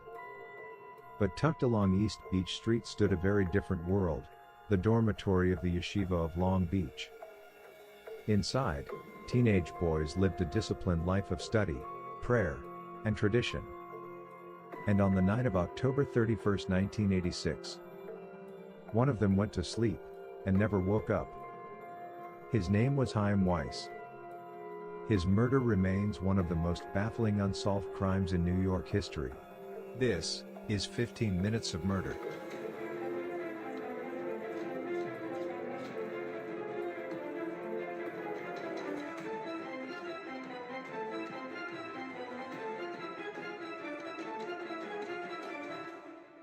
Chaim Weiss was 15 years old. He grew up in an Orthodox Jewish family in Staten Island, New York, and raised in a household where faith shaped daily life. His father, Anton Weiss, was born in a displaced persons camp after World War II, the son of Holocaust survivors who rebuilt their lives in America. Chaim was the eldest of his siblings. His brother Menahem was 11 and his sister Rachel was 7 at the time of the incident. Those who knew him described him as bright, deeply religious, and serious about his studies. He was a funny kid who loved chess and loved to play basketball. He was quite popular. At the Torah High School Yeshiva in Long Beach, he was in his third year of study, living in the dormitory with 40 other students and faculty. The routine was strict. Days revolved around prayer and the study of the Torah and the Talmud, the core texts of Jewish law and scholarship. For unknown reasons, Chaim's dorm room was slightly different from the others. Most boys shared rooms. Chaim did not. He was one of only 2 students in the dormitory with his own room, a small third-floor space at 63 East Beach Street. It had one door, one window, and only one way in or out. October 31, 1986. For most teenagers across America, it was Halloween. But inside the yeshiva, the evening held a different significance. It was Shabbat, the Jewish Sabbath, a sacred period of rest that begins at sundown Friday and lasts until nightfall Saturday. During Shabbat, Orthodox Jewish law restricts many activities, including writing, using electricity, or turning lights on and off. Life slows down. The students prayed. They studied. And eventually, they went to sleep. Well after midnight, Chaim was seen alive studying in the hall outside of his dorm room by a fellow student. He was likely utilizing the light in the hallway to abide by the rules of Shabbat. He returned to his dorm room alone. Sometime between 1:20 a.m. and 7 a.m., someone entered that room. What happened next was swift and brutal. Chaim Weiss was reportedly struck in the face with a hatchet-like weapon, crushing his skull and severing his spinal column. Investigators later described it as an extremely violent attack. And yet, there were no screams, no sounds of struggle. No one in the dormitory reported hearing anything. When investigators entered the dorm room the next morning, the scene raised more questions than answers. Chaim's body was not in his bed. He had been moved onto the floor, dressed in his pajamas with his feet resting on the mattress. Police believed he had been attacked while sleeping and remained in the bed for several hours before the body was moved. Then detectives noticed something else. The window in the room was open. It was November on Long Island and outside temperatures were around 40 degrees. Chaim had been taking antibiotics for a sore throat, making it unlikely he would have opened the window himself. To investigators familiar with Jewish customs, the open window carried a deeper meaning. In some Orthodox Jewish traditions, a window is opened after death to allow the soul to depart the body. Whoever opened that window may have known that, which meant the killer may have been someone familiar with Jewish ritual. Possibly someone from inside the community. The investigation began during Shabbat, when many Orthodox Jews avoid formal communication. Detectives struggled to take statements from students that morning because religious law restricted activities like writing or signing documents during the Sabbath. The result was a case that started with silence. But note, after the Sabbath, students and faculty fully cooperated with the investigation. Police assigned 25 detectives to the case full-time for months. A mobile command center was placed outside the yeshiva. Investigators interviewed students, faculty, and staff. Early theories ranged widely. A janitor, a mentally ill outsider, even the possibility of a Halloween thrill killer. But each theory collapsed. There was no forced entry. No evidence anyone from outside had entered the building. This led investigators to a troubling conclusion. The killer may have been someone inside the yeshiva. Possibly a member of the staff. Possibly another student. Near the body, investigators found a single strand of hair that did not belong to Chaim. But police have never tested it against a suspect. Their reasoning for not doing so? To preserve the integrity of the sample. They have kept this one hair in evidence for decades, just waiting for a possible match. The mystery deepened with other unusual details. The summer before Chaim was murdered, he was away at an overnight camp. Chaim's father remembers him calling home crying, but refused to tell him why. There is a possibility the camp was affiliated with the yeshiva, but nothing is for certain. Anton regrets not delving deeper into his son's distress. Doing so could have changed the course of that night. After Chaim left the camp, he went to Europe to visit his grandparents. While there, the family received 2 calls from Rabbi Avram Cooper, the school principal. He wanted to meet with Chaim to discuss matters unknown. Chaim later met privately with the principal at a home in Brooklyn. But when his parents asked about the meeting, Chaim refused to discuss what had been said. Years later, another disturbing event occurred. In 1994, Chaim's family received a strange letter addressed to him. Inside was a dark joke printed on an Easter card, which said, "Know what happens to chickens when they get too old to lay Easter eggs? They die. Happy Easter." Around the same time, his grave was vandalized with Hebrew letters attempting to spell the word murder. Whether these incidents were connected to the crime has never been proven. The murder devastated the Orthodox Jewish community. More than 1,000 mourners attended Chaim's funeral in Brooklyn. Parents feared for their children, and yeshivas across the region increased security. But the questions never stopped. How could a teenager be murdered inside a dormitory filled with students? And no one heard anything? Nearly 40 years later, the murder of Chaim Weiss remains unsolved. A 15-year-old boy killed in his own bed. Inside a locked dormitory. In a room with only one door. And one window. A window someone opened. Perhaps as a ritual. Perhaps as a message. Or perhaps as a final act by someone who knew exactly what they were doing. The killer has never been identified, but investigators believe one thing is certain. Someone out there knows the truth. And they've been carrying it since 1986.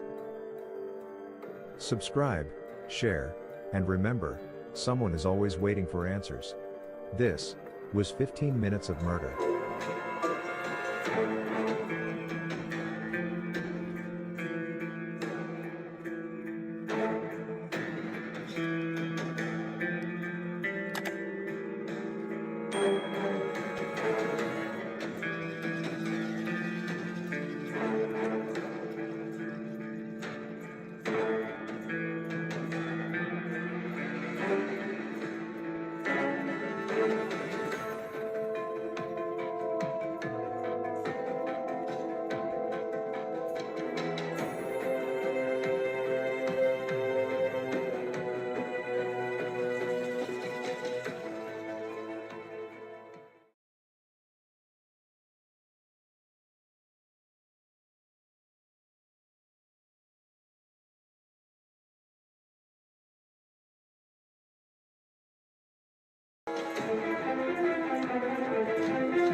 Hey, 15 Minutes of Murder family. It's me, your resident crime expert, Desiree Edwards of Sunshine Investigations.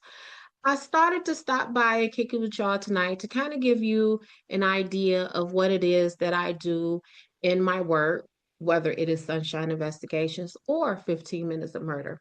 I wanted to come to y'all and give you an idea of what investigators do. A lot of people think that investigators simply investigate.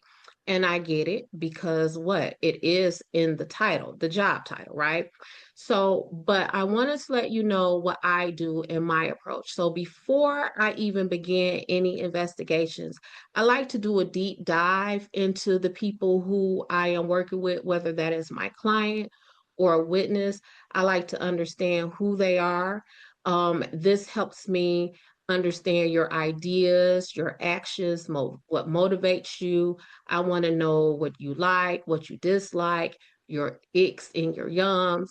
And I just really feel that once I know those things, I again know a better way to understand you and also to kind of gauge if you're being honest and truthful with me. So if I've looked at your social media and everything on your page is green, and then you tell me your favorite color is orange, now I'm looking at you with a side eye because, bruh, that is not the vibe that I am getting, right?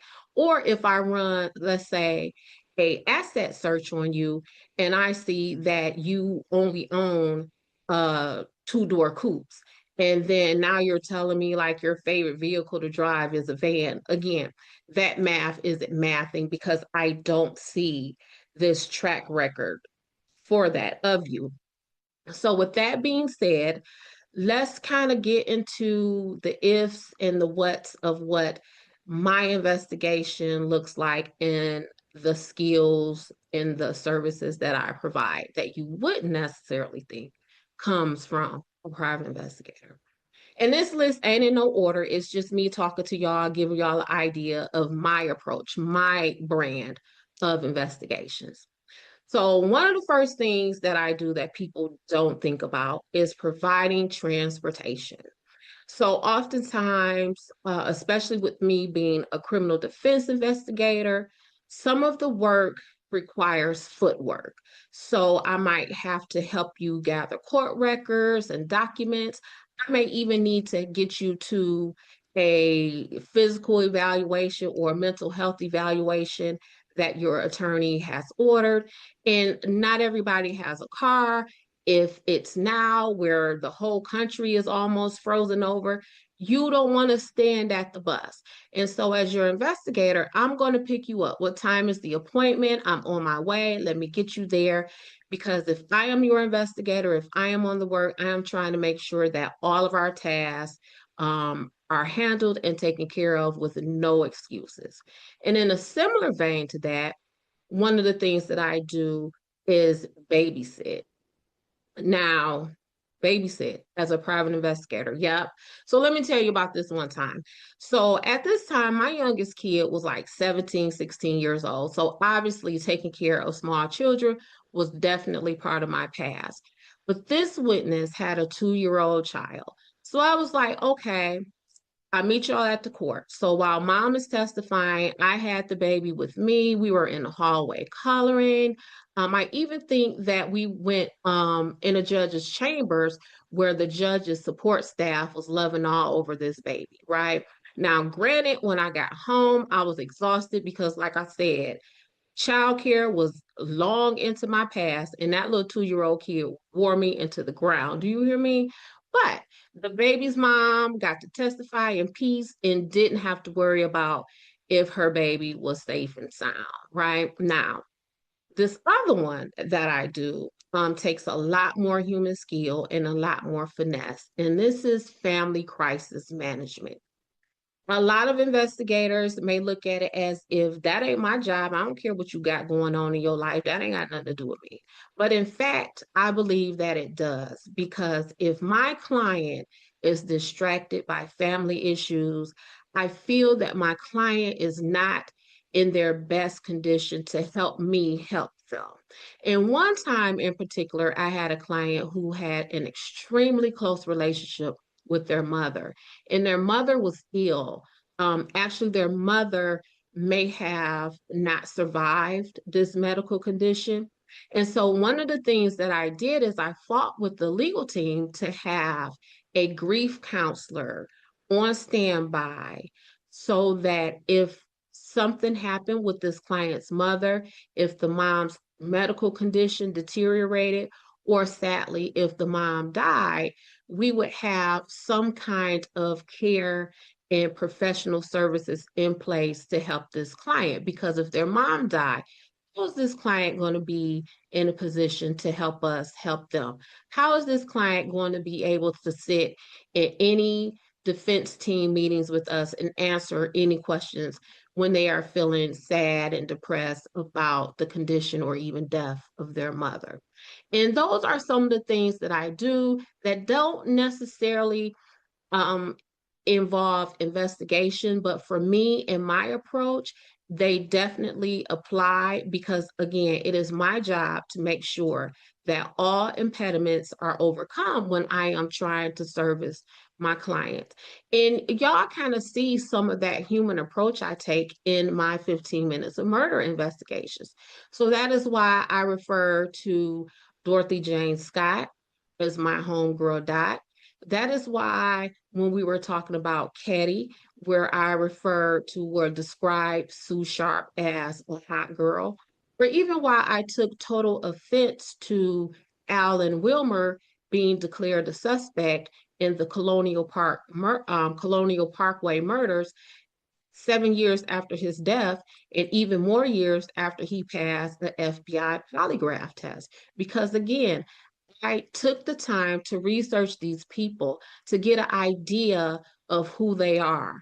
And again, once I do that, what am I in a better position to do? Serve you, to understand you, to see where you fit in my suspect list. So that is it for now. I just wanted to drop by and talk to y'all. Tell you what, how about if y'all drop critiques, compliments, insight, whatever you have in the comments below. I'll be there to chat with you, to talk to you, so we can go through all of this process. Because yeah, I keep telling y'all are part of this investigation team too. I want to hear from y'all. I don't want to just be talking to myself. And no, I'm not always right. So yep, I'm an investigator, but y'all know some stuff too. So drop that stuff in the comments. That's it for now. I will see y'all in the next 15. Talk to you then. Bye.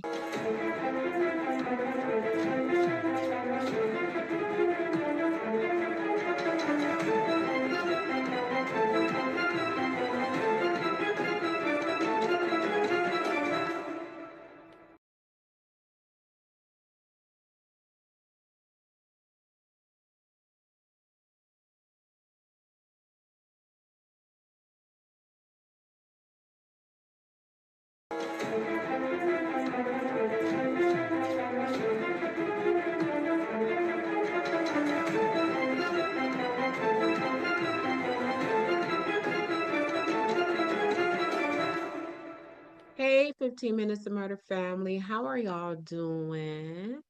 Is it cold where y'all at? Y'all snowed in? Because, baby, I'm in Detroit and it's both of those. I'm cold and snowed in.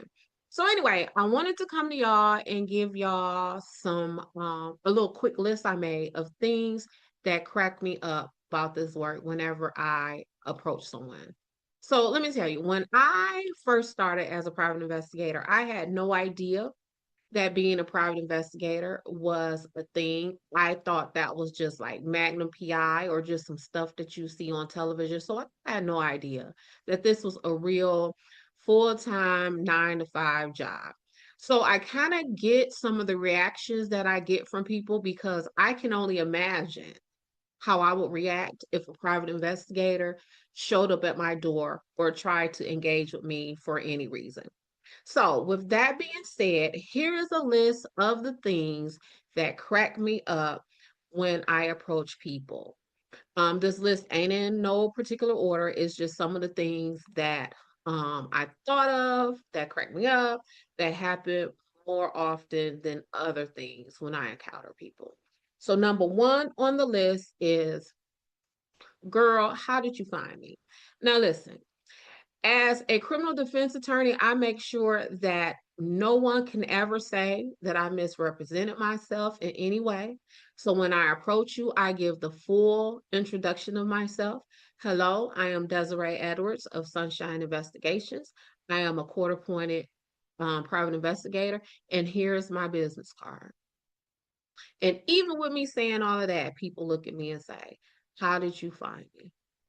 And my response is always, baby, I just told you I'm a private investigator. But people still, it like in that moment, is like it does not register. And like I said, I get it, because I will probably be taken aback if a private investigator approached me. But I'm telling you, it never fails to tickle my soul.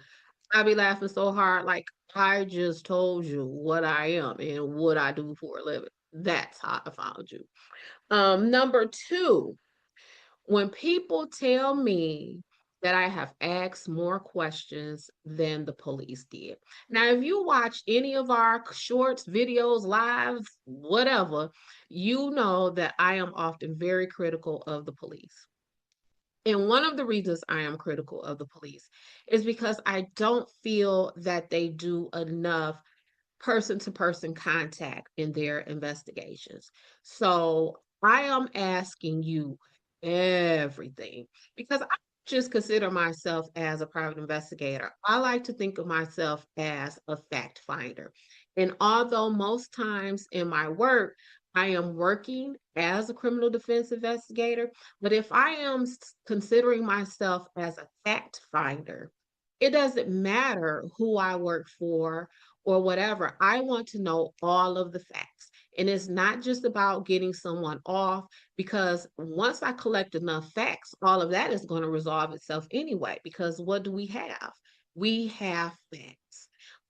So I am digging and I am talking to people, I am finding people. And the reason why I prefer to rely on person to person contact is because we haven't always had the science. We have DNA hasn't always been around. Fingerprints haven't always, fingerprint study hasn't always been around. Picking hair out of the top of people's head, that has not always been around. But what has always been around is people and human contact. And a lot of this stuff, you can find out, you can figure it out. Who did it? Go talk to somebody, they'll tell you. So that is why when you are engaged with me, baby, we finna talk about it all. And whenever I am making appointments with people, they tell me, well, they ask me, well, Des, how long do you think the interview will take? And I always tell them, look, I'm not trying to be, a smart aleck or a smarty pants, but the answer to how long it is going to take to be interviewed by me is it's going to take however long it takes. Number three, this one really cracks me up, because what do you mean? So, one of the things that tickles me pink in my work is when people refuse to tell me their names. Listen, recently, I was with an attorney. We were kind of canvassing the area of where our client's alleged offenses took place. So we were standing outside of the home of the backyard where the alleged offenses took place. And it just so happens that I guess the homeowner or resident was sitting in their vehicle parked in the driveway of this home. So we approached the vehicle and we talked to the woman. She denied us access to her property, which I don't blame her. But then I asked her name, and she told me she wouldn't give me her name. Now, mind you, I am standing in front of her home.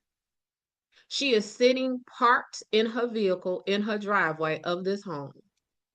So she drove off, and then the attorney and myself kind of looked at each other, and I giggled. And he said, Des, what's funny? I said, this woman just said she's not giving me her name. He said, what's funny about that? I said, because I'm a private investigator. Here's her address.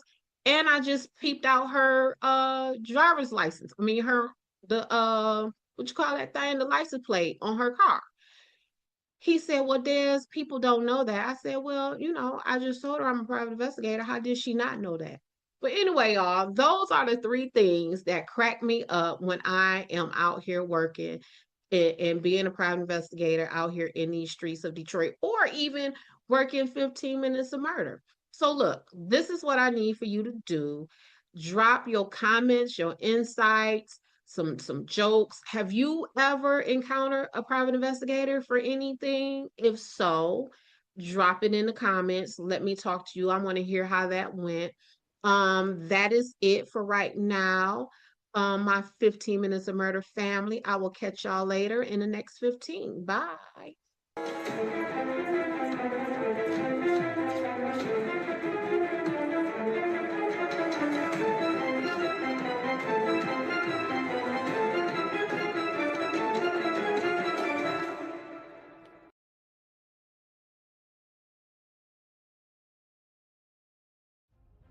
'Before we close, there's something important to say. In recent years, conversations around missing and murdered victims have brought attention to a painful truth that not every story receives the same urgency, the same coverage, or the same resources.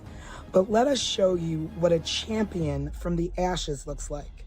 A true ally that has risen from tragedy, and instead of taking offense, what happened next is a lesson for all of us.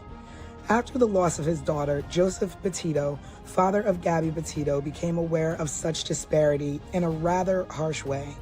During a press conference to find his daughter, he was made aware of something often referred to as missing white woman syndrome.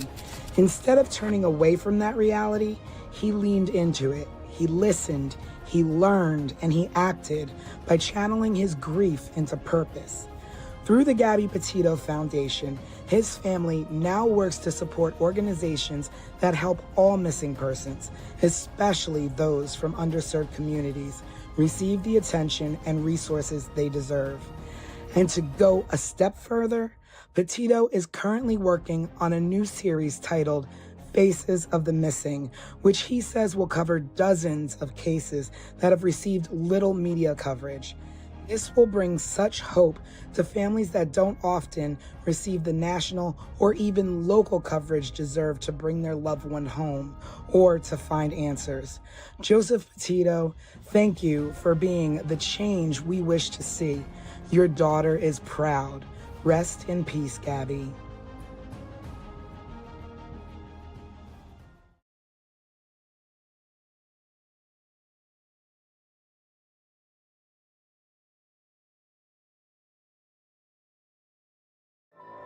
"15 Minutes of Murder, a raw, unfiltered dive into the most haunting unsolved crimes with your creator and hosts, Tanisha Slater and Craig Chapman. After every episode, they break down the case with resident private investigator Desiree Edwards of Sunshine Investigations and star of VH1's Caught in the Act, Unfaithful. But it's not just their theories, it's yours too. Hello, everybody, and welcome to the first sneak peek of 15 Minutes of Murder, where we're just going to give you a little slice of what our show is about. I am one of your hosts, Tanisha Slater. And I am Desiree Edwards, your resident crime expert. And my name is Craig. We just wanted to give you a rundown of how this series is going to work. Every episode and every story and every case that we go through, we'll start off with a sort of like preview television series that gives a rundown of the case that we're going to be featuring that week. In the first week, we will show this video, and then after that airs, people will be able to submit questions to us. You can also go to our website, 15minutesofmurder.com, and join our Substack. So we'll have a case file there for you to look at, and you can submit questions there. You can submit questions on our YouTube channel and any other social media outlet. And then the following week, we'll deep dive into the case through a podcast where we'll all join in, and you at home will have your questions answered, and possibly one or two of you will join us on the series. Craig, that's a big deal. The viewers get to join us and try and break down what actually happened. We can go from who done it to what's missing to what they missed.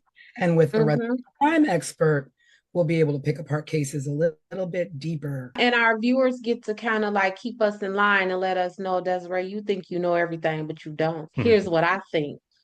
See, I'm ready for that part. This will also give not only us, but everybody at home an opportunity to explore things that maybe weren't explored at the time that the cases happened. So alternative theories, things maybe we see that were missed, or any sort of like ideas that we might have or you might have at home. Yeah, I think the best part about this too is that we're going to be featuring all unsolved cases.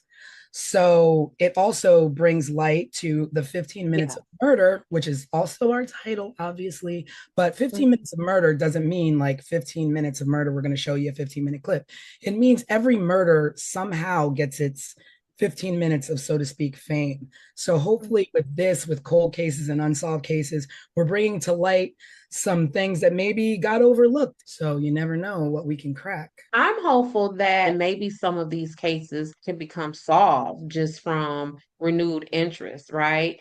And new advancements and crime investigations and all that kind of stuff. So I'm excited. I think this show is going to be hugely beneficial and I think our viewers are going to enjoy it. And we're going to be covering cases specifically from like the 80s, early 80s, where technology and crime solving was a lot different. It was more boots on the ground. That whole perspective of these investigating agencies just have experience overall that they may not have had 30 years ago. And they can employ those things and get some of these families and communities some closure. Maybe we should also take this time to sort of introduce ourselves in case people are wondering like where we come from and sort of what we're all about. I was a television producer for 20 years in New York, working on some good and some really terrible reality shows at MTV and VH1. And I started at Nickelodeon. And that's kind of how I met Tanisha. Yes, and my name is Tanisha Slater, and I have been in the television industry for over 20 years.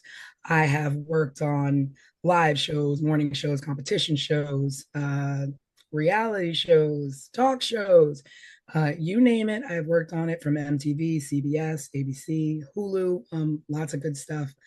Like Craig said, lots good, but also some, you don't really want to mention.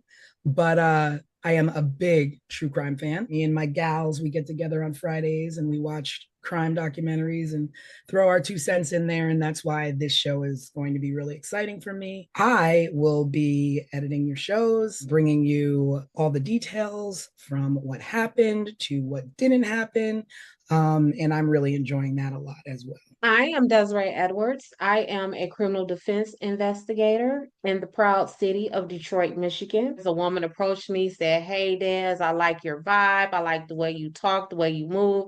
I own a private investigation agency. Do you want to come work for me?" I didn't know private investigation is a real thing. And that's what I've been doing. I went to work for her. It's been more than 10 years, and this is what I do. My work is kind of different from other investigators because I specialize in criminal defense. So 15 minutes of murder isn't just an interest for me, it is my career. This is what I do in real life every day, which is solving crimes and figuring out who did it and who didn't. Okay, let me just interrupt you really quickly because Hey, girl. don't let Des fool you. Des is at the top of her game. Des now owns this private investigation firm, which is her own. Okay, and she is the top sought after private investigator. That is true. That all of those things are true. She just wants status. Yeah, where do we put these things? We put it out there for the people. Let them know. We put it out there for everybody to know. That's right. Not only do I do these criminal defense cases here in Michigan at the state level and the Fed level, I do them across this country. I've worked in more states in this country than I have not. I get international phone calls inquiring about my investigation services. And what Tanisha, while she's checking me, what she ain't tell y'all is that she casted me for the second season of MTV's Caught in the Act Unfaithful, where I was a featured investigator for season 2. So when Tanisha say that I do it all, she's not lying. Nope, not one tell. And we're going to bring you some good programming and we're going to have lots of amazing, great conversation and hopefully, bring some things to light and hopefully you will enjoy our show. Yeah, lots of really good cases coming up. And again, just another quick rundown. Each week we'll feature a short sort of television style series that gives a background on the case that we're featuring. You can then go to our website, 15 Minutes of Murder, check out what we have going on there, and to also link to our Substack where you can download a case file just to get more information. You can submit questions there, and you can submit questions through our YouTube channel as well. You can just comment below our videos. The following week, we'll dive a little deeper here on the podcast for the series. We'll answer your questions, give our own opinions, and also, at some point, maybe bring a guest or two on the series to join us as well. Thanks for tuning into the preview. Let us know what you think, if you have any thoughts or ideas, and we will see you in a couple weeks.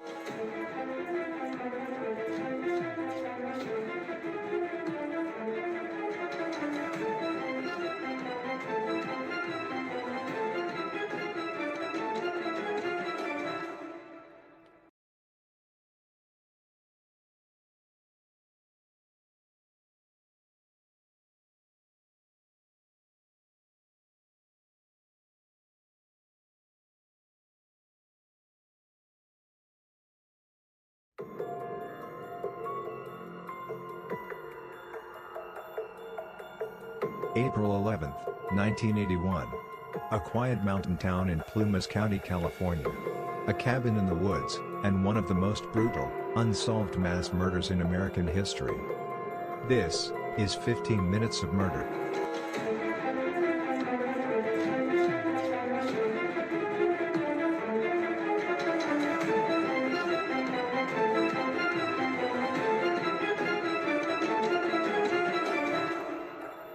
Tonight we take you inside the infamous Ketty Cabin murders.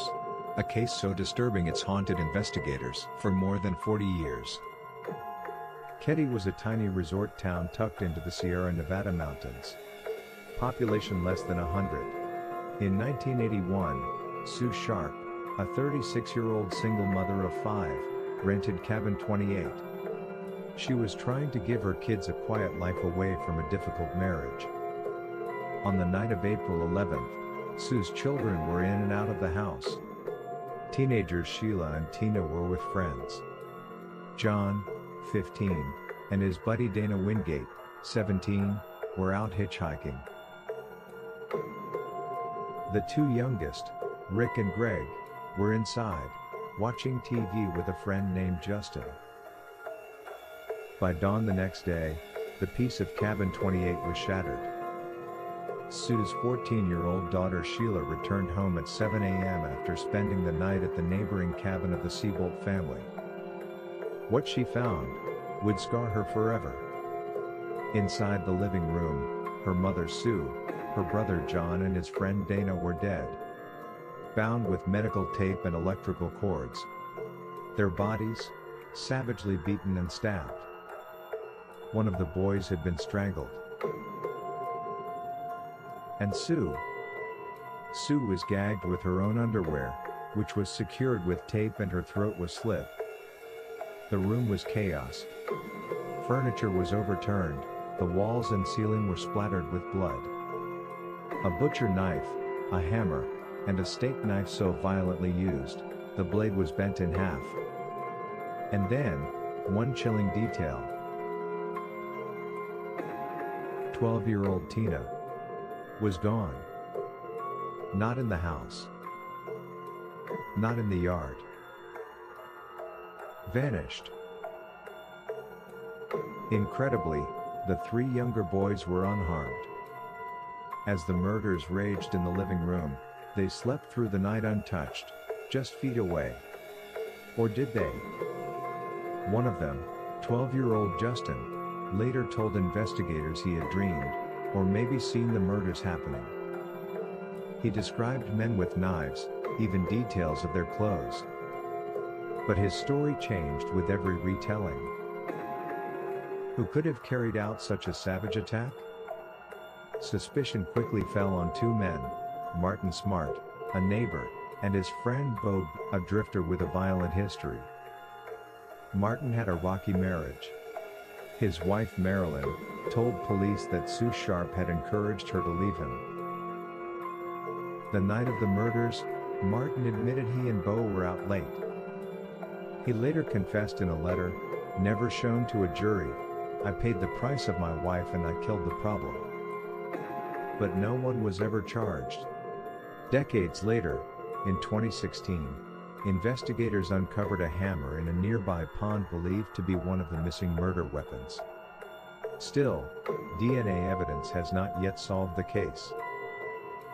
In 1984, a skull was found in the woods of Feather Falls nearly 100 miles away. Dental records confirmed it was Tina Sharp. How had she been taken? Why was she separated from the others? And why, after 4 decades, does this case still remain unsolved? The Ketty Cabin murders are among the most haunting mysteries in American crime history. A family slaughtered, a child abducted, multiple suspects, and a trail of evidence that always seemed to go cold.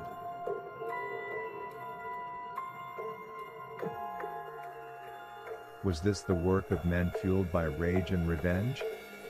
A botched home invasion? Or a conspiracy covered up by corruption in a small town? We may never know. But tonight, we ask you, what do you believe really happened inside Cabin 28?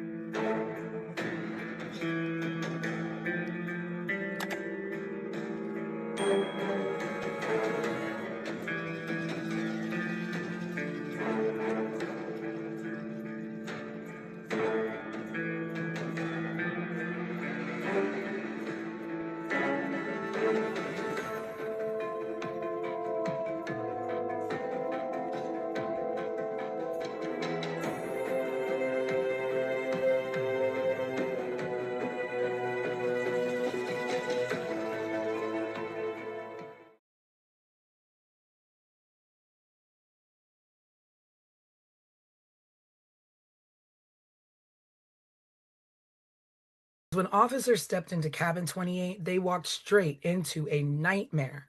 Blood smeared across the walls, bodies brutally attacked, 3 victims murdered, a child missing, and a crime scene so chaotic even seasoned investigators froze in place. And the horror that unfolded inside that cabin still leaves more questions than answers. Welcome to 15 Minutes of Murder, case file, the Ketty Cabin Murders.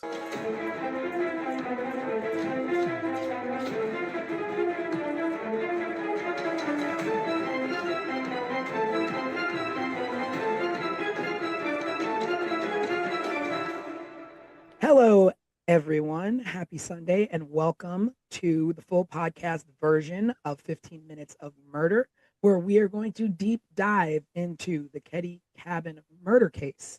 We're going to be running down everything from top to bottom that you saw in the mini case file, and we're going to talk about some questions that our viewers have had and submitted on our YouTube. I am your host, Tanisha Slater, with co-host Craig and our resident crime expert, Desiree. Present.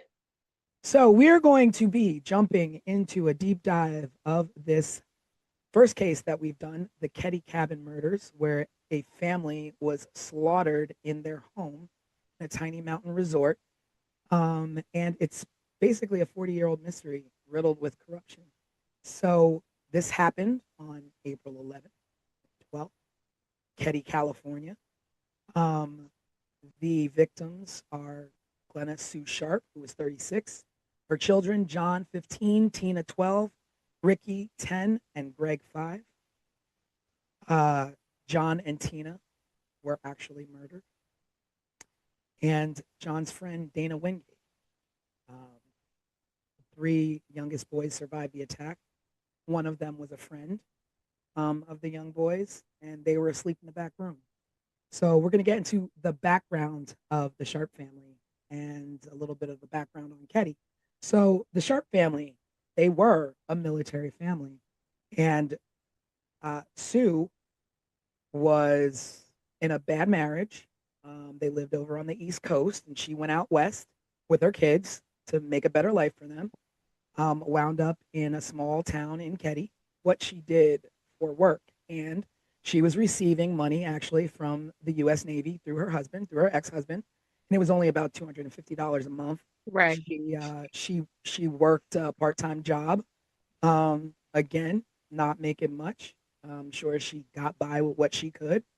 And she was also on public assistance. She was on government assistance.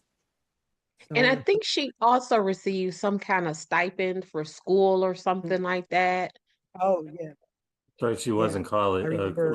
I college, remember right? reading. Yeah, at least enrolled. And then there was some kind of questions about if she actually attended the classes or not. But yeah, she was receiving a stipend for school. Yeah. So she obviously, you can give her props as being a mom trying to get her kids out of a nasty situation with an abusive husband or allegedly abusive husband, and relocated to Ketty for affordable living.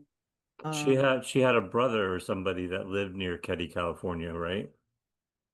Yeah, that's when they lived in the, at least according to everything that I have come across, a really raggedy trailer park or something Hmm. that was so bad that it made this cabin 28 in Caddy look luxurious. mm, So that was their stop before cabin 28.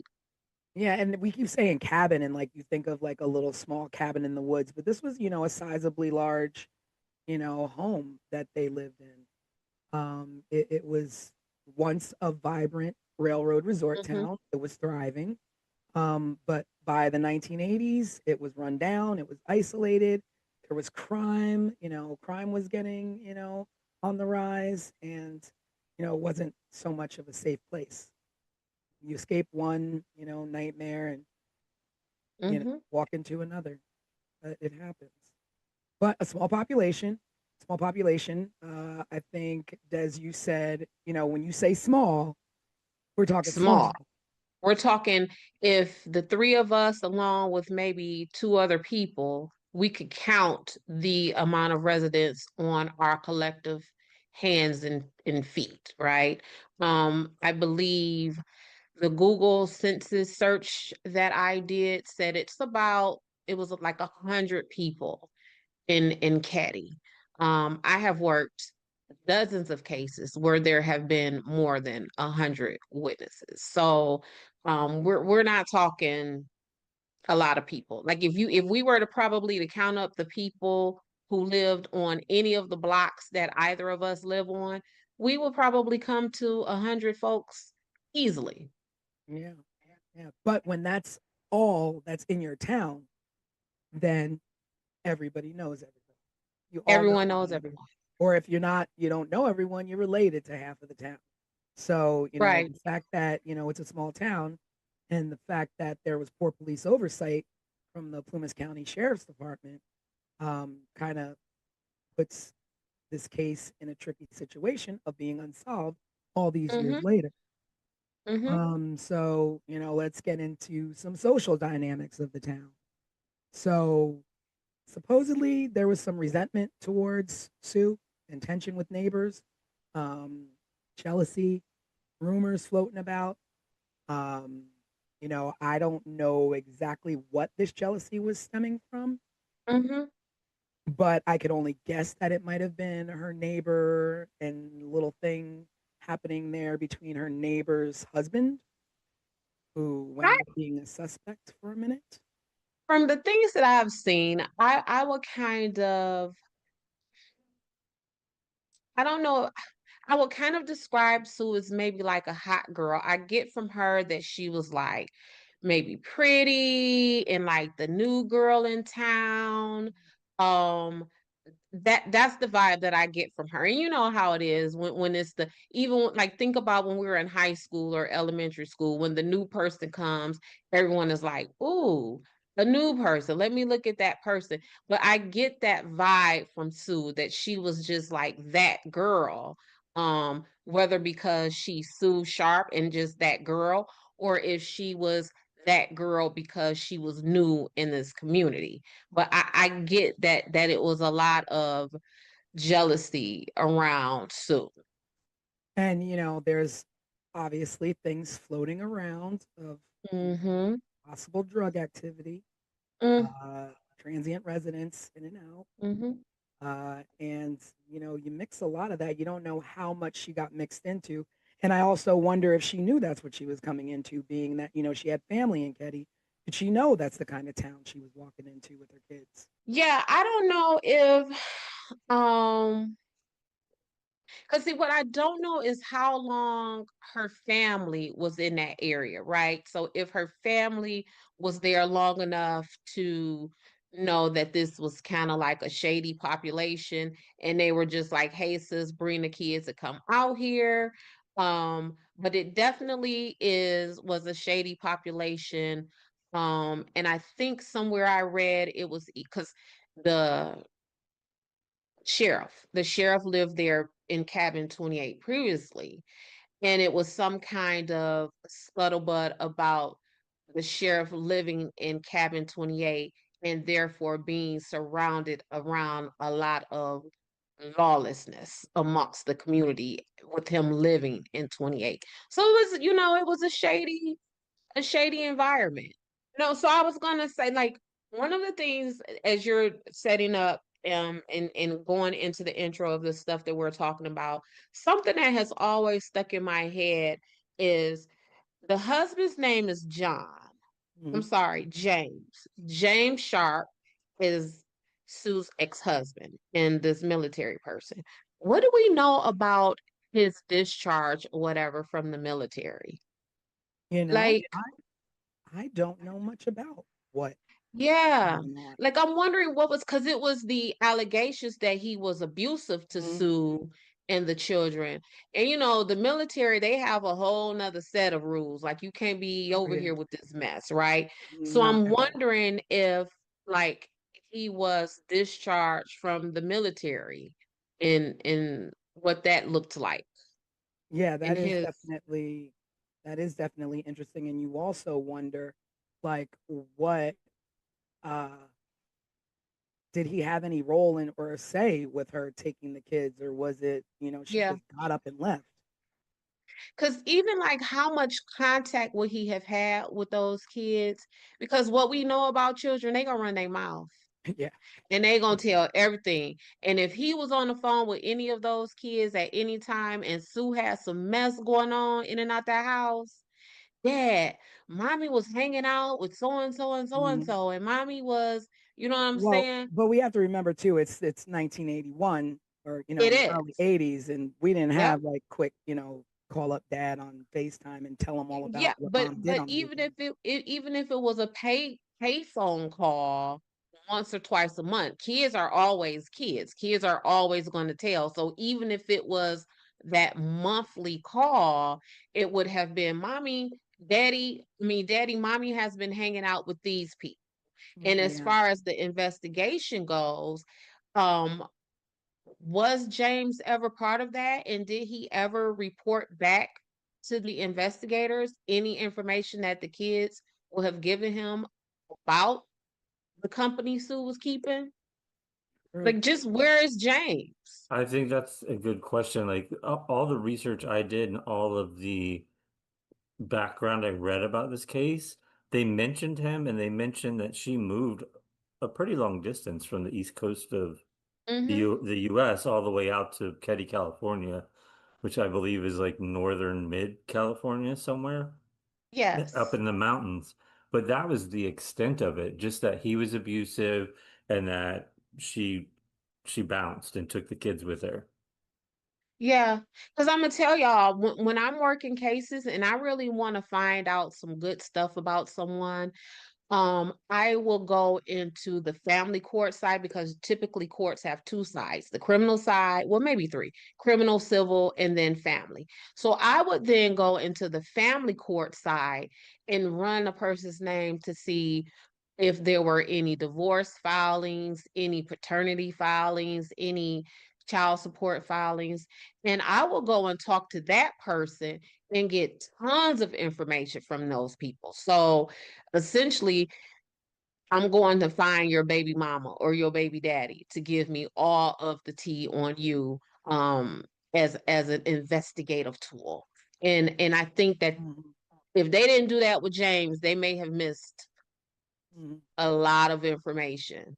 But also the fact that, you know, a lot of people and a lot of things that I've read in the specific site where I read that, you know, she wasn't exactly the ideal mom who everybody painted her out to be, and that she was actually renowned for leaving her kids and abandoning her kids and leaving them at home to fend for themselves, and that she spent most of her time with her best friend named Nina.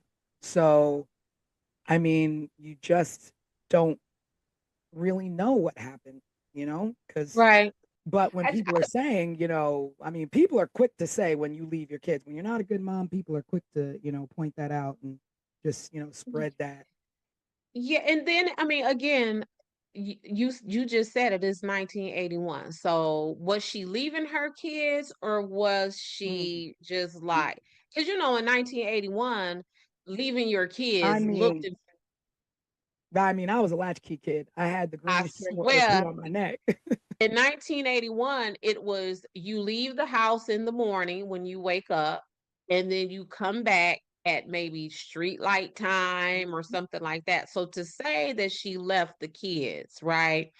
Mm. Um, Looking back at it from my 2025 perspective, Yeah. I don't really know what that means.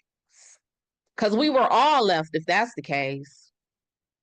Yeah, certainly. I had an older brother, and the second my parents were gone, and he was supposed to be watching me, he was gone and down the street with his friends. So I was home alone all the time until like the neighbor teenage girl would come over and sort of like babysit me until my parents would come home. Right. Yeah. So So I kind of want to give Sue some credit on that. I don't want to necessarily say, oh, she was a neglectful mama and she was ripping and running the streets. Yeah. I Yeah. don't want to go That, there with Sue just yet. yeah. I I mean, was that's looking very for true. a little more information on the husband, and Yeah. No. the only thing I could find is what we already talked about. Yeah. Mm-hmm. It's very slim. There's really not a lot out there about him, you know, just that basically she left him and was trying to look for something better. I read that she even stayed with his parents for a little bit. Oh, really? Um, yeah, that She was a stay-at-home mom while he was in the military. Mm-hmm. but So yeah, there's just a lot about like her mothering, and sad to say, like when you have a lot, it makes me wonder if people were talking bad about her being a mom, be are they recalling her being a bad mom because of what happened, or if they really thought that. Right. And so, like, basically, like an implied truth, kind of like, Mm. oh, well, now that this has happened, Yeah, hindsight, I yeah, guess she was a bad mom because how else could this have happened if she wasn't a bad mom? And yeah. I feel that's a sad and unfair assessment, right? Um, I mean, because when you think about it, you could say somebody's a bad mom all they want, but with that amount of kids, and you are concerned with she could have left and went to Ketty all on her own and left those kids wherever if she didn't care. she could If have she left was him a with bad James. mom, she could have left them with James. She could have left them with their parents. Mm-hmm. You know, Mm-hmm. so like you, I won't Mm-hmm. go down that road and and speak ill Right. in that way. Um, Yeah, because that parenting thing, I like to kind of shy away from that because mm, I got four kids and a husband, and it's hard, mm, right? So I yeah, can only imagine what it would be like as a single mother with four or five children and very little income. So I definitely want to give Sue grace and the benefit of the doubt on that. yeah. So the children she had from teens down to little ones, and well, just like recap the activities of that evening. So what we do know is that on that evening, John and Dana went to hitchhike to hang out in Quincy, where I think that's where her brother had lived. They had Mm-hmm. a small place out there. And they went to go hang out with some friends. And their friends that claimed that there was possible encounters with drug involved teens. I don't know a lot about that, and that the friend Dana was seen with some sketchy individuals, some street locals. So Yeah, in this side of town where this activity where the kids were hitchhiking to and going to party to, that's the side of the town that everyone alleges that Sue would, when she was abandoning the kids, that's where she would go, mm, on this side of town.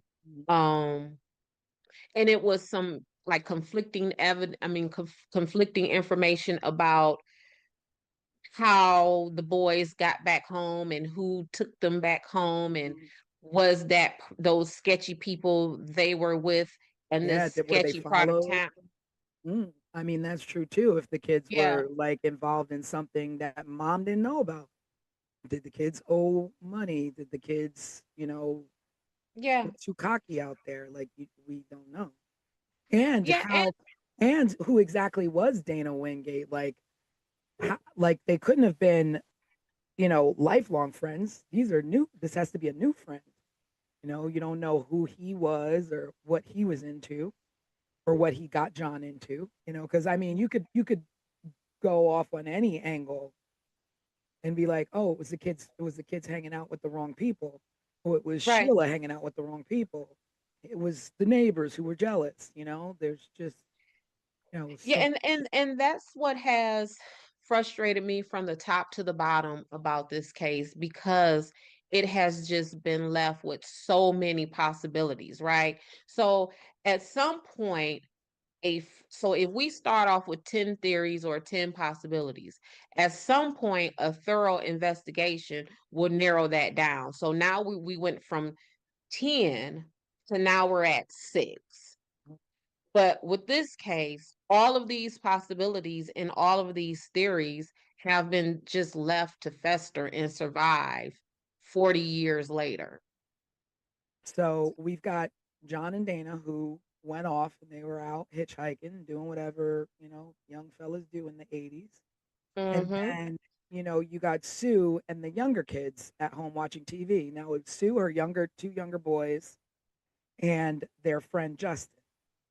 And, I guess they're all watching, TV, just sitting at home. Um, and I guess Sheila uh, was over at a friend's house. Now, the thing with Sheila being at the friend's house is that I had read that Tina, Tina, the youngest daughter, usually Mm-hmm. slept over at the neighbor's house, and Sheila never had anything to do with them. And that's because Sheila was new into Caddy. Mm-hmm. So Sheila was away, depending on if this is a theory that you believe, Sheila was away in another state having her baby. And she visited Oh, the Caddy wait a cabin minute. one time. So Sheila has a baby? Mm-hmm. So here, girl, here go the tea. So Sue's friends, Uh-huh. the Meeks had a boy in the family. I want to say Richard, don't quote me on that. But there was a son in the Meeks family that is allegedly the baby's dad of Sheila, got Sheila pregnant. Sue sent Sheila to Oregon to stay with relatives there and had the baby. So by the Wow. time, so by the time Sue and the rest of the family moved into Caddy, Sheila was away in Oregon. So she came to visit them like December, maybe the Christmas, because the murders happened in April. So Mhm. then Sheila would have went to visit them around Christmas. So that would have been Christmas of 1980. Then April of 1980, 1981 is when the murders happened. And a few weeks before the murders happened, so now we're in late March of 1981, is when Sheila moved in to Caddy with the rest of the family. So then that makes it even stranger that she Even would be at the stranger. neighbors and no baby. And no baby. So that's a whole nother theory, right? Where supposedly the Meek family was pissed off at Sue for putting this baby up for adoption because the Meek family wanted the baby. And the Meek family saw this baby as the first grandbaby of the family. Oh wow. And So where did the Meek family live? they lived on, the best way for me to describe it is that they would have lived on that sketchier side of town. Not to say that the Caddy cabin ain't the sketchy, because obviously it is, but they live on that other side of the town. Yeah, Okay. because that now that you say that, it makes it even stranger to me because my mind started going to like what Sheila into. And so I was reading that, it was typically Tina because the neighbors had younger kids that Tina would go over and Mhm. always spend the night there and, hang out there. But that night, while Tina was there, Sheila went over and sent Tina home and Sheila stayed there. Mhm. So Tina would have been spared had she stayed like she typically would at the neighbor's house. Right. But Sheila sent her home, Correct. which is odd. Which is odd. Sheila sent Tina home from the cabin that was right next Directly door next door. to them, and no one in that home allegedly heard any noise, any bumping up against the wall, anything coming out of that house. And what was also something to me about the Seabolts is that, because that's the family who lived The in that neighbors. cabin next door. They said, I got it in my notes because it stuck out to me crazy. Y'all give me 1 second. According to the timeline that I have, Sheila went to the Seabolt's house at around 8 p.m. Mhm. Then the Seabolts reported seeing a weird green van outside of cabin 28 at around 9 p.m. Then Tina is sent home at 9:30. Which is late for a 12-year-old, right? I think she was 10. No, she was 12. And that's 10. But not only that, this is what struck me. This is a town of 100 people. So that means we're a close-knit community, right? So if I notice a vehicle that I hadn't seen before outside my neighbor's home, and then the next morning I found out that neighbor's home that weird vehicle was parked in front of, people were right, murdered and slaughtered in that right, vehicle. right. I With mean, a slaughtered in that CPV home. out. If we're a small town like that, whose green van is that? I've never seen that Yeah, green van. yeah, If someone pulls up in a green van in front of my house right now, I might just look out the window and be pissed off that someone parked in yeah, front of my house, right? But I live in a larger city. yeah. But in a small town like that, I and think the then first place I'm gonna go is to Quincy. Start looking for a green van. green van. But also when Tina was sent out to go home and you saw that weird, awkward Oh van, yeah, yeah, yeah. you're not like, Tina, hold on. Hey, I'm finna walk Tina home. It's a Right, car out here. right. It's just, Yeah, and we don't know I how don't. long that car was out there or when it mm-hmm, left. mm-hmm. So did someone send Tina away to be murdered. I mean, Tina was ultimately not murdered at first, right? we don't know that. I mean, We she could don't have know been that. murdered first and dumped, or she could have been held for who knows how long.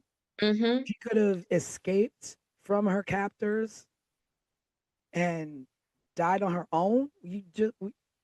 Well, we know that she at least tried to escape because the Yeah. back pocket of her jeans was ripped Yeah, when and I when when guess they when they found her remains. So somebody she was trying to get away from someone. But yeah, I think that timeline right there, that hour and a half timeline, has been sticking with me since I started doing my homework on this case. so. There were witnesses who did, report that they saw a bearded man with glasses earlier in the week, seen around the Sharps cabin. No, no leads were really ever followed up properly to check and see who that was, who the green van was. No, we don't know. And part of that is because um back to the Seabolts. When Sheila made her discovery and she went and reported it to them, do you know that they didn't call, it took an hour before they called the cops? How in the world? What are you doing for an hour? What are you doing? And they are the people who went back. So Sheila reported what she saw to them, and that the boys were in the bedroom. So they went back and retrieved these kids. So you would have seen this scene and you not call the cops for a Yeah. whole hour. How do you pull the Maybe, kids out without? maybe I mean, they walk through the living room and see everything that's happened. But let's Well, let's just let's just talk about the. I'm sorry. Go ahead, Craig. no, I was gonna say maybe we should just for people listening at home describe sort of Yeah, I'm going to talk about what the crime happened. scene. Yeah. So the oh, crime scene, they were found. The family was found on April 12th by Sheila. She was at the neighbors.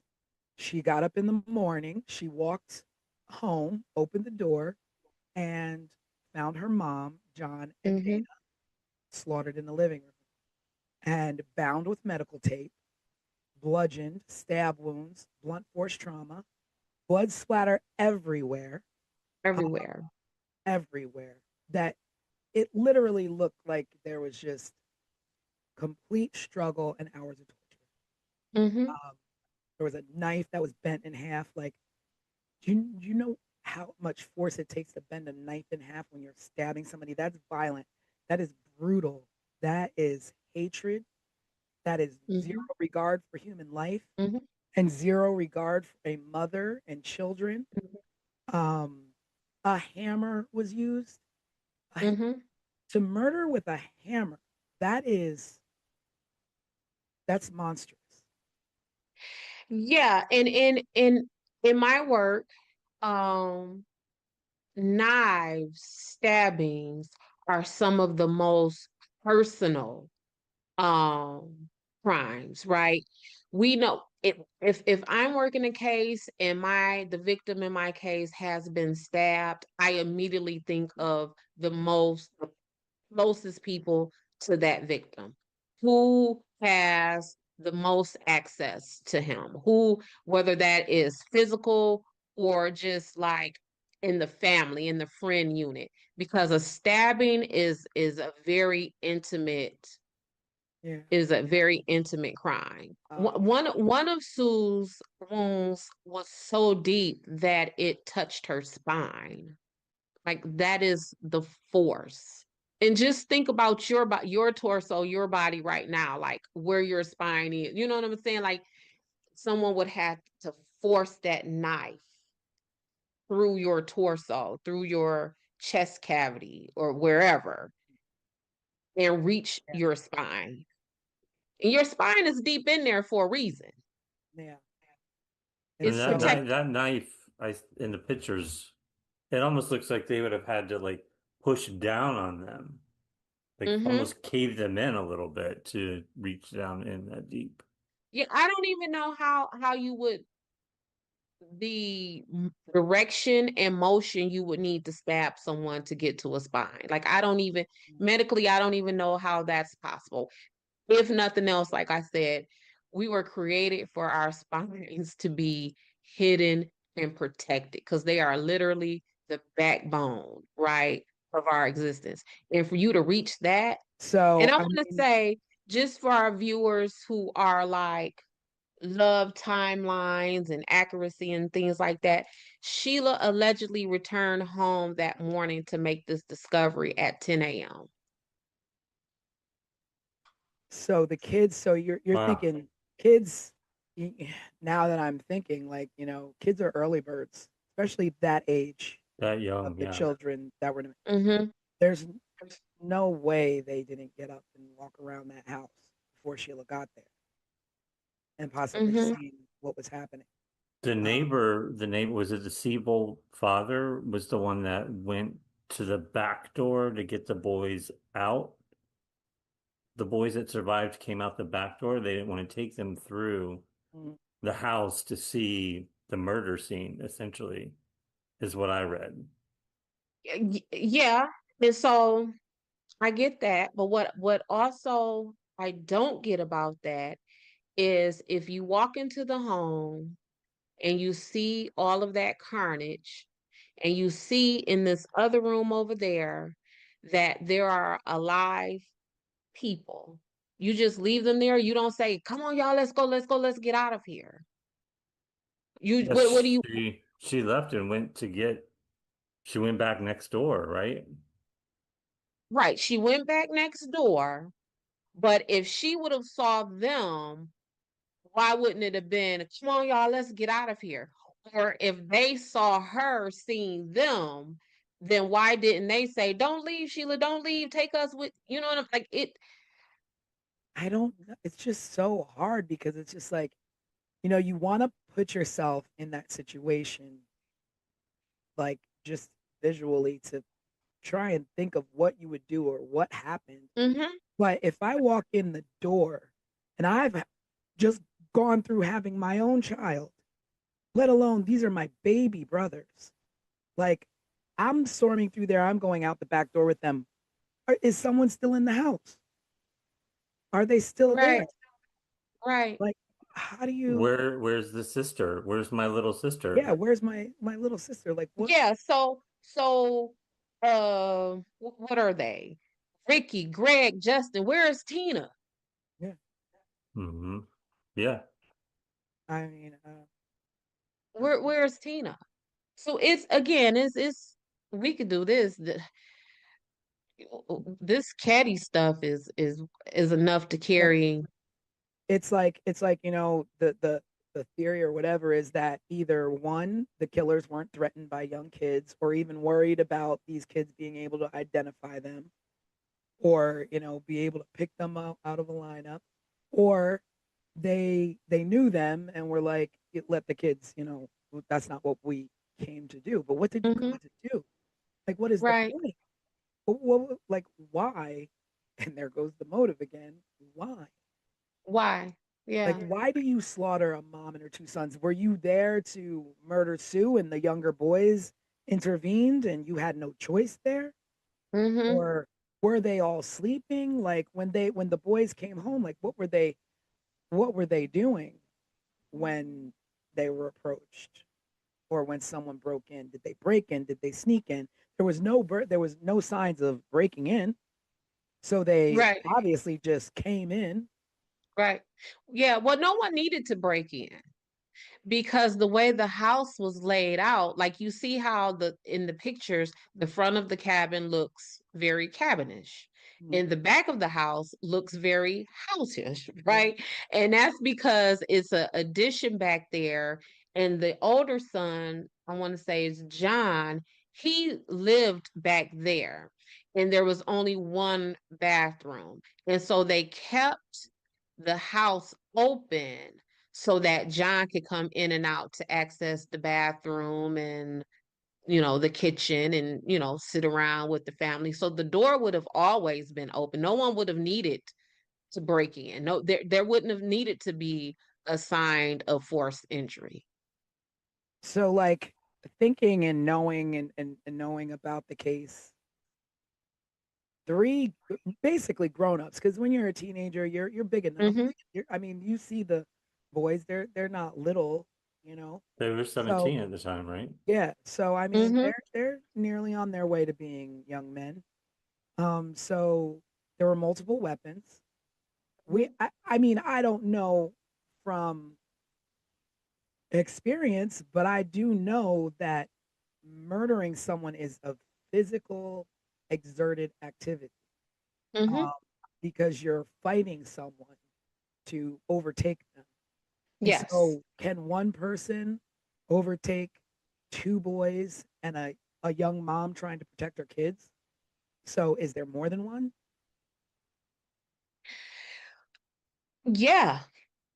I was for that scene, the way that scene looked and the damage that was done to Sue and the children, I would dare say that it was maybe two or three people in that house because we would have needed someone to not just cause the harm, but we would have needed someone to control that scene.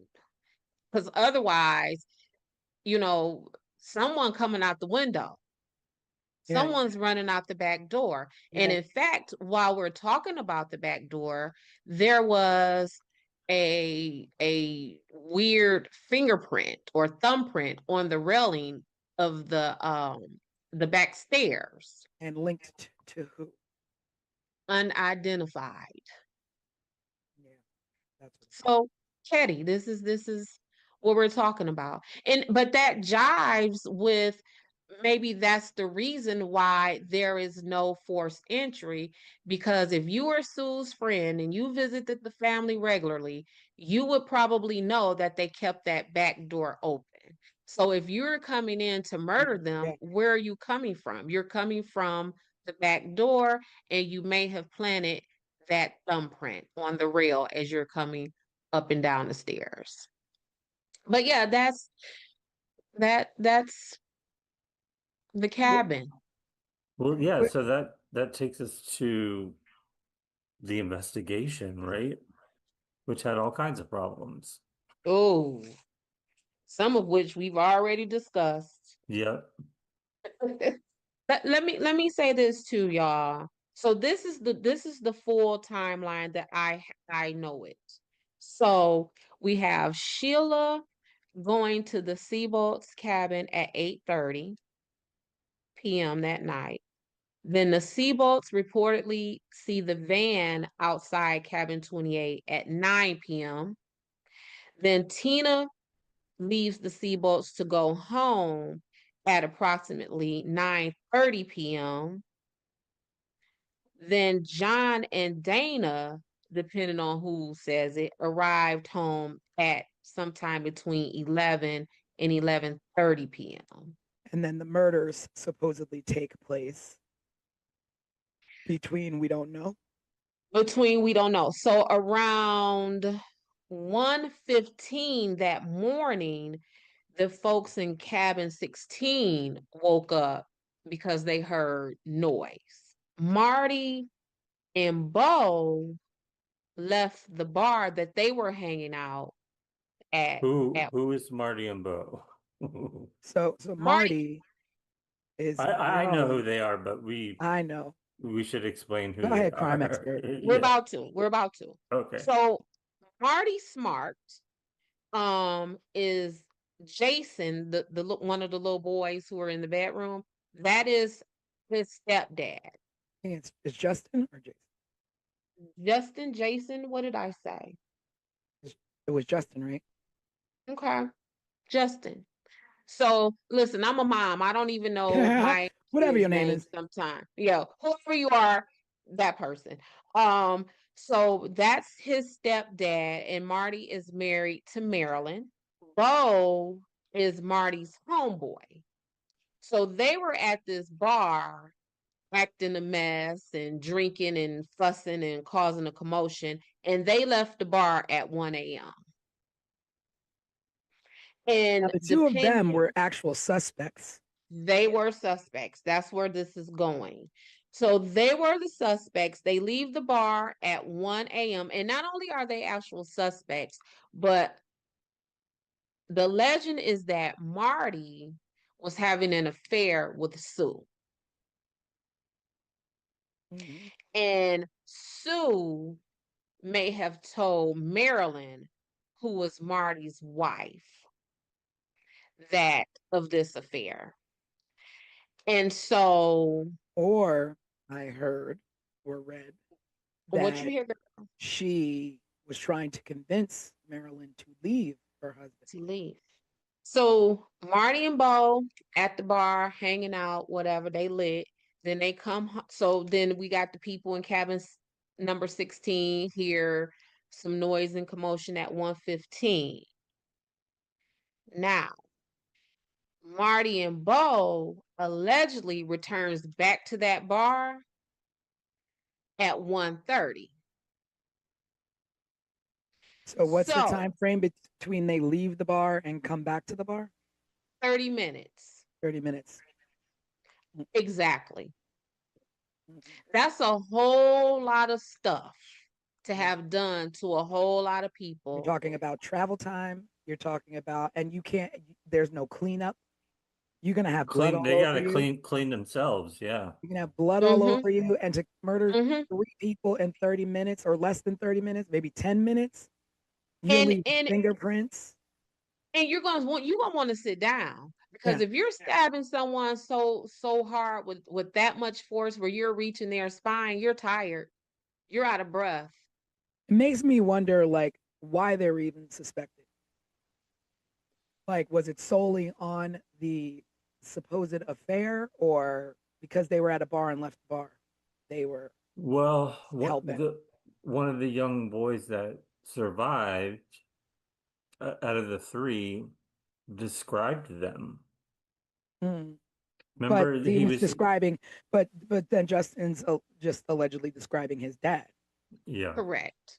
And then Or there is maybe they did go to the cabin. Maybe he just went there to check on his kid.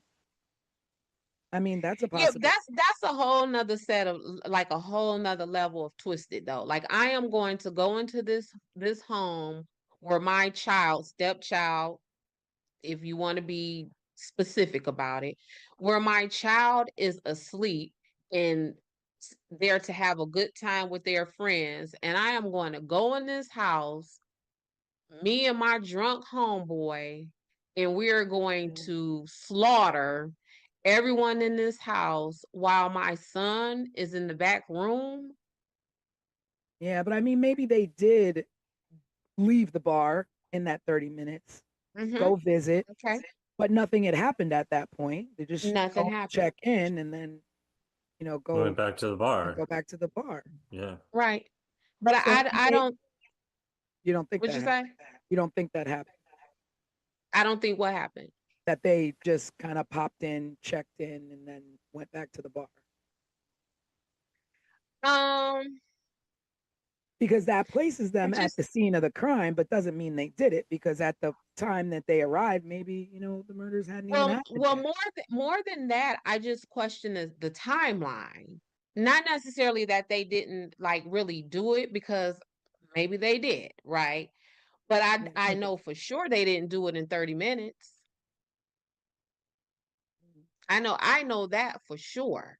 Well, to talk about the main suspects, Martin Smart, of course, Martin married to Smart. Marilyn, supposedly having an affair with Sue, was their Mm-hmm. neighbor.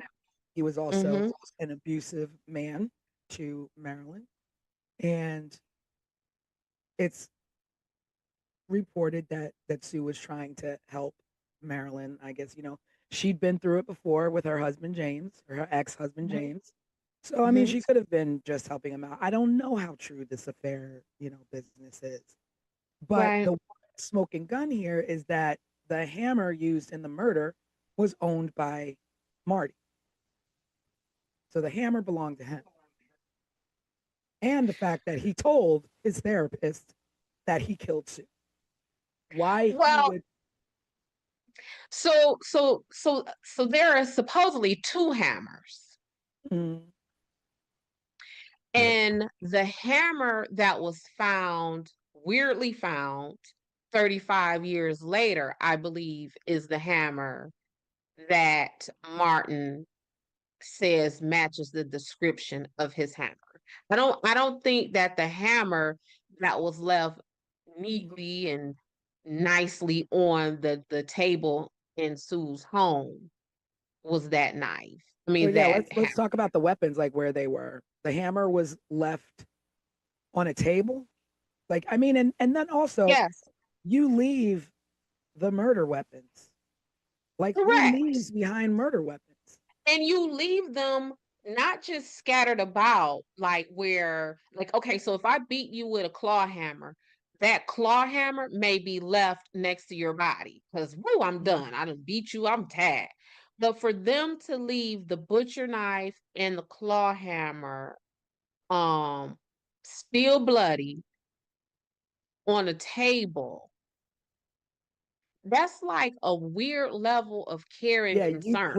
you're placing these items down that you just used to murder someone. Yeah.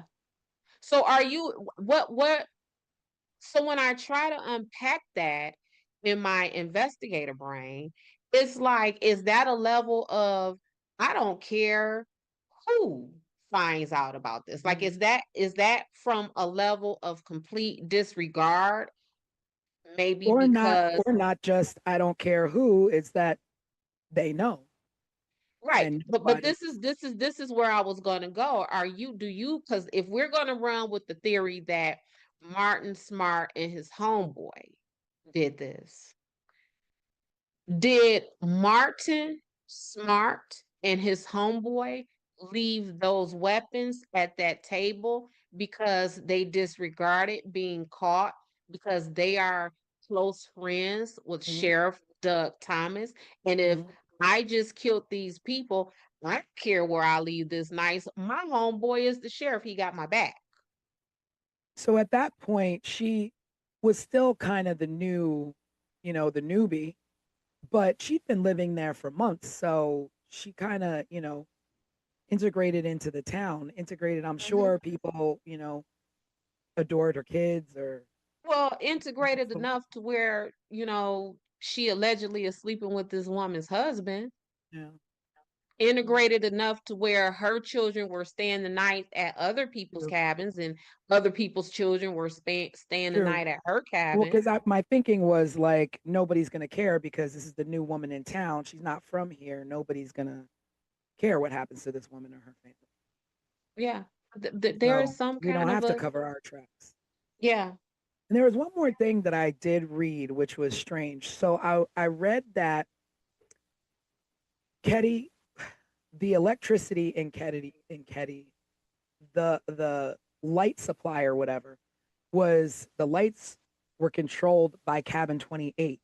So in order to turn Yeah. off the lights in the town, you would have to turn off the lights on cabin 28. Mm-hmm. And before Sheila went over to the neighbors, she turned the light bulb out on the front of the cabin as though like why why would you do that? Like what is the significance of that? So that I saw that too. And the way it was described, I couldn't figure out if she physically like untwisted like And I think it was the like a light bulb. physical untwisting because if you would have turned the light out, if you would have manually turned the light out, then it would turn off the electricity for the town. But if you unscrew just the bulb on the porch, you would only leave the porch dark and not the Okay. town. Okay. So I thought that was So strange. so that was the one thing that was strange. The other thing for that was strange about that to me is how would she know that? And what I mean by that is that my children don't live with me. So whenever they come to my home, they are sometimes just as confused in my house as they would be in yours because they Mm-hmm. don't live here, right? So how would she have known that much? And she had just been there a couple of weeks. Like, did she Yeah. know it? Oh So it yeah, makes by the me way, think, Sheila. yeah. So it makes me think like it's like you'll know the house because it'll be the only one without the porch light. It'll be the only one without the porch, without the porch light. And if that was not intentional and just a coincidence, like Mm, yeah. that's horrible luck. But Yeah. also, um, how often during the night would Sheila see Sue doing that? Would Sue Yeah. Yeah. regularly Was it go out? something that she would regularly do to Right, save? like because otherwise, how would Sheila had no? Because that's like a quirky thing to Yeah. know. Yeah. It's like if you're overthinking that theory, and I'll, there's no shame. I mean, I did go down a rabbit hole as we talked on the live. I like my rabbit Mhm. holes. And I That's what went down, investigators do. yeah, and I went down a rabbit hole on a site called Ketty 28. And when I say the theories from this site are really like, so if you're doing your own research, visit there on this case if you want to go a little further and deeper. But I try to stay away from it because I don't want to make any accusations more than there already have been, like Sheila and this light bulb situation. But that is definitely a strange thing uh, to think about happening on the night of murders. I mean, I don't know if she did that every night. We don't Right. know. It could just be coincidence, but it Can is we definitely strange. can we double back to this hammer? Because this hammer low key almost took me out. Like this hammer almost took me down a whole rabbit hole. And I'm gonna tell you why. We find a hammer 35 years later, and that hammer is still significant enough for us to report it. So what I mean by that is if something happens right now in 2025 and then we find the tool that was used 35 years later, do I immediately be like, oh, snap, this is the tool that we were looking for at 35? You know what I'm So saying? Like, you're thinking planted. I'm thinking, not only am I thinking planted, I am thinking planted because the person who allegedly found this, girl, let me tell you about this story if you don't know this part. Yeah, yeah. So, this man was with a woman and they were attending a wedding. And the woman claims to have lost her ring. The man went and got a metal detector. Yep, that face. He went and got this metal detector and he's out looking for this this ring with this metal detector and what is now at the time they're searching a dried up pond. And it is in this dried up pond where this man is with the metal detector looking for a ring that belonged to a woman who attended a wedding. And then we find, well, maybe the pond was not empty at the time. Maybe it was a reservoir and it just happened to drain. I don't know. Maybe I don't know. That's But strange. ain't that strange? And so what this guy finds, the instead of the ring, he finds the hammer and then goes and reports it as though the first murder in the town is in the back of his head. And he's like, let me go report this hammer because this has to be the murder weapon. And it's 35 years later. Yeah, because if I found a hammer laying somewhere, I wouldn't I think wouldn't anything think of it. anything. You Yeah. wouldn't think anything of it. I would just probably throw it to the side and keep doing what I'm doing. Yeah, I probably wouldn't even touch it. I just keep on moving. I wouldn't even have thought about it. Yeah. Oh, a hammer. A hammer. Hmm. And so that's the second hammer. Yes. Yes. And So that is the hammer that allegedly matches the description of the hammer that came up missing from Martin Smart's I know house. I want to say Martin Short all the time. Me too. Oh, We're 80s babies. yeah, I know. Can you tell? So at that point, when he found the hammer, then Marty was already dead. I guess so, because he found the hammer in 2016. So Yeah, so Was Marty dead? because they had him in, I mean, they questioned them, but now it's like he's dead. So Mm-hmm. there's nothing that can be done finding this Mm-hmm. evidence to try Mm-hmm. and close it out. So who's to say the man who picked up the hammer didn't do it? Well, I think of course the I'm evidence going just crazy. was not going to close this out because it was reported to the detective from the Sacramento Department of Justice, because that's who they called in to work this case, to take it out of the jurisdiction or whatever for the Plumas County Sheriff. Mhm. But those Department of Justice people were not homicide detectives. They were organized crime agents. So, you don't, not to say that they don't know how to conduct a homicide investigation, but that Yeah. So to that's recap about botched evidence, now we're talking about a hammer found mm-hmm, 35 years later in a dry pond. in a So there's tripod. contaminated. So there was contaminated crime scene evidence. Mm-hmm. There was no neighborhood sweep done. There was no forensic preservation whatsoever. There was interviews were delayed, and in delaying interviews, you give people enough time to get their story straight. And tips were ignored. So people Mm-hmm. giving tips of saying, "Hey, I saw a green van the night of the murders. Hey, I saw a strange man." These things were ignored or weren't followed up Yes. on. Yep. And I don't know whether that's from a small town and not having the experience, but I mean, you have the common sense. I mean, there's common sense. We all, I mean, literally, our country is steeped in crime. I mean, you watching old episodes of FBI and all this, and you're the police chief of a small town. I mean, I'm pretty sure you know what to do first. I mean, everybody pretty much knows what to do in the first 48 hours, in the first 24 hours. Mm-hmm. Question everyone, I was about to say, you search just talk to people. everywhere, comb the neighborhood. Uh, Mm-hmm. and as far as like stepping in and contaminating crime scenes, I get that. Like, you don't know what the hell to do when you walk into something like that. But Children, I think mom, even back then, what you're saying is contaminating a crime scene. It may not have had the same importance that it may have today. And the reason why I say that is because contaminating a crime scene in 1981 means what?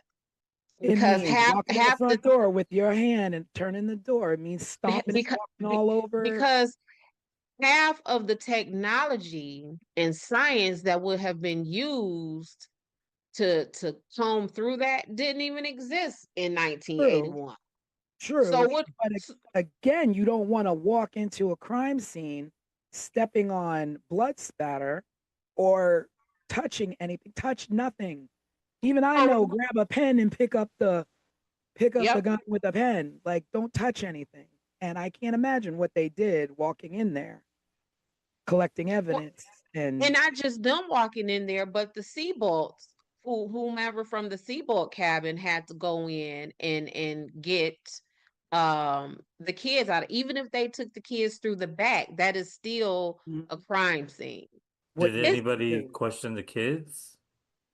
Well, yeah, so they because did. Justin, he was And 12, right?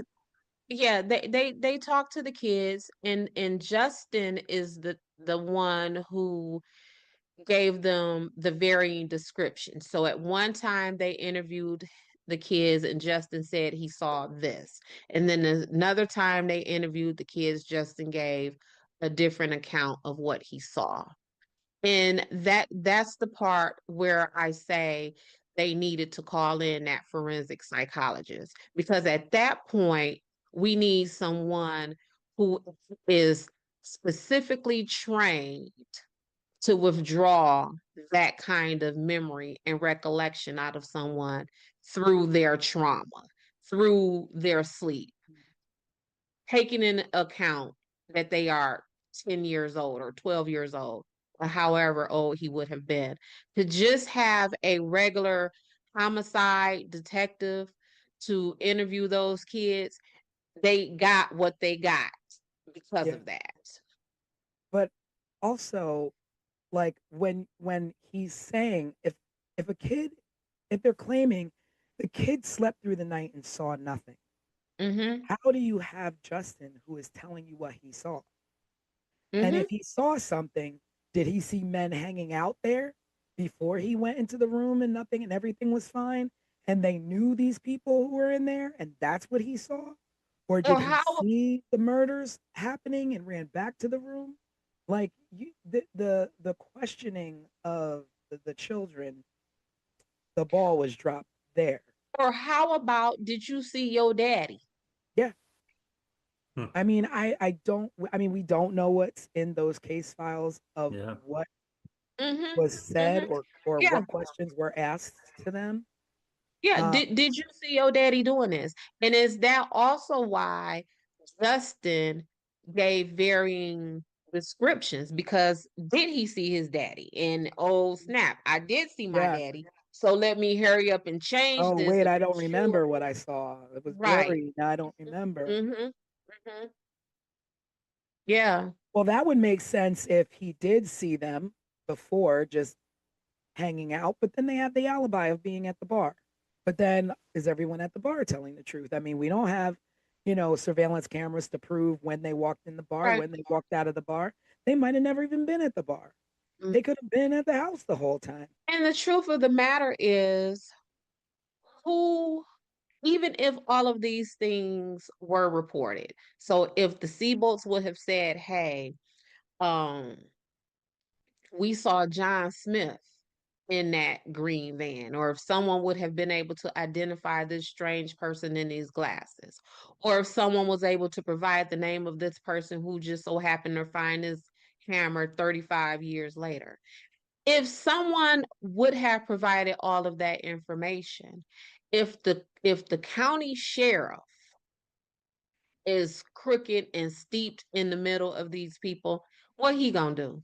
He gonna give a full That's true. investigation? That's true. But then also to go back to like, were they at the bar or weren't they at the bar? Talking about who Bo was, Marty's friend. Mm-hmm. He was an ex-mob enforcer. He lived Correct. in Martin's basement. He had a Yeah. criminal record and he had ties to the FBI. So if they Mm-hmm. wanted to cover up anything, no problem. They were at the bar.